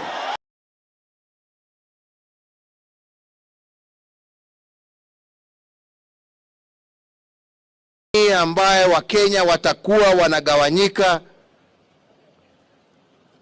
kikabila, kidini na mambo mengine. Sisi tunataka kuhakikisha ya kwamba mambo yale ambaye yamesababisha Wakenya wapigane kila miaka mitano tusuluhishe, na jameni ndio tuweze kukuza uchumi wetu, vijana hawa wapate kazi jameni. Kazi haiwezi kupatikana tukiwa kazi yetu itakuwa kupiga siasa tu. Hakuna kitu natafuta. Hakuna kitu natafuta. Na ndipo naambia Wakenya, fikirieni. Think how you want to plan your future. Sisi hatutaki tuwe na dunia ambaye Wakenya watakuwa wanagawanyika kikabila, kidini na mambo mengine. Sisi tunataka kuhakikisha ya kwamba mambo yale ambaye yamesababisha Wakenya wapigane kila miaka mitano tusuluhishe, na jameni ndio tuweze kukuza uchumi wetu, vijana hawa wapate kazi jameni. Kazi haiwezi kupatikana tukiwa kazi yetu itakuwa kupiga siasa 24/7. Hapo sipo kazi itatokea. Nataka niwaambie kwa ukweli. Kazi itatokea viongozi wakija pamoja watatue mambo kwa njia ya haki, ili ambaye tutahakikisha ya kwamba rasilimali ya taifa letu la Kenya inaenda kwa wananchi katika kila kona ya Kenya, bila kujali amezaliwa wapi, ametoka wapi, rangi gani, dini gani, kona gani. Hiyo haki pekee yake ndio itatuwezesha kuwa na amani ya kudumu. Otherwise kila wakati tutakuwa tunashindana kwa sababu ni winner take all. So jameni, mimi naomba tushirikiane pamoja na tushirikiane kwa njia ya kupendana. Na nawauliza kwa heshima, hakuna kitu rahisi kuliko kutukana mwenzako. Kujenga ndio ngumu. Kujenga ndio ngumu. Na mimi naongea na nyinyi vijana na nawaambia kwa kihaki, mwaweza tutukane kila mtu akipita, lakini ujiulize kama hiyo matusi ndio itakuokoa, iokoe maisha yako, iokoe maisha ya watoto wako na bibi wako ambao wako nyumbani. Utakula ya siku hiyo, kesho utakula ya nani? Sisi tunataka taifa ambalo kila Mkenya anajiweza ye mwenyewe.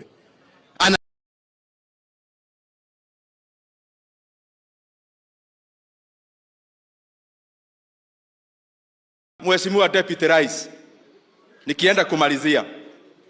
We have been treated in this country for the last 1 month to unprecedented theatrics. Theatrics meted on you by some of the machineries, by some of the surrogates, by some of the officers of this government that you helped to form. We have seen CSs blatantly coming on TVs wakikuja kutukana wewe kama Deputy Rais. We have also seen total abuse. Wao wanakuja hawaheshimu kiti yako ya kiti ya Deputy President. I want to ask all the mandarins on all the officers of this government, tafadhali, hata kama hamuheshimu Deputy President, hata kama munaona ni mweusi sana, he is not worthy of your respect. Please respect the office of the Deputy President. We are going to have another Deputy President in the Republic of Kenya. Na pengine kwa sababu ya Mungu hawajulikani, pengine ni nyinyi tu munatesa mwenye yako katika hiyo ofisi. Tafadhali, kueni na heshima kidogo kwa ofisi ya Deputy President. Do not destroy this office the same way you have destroyed other offices and other independent institutions in the Republic of Kenya. Na ya mwisho kabisa, Mheshimiwa Deputy Rais, I want to tell you some few words. Suffering breeds character, and character breeds faith, and faith never disappoints us. Umeteswa, Wakenya wote wameona. Mimi ningekuomba vile tu umeobwa na viongozi wengine, wewe utulie tu, the same grace that you have been given ukae nayo. Mwenye kulinda binadamu ni Mwenyezi Mungu. And Kenyans tuko na wewe, usitishwe na mtu, lakini wewe tulia, usitiulizie, ukalie kiti. And I know because you are not vindictive, we are not going to punish anyone. So even those people ambao wanatesa deputy rais, mtakuwa wa Kenya na yeye atawaheshimu because he has a bigger heart.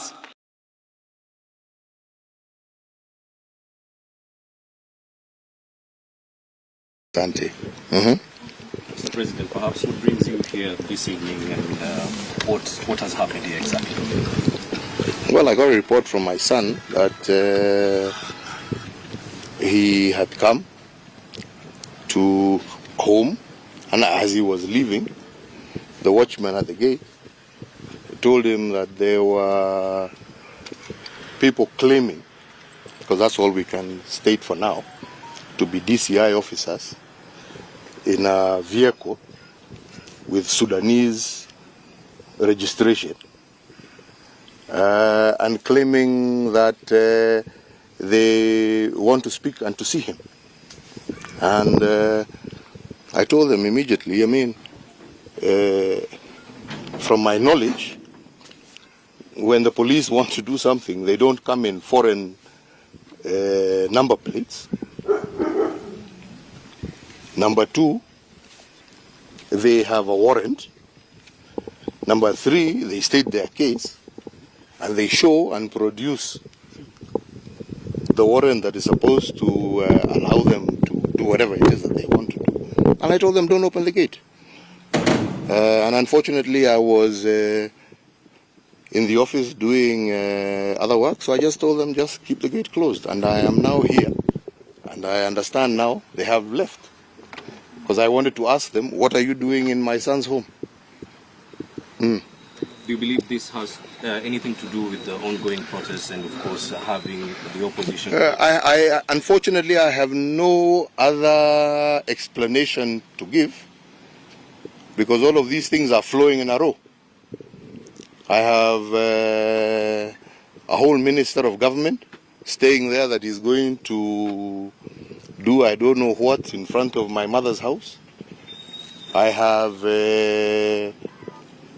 people who have been guarding my mother for the last almost 50 years, withdrawn at night. I have now a situation where my son's home is being raided for things that I don't understand. So I ask myself, what does this government want? Because if it wants me, the fact that I've been silent doesn't mean I'm scared. Come for me. What does my mother have to do with anything? What does my children have to do with anything? Kama shida yenu ni mimi, I'm here. Right? Yeah? They know where I am 24/7. Right? Why all this? Intimidate a 90-year-old woman. Intimidate children. Right? If it is me you want, come and tell us what you want. Yeah. Mr. President, they have been claiming that you are behind the Azimio la Umoja protest and you're funding the protest. Perhaps, how do you reply to this statement? You tell me, right? And I have said it severally. And that's why I keep saying, maybe silence sometimes is not right. Yeah. But I have ignored it because I have asked myself, how? Yeah. What does the issues that Kenyans are talking about have nothing to do with me? All right? Have you seen me in any of those events? Have you seen me talk about any of those events? Yeah? Now if you say that because of my association with Raila, am I not supposed to talk to my friends? Is that a crime in Kenya today? Yeah? Is that a crime? Maybe you should tell me. If it's a crime, maybe you should say, oh, it is a crime to associate with this individual, with this. I thought the only crime was to associate with terrorists. So are you telling me that they are terrorists? Because then that would be the only argument you would have. Or bank robbers or something. Right? Yeah. But I thought we lived in a democracy. in Kenya. I thought, I believed. Yes? And that's why I handed over, whatever. I may not have supported this government. Yes? But I accepted the will of the people, didn't I? You all saw me in broad daylight. Was I forced onto that field? Right? See, I did what I was supposed to do. So what else do you want? Probably, are there any steps you're going to take after this from this particular incident? This incident, I leave to the lawyers. Because they should tell me what they want with my children. Yeah? Do they want? They've removed their security. Now I hear they want to remove their personal weapons. So what? Are they wanting to do that because they are planning something? And if they are planning something, yeah, my only plea, don't plan against my mother, don't plan against my children, plan for me. If it is me you want, leave them alone. What do they have to do with anything? Yeah? How many people are licensed to hold weapons in this country? Yeah? Did they not follow the right procedure? Tell us, tell the world. If it's a question of illegal weapons, then tell the world, yeah, these people have illegal weapons, right? But if they are licensed weapons, how many people in Kenya have licensed weapons? Even foreigners. Right? See, they follow the procedure, right? See, you withdrew their security, so they're not supposed to defend themselves. What do you want now? What more do you want? Sema ingine. Mr. President, perhaps now that this is happening, and does this in any way waiver your support for Raila Odinga? Why should it? That is my democratic right. It is my democratic right. Yes? Enshrined in our constitution that Kenyans voted for. Right? That Kenyans voted for. Huh? Mzee Moi died as a member of KANU.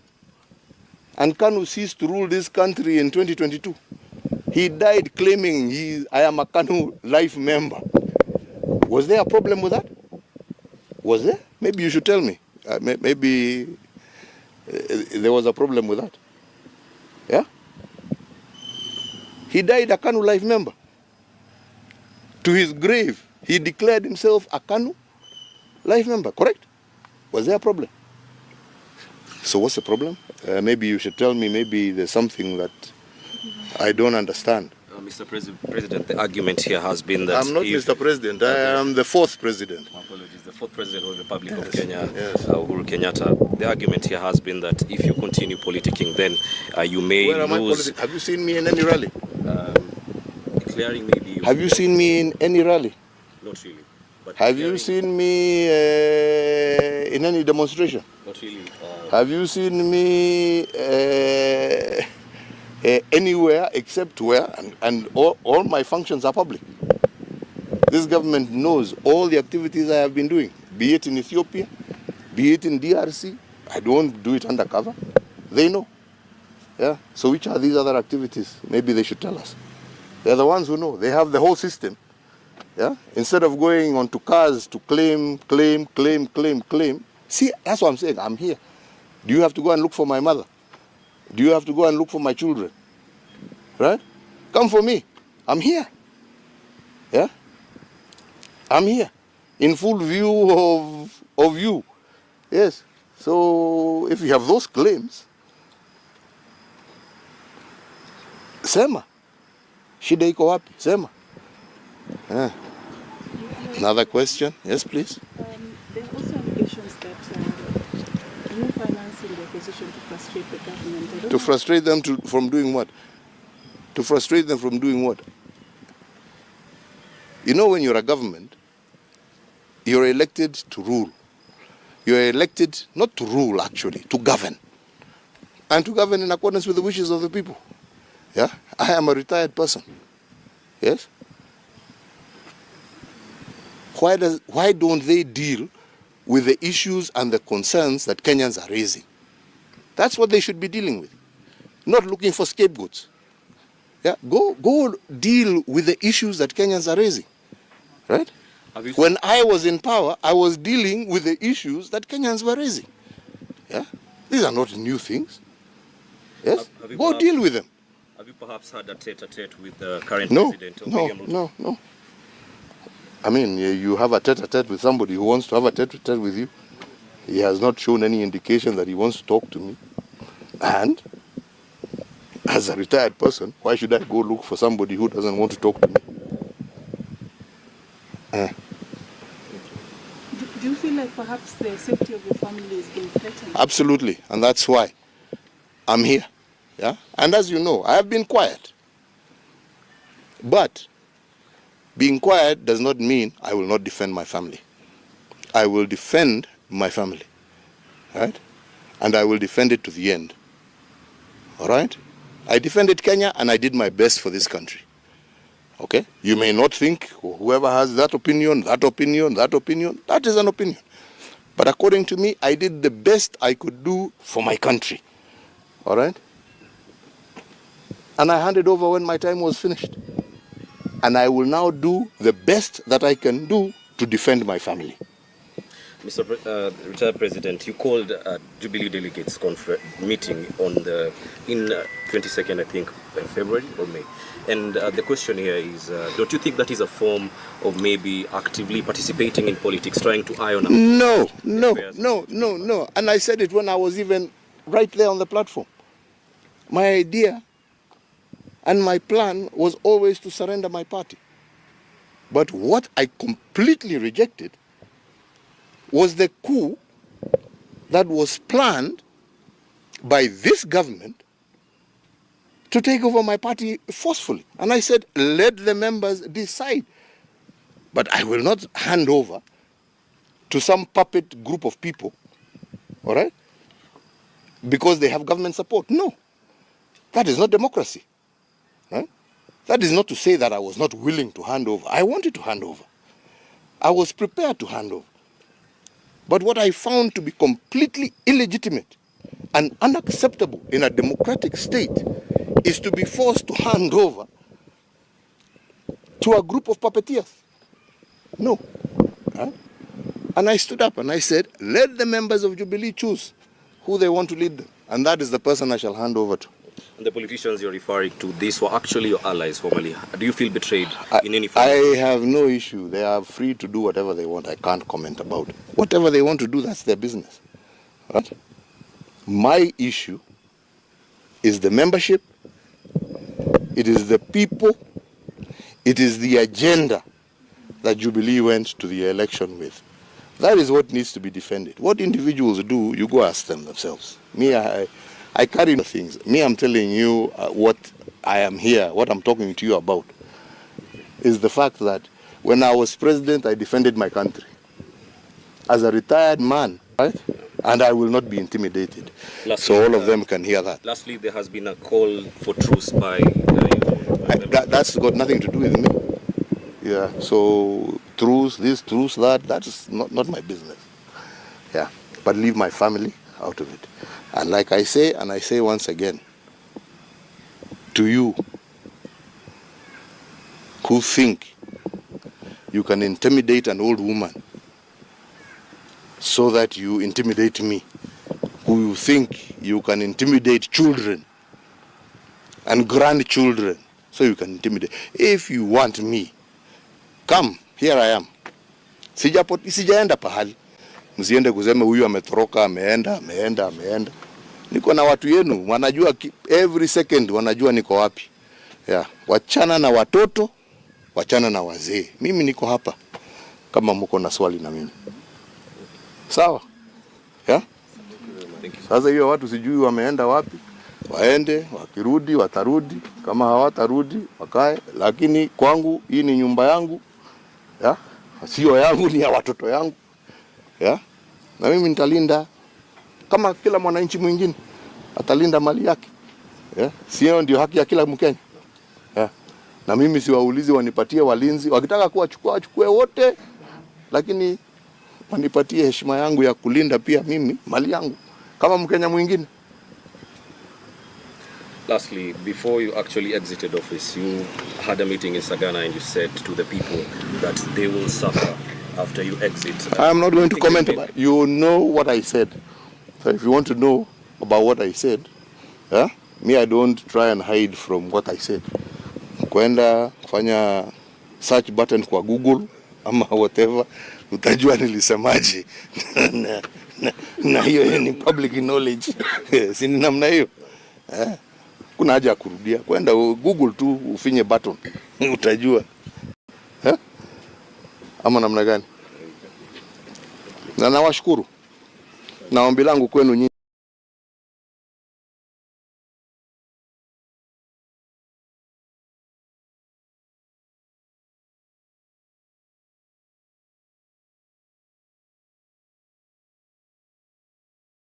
been given a few minutes and I will use them very wisely.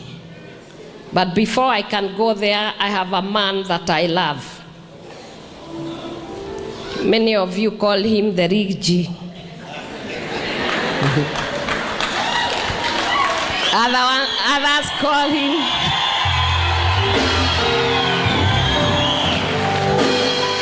call him the truthful man. He is the Deputy President of the Republic of Kenya.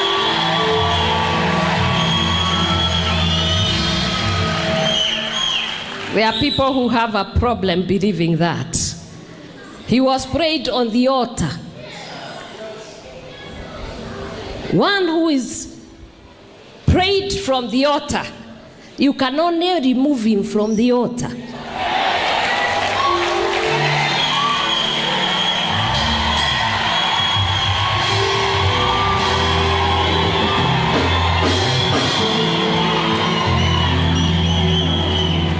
Fear not. The Lord God Almighty, the God of vengeance, will fight for you.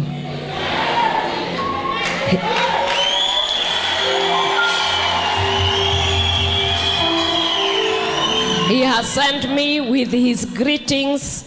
He is in Meru. Have you received his greetings? I go and take back your greetings? Yes. Very good. I love him, and because you love him, I'm going to give you a good word.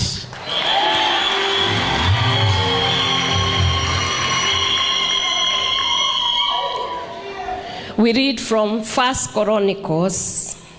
I came with my staff from the office, if they can stand.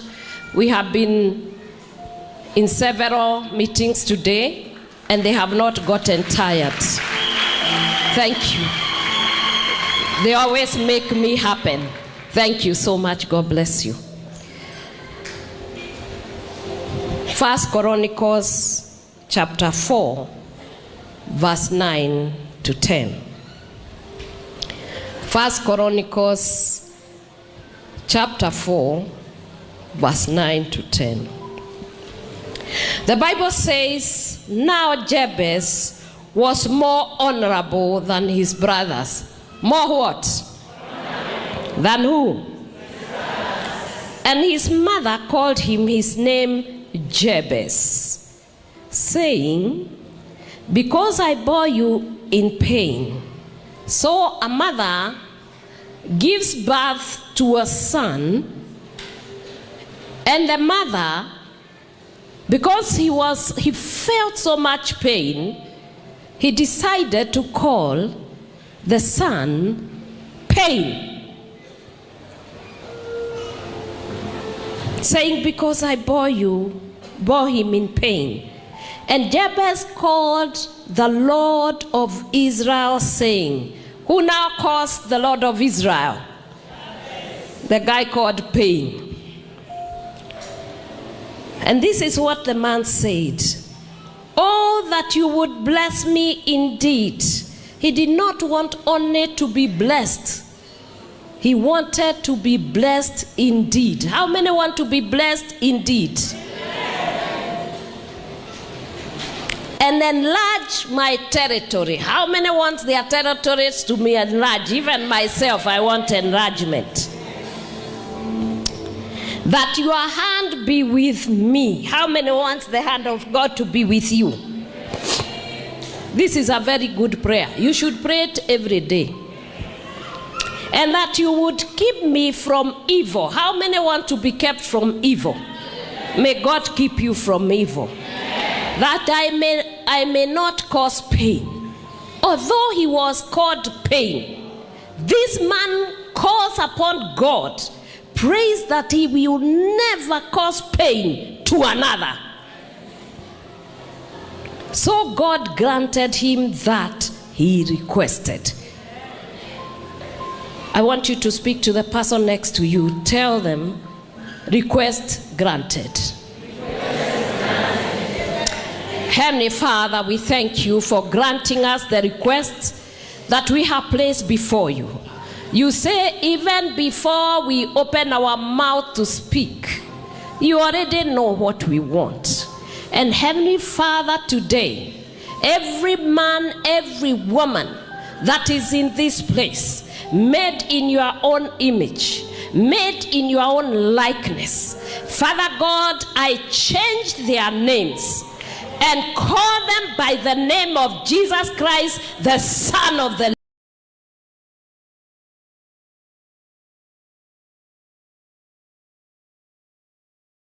Na hii sitaki kuongea na hawa, ni nyinyi tunaongea, ni sisi, mimi na nyinyi. Wacha tuongee na Kiswahili ndio iwe ni kasiri yetu.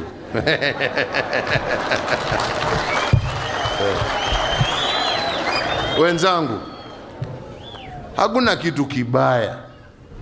Unajua siasa ni maisha. Tunajua hivyo. Si ni kweli? Na sisi kama Wakenya tumezoea kuwa na uchaguzi unakuja, unaisha, Kenya inahama. Kuna mmoja wetu hapa atahama baada ya uchaguzi ati ameenda pahali nyingine kwa sababu kumekuwa uchaguzi. Si zote tumezoea. Tunaamuka asubuhi, tunaingia kwa line, tunapiga kura, tunaenda kugojea matokeo, na dunia inaendelea.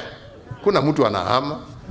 Hata mimi, hata kama niko rais, taenda kupiga yangu kura, niende nyumbani, niamuke, ule ameshinda nimpatie sukuma kazi mbele bana, mimi niende kwani? Si namna hiyo. Hakuna mmoja wetu anahama hapa. Lakini wenzangu, wacha niwaambie, hakuna kitu kibaya kama siasa ya udanganyifu. Alright? Siasa ya madharau, siasa ya vitisho, siasa ya matusi. Wananchi, mutakula matusi? Mutakula hasira? Mutakula hiyo makelele hiyo yote? Sasa jameni, imagine kiongozi mzima anasimama, mimi sitaki kutaja jina, kiongozi mzima anasimama anasema, angalia hawa wamepeleka reli Naivasha, wameng'oa poti, bandari imehamishwa Mombasa, imepelekwa Naivasha. Sasa wakati hiyo wana sema toboa. Mnaelewa jameni? Jameni, kweli naweza nibebe hiyo bahari nilete hapa Naivasha? Ama kuna mmoja wenu wako na uwezo? Labda Mungu peke yake, Mungu peke yake ndio ako na uwezo wa kusafirisha hiyo bahari yote ailete Naivasha. Hamna mwingine. Sio binadamu, sio rais, hata uwe na nini uwezi. Tulilete hiyo reli ndio tuwezeshe wawekezaji ambao zamani hawangekuja kuwekeza sehemu zingine, kwa sababu walikuwa wanasema tukienda huko tutengeneze vitu vyetu, tutazisafirisha namna gani? So kitu cha kwanza tukasema hii ni reli. Si ni kweli? Ndio mwekezaji akija aseme kuna njia ya kusafirisha mzigo.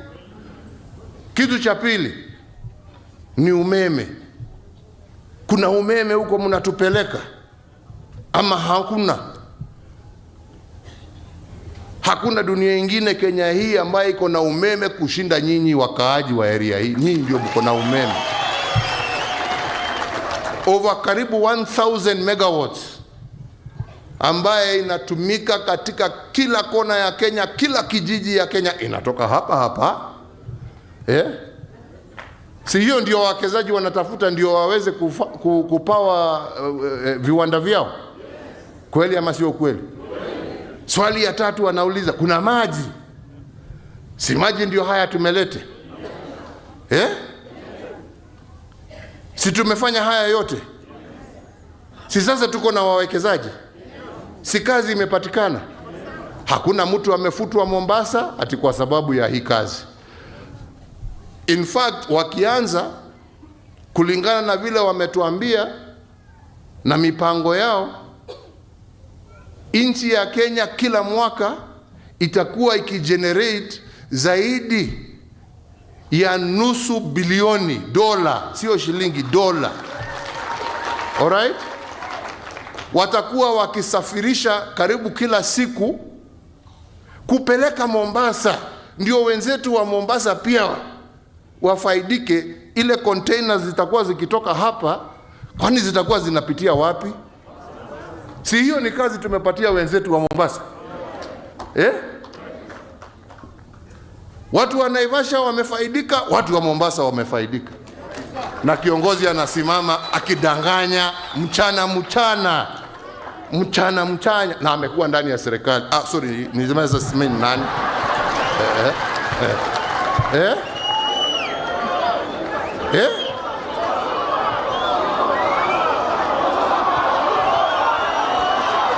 Hiyo ni haki kweli jameni? Hiyo ni haki? Wale wa Masai wanaishi hapa, Wakikuyu wanaishi hapa, Waturukana wanaishi hapa, Wakalenjin wanaishi hapa. Zile jamii zinaishi hapa, hazina haki pia ya kuinuliwa maisha yao? Si mko na haki ya kuinuliwa maisha yenu? Si nyinyi ni kama Wakenya wengine jameni? Ama ni namna gani? Si ni hivyo? Tuache siasa ya kudanganya Wakenya. Tuache siasa ya kugawanya Wakenya. Wakati huu ambapo tunaongea na tunafanya hapa Mombasa, Dongo Kundu, tunatengeneza barabara ya kuunganisha Dongo Kundu, na ndio pia tuwe na special economic zone kama hii iko hapa, iwe pia Mombasa. Alright? Na hiyo ni kazi ambaye inaendelea. Leo hii tunajaribu kutengeneza na kuunda special economic zone upande ya Nyanza. Leo hii tunajaribu kutengeneza zingine upande wa Nairobi na huko upande ya Murang'a, ndio wananchi wa huko wapate kazi. Usiwe mtu ule wa kutuambia ya kwamba nchi ya Kenya hakuna wajinga waliisha, alafu wewe mwenyewe unatuongelesha kama wajinga. Si tumesoma? Si tunaelewa jameni? I'm sorry saa ingine kusema kwa sababu, lakini ukweli ni ukweli. Sasa ni ukweli ama ni namna gani? Hiyo maji, na ndio nasema kwa sababu siasa haki yake, siasa ni maendeleo. Leo hiyo tumelete maji, imefika hapa. Nimeongea na wazee wengine hapa, pahali tulienda kwanza pale Mai Mahiu, na wakasema sasa tumeona hii ni mzuri, tunapenda hii reli, lakini hii barabara yetu tunataka iwekwe lami, ndio watu waweze kuungana hapa, tuweze tukaingia barabara ya Naivasha kwenda Nairobi na anakwenda Nakuru. Mimi nikamwambia hiyo ni haki yenu, na nikamwambia mbele ya mwaka huu uishe, hiyo barabara itakuwa imekwisha na hiyo itafanya. Wakanisimamisha hapo, wakasema basi hiyo ni sawa, tumefurahi, asante, lakini hii town yetu ya Mai Mahiu hatuna maji. Nikamwambia ile maji ambayo tumetoa kule Naivasha ifike hapa, tutahakikisha tumeweka mfereji wa maji ufike Mai Mai hiyo, hata nyinyi mkunywe hiyo maji. Nikafika hapa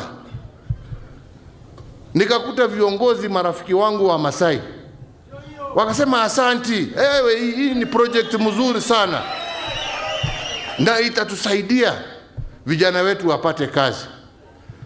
Lakini hii maji jameni, si uvute tu ifike hapa Suswa. Mimi nikamwambia ndio, tutavuta ifike Suswa, kwa sababu maji ni yenu pia. Ama ni namna gani jameni? Na tunataka kila mtu afurahie na kila mtu awe na bahati ya kukula matunda ambaye ndio ya nchi yenu. Ama ni namna gani wenzangu? Na hiyo ndio siasa ya maendeleo, sio siasa ya porojo. Unakuja huku unadanganya huyu, ukikuja hapa unasema unajua nyinyi si mahasala, sisi tuko huko. Hapana, sijasema hiyo. Tunaenda huko, alafu unaenda Mombasa unawaambia unajua wale kule, wale mnajua wale kule walipeleka kwa sababu ni wakina fulani wako huko.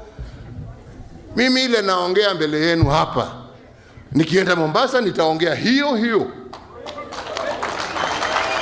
Mimi sina ulimi mbili kama nyoka. Yale nawaambia ndio nitasema Mombasa, kwa sababu haja yangu ni kila Mkenya pahali popote alipo awe anajua ya kwamba serikali ni yake. Lakini sio kudanganya huyu, alafu naenda kudanganya huyu, alafu huyu naenda kumwambia story ingine, huyu story ingine. Hiyo ni mambo ya uconmanship. Ama ni namna gani jameni?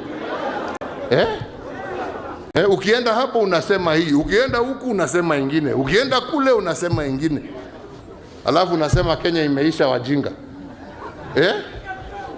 Mimi hata wale mko na runinga, chukueni ile nimesema mimi sina shida, kwa sababu I mean what I say. Ile nasema sitaogopa, kesho nitasema tu. Ama ni namna gani? Because the truth shall set you free, my friends. We cannot live a life of lies.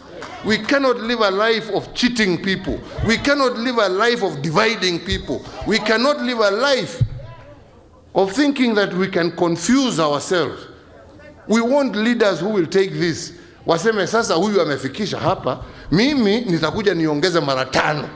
Basi si zote tumefurahi? Ama nina haja, si ni hivyo? Lakini ukikuja useme handshake hakuna kazi imefanyika, kwani hii ni nini? Kwani huna macho uoni?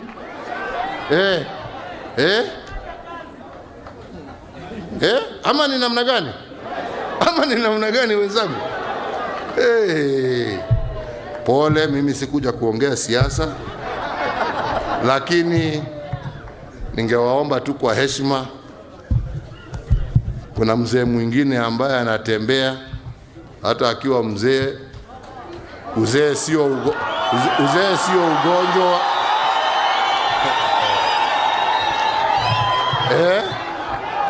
Ama ni namna gani?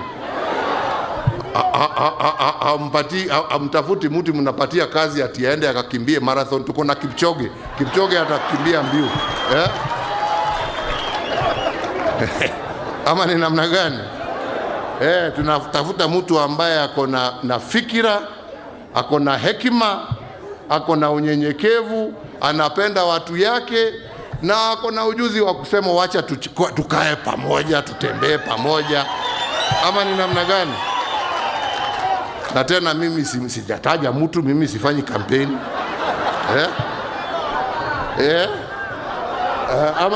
Ama ni namna gani? Mimi sijasema chochote, nasema tu kuna mzee ambaye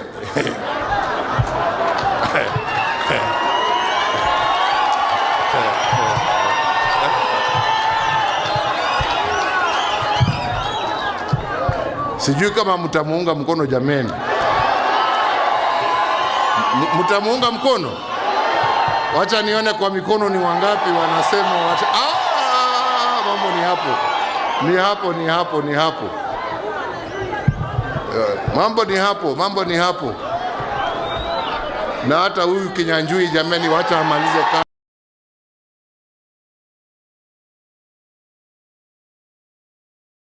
Robust exercise of these rights and freedoms by Kenyans who called on their government to pay attention to urgent national issues and to prioritize necessary changes and reforms to actualize their aspirations.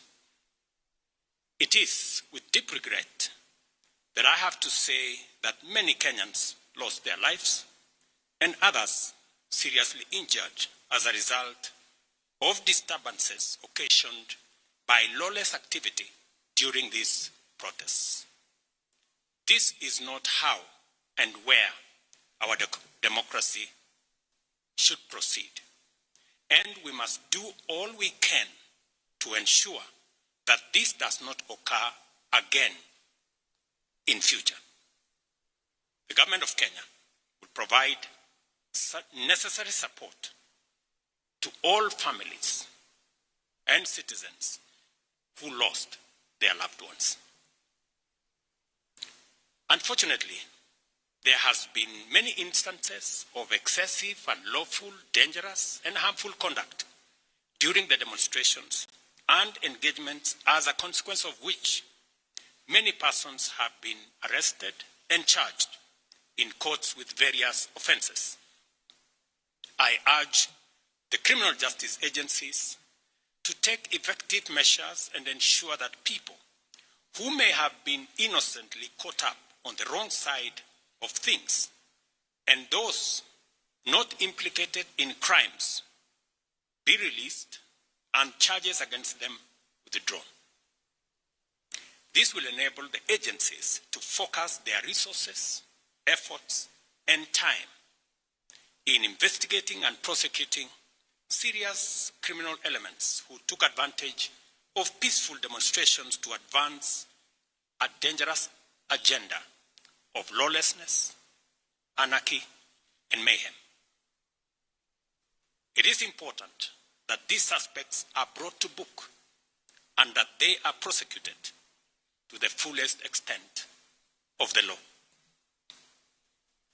I also take this opportunity to affirm the constitutional authority and duty vested on our national security institutions to protect our country against internal and external threats to sovereignty, to lives of our people, our rights, freedoms, property, peace, stability, and prosperity, as well as our collective national interest. Consequently, I call on the National Police Service to use its mandate responsibly, professionally, and effectively in full compliance with the Constitution, with a view to promoting the national objectives of Article 238, 239, and 244 of our Constitution. All breaches and violations by police officers must be handled expeditiously through due process, with a view to giving Kenyans a police service that upholds the highest standards of integrity. As citizens of this great nation, we all have a duty to balance our rights and responsibilities at all times, so that the legitimate exercise of our rights and freedoms does not undermine our broader aspirations to remain a civilized, democratic, and peaceful country governed under the rule of law and institutions of governance for the benefit of all of us. Over the last 1 month, the livelihoods and property of many innocent people have also been destroyed, plunging them into destitution and jeopardizing the welfare of their dependents. The government of Kenya will equally take measures to support these Kenyans on the path to recovery of their businesses. I direct the relevant ministries to obtain verify and provide accurate data to facilitate appropriate government action within the next 30 days. I want to give the people of Kenya an assurance that our government listens to them and that for the last 1 month, I have led the government in engaging and listening to citizens from all walks of life as they express themselves in different forums and on various platforms. What has emerged as the foremost national concern requiring urgent and decisive action is the vexing matter of corruption and the non-negotiable desire for accountable leadership and integrity in governance. I have this to say to Kenyans. I have heard you, and I have heard you clearly.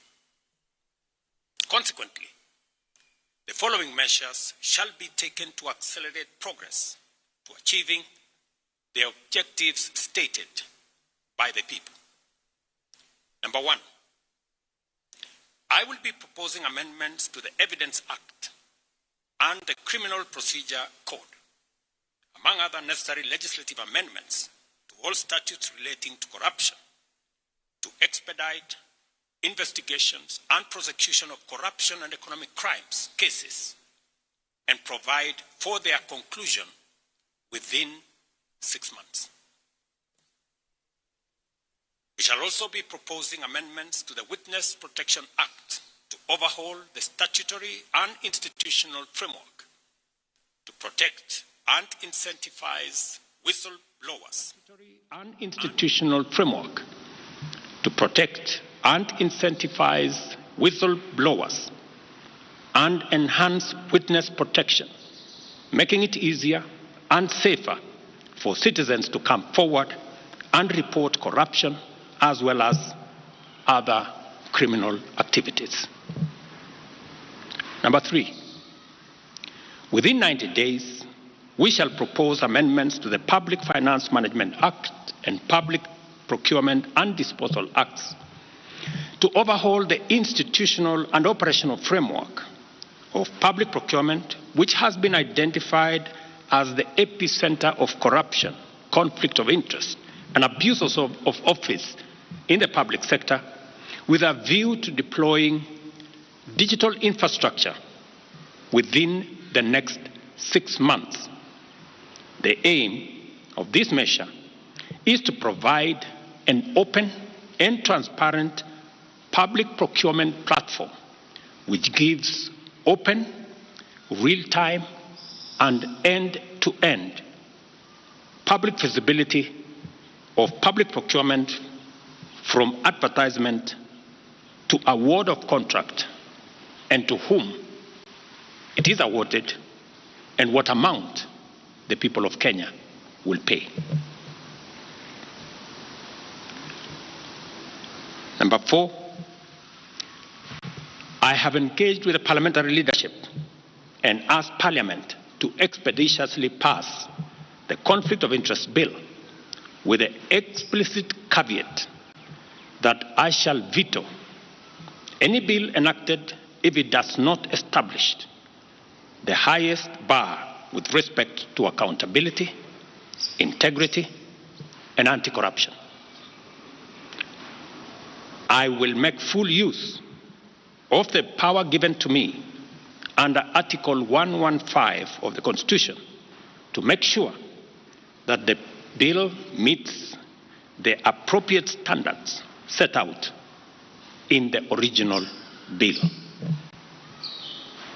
Number five, while fully respecting the independence of the national justice, law, and order institutions, and pursuant to a commitment to consult and collaborate in leveraging their institutional capabilities in effective, expeditious, and conclusive investigations in respect of all active cases, it is essential for these institutions to provide a time frame to the people of Kenya, because that is what the people of Kenya want, within which proceedings shall be concluded and the same timelines clearly communicated to the public.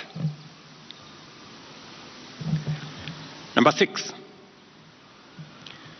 about 400 billion shillings is spent on tax expenditure every year, especially on VAT refunds, a process that is largely opaque and with limited accountability.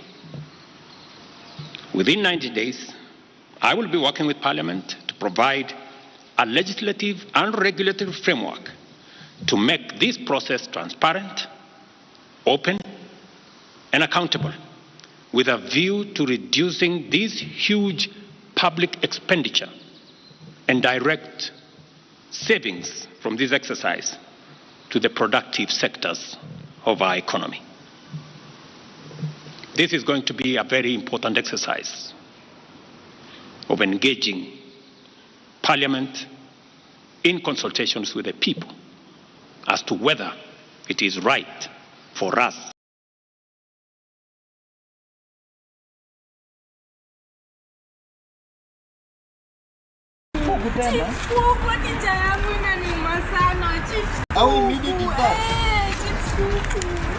hauko mgonjwa. Ndio shida ni nini?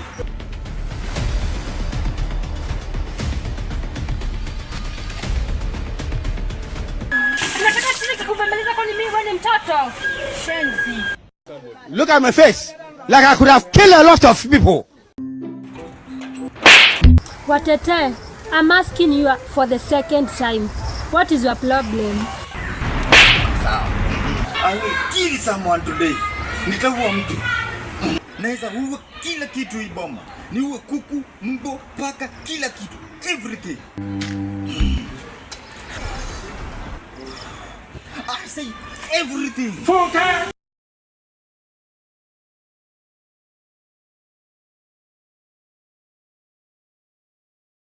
Kwa hivyo hata nyinyi ni watu ya mlima. Kwa hivyo kama mlima iliguswa, hata yenu iliguswa. Lakini kwa heshima ya leader Dr. Stephen Kalonzo Musyoka na wahubiri ambao wako hapa, the clergy, viongozi wote wakiongozwa na seneta wa eneo hili, kwa heshima yao nataka niseme machache. Tumekuja tu kwa sababu tumeandamana na kiongozi wetu Stephen Kalonzo Musyoka, kwa sababu hata katikati ya shida nyingi lazima kuwe na matumaini, na tunaona yale Mwenyezi Mungu anaanza kutayarisha pole pole tukiongozwa na Stephen Kalonzo Musyoka. Na nafikiri hiyo shughuli ambayo tulikuwa tunahubiriwa na Bwana Boto ya patience. I haven't seen a more patient person than Stephen Kalonzo Musyoka. Na ndio tuko hapa kwa sababu mbele iko sawa. Mbele iko sawa. Nimesikiza mahubiri, nimesikiza wimbo ilikuwa ni hatari. Hii ya mlolongo. Na ingine naye ni hatari, kuna Sakayo ndani yake. Lakini tofauti ya Sakayo uliokuwa unaongea na mwenye walikuwa na wenyu ni mrefu. Ule walikuwa na ibadi yake ni mfupi. Huyu tuko naye hapa hadi miti. Anakuangalia tu namna hii, ananyorocha wewe ukiwa pale na kwa mrefu. But I think it is important to say that na kabla niseme pia nitabue viongozi wa Wiper, the members of the Assembly, National Assembly, members of Senate, again led by this able state, and you have some very solid leaders up, come on. Very solid leaders. Very solid leaders.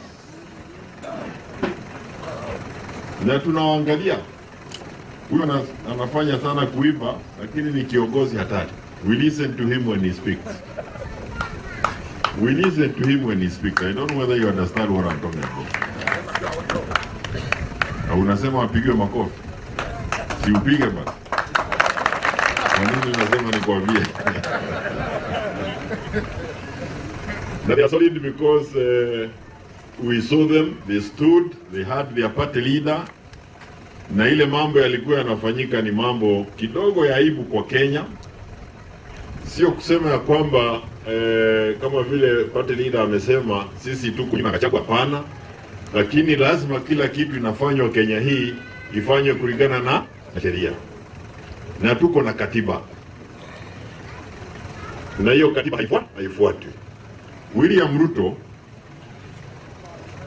sisi tusipomsimamisha atabadilisha hii katiba. Ulisikia juzi akisema ya kwamba in another 15 years nitakuwa yeye alisema nitakuwa nimemaliza mambo ya slum Kenya hii. 15 years, yani already miaka yake anaona ni 15 na. Kwa hivyo lazima tusimame pamoja. Na pale nimetoka salamu nyingi kutoka kwa mlima. Wanasema hivi. Kama tunataka kutoa Zakayo, and I can tell you, mimi ukiniona palipote nia yangu ni moja tu, Zakayo aende nyumbani. I have nothing else left. Mimi yangu imekwisha, ni kupeleka Zakayo nyumbani. Na nitakuwa nyuma ya Stephen Kalonzo Musyoka. And we are relying on Stephen Kalonzo Musyoka to take Zakayo home. And he will. Kwa sababu wakati tumefika, na ndio nakubaliana na maneno, tumekuwa na mzee wetu rafiki ambaye ametufunza siasa mingi, Mheshimiwa Raila.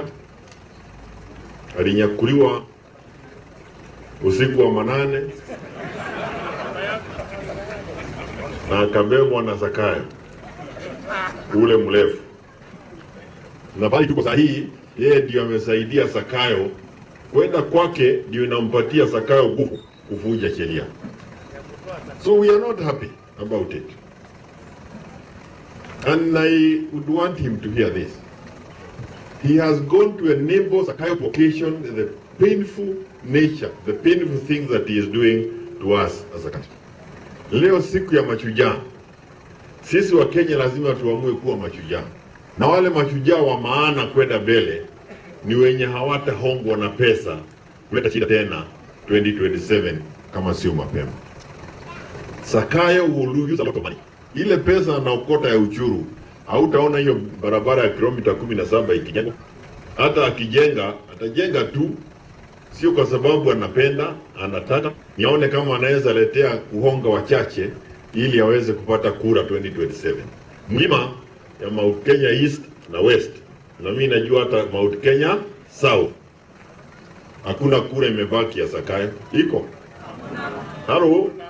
Iko? Kwa hivyo, what he is doing, ili anafanya kwa mlima ya pande ile East and West, ni kuhakikisha kwamba ili Kalonzo Musyoka asije akapata ile block moja, lazima alete viongozi wengine kule waweze kusimama ili ile kura igawanyike. And we are saying, and I can tell you that nilikuwa na nyuki over the weekend, hapo juzi na jana na juzi. Watu wanasema hawataki kiongozi asimame kutoka Mount Kenya East ama West. Wananchi wenyewe wanasema hawataki mtu kutoka Mount Kenya akisimama kiti cha urais. Sisi wote tukuje pamoja, tupige laini, tupige fuleni nyuma ya Stephen Kalonzo Musyoka. Hamuna jambo lingine la maana tunaweza fanya sasa kama vile nimesema, isipokuwa kutoa Zakayo. Na wale wote ambao wangetaka kukuja, tunasema wakuja. Na tunajua wataenda. Nani yako na doubt? Nani yako na doubt? Unajua tumejua hata shetani wana darasa kwa ako na reason kwa shule ya Mungu. Si ndio umesema? Na naona kama ile reason tunapelekwa na Zakayo raundi hii ni ya huyo. Hii si mambo ile mambo tunasukuchwa naye Kenya hii raundi hii. Shule hakuna. Hospitali hakuna. Kanisa bili yenu iko bunge.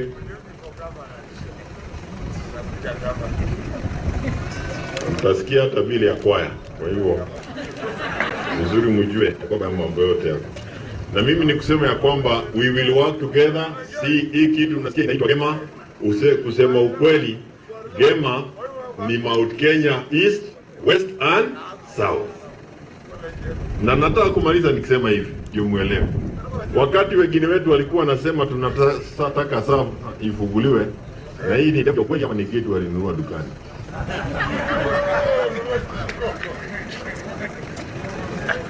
Ni rafiki ya mheshimiwa. Atamtuliza polepole. Ile kura ya watu wa Mount Kenya East, West and South tuweke Wakamba, Masai ndani yake na wale wengine. Hata huyu mtu anaitwa Zakayo William Samoei Ruto akiwa chairman wa IEBC hawezi hiyo kura, atakuwa ameenda nyumbani mapema. Kwa hivyo kitu ya maana hapa, which did not happen 2022. Huyo mzee nimesema alinyakuliwa usiku. One of the reasons why we got trouble in 2022, 600,000 voters did not turn out kwake. Tafadhali mkabani, every single person must have an ID and be registered as a voter. And you must turn out to vote for Stephen Kalonzo Musyoka. Hii kerekere ingine mingi tuachane naye, tuhakikishe ya kwamba kula area hii yote imefungwa na imeingia kwa chodo moja. Ni sawa.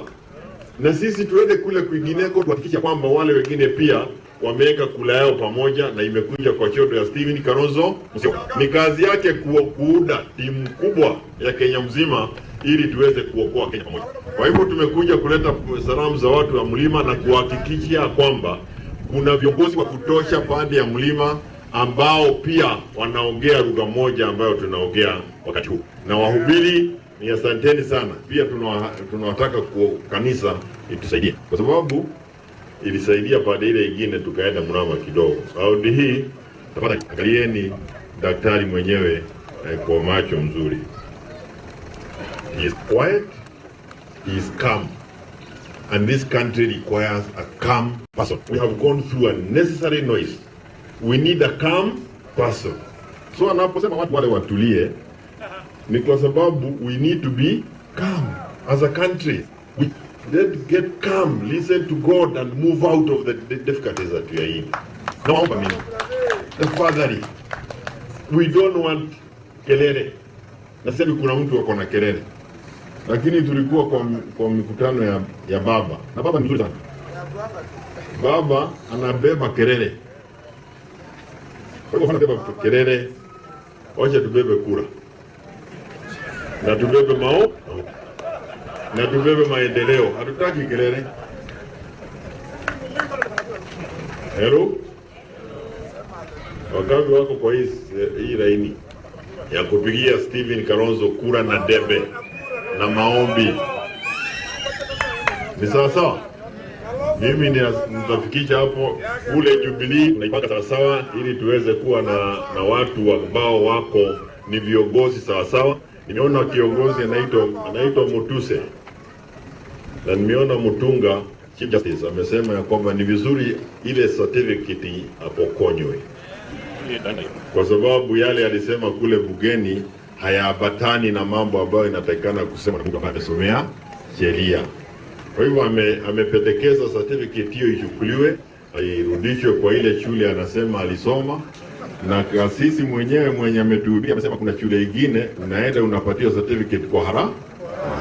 Inaonekana kama hiyo ni moja ya zile zilikuja kwa haraka. So we don't want to produce leaders of that nature here and even in the mountain, because if it wasn't for that, yale mambo yamefanyika bugeni hayangefanyika. We will still be having parliament that will be questioning William Samoei Ruto. For now, we have very few of them, and they are drowned by those who want to be bought by rich money. Mheshimiwa Waitito, baba.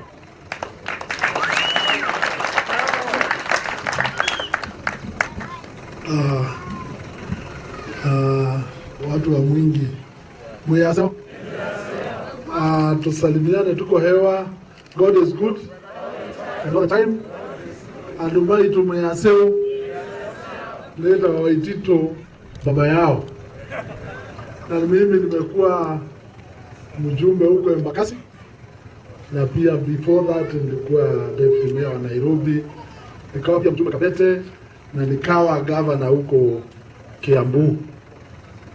Na mimi ni wale ambaye tulichagua Ruto. Sisi ndio tuliwaletea hiyo kisirani yote ambayo inakumba nchi hii. Sisi tulikuwa tunafikiria kuna deni tunalipa, kwa sababu tuliona Ruto akiongoza kampeni ya uhuru. Na tulifanya kazi kubwa sana. Na maagizo ile ilikuwa imeagizwa wananchi. Kutoka mahustlers wote walikuwa wameambiwa vile watakuwa na pesa kwa mfuko.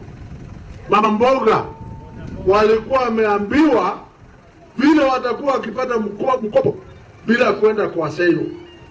Mkumbuke, watu ya bodaboda walikuwa wameagizwa ati kuanzia serikali ya Ruto ikiingia, hawa watapata pesa inamwagika kwa mfuko zao. Mkumbuke sana, mapastors wote na mabishop walifanya kazi kubwa sana, kwa sababu walikuwa wanaona kama wanaleta Mkristo akuwe rais. Angalia ni tena, mkumbuke hao pia walidanganywa. Saa hii ukiangalia Ruto sasa hapana ongea maneno ya Wakristo, na huwezi muona sasa na Wakristo vile saa yote ulikuwa unamsikia kwa kanisa. Saa hii hapana. Angalia walimu wote walikuwa wamedanganywa na njia kubwa sana. Akasema ati hakutakuwa na mauaji hata moja ya kiholela ya vijana wetu.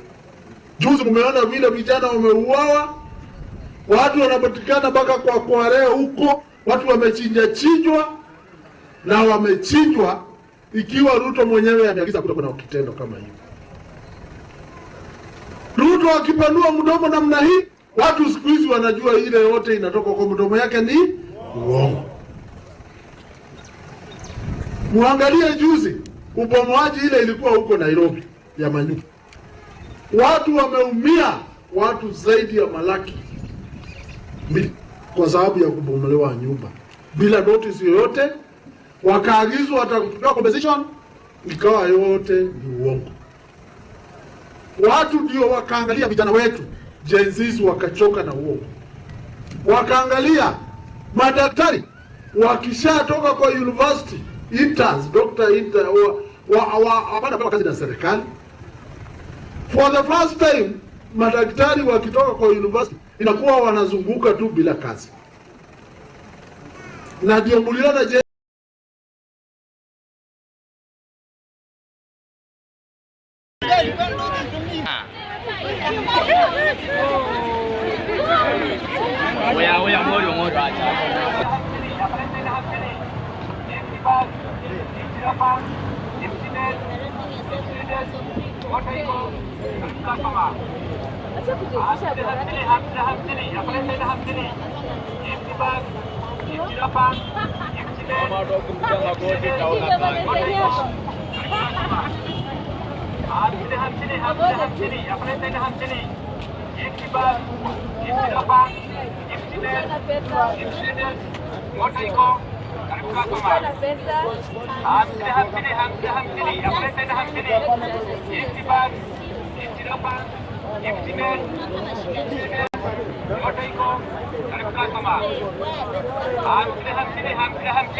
unaona huyu anapewa pressure na daktari wake.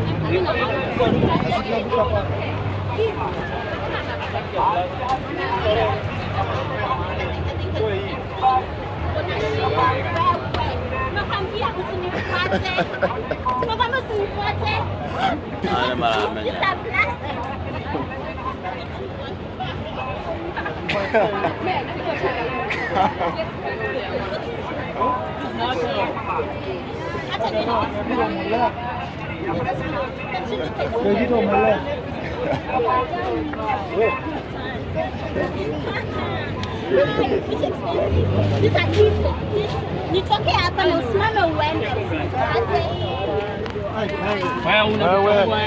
Wewe.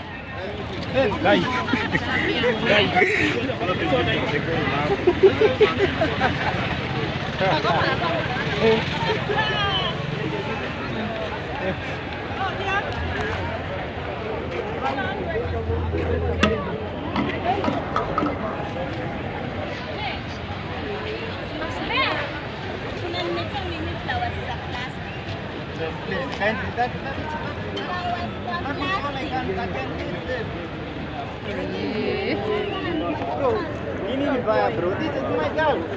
This is my girl, baby. This is my girl, bro.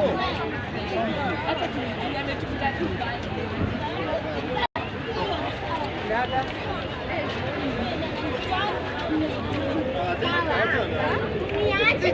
girl. You can't have like this. I'm not joking. You can't do this to me.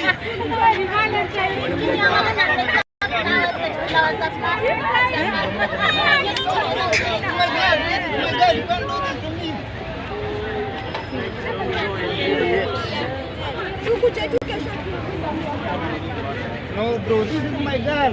You can't do this to me, bro. This is my girl. Kondenge wako.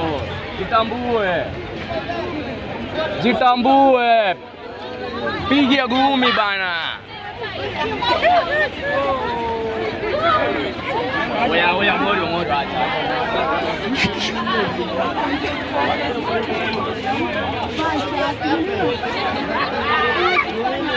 This is my girl.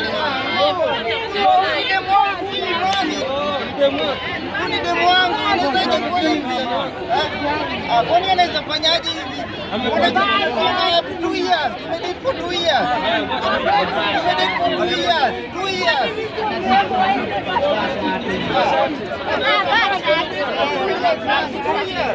Sasa 2 years tena nakuja kuniacha kwa Valentine. Nimenunua maua pale. Nimenunua maua hata mimi nimeanza mali. Sasa kama unajua nao lakini mimi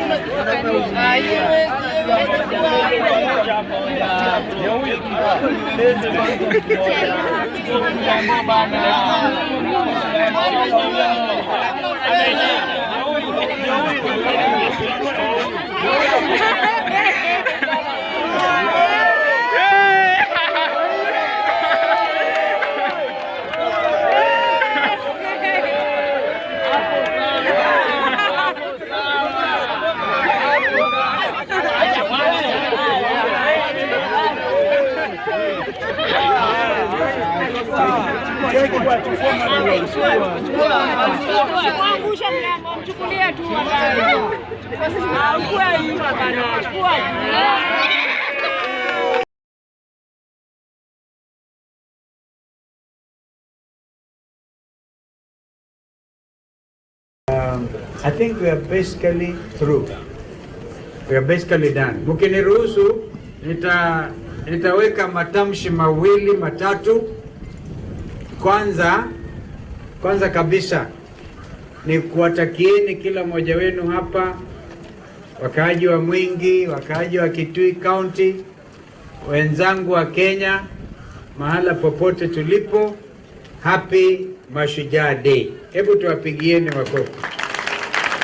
Mashujaa Day today has coincided with Sunday worship.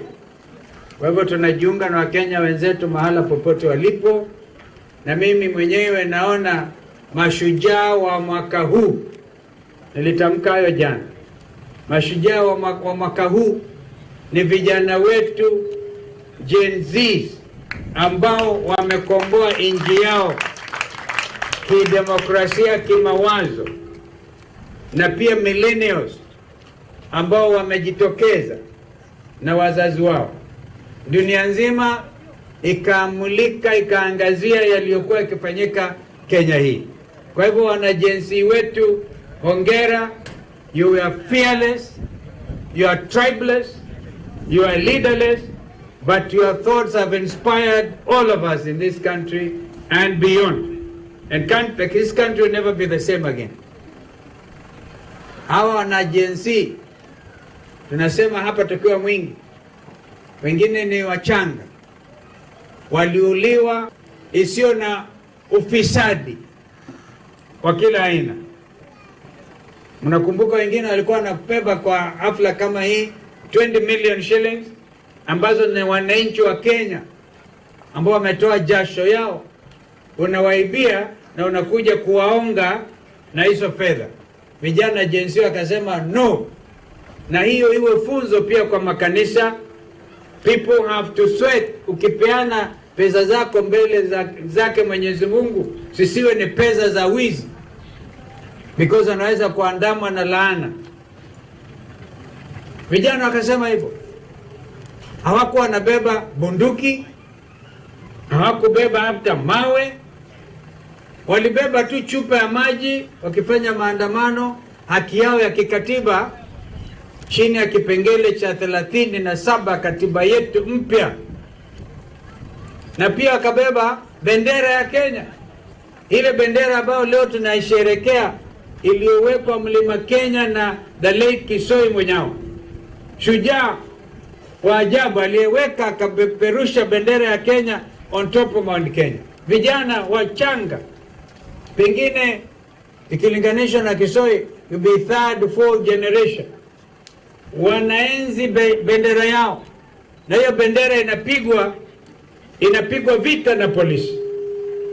Bendera hiyo inapigwa tear gas, inamwagiliwa maji yenye sumu, wengine wakauawa, vijana zaidi ya 75, ikijumulisha na wale wa mwaka jana juu ya ushuru. Na tulisema hao vijana sema Zakayo ashuke, na sio yule Zakayo alikuwa akiimbwa hapo. Na alishuka kwa sababu alisema baraza lote la mawaziri waende nyumbani. Vijana wakafaulu, Zakayo akashuka.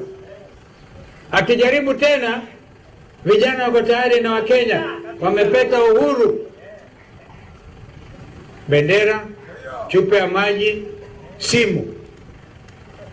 I don't want you even to say anything. Bado tuko kanisani. Ndugu madefu, have your peace. Because what I'm saying is very serious. Kwa hivyo tukisherehekea mwaka huu Shujaa Day, tuwakumbuka vijana bila hata mapendeleo, waliowaua polisi. Hakuna mmoja amekamatwa akapelekwa mbele ya mahakama. Haitoshi kwamba Bwana Kome alijiuzulu, haitoshi. Wengine wako kwa picha, watu ambao walipiga hawa risasi, wengine wakawa wanashikwa kinyume cha sheria, wanawekwa kwa magari Subaru. Kumbuka Reverend Joachim ana mapi ulanipia huku jua tulikuwa tunakuja Mlolongo, because mmoja wao, what was his name, our friend Bob Njagi, tulikuwa tunakuja kuomba tushukuru Mungu kwamba baada ya siku 30 mahali ambapo hapajulikani, yeye pamoja na wenzake wawili Rompton, is it Rompton, those brothers wakaachiliwa bila mashtaka, na wanataka utuamini, wa Kenya tuamini hiyo haikuwa kazi ya askari, haikuwa serikali, mambo ya serikali. Our preacher, don't worry, in fact mimi nataka uondoke because sitaki uharibiwe kazi yako. Wewe umehubiri, na hiyo ingine weka ngamu kwa masikio, because this is the whole truth. Hatuwezi kuwa na nchi ambayo najidai tumejitawala na tunaoa vijana wetu kiolela. Wanaoa hata aipoa Independent Police Oversight Authority. Toothless. Hawajui. Alafu mambo ya juu ya mambo yote hayo, bunge letu limetekwa nyara na executive. Jana ilisema kiini cha corruption Kenya hii na viongozi kununuliwa kama kuku sokoni ni kitu inaitwa confidential vote in the office of the president.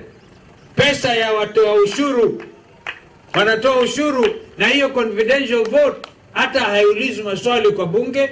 It is not subject to Public Accounts Committee. Hiyo ndio inanunua wajumbe. Mkisikia wajumbe wananunuliwa bunge, mjue that is the money. Sio pesa ya Ruto. No, ni pesa ya umma inanunua wale ambao wanapaswa wachunge heshima ya nchi na heshima waliokabidhiwa na wapiga kura. Hawa wananunuliwa. That confidential vote, Mungu atujalie, will be accountable in the days ahead. Tukiwatoa hapa, Mungu atusaidie waondoke kwa mamlaka. Wameleta fedha nyingi. Rais na deputy wake wamechaguliwa tikiti moja ya UDA. Walikuja hapa mwingi wakati wa kampeni, si ndio? Hata mama moja aliachiliwa shida kubwa sana.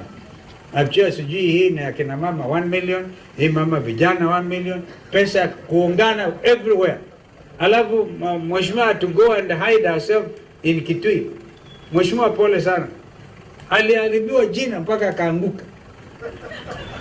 Na pesa ambazo kwanza walikuwa wanapeana zingine wanarudi wanachukua.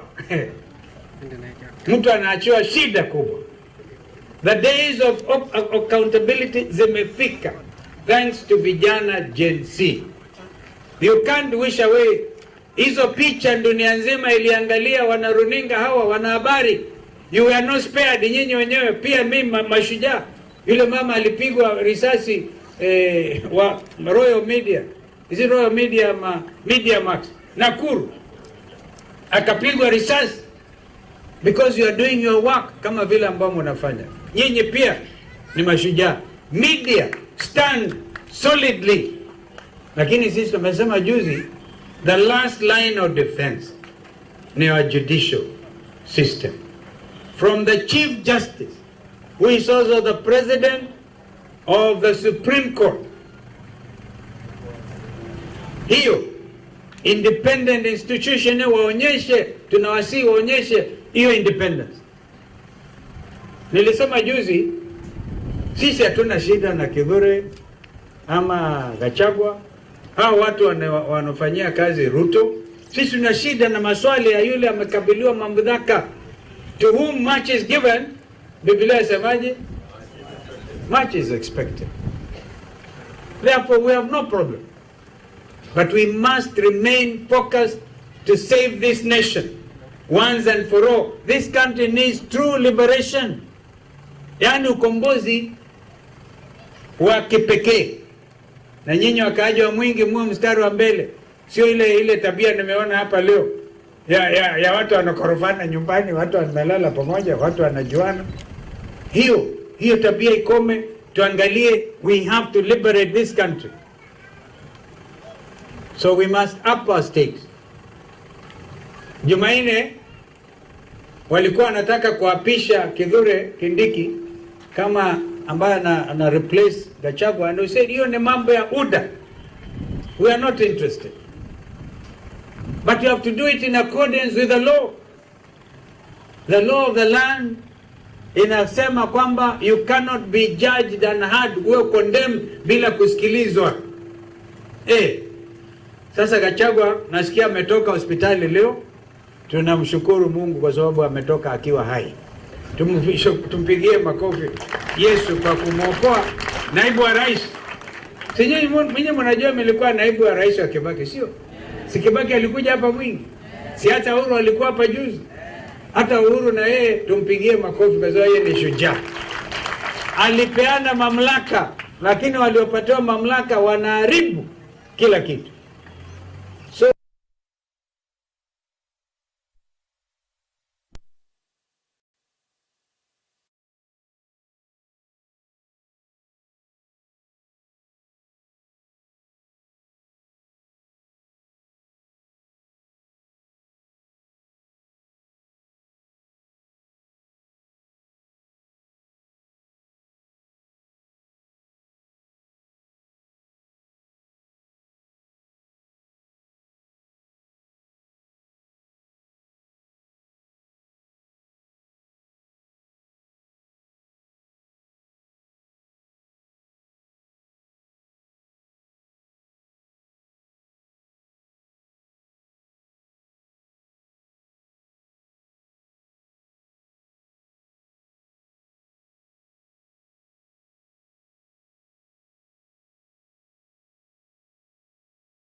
riots, how many people lost their lives? 42.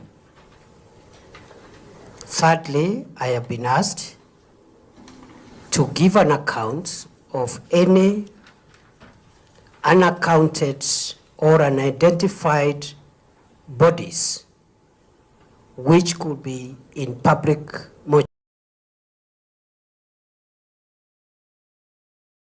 streets, to picket, and to present petitions to authorities.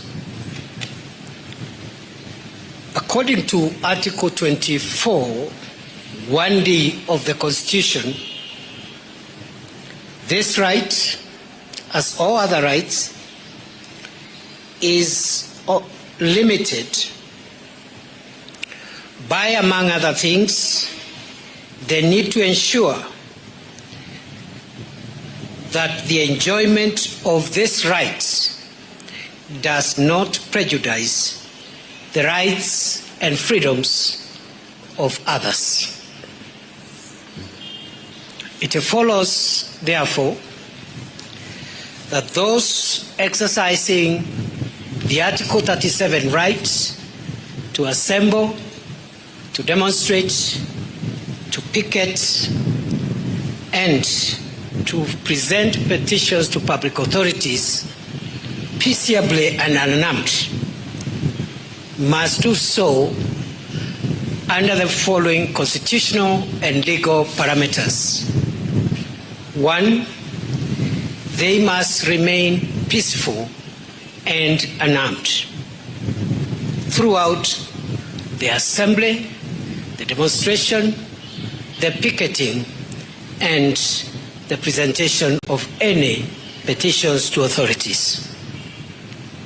2, they must engage in a manner that does not promote violence or riots, because the right in Article 37 is the right to demonstrate. It is not the right to riot. Number 3, they must not breach public order. Number 4, they must not intimidate, harass,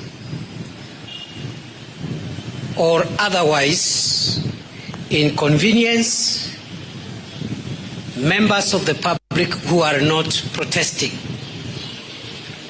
Number 4, they must inform the police of their intentions to exercise this right. They must also inform the police of the routes they will take for purposes of providing escorts and ensuring that there is law and order during this constitutional expression. They must also notify the police the timings of their activities. They must stop their activities at sunset or at 6:30 p.m., whichever is earlier, in accordance with the Public Order Act Cap 57 of the laws of Kenya.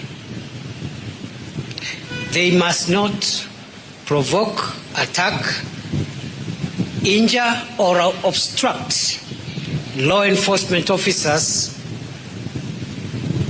or even members of the public. They must also follow the escorts and other guidelines of law enforcement officers to ensure they are protected from non-protesters, they are protected from infiltrators, and they are orderly as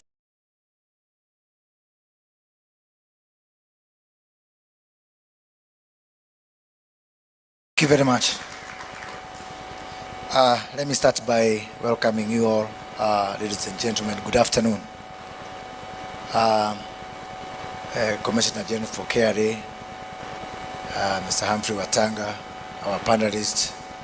We also have with us today the chairman of the Micro and Small Enterprises Association, Mr. James Mureo. I am privileged to be here to give some perspectives from the side of government on this very important summit that we are holding today. It's a shame that I would have wanted to be here for all the 3 days because I find every other topic that's being discussed here of immense interest to me personally and most important to the government of Kenya. In most countries, the biggest impediment to transforming tax regimes, and especially on the issue of digitization and modernization, is one animal known as political goodwill. Luckily in Kenya, the government of Kenya has taken the deliberate decision that modernizing our tax system and the tax regime is not a nice to have, it's an imperative. It's something we have to do. So therefore we are already starting from a pedestal of acceptance. As a matter of fact, it is His Excellency the President, Dr. William Ruto, who pushes the extra mile and the extra pedal on the front of transforming our tax regime, as opposed to the other way around. You know, in other countries or even in previous administrations, you'll find that there was will from among the technocrats, the revenue authorities, treasuries, to modernize, but they got into the handwoods of political goodwill. And why is it important for us to modernize our tax systems?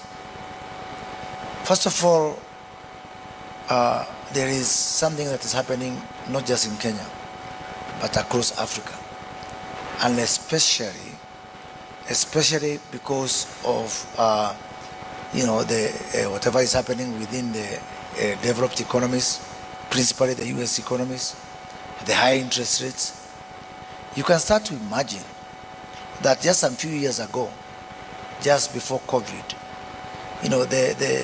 the Fed rate in the US has gone up close to 7-8 times. Just the Fed rate. If the African economies, if the interest rate will go up proportionate to what has happened within the US economy, Africa, as you know it, as an economy, would collapse. So therefore, the issue of debt, the issue of borrowing, in Kenya, today, in Kenya shillings terms, this year, we will pay 750 billion Kenyan shillings. That is just close to 6 billion US dollars. 30% of our tax revenue will go to paying interest on domestic debt. I didn't say principal. I just talked about interest. I didn't talk about foreign debt. I just talked about domestic debt. And so therefore, the money that was collected today from 8 o'clock to maybe around now, we've just been working for people who lend money to government. It is that catastrophic. And so therefore for us, it's not a nice to have. It's something we have to do. Why? Because if we expand our revenue base, we'll be able to bring down our domestic borrowing especially. And with the domestic borrowing coming down, we'll be able to bring down the interest rate and especially create an impetus for the private sector credit. And that for us is very important because it is the only way to jumpstart this economy. We have done everything we can, mostly on the expenditure side. I know there's still some things we can do, but we have stretched it to the limit. The only opportunity we have for us to grow and to jumpstart our economy is to work on the revenue side. And that's what we are doing. Second, point that becomes important for us in this conversation is an issue of social justice and equity. That's the other driver for us to modernize our tax systems. I just pick on one area of taxes, the income taxes. In Kenya, we have got, a very, very funny, very weird structure of the workforce. The people in the formal sector, both in the public sector and the private sector, we have got 3 million people within the formal sector. Within the informal sector, we've got 16 million. The 3 million people in the formal sector, in terms of income taxes, they contribute 500 billion shillings. That's close to over $4 billion in income taxes from 3 million people. The 16 million in the informal sector contribute only 12 billion shillings. For me, that's not an economic issue. For me, it's a social justice issue. It's an ethical issue. It's an equity issue. How can 3 million people disproportionately carry the burden on behalf of 16 million people who are virtually not contributing in terms of income taxes? So, what are we doing? Having realized that that is really, for us, it is an imperative. It's a must-have. First of all, we have decided that there will be nowhere to hide. There will be nowhere to hide for anybody, at zero option. Why? First of all, we have already a huge advantage. The level of digitization, digital payments of the Kenyan economy can be, other countries can look at it green with envy. And I'm sure you've got a lot of people here from international audience. So the base is already there. Because Kenya is the only country where someone who has never gone to school cannot construct a sentence in English, but they can use digital payments through M-Pesa. What an advantage. It is better than the gold mines of Zimbabwe. It's better than the diamonds of South Africa. It's better than the oil of Nigeria. It is a resource that Kenya is extremely proud of, where you have almost virtually the entire economy having embraced digital technology. And we are doing that across other spectrum. Last year, we were able to distribute fertilizers to 6.4 million farmers using e-voucher and digital technology, to people, most of them, who are largely illiterate. But the voucher was sent to their phone. We were able to cut losses and corruption and deliver fertilizer straight to the farmer, proportionate to the size of the land holding. A very huge, very, very, very huge, development.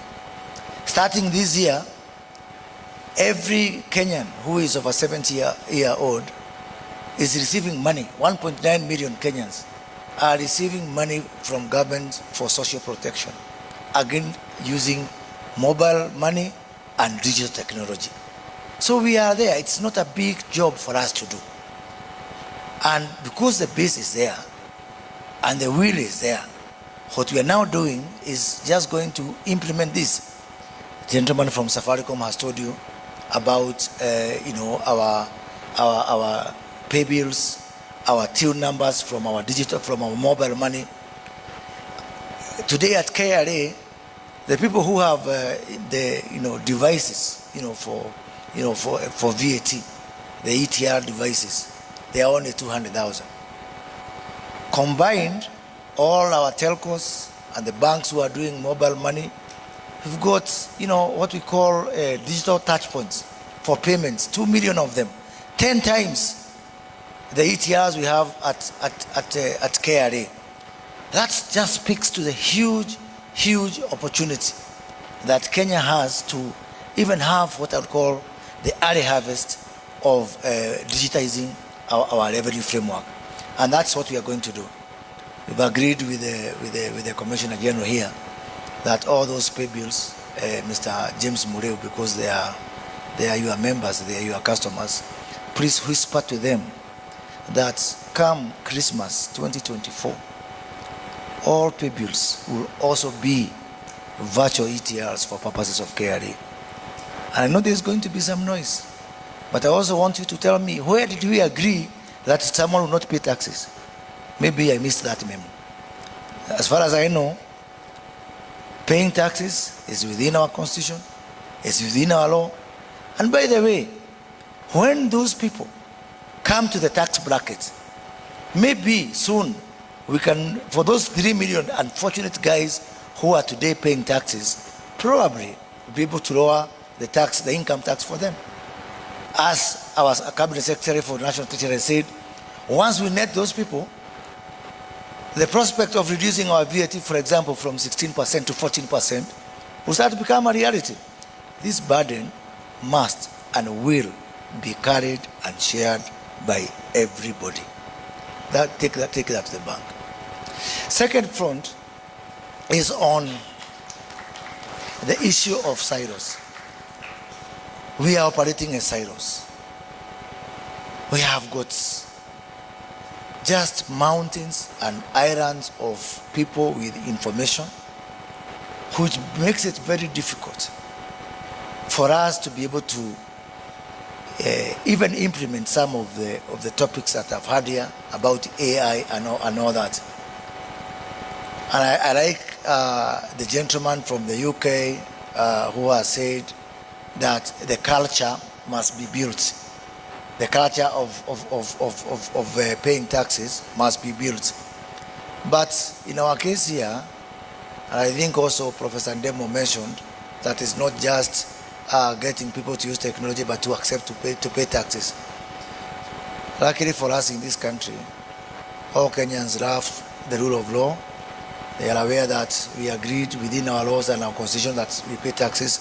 So the culture thing is not a problem. What is remaining is for us to do what we need to do.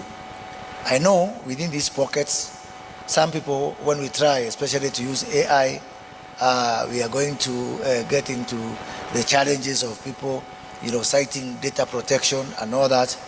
But the government of Kenya is taking measures to ensure that when it comes to issue of paying taxes, even hiding behind data protection and data privacy cannot save you, because we are going back to ensure that we change the legal regime to ensure that data sharing, data transparency is actually an obligation for everyone who is holding data. So that will make it easy for us to be able to move to the next step in terms of digitalization. And by the way, one of our other very ambitious projects that we are currently, if you open the newspapers in Kenya, currently, you'll find the discussion around our modernizing our healthcare system, where for the first time, and I think unique in the whole world, we are putting all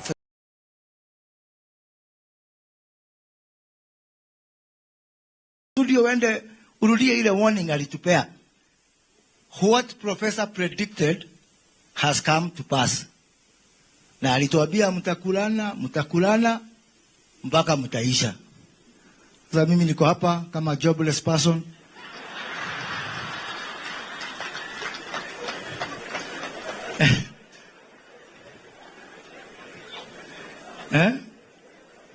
Na nakumbuka alisema hata mwezi mmoja haijaisha. Akasema na hata huyo deputy president mnasema msimusifu sana, anaweza kukuliwa. Kwa sababu ya kumusifu sana, mumusifu pole pole. Huyu mtu alikuwa mnabii na ile alikuwa ametabiri, it has come to pass.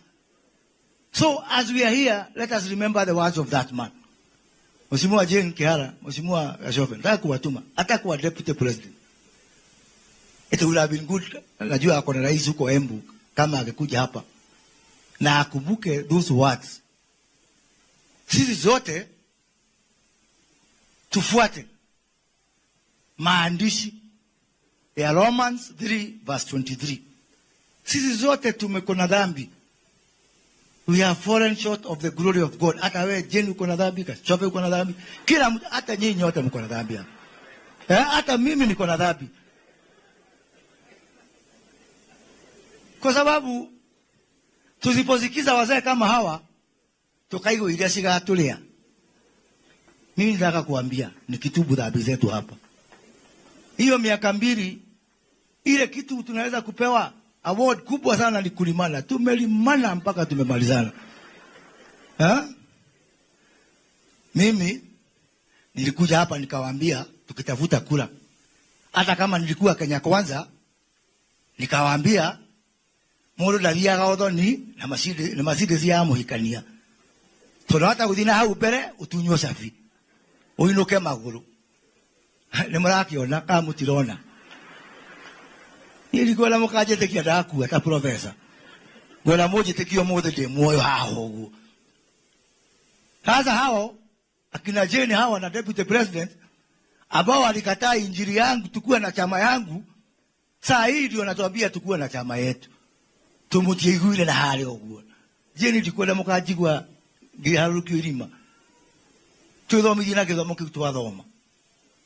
Tulipigia huko hata huo deputy president mwenyewe kabla alime mawaziri wa kutoka kwingine alikuwa anatulima sisi watu wa mlima. Vile tu profesa amesema. Yeye analimwa na wabunge. Na yeye analima wabunge. Vile profesa ametuambia. Wakati wa hii rishafo ilikuwa hapa juzi. Wengine mumeona wameleta ba superstars wao. Simumeona Joho. Simumeona Oparanya. Simumeona John Badi. Sisi wale wetu wamerudishwa, wamechaguliwa onogethie encyclopedia dokemya mudo imete na kuna lolete na ku.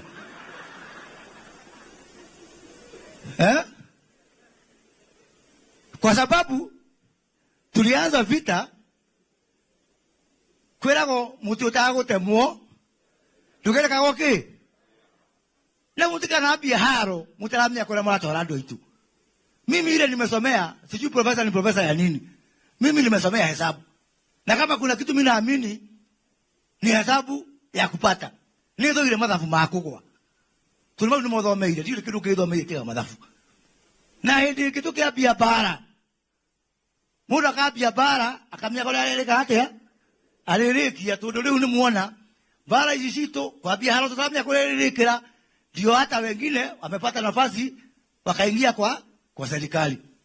Lakini hata kama tumekoseana, mimi hata wale wamenikosea, hata deputy president nasikia watu wakisema ati hakuwa impeached. Hizo ndio dale ha oru na oru. I will not agree for the deputy president to be impeached. As long as I'm alive, sitakubali akuwe impeached. Tulikota kule ha oru na ke. So I have released him on a free bond. Hakuna shida. Lakini lesson tutasoma.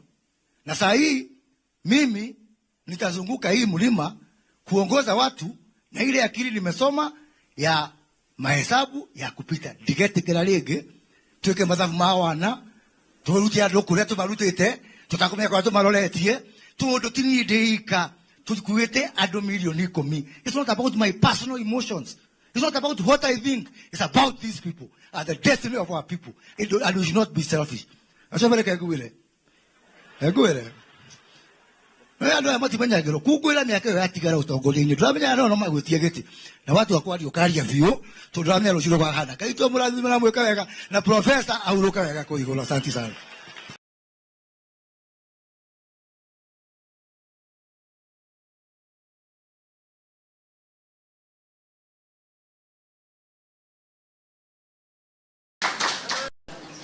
Kwa nini tujiangusha wenyewe? Na nafasi tunayo. Why? Tena mtu wajikosesha imani mwenyewe paka sema mimi siwezi. Kama wewe uwezi, mimi naweza, my friend. Tunaweza. Ama hatuwezi? na mashina yanashikiliwa na nyinyi. Panda ushuke, mashina yana wenyewe, na wenyewe hapa ni nani? Ni nyinyi. So sisi huku juu tunaweza kujipiga kifua sana na midomo mirefu, kiongea utasema tunzaliwa kuongea tu, tena ongea mpaka wamaliza maneno yote jukwaa moja. Lakini ukweli ni kwamba hayo unayoyasema ndiyo ya mwananchi anayoyataka, ndiyo uwezo wako. Yani mfuasi tu wewe, kila siku Mramba wewe ni mfuasi, tupigia mtu makofi tu. Basodi akija Lamu mpigia watu karibuni. Yawezekana namna hiyo? Yani wewe kila siku ni mfuasi. Don't you have ambitions? If you are in politics with no ambitions, my friend, you have no business being in politics. I am sure many of you here wanafikiria vipi watakuwa wabunge, vipi baadaye watakuja wawe magavana, vipi watakuwa ma women rep, vipi watakuwa ma senator. Hata sisi tunafikiria vipi tutakuwa ma president. Kwa sababu lazima uwe na ambitions. Ukiwa katika siasa lazima uwe na matarajio. There is no jokes, si mchezo. Hii hapana lele mama. So sisi tusikubali kwamba ambitions zetu zitauliwa kwa sababu ya maslahi ya watu wengine. So mimi niko hapa leo, sitaki sana tuongee mambo ya siku za 2022, but the main agenda today is what do we need to do as a region to be able to be united. Sauti iwe ni mo, mazungumzo yawe ni aina mo, matarajio yawe ni aina mo, na matakwa yetu yawe yanasikika. Tumekubaliana?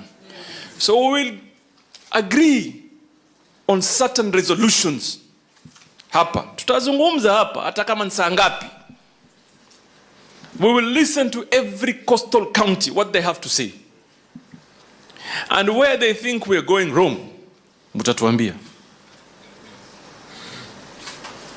na sisi tujipange, sivyo? Kama mnatafuta mtupati, tuseme basi tupange kila 4 months, kila 6 months, ama mara 2 kwa mwaka, ama mara 3 kwa mwaka, tukae kama jimbo la Pwani. Sasa hii Mombasa imehost, the next one we should go to Tana River, from there we go to Lamu, tukitoka hivyo tuje paka Kwale, and then we do that, you know, circle pole pole namna hii, sivyo? Kwani kuna shida? We don't have to be hosted by big people, we can be hosted by the majority leader. It's as simple as that. Kuna shida hapo? We will tell majority leader host us, and we will come talk to you as leaders and then talk to the people. Si namna hiyo? Halafu unajua bana, wacha niwaambie, uongozi unakuja na majukumu mengi, na sisi wote tutakuja tukumbukwe kwa matendo yetu. Let us call a spade a spade. There have been leaders before us. Fano tu tutakwambia kule Kwale tuseme, let us pick one constituency. Tuangalie constituency tuseme Kinango. Kinango kulikuwa na Simeon Mkala, kukaja brother Gonzirai, sasa yuko Ben tayari, sivyo? Na kabla Simeon Mkala was Gonzirai first. Alafu before Gonzirai kulikuwa kuna another MP, Amaremu Alibidu, assistant minister alikuwa, sivyo? Kila mtu anakumbukwa kwa matendo yake. If you talk about Alibidu, you will remember what Alibidu did. If you talk about the other one, utakumbuka na kama hakufanya chochote pia utakumbuka hakufanya nini? Chochote. That applies to you as well. Let me tell it to you today. That applies to you as well.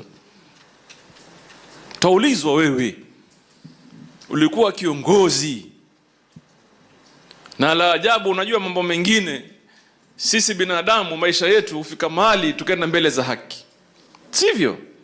Your children will be asked, babako wewe alikuwa kiongozi, alifanya nini?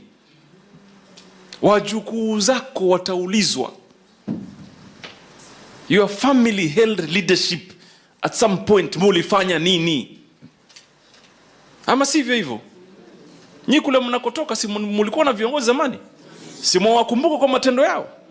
Hata sisi tutakumbuka kwa matendo yetu. Kama tulikuwa ni watu wa domokaya, tutakumbukwa domokaya. Kama watu wa kujenga umoja, tutakumbuka kwa kujenga umoja. So mimi nataka leo hii tukubaliane, tutasemezana hapa. Na hakuna tofauti, tutasemezana. Na baada ya hapa tutatoka tukiwa na makubaliano. Tumeelewana jamani? Wengine walisema hata ati MCA hawaji. Hawa angalieni, si hawa hapa. Hawa hapa. Oh, hatuelewi. Usielewe wewe, wao waelewa. Mbona twaitwa? Wameitika kwa sababu wanajua wanalolitaka, na hawapeleki kiholela holela. Na mimi nataka nitoe shukrani kwa uthabiti wenu in your belief. Unajua sio mchezo, mmekaa ngangari bwana, tena kinoma mbaya sana. Yani mko ngangari mpaka mimi mwenyewe nimekaa. You know, nilikuwa nimekaa naongea na rafiki yangu mmoja, kwa nasema ita mkutano viongozi. Nikasema hapana, waache viongozi wenyewe wafanye nini.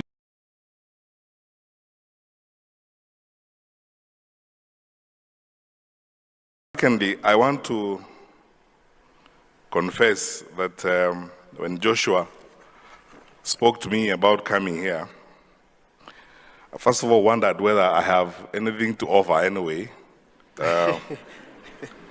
where a leadership discussion is happening.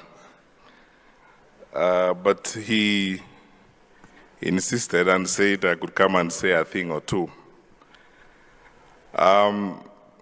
So I will not even read a speech. I will speak very candidly from my heart. First of all, for the organizers of this meeting, thank you very much. Conversations on leadership is something that we need to have, not just in our country, but across the continent.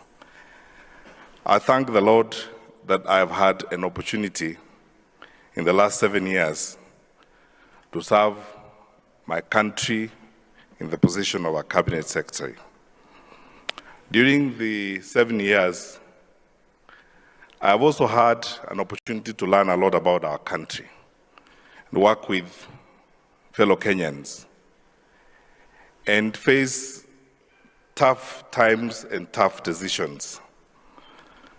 And so I begin by saying this, right from Chinua Achebe, who was quoted here by Joshua Igara, to J.C. Maxwell, to as many authors as you like to bring in.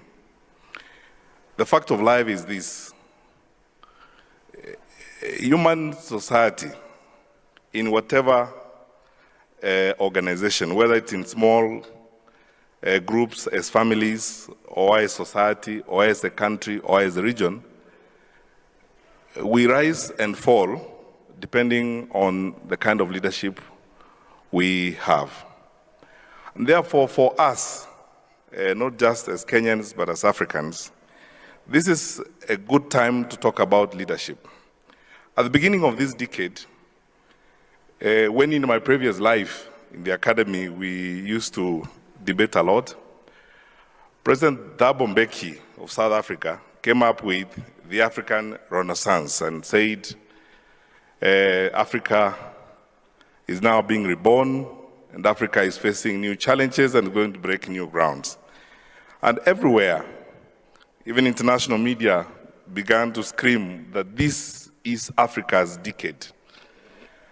And it was Africa's decade because we have probably the largest conglomeration of talent in the numbers of our young people, huge deposits of resources, and we are endowed in more ways than one and have the capacity to succeed.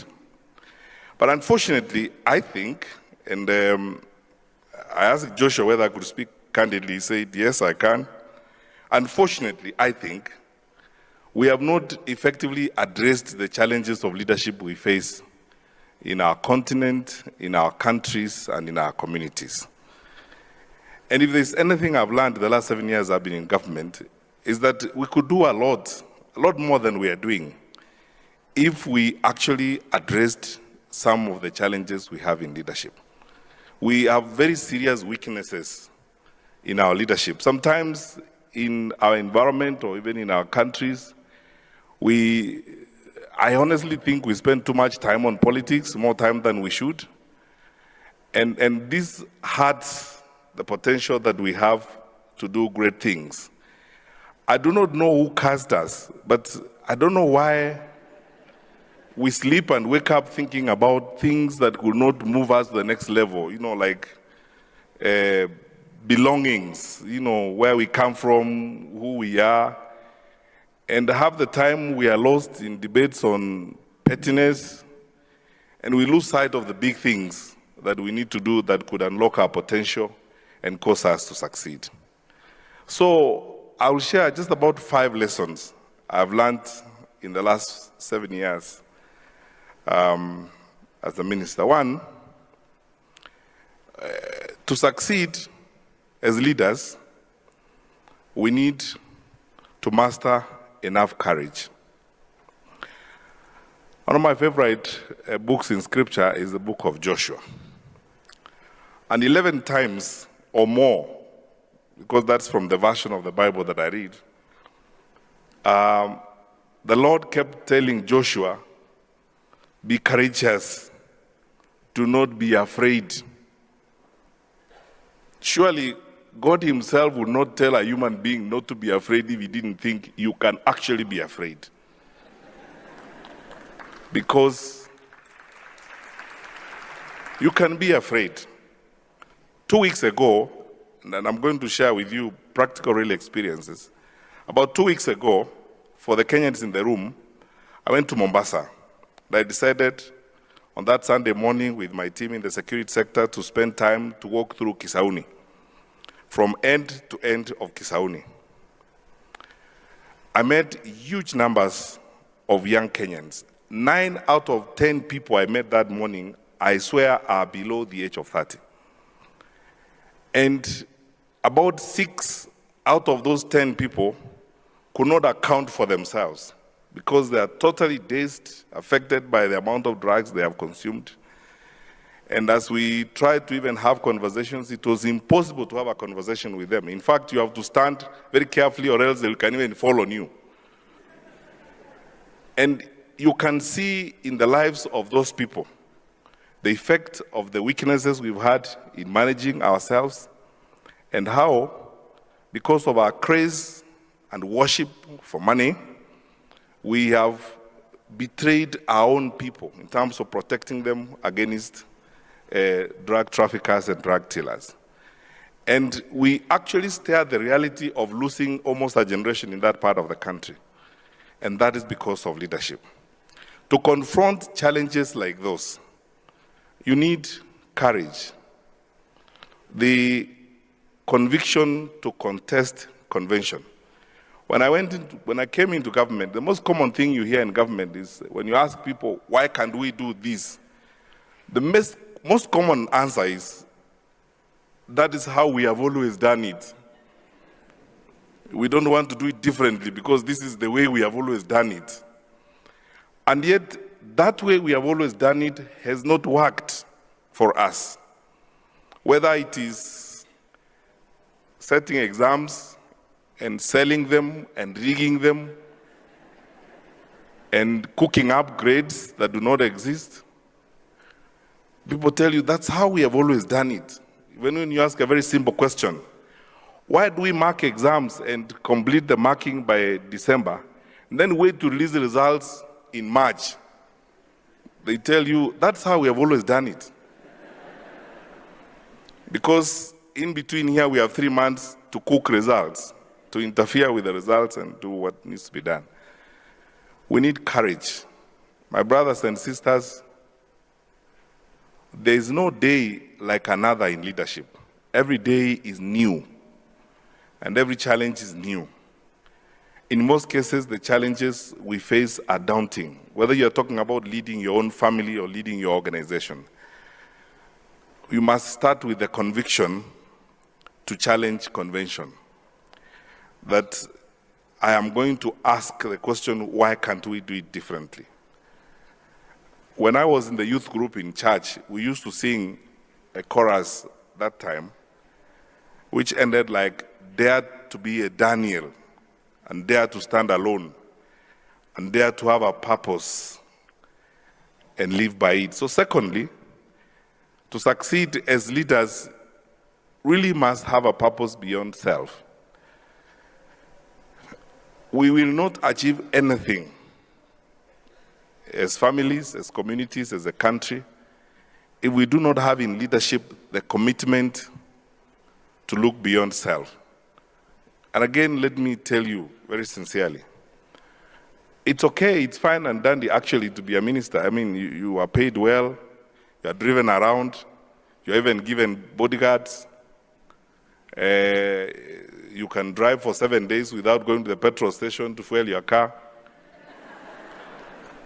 But you know, you can also be lost in that sort of opulence and you do nothing for the people who in the first place are the reasons why you hold the position.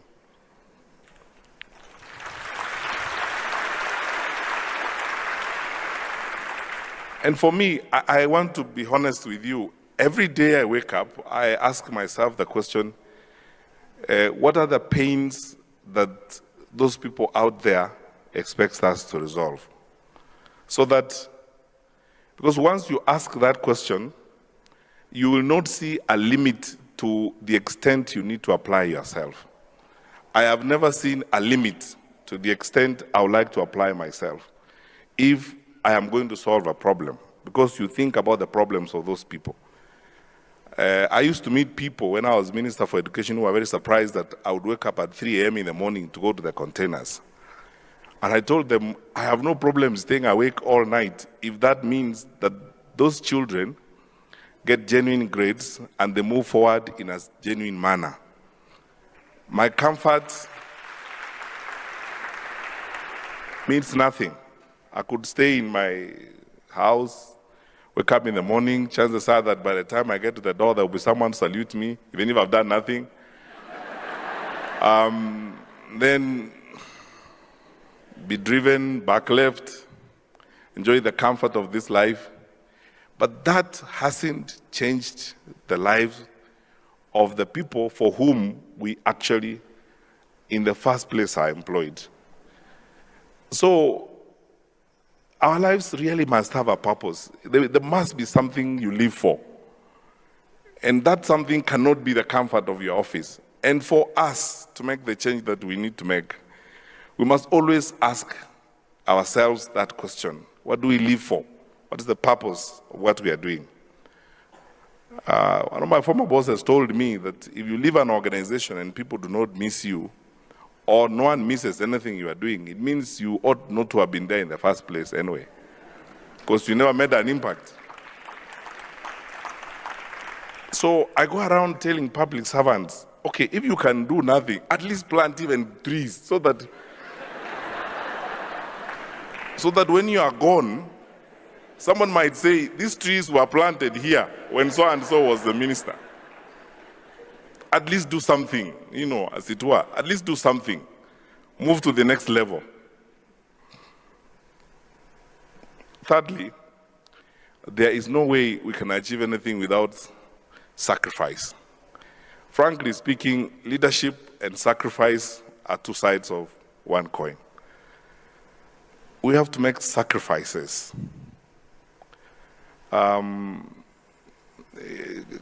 Sacrificing comfort is one thing. Most importantly, sacrificing the petty small things or small comforts or conveniences of this life is even much more important. I have been giving people an example that, you know, in public life, in dysfunctional societies, you can make a lot of money when you are a corrupt person. Because people come and tell you, they try to offer you things and they tell you, you know, they can do this or that or the other for you. The sacrifice you have to make is to win yourself, first of all, out of those challenges, and then secondly, stand firm.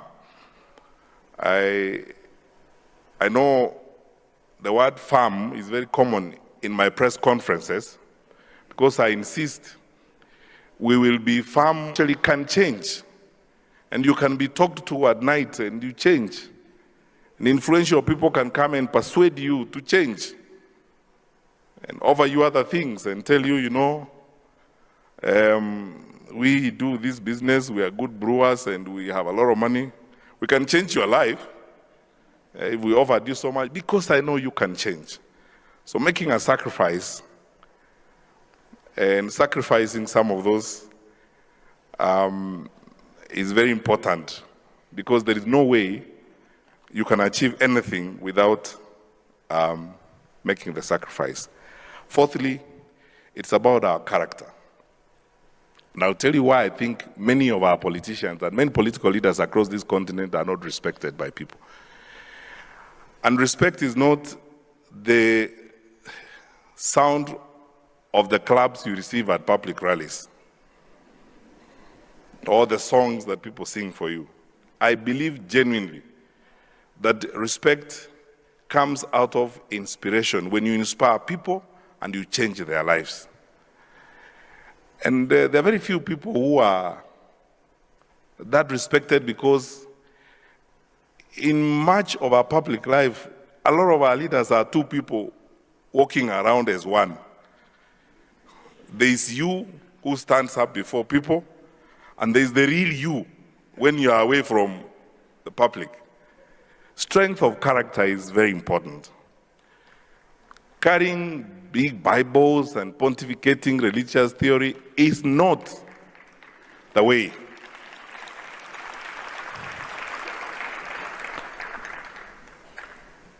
We have to live what we tell people to do. And then sometimes, let me be honest with you, my brothers and sisters, sometimes plain, straightforward living is in itself leadership. You lead by example. The strength of character. And sometimes the strongest test is the one you face when you are within the budget office as the leader. You have to go through several police officers to come in. And then when you get in, you are in that budget office, you are closed in there, you are alone. And most times you make decisions in there when you are alone. That is when your character is most tested, as it were. Because those people you lied to over weekends on church pulpits are not there. It's just between you and your God. The strength of character to be able to say, this is the way we will follow, and it's for the good of the people for whom I work. This is, I honestly think that across this continent, both in private sector and in public sector, if we lived this way, one, we will raise generations of strong people. Our young people who look up to us will be inspired enough to live right and to do the right thing. But if we tell people one thing and do the other, and honestly we are not strong characters, we obviously will lose out in the process. I would like to conclude by saying this. I cannot thank the Lord enough for the opportunity I have had to serve my country. There is no nobler thing that can happen to you as a citizen of a country than to be asked to serve your country in whatever respect, whether as a police officer, as a clerk, or as a minister. I am grateful, and I will eternally be grateful to God for the opportunity I've had to serve my country. Most importantly, I'll be grateful to my president for the opportunity he has given me to serve under him. Because a lot of people ask me, there are several times people have thought I'm going to be fired for taking certain decisions. And I've told them I will not move 1 centimeter if I have not agreed with my boss. And the fortunate thing about strong leadership at the top in a country is because you don't bargain or think about political will. Our president is transformational in his leadership, and he is focused on changing our country.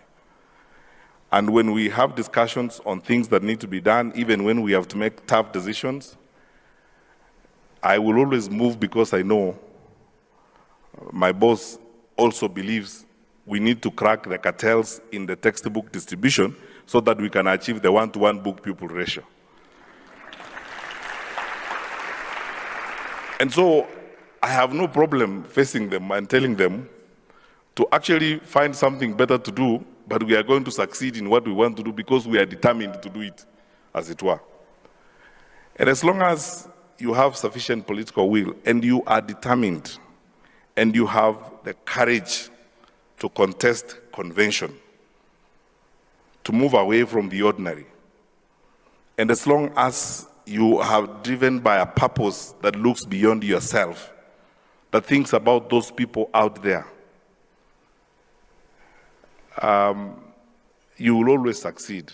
I thank God for the experience I've had, and I'll close by sharing this experience with you. One day after the release of exams in 2017, I was coming home, and Kenyans are very vulnerable. We express ourselves sometimes we don't hide. So a middle-aged woman met me on the queue at the airport in Dubai. And she asked me, "Are you Matiang'i?" I tried to tell her to lower her voice. But she obviously was very excited. She could not lower her voice. Then when I said yes, she raised her voice and said, "Oh, wow," But anyway, she was very excited, to cut a long story short, because she showed me, I have the letter of my child who has been admitted to school X, and I have printed it out here in Dubai, and I'm now going to Nairobi to pay fees and take the child to school. In the past, I would have had to go there a month earlier to look for someone to help me get her from one place and suffer. Probably bribe someone, probably have the letter get lost. And when I told my colleagues at the Ministry of Education, why do we go through a laborious exercise of pulling everybody together and selecting children in a manual way so that we can provide an opportunity for rent seekers to look for bribes? They told me, this is how we have always done it. And I said, let's try it a different time, in this era of technology. And every parent will just basically get the index number of the child, and they will go into the system once we have selected them and print out their letter of admission and go to school. They don't have to talk to us here in Jogo House. They don't have to come here so that we look big and important and keep them on a queue, as it were.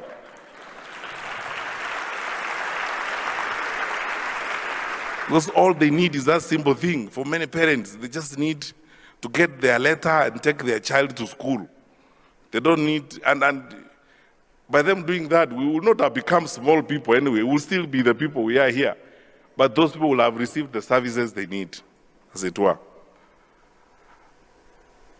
The second reason why I thank the Lord is that through these 7 years, I have seen how making radical decisions can actually affect people's lives in a positive way. And it changes people's lives. And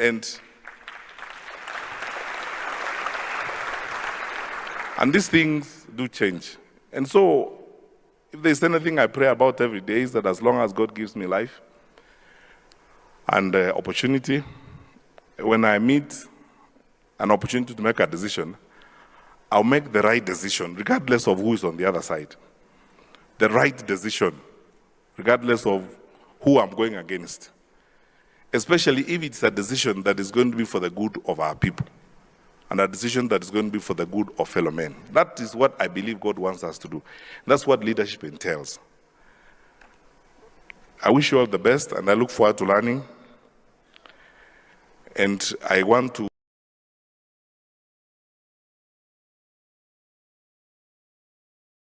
do as their elected representatives.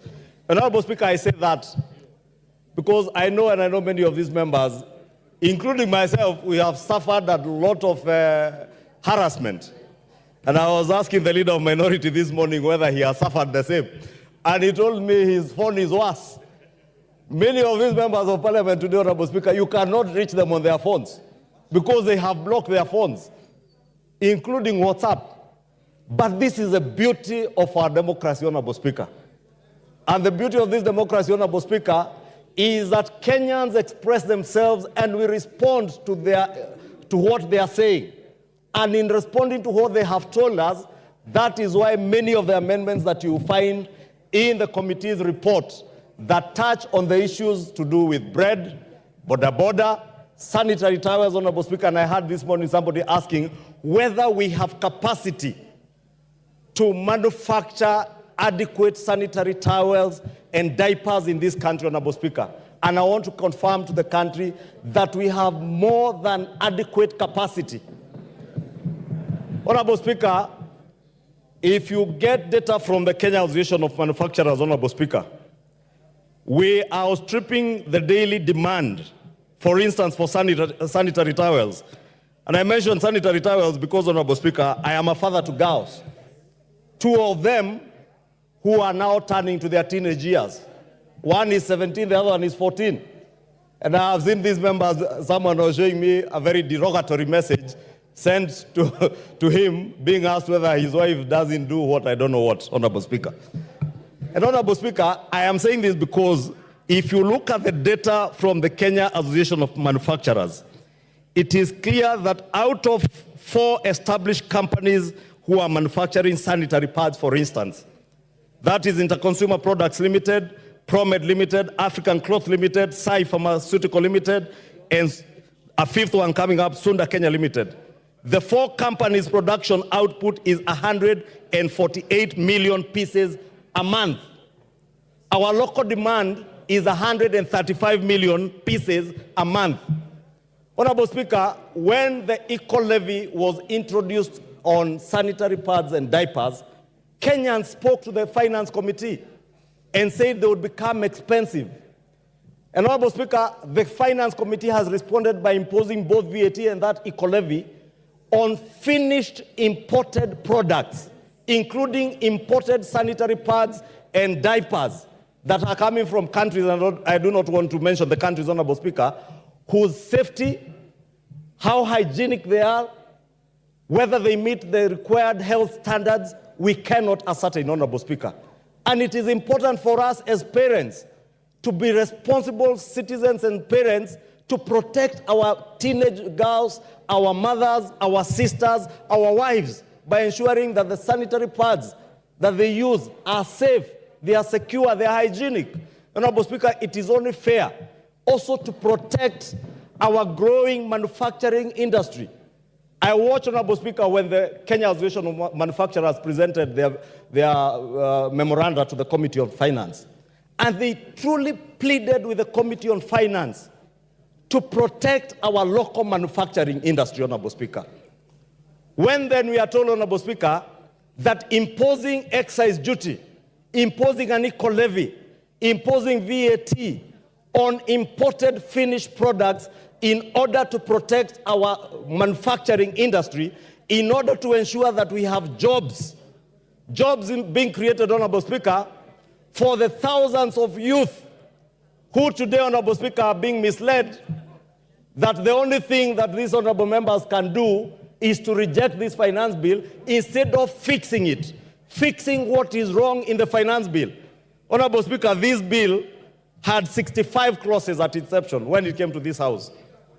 I have listened to Kenyans, Honorable Speaker, and engaged a number of them. Order, Honorable Majority Leader. Under what standing order? 83. Pardon?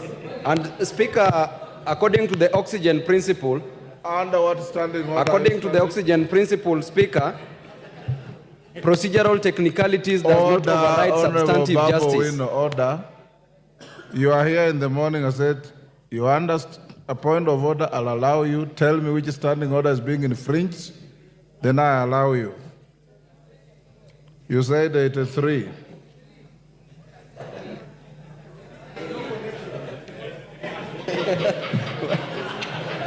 You're out of order. Mr. Speaker. Go on, Majority Leader. Honorable Speaker, thank you, Honorable Speaker. Honorable Speaker, I was asking. Order, Babu Wino, you should know what you want to say, my son. Because you stood up and said, standing order 83. It doesn't apply. Then somebody whispers to you 91, you say 91.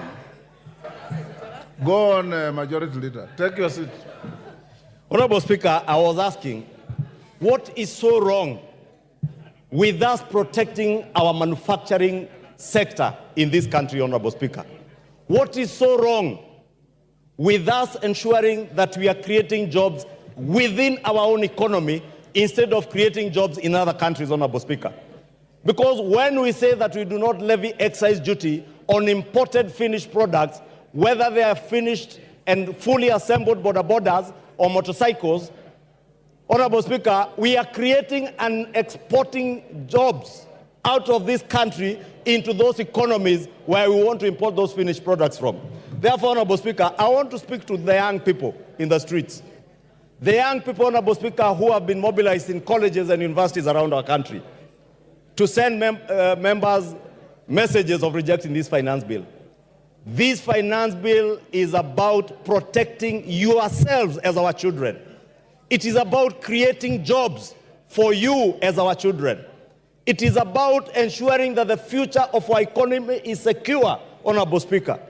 Honorable Speaker, we will only secure the economy for future generations if we make sure that we nurture the growing manufacturing sector in our economy, Honorable Speaker, vis-a-vis in exporting jobs to other countries, Honorable Speaker. Honorable Speaker, the finance, every year that we pass a finance act in this House, it has a 3- or 2-fold objective, Honorable Speaker. Top among them, other than revenue, is also to ensure, Honorable Speaker, that we create jobs within our economy for us to be able to expand our tax base. So that, Honorable Speaker, those of us who feel overburdened, especially the working class in this country, because we are paying taxes and very many other non-taxpayers or Kenyans who are not paying taxes are depending on us to ensure that we're able to create jobs, create more income earners who can pay taxes so that we share the burden of taxation more evenly and more fairly, Honorable Speaker. And that is part of the prime objective of this Finance Act of 2024, to ensure that we raise revenue, we protect our manufacturing sector, Honorable Speaker, we create jobs, and more importantly, Honorable Speaker, we deliver services to the people of Kenya, Honorable Speaker. I am glad, as the President said yesterday, Honorable Speaker, that the conversation in this country now has changed. We are no longer debating in this House, Honorable Speaker, these interjections, I find them unnecessary. I think Babu Owino thinks we are outside Central Police Station. Thank you so much, Honorable Speaker. Honorable Speaker, we cannot sit here. What standing order are you on? 91. 91. Honorable Speaker, why is it that it's only my standing orders that you are confirming, Honorable Speaker? The rest you are giving. Baba, you know, everybody has been subjected to the same treatment. What I want to say is very important and urgent, Honorable Speaker. Yes, what is out of order? Thank you, Honorable Speaker. Honorable Speaker, I've heard the submissions made by Honorable Ichung'wah, and I want to say that At first, I thought that they were important and detailed. But I've just realized that the important parts are not detailed and the detailed parts are not important. He's talking about manufacturing. Honorable Speaker, I want to educate Honorable What is out of order? This is where I'm coming to. Pursuing a counter argument. This is where I'm coming to, Honorable Speaker, on matters economics. Because Honorable Ichungwa is claiming that if we increase taxes for imports,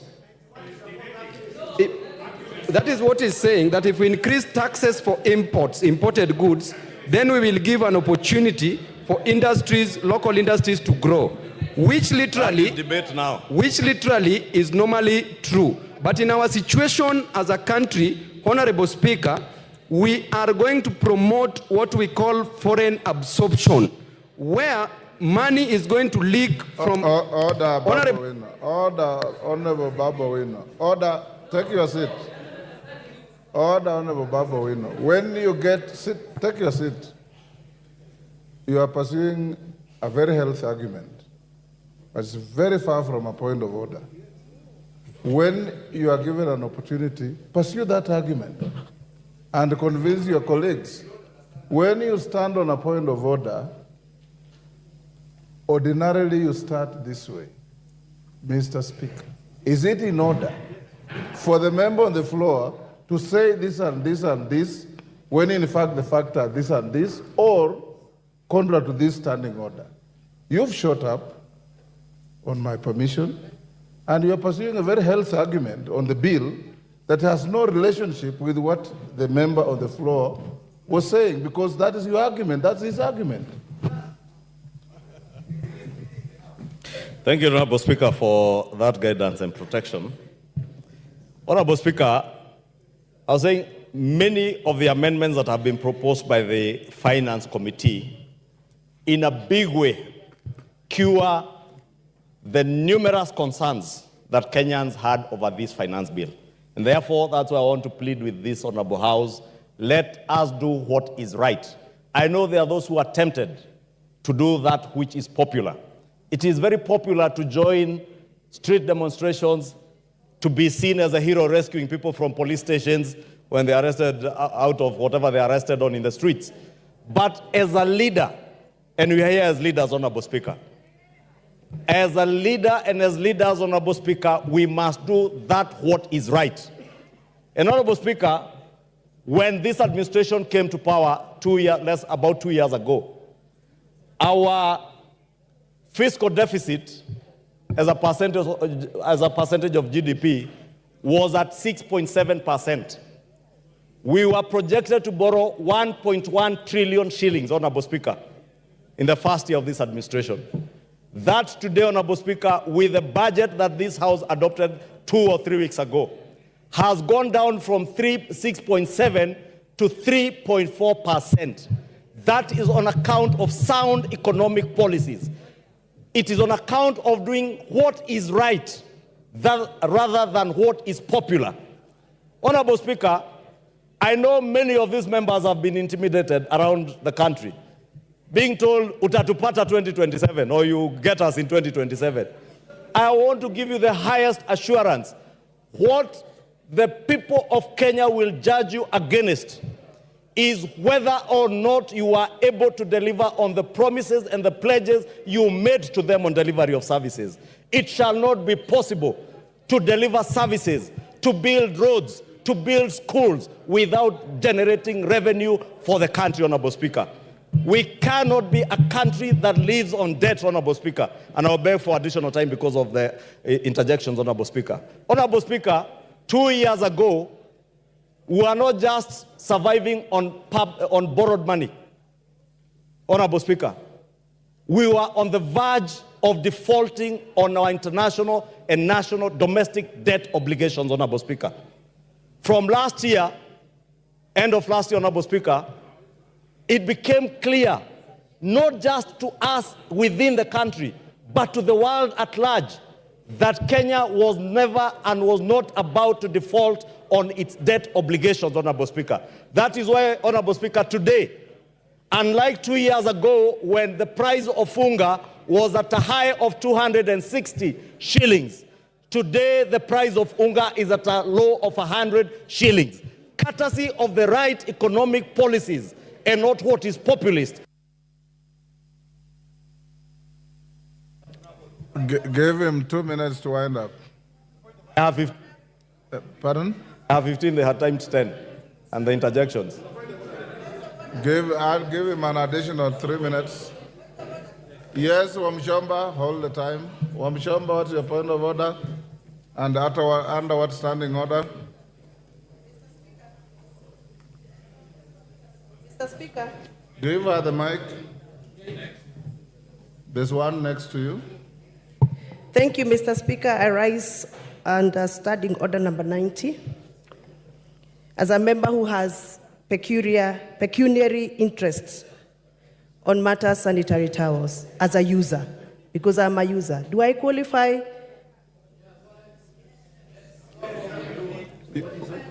Can you repeat that you are? I am standing on the strength of standing order number 90. Yes. As a member who wishes to speak on this matter of sanitary towels as a user. That's yourself? Yes. You are out of order. Take your seat. If you had in the morning the Honorable Tenda Molo, although he did the right thing wrongly, when you challenge somebody, take your seat, understanding order 91, you're challenging the member on the floor who has pecuniary interests, not on the basis of your own pecuniary interest. Go ahead.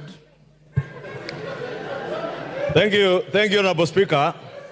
Honorable Speaker, I was saying 2 years ago, unga, when we speak about the cost of living, unga was at a high of 260 shillings. Today, unga is at a low of about 100 shillings, Honorable Speaker. Honorable Speaker, our exchange rate, the Kenya shilling to the dollar, almost a year ago, it was at a high of 162 shillings. Today, it is at a low of 128 and still going down, Honorable Speaker. Courtesy of the right economic policies, courtesy of pursuing what is right rather than what is popular, Honorable Speaker. Honorable Speaker, in the past, we have suffered what was described as state capture, Honorable Speaker. This bill, Honorable Speaker, in a big way addresses the question of state capture. Honorable Speaker, there are companies in this country that have survived largely on what is called tax expenditure and manipulating the system around tax expenditure, Honorable Speaker, especially around the question of VAT refunds. This bill, Honorable Speaker, is addressing the loopholes that bedevil our country through people who are well connected, who use the system to beat the tax system, Honorable Speaker, exploiting tax refunds to make bigger profits for their companies, Honorable Speaker. Honorable Speaker, speaking to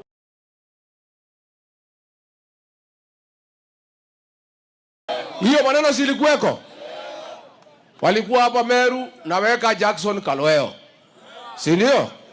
Hapo Tharaka Nithi wanaweka Patrick Kagwima, hapo Embu wanaweka Kamwithi Munyi, hapo Kirinyaga wanaweka James Njiru, hapo Nyeri wanaweka Waruru Kanja, hapo Murang'a wanaweka Joseph Kamotho, hapo Kiambu wanaweka Kuria Kanyingi, hapo Laikipia wanaweka Gigi Kariuki, hapo Nakuru wanaweka Kariuki Chotara. Hiyo mpango tumeanza kuionea kwamba tunaionea kwamba na hiyo maneno tunaiona na hatuwezi kubali, hatuwezi kubali. Mimi tangu nichaguliwe, mnajua kazi nimefanya ya kupigana na pombe haramu, kweli ama uongo?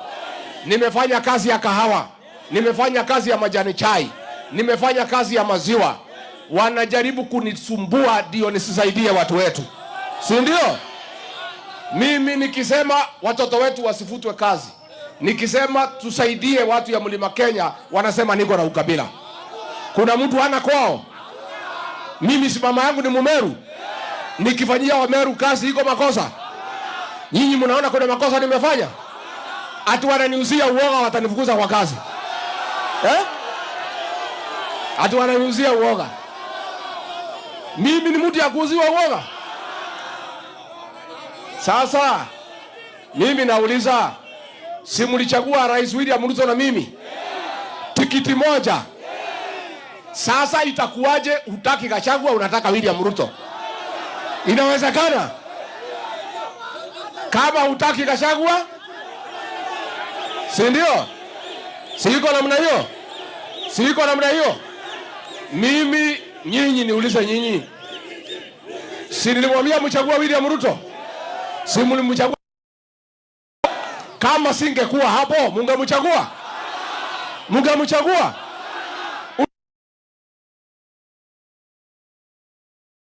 Kupenda hata bila Gachagua angekuchagua. Ni uongo hapa, ni ukweli? Ni uongo hapa, ni ukweli? My brother President William Ruto, hao watu ya Mlima Kenya ni wangwana. Ni wangwana. Walikuchagua wewe na Rigathi Gachagua miaka ngapi? Na hapa Kikwetu wanasema ukitaka ng'ombe hapa ile kamba inaifunga uta. Kama unataka mlima upende mtoto wao pia. Siko namna hiyo. Huwezi sema ati unataka watu ya mlima na utaki kiongozi wao.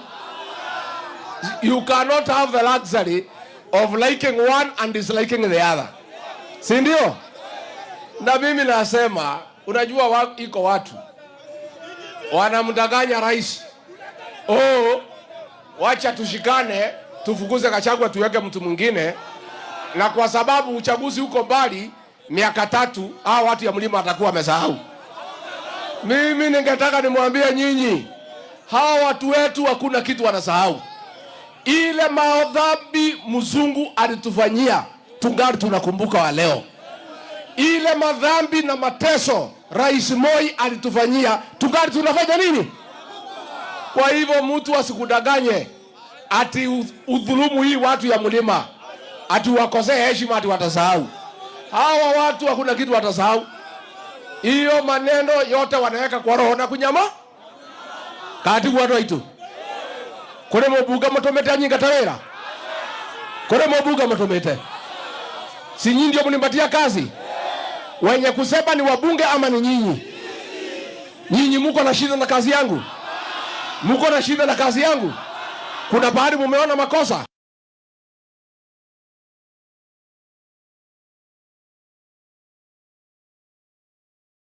Meru Gachagua amekosea wapi? Si ndio? Si yakuja hapa. Takuja hapa aonane na nyinyi. Rais, karibisha hapa Meru. Ukuje uongee na hii wa Meru. Uwaambie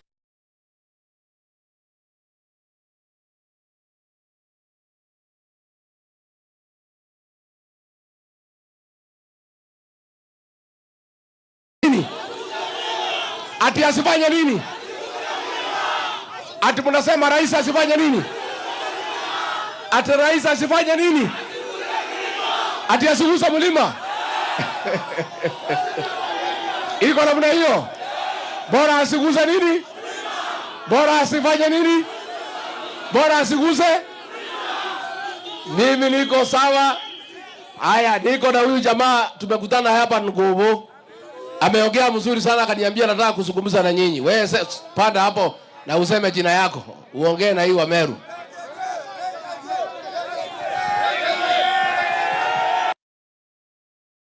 Amero Morioku. Kenya Morioku tuoni Rigathi na Njera. Ibwega Rigathi no toka kwa Mero. Ibwenda ta Rigathi. Ndenda kwa William Ruto rera Rigathi akoringithwa ni Amero Boringi. Te Amero Boringithwa. Na bahatu itogwatanirete Amero emudhara kanini na Njere na Kirinyaga togwa Rigathi ataringi. Rigathi atabuzwa. Na sisi tunataka kuambia Rigathi kaa ngumu. Manake tumesikiza na tukaona wewe ndio unatetea Mumeru, Mukikuyu na Muhembu na Mudharakanithi, tuko pamoja. Sababu hii kitu hii ya mlima, sisi wakati wa Mbimbi yao, wakati wa Uhuru Kenyatta tulikuwa tumeletewa Mbimbi yao tukiwa tulikuwa tunaambiwa one man, one vote, one shilling ndio isaidie watu wa mlima. Huyu the same William Samoei Ruto akatokea haraka sana, akaona watu wa mlima wanaenda kusaidika, akapigana na BBI ikaanguka. Vile vile Rigathi wakati ameanza kusema one man, one vote, one shilling, ameanza kutaka watu wake nyara, kushika watu wake na kumwekelea makosa. Lakini tunataka tumwambie leo William Samoei Ruto, ukigusa mtoto wetu umetugusa sisi. Ametugusa, hajatugusa? Ametugusa. Na tunataka kukuambia hiyo maneno ya mlima kaa ngumu, wewe ni wetu. Na ile kura yote tuliweka 87%, hatukuwa tunawekea William Samoei Ruto, tulikuwa tunawekea mtoto na tutakusapoti mpaka mwisho. Ukiingia kanisani tuko na wewe, ukienda uwanjani tuko na wewe, ukiwa kwa ofisi, ukiwa umelala tuko na wewe. Wewe ni mtoto wetu. Wangapi wanasema huyu ni mtoto wetu? Tuone kwa mikono. Thank you. Nataka kuambia MP wetu pamoja na gavana wetu ambaye tunapenda sana, Kawira Mwangasa,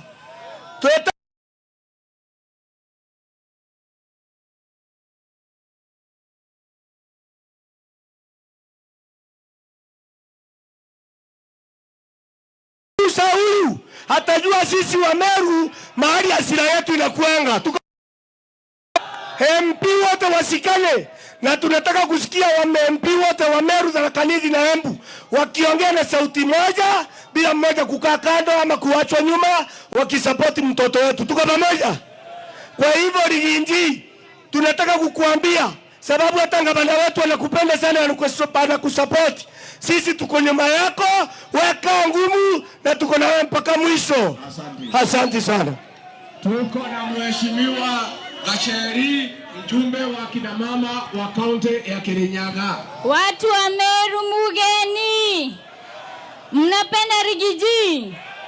Niĩ njĩtagwo Gacheri gaitũ kuma Kirinyaga, na Gacheri nĩ augire nĩ akamaga mĩrũthi aikarĩire njege, na rĩu nĩ tũkwambĩrĩria kũmĩkama. Nyinyi mtasimama nyuma ya Rigathi? Mtakubali auziwe uoga? Mtakubali mtu yeyote agawanye Mount Kenya? Na mimi watu wa Meru nimeshukuru sana kuona vile mmejitokeza. Mimi nimetembea Rift Valley, lakini sijaona wakisema kukuwe na South Rift na North Rift. Mimi nimetembea Mombasa, sijaona wakisema kuwe na North Coast na South Coast. Mimi nimeenda Ukambani, sijaona wakisema kukuwe na East na West. Lakini sijui wametuangalia wakatuona vipi. Wanataka kugawanya Mount Kenya region ili waweze kutupangia. Nyinyi mtakubali kupangwa? Mtasimama na Rigathi? Mtashikilia Rigathi? Pia nataka niwaulize watu wa Meru, hapa wabunge wenu kunaye ambaye mmetuma sign impeachment ya Rigathi? Na sisi tunawaambia wabunge, mtu akisign impeachment ya Rigathi ata 2027 nyumbani, ati wapi? 2027 wapi? Asanteni sana, Mungu awabariki. Niko na Mheshimiwa wa Juja, Mheshimiwa George Koimburi. Hai wa Meru, mugeni kaere tugeithania yugo geithia Rigathi. Asanteni watu wa Meru, nimeona mnapenda Rigathi na mumeamua mlima ishikane pamoja. Hamtaki kugawanywa, hamtaki mambo ya hiyo inaletwa hapa ya impeachment. Wale ambao wanasema hawataki impeachment, mkono juu hivyo. Asanteni sana. Your Excellency, ni kushukuru sana kwa kukanyanga hapa mlima pande hii ya Meru. Hao watu ni wangwana, walitupea kura, wakakupea kura pamoja na His Excellency William Samoei Arap Ruto, na walitupea kura zote za Wameru. Kwa hivyo Your Excellency, hao Wameru wameniambia nikuambie wako nyuma yako 100%. Kama hiyo impeachment itakuja pale bungeni, pia ya His Excellency William Arap Ruto ikuje, sababu tulikuchagua mkiwa na William Ruto kwa kura moja. Si mliwachagua wakiwa pamoja? Kama impeachment inakuja ikuje ikiwa pamoja, waende nyumbani pamoja. Lakini Your Excellency, Nikwambie mimi pale bungeni nitakaa gangari kuhakikisha hakuna mswada kama huo utakanyanga pale bungeni. Na mimi huwa sinunui uoga. Mimi niko na Rigathi mwenye anatetea mugoka, mwenye anatetea miraa, mwenye anatetea kahawa yetu, mwenye anatetea maziwa yetu, mwenye anatetea majani chai yetu ya hapa mlima. Asanteni, Mungu awabariki, tunawapenda sana. Tuko na Senator Joe Nyoto kutoka Murang'a. Asante Wameru wa Mugeni Kaere. Sisi tumekuja hapa kuangalia. Tuliambiwa ati kuna watu wanaopanga njama za kutugawanya sisi kama jamii ya mlimani. Nyinyi mnakubali kugawanyika? Sisi tuko pamoja tangu enzi za mababu zetu. Sisi tukigawanyika hata tutapata laana kutoka kwa mababu zetu. Si ni kweli? Wangapi wanapenda Rigathi hapa? Watu wetu acheni niwaambie. Jamii ambamo rais wetu mpendwa anatoka inaitwa jamii ya Kalenjin. Na kule tunajua kuna Watugen, kule tunajua kuna Kipsigis, kule tunajua kuna Wanandi. Lakini wale hawajawahi kugawanyika hata mara moja. Je, nyinyi mtakubali tugawanyike sisi? Mnataka tuambie rais wetu aje? Sisi hatutakubali kugawanyika. Na nimwambie rais, Your Excellency the President of the Republic of Kenya, kindly, we are at our lowest as a government. Our rating is not very good. Surely we should be thinking of how to improve the lives of Kenyans and how to address the very many issues affecting our people. This is not a time, Your Excellency, to think of kicking out the Deputy President of the Republic of Kenya. Your Excellency, kicking out the Deputy President of this Republic is kicking out the whole of Mount Kenya. And Your Excellency, you know that the people of Mount Kenya supported you to a man. The bedrock of your support is here. Surely, as a smart politician, you cannot risk losing this block of votes. Please, kana Rigathi at least up to 2027 ili kazi endelee kufanyika. Asanteni Wameru, Bwana Yesu awabariki sana. Thank you. Tuko na mjumbe kutoka Laikipia, the Honorable Kate Waruguru. Meru! Tiga ikurenga mwaki ya Meru. Muriega! Ageirie iwega nyonene wikendi. Ala, mumetokea namna hii? Leo miraa inauzwa na nani? Kwanza vile nimeona vijana wa Maumau hapa. Naona leo ni mpaka che, si ndio? Si tuko na mgeni anaitwa Rigathi. Mumemkaribisha Meru? Nemo mwedete.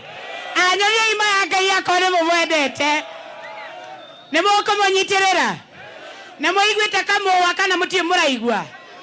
Mumesikia muktasari ama mumesikia habari? Si mumesikia kule Nairobi wanasema aende nyumbani? Na wangapi wanasema Rigathi aende nyumbani nione kwa mkono? Wangapi wanasema akae kidete?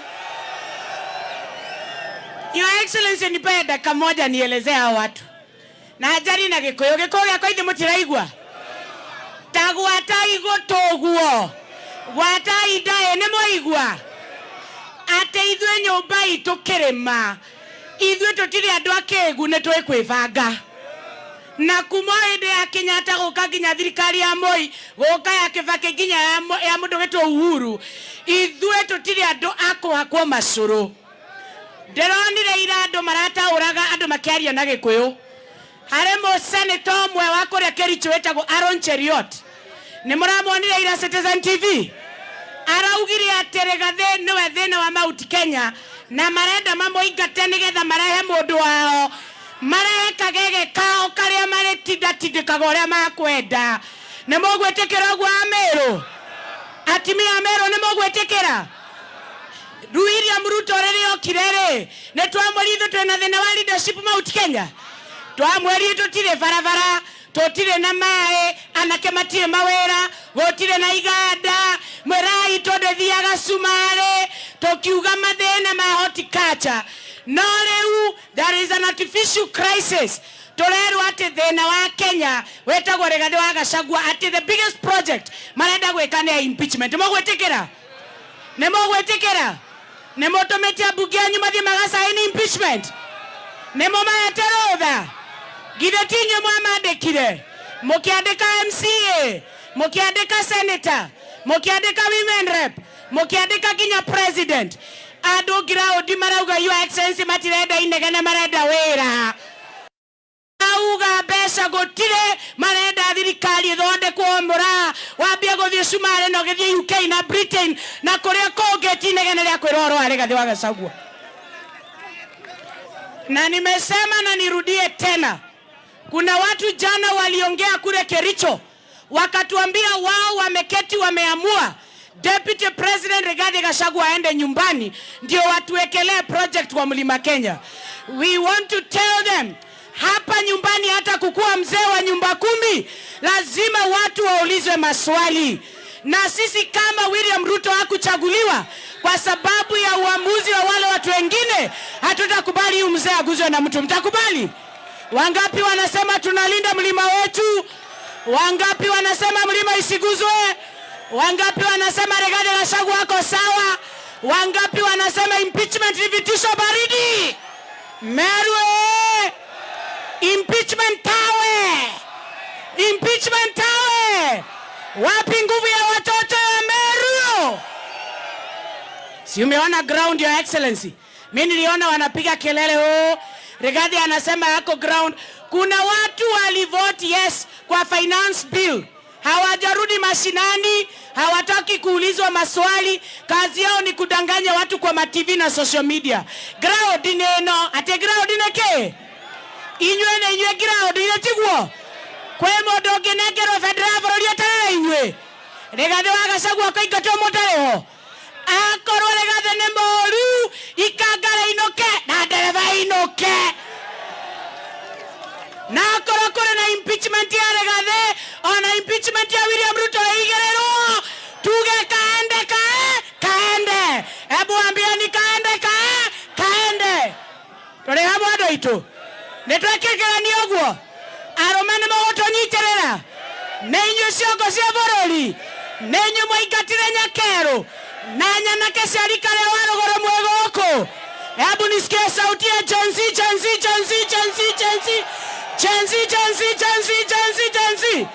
Muko area? Mutalinda hii mzee? Tutalinda mzae? Anaitwa mlima wa Rigathi Gachagua na mtu atatusi Rigathi Gachagua. Tunawatangazia tutapambana na yeye mundu kumundu mwedia walo olele wothe kudagotome gati tokadiru na inywe modo komodo gotare komohera netwegwithania mlima Kenya power, Gen Z power, Rigathi Gachagua power, Kingpin power. Asante. Iko kijana hapa anataka kusema kitu. Unamjua? Vijana wa Meru vijana wa Meru leo mmefurahia kuona Rigathi. Tuonesha na mkono tunafurahia Rigathi. Asanteni. Your Excellency, ule amesimama hapa ni kijana asla mwenyewe. Hii serikali tulitafuta, lakini tuliona maneno imekuwa ngumu juu wanatugeuka. Hatugeuki. Sasa wacha niwaambie, naomba tutulie kidogo.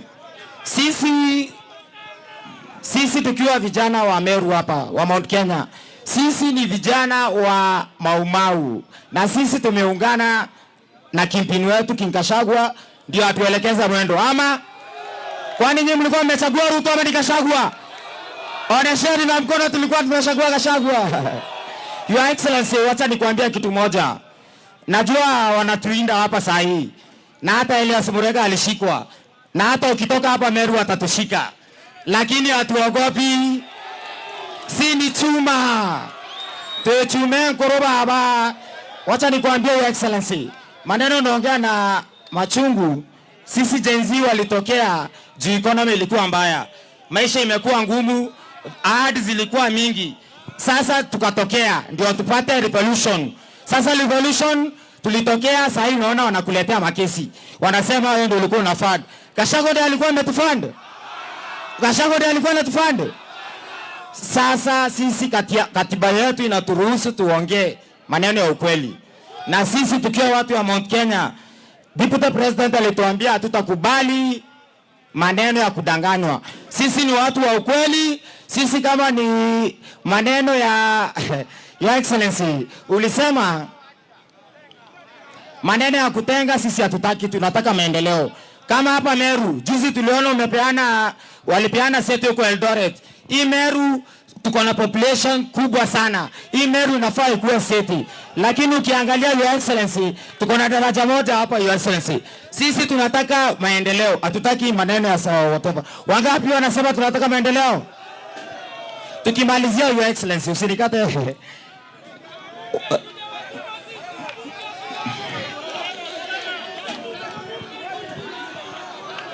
Your Excellency, kuna kijana mmoja anaitwa Elias Murega hapa. Alikuwa ametishwa hapa. Alikuja akatuambia maneno ya Gachagua hapa. Saa hii akashikwa ako ndani saa hii. Sasa tunauliza hii Kenya, tulikuwa tunapigia serikali ya Kenya Kwanza ndio tulikuwa tunaumizwa. Nauliza nyinyi wa Meru, tunaumizwa. Sisi hatuna right kwa serikali. Your Excellency, usikuwa na wasiwasi. Kama tulifukuza mzungu, si huyo Asla tutashinda kufukuza. Kama tulifukuza mzungu, si huyu. We are warning. Na wacha niwaambie, leo umefanya vizuri Your Excellency. Ukakuja hapa Meru. Saa hii tunaangalia maneno venye inaenda. Sisi hatutakubali miradi ya maendeleo iende eneo moja. Sisi Mount Kenya lazima tushikane ndio tuweze kuinua hii mlima yetu. Hii mlima yetu tulifukuza hadi mzungu, sasa si hawa wanakuja kututisha. Your Excellency, tunakuambia maombi. Na sisi hatutishiki. Hiyo jua hatutishiki. Na kama ni kaburi yangu Your Excellency, nimeona hata baba yangu pale, wewe kuja uhudhurie mazishi yangu. Hao watu ni vijana. Asante kijana. Watu ya Meru, asante sana, nimeshukuru sana. Tumekubaliana tukue kitu kimoja. Tumekataa kugawanyika. Wangapi wanasema watu ya mlima tukae tukiwa kitu kimoja? Asanteni sana, Mungu awabariki. Sisi tunataka maendeleo, hatutaki siasa duni ya mgawanyiko. Thank you very much.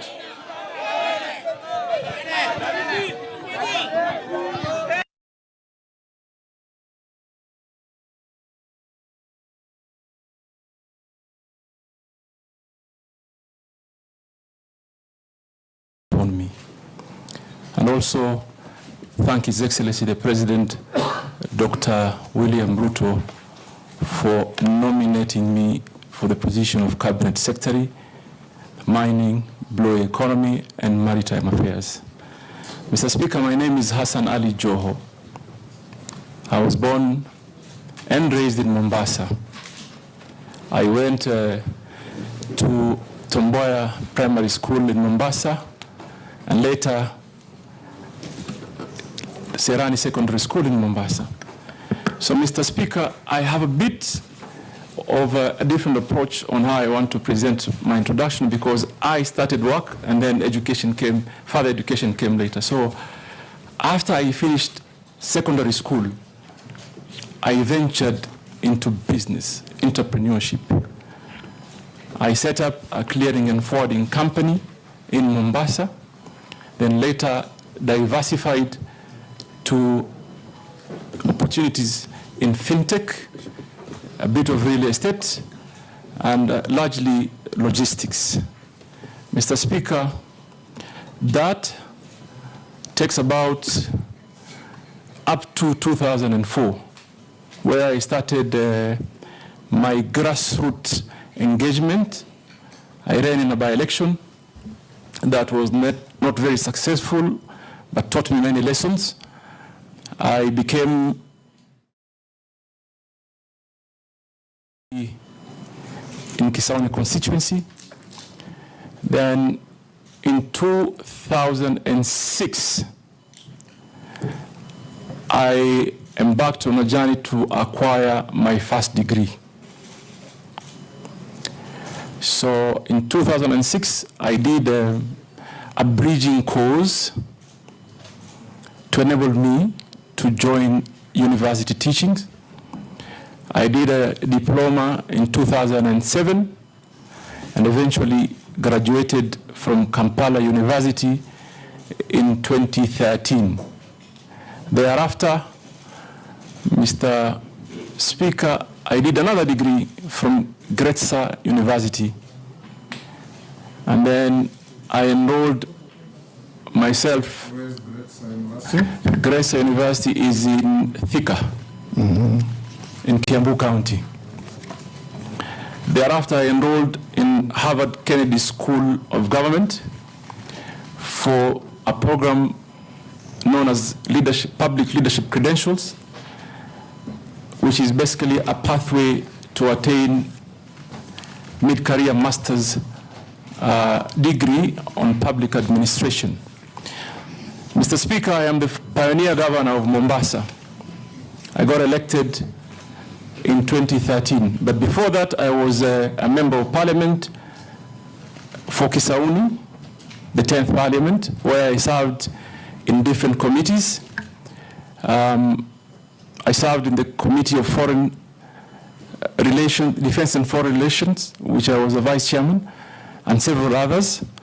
I served as an assistant minister for transport during the Kibaki administration. I was governor for one term and another.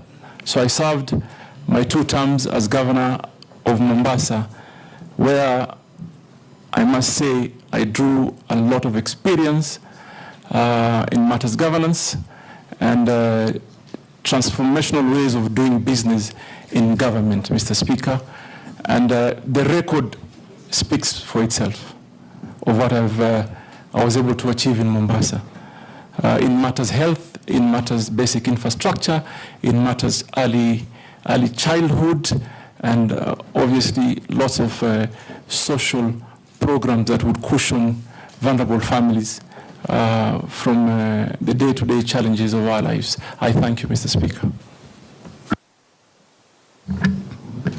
I'll now invite the Deputy Speaker to be the first to ask you a question. And like I said, answers must be concise, precise, and to the point.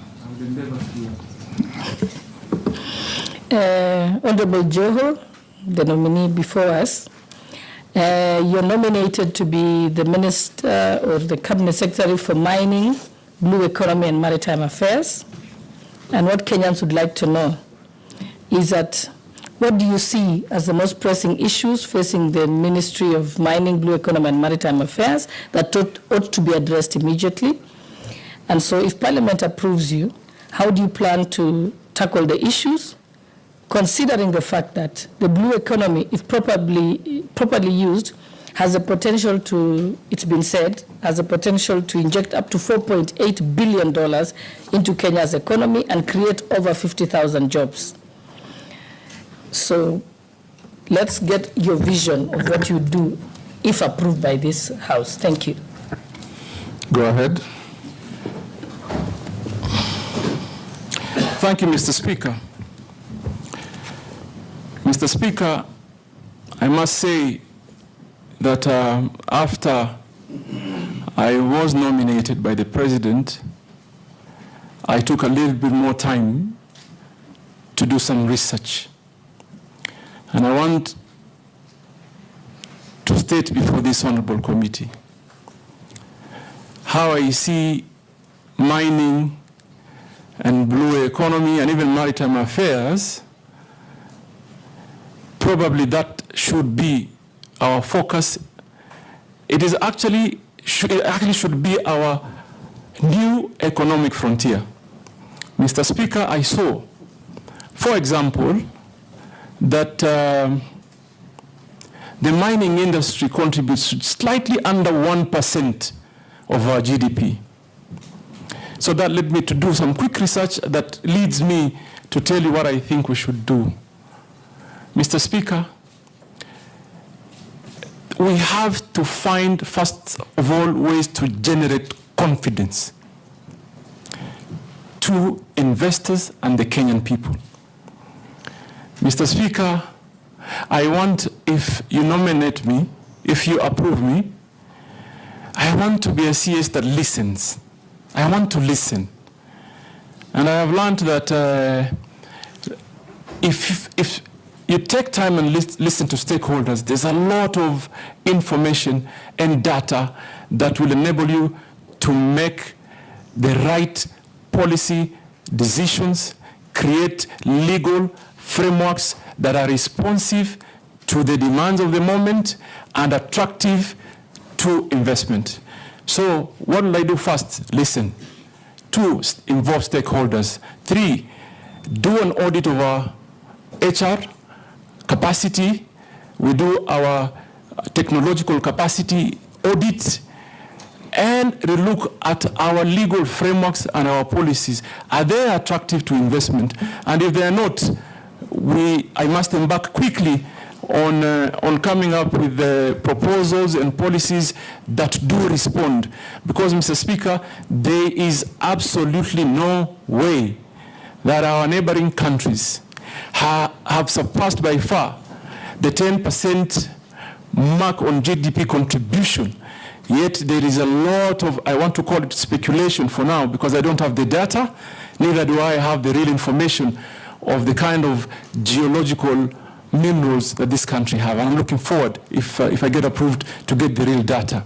So there are certain quick things that we must do to ensure that Kenya becomes an attractive point of investment, particularly in the area of mining, blue economy, and maritime affairs, Mr. Speaker. I thank you.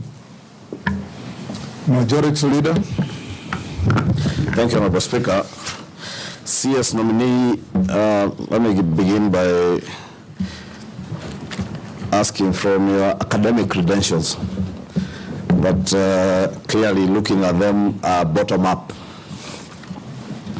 And having said how you began your journey for getting your degrees all the way to Harvard Kennedy, so it's Kennedy School of Government. School of Government. What would you tell young Kenyans who may have started off life like you in terms of being able to pursue academic credentials later in life? That would be one. 2, you come from a region where the blue economy, as you say, holds a very huge potential to create employment. And I'm sure probably from your research you may have known that there have been efforts by the government since 2015, 2016 to try and get Kenyans to work in the Caribbean, but have had problems accessing visas to travel through the US. What will you do as Cabinet Secretary to ensure, one, that we are able to train as many young people to work in the maritime industry, because there is a very huge potential, as you say, to create jobs in that industry. What will you do to help Kenyans, 1, train, 2, access jobs even outside the country? The other question would relate to the mining docket. There is a lot of unregulated and unlicensed and what would be tantamount to illegal mining around the country. What will you do as CS to ensure, 1, that any player who is in the mining industry in Kenya is licensed and regulated? And that also involves things like quarries. You've seen the recent cases in Nairobi, in quarry here in Embakasi, where abandoned quarries are left unfilled. They have now become graveyards for criminals. They are dump sites. What will you do to make sure that anybody who is involved even in quarrying is, 1, taking care of the environment, especially in getting to refill many of these quarries, and that industry is well regulated and everybody engaged in it is licensed? Nominee.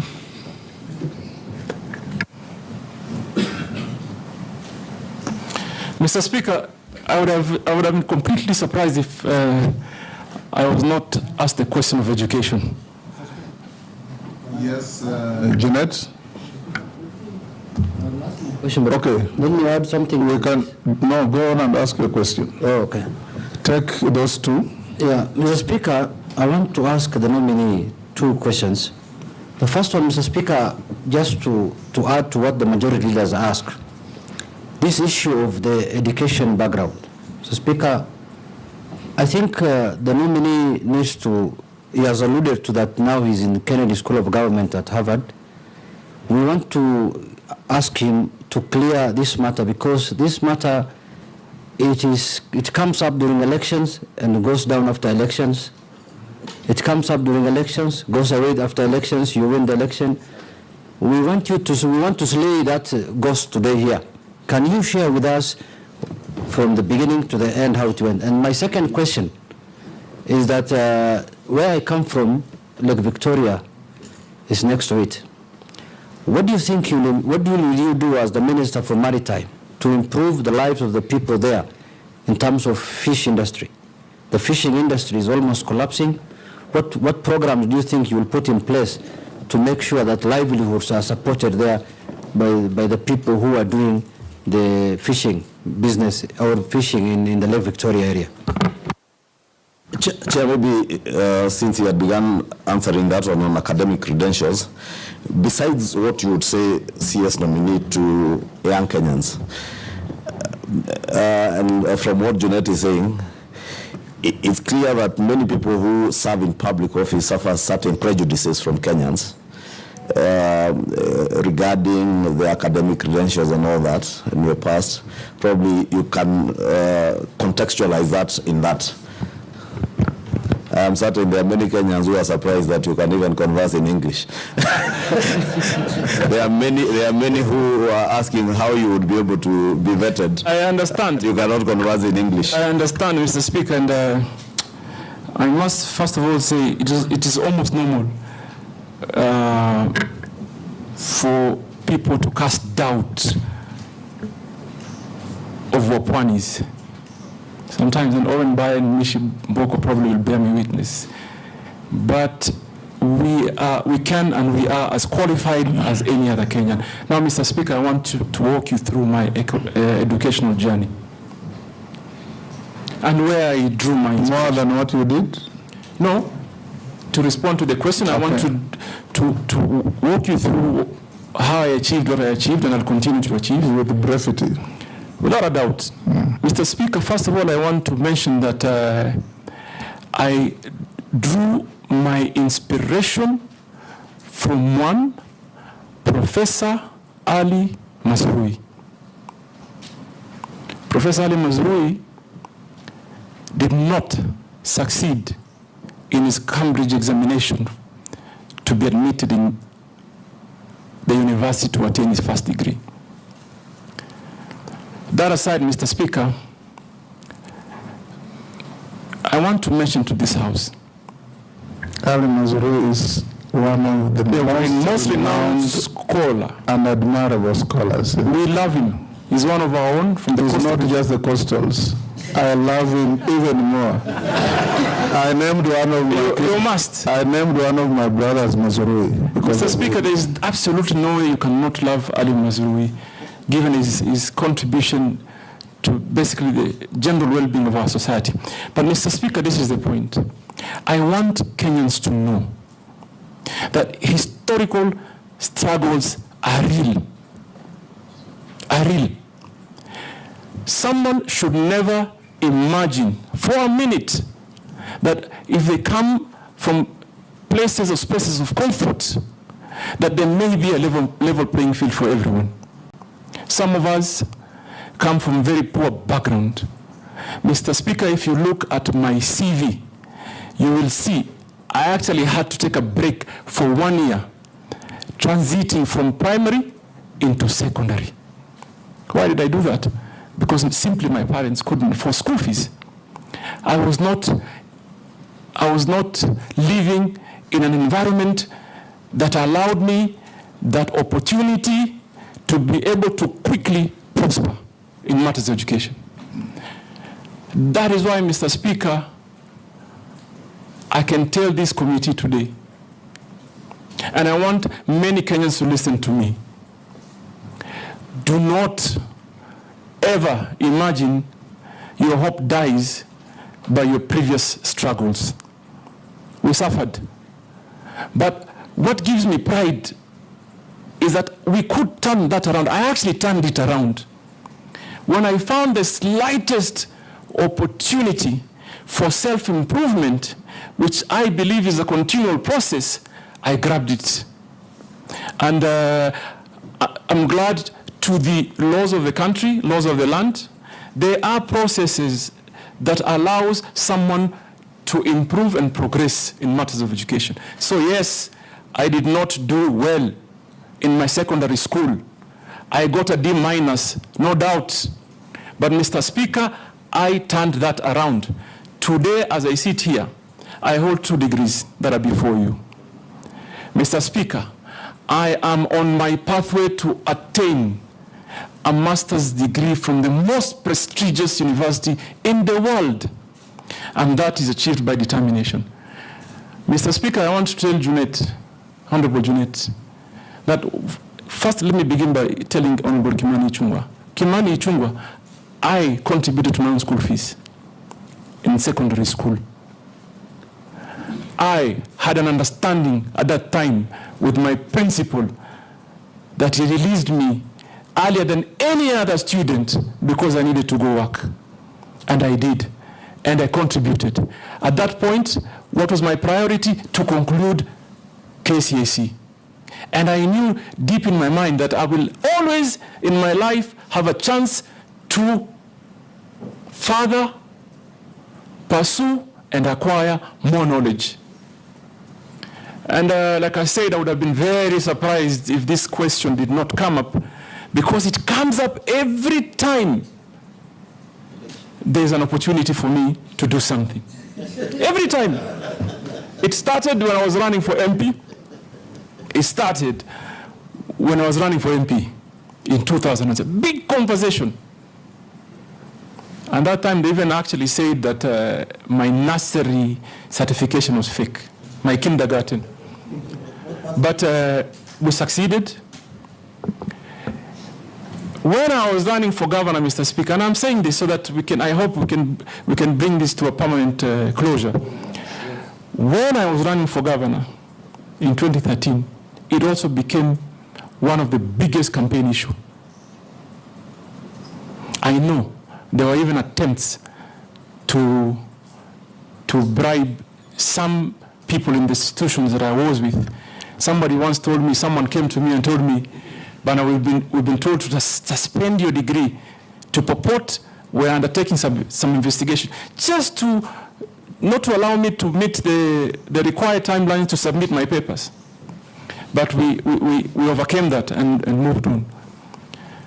Then, Mr. Speaker, you also will remember, because it is a matter of public knowledge, the administration of President Uhuru Kenyatta, particularly the first term, had quite some issues with me. So again, there are those who felt that they may have an opportunity now to permanently remove me from the political equation by dealing with my education credentials. So, Mr. Speaker, I report before this House, there is no government institution, be it Higher Learning Commission, DCI, EACC, even a judicial process, that has not investigated my credentials. And I commit before this House, in fact, they should be looking at this space. Probably if we succeed, if you nominate me, and we do well, the next, if I'm approved, the next vetting, you should see a PhD, Mr. Speaker. I'm telling you, watch this space. If I come back here, if God wills, you approve me, we do some real work, better the lives of the Kenyan people, you'll call me Dr. Hassan Joho the next one, sir. Judicial challenge.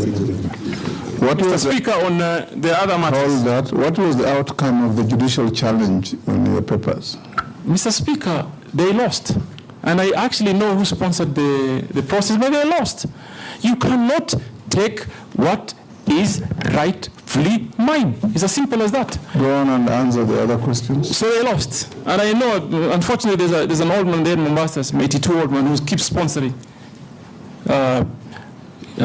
people to pursue the, and I'm sure probably... Focus on your suitability. Mr. Speaker, yes. I want to answer the question by Honorable Kimani Ichung'wah on the blue economy. And I want to combine it with maritime affairs. And I like the fact that you particularly picked on the job opportunities.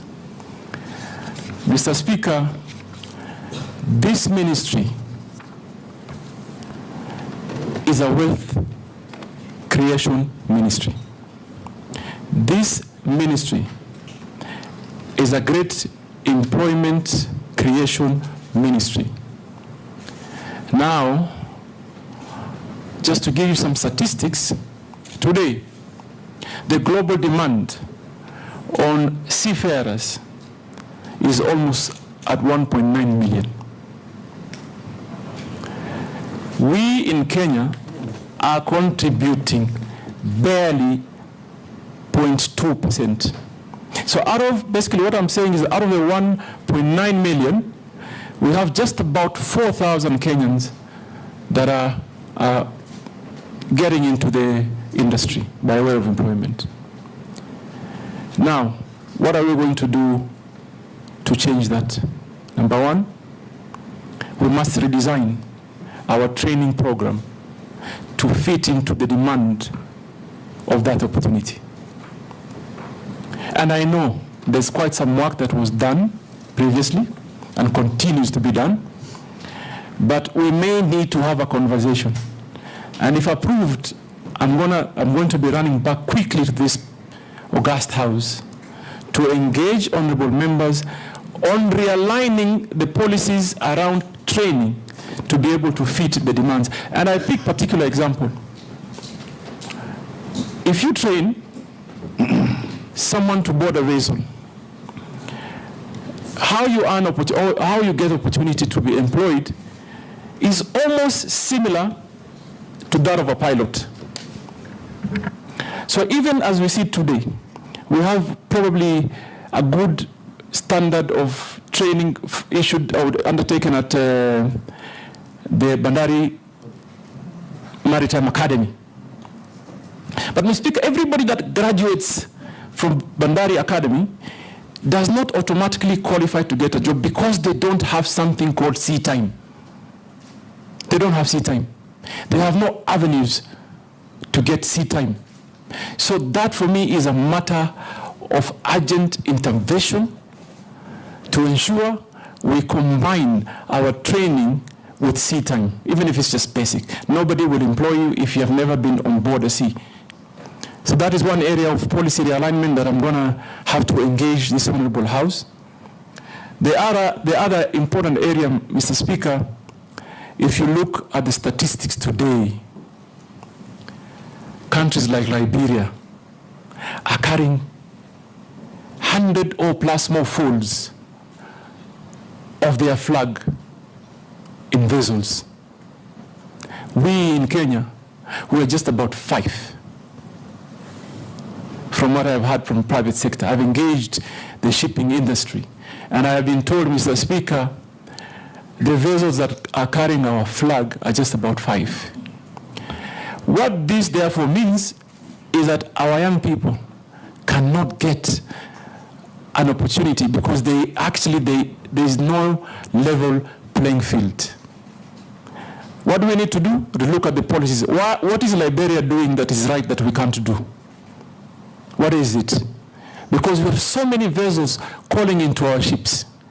What a local flag means, Your Excellency, is that the revenues generated, first of all, from the vessel will land in Kenya. Priority in terms of job opportunities will be for Kenyans, and opportunities to even design some internship program for attaining sea time. It is easier to take to Kenyan companies, and I'm going to do that. I think, Mr. Speaker, and I'm clear about it. Let me say I'm clear about it. If you approve my nomination, I will hit the ground running it certainly shall not be business as usual. It will not, because I see. And by the way, Mr. Speaker, so that I give you the context on how and why it is urgent that we quickly realign policies that conform to the needs. It is because seafarer, by all standards, qualifies to be a prestigious job. There's no seafarer, at whatever cadre, there's nobody who earns less than $1,000.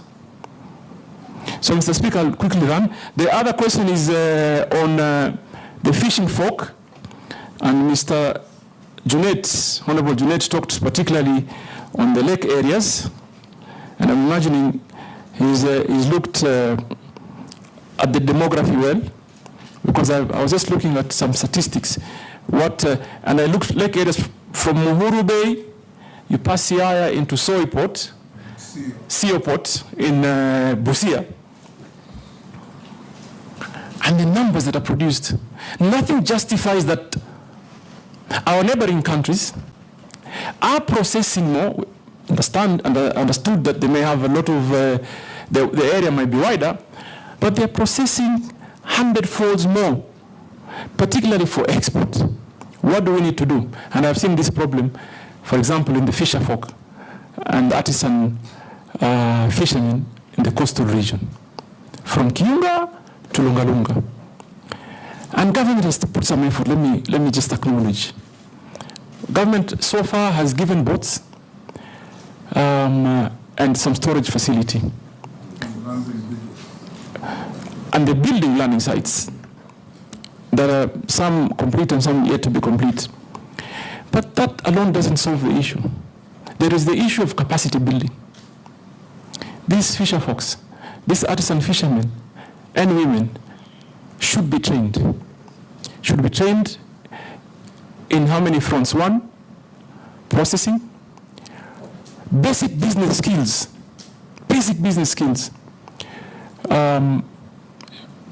storage, and value addition. Mr. Speaker, growing up in Mombasa, I used to see a company that used to be called Wananchi Marine. That company was employing on a daily basis not less than 3,000 women to do fish processing. But as we sit here today, Mr. Speaker, there is no single factory that I can directly point at that does the same. And it's going to be my business. Number one, to create a lucrative environment for investment. You have to combine private sector investment, government support, and people's participation. And idea number one is, for example, if we want to help the fisher folks and fishermen generally, we must develop strategy like creating collection points. And I tell you, Honorable Kimani Ichung'wah, why I say that, because one boat goes out, comes with possibly 20 kilos, and they're likely to be possibly around maybe 100 boats of such capacity. But everyone who comes don't call in into the same landing site. What do? They find means to buy ice blocks and store. But imagine if we put them in a cooperative, manage them and organize them, train them. You arrange collection points. Why we don't export our fish very well is because we don't consolidate it. We don't consolidate our catch. So for me, I should have a truck picking from Kiunga into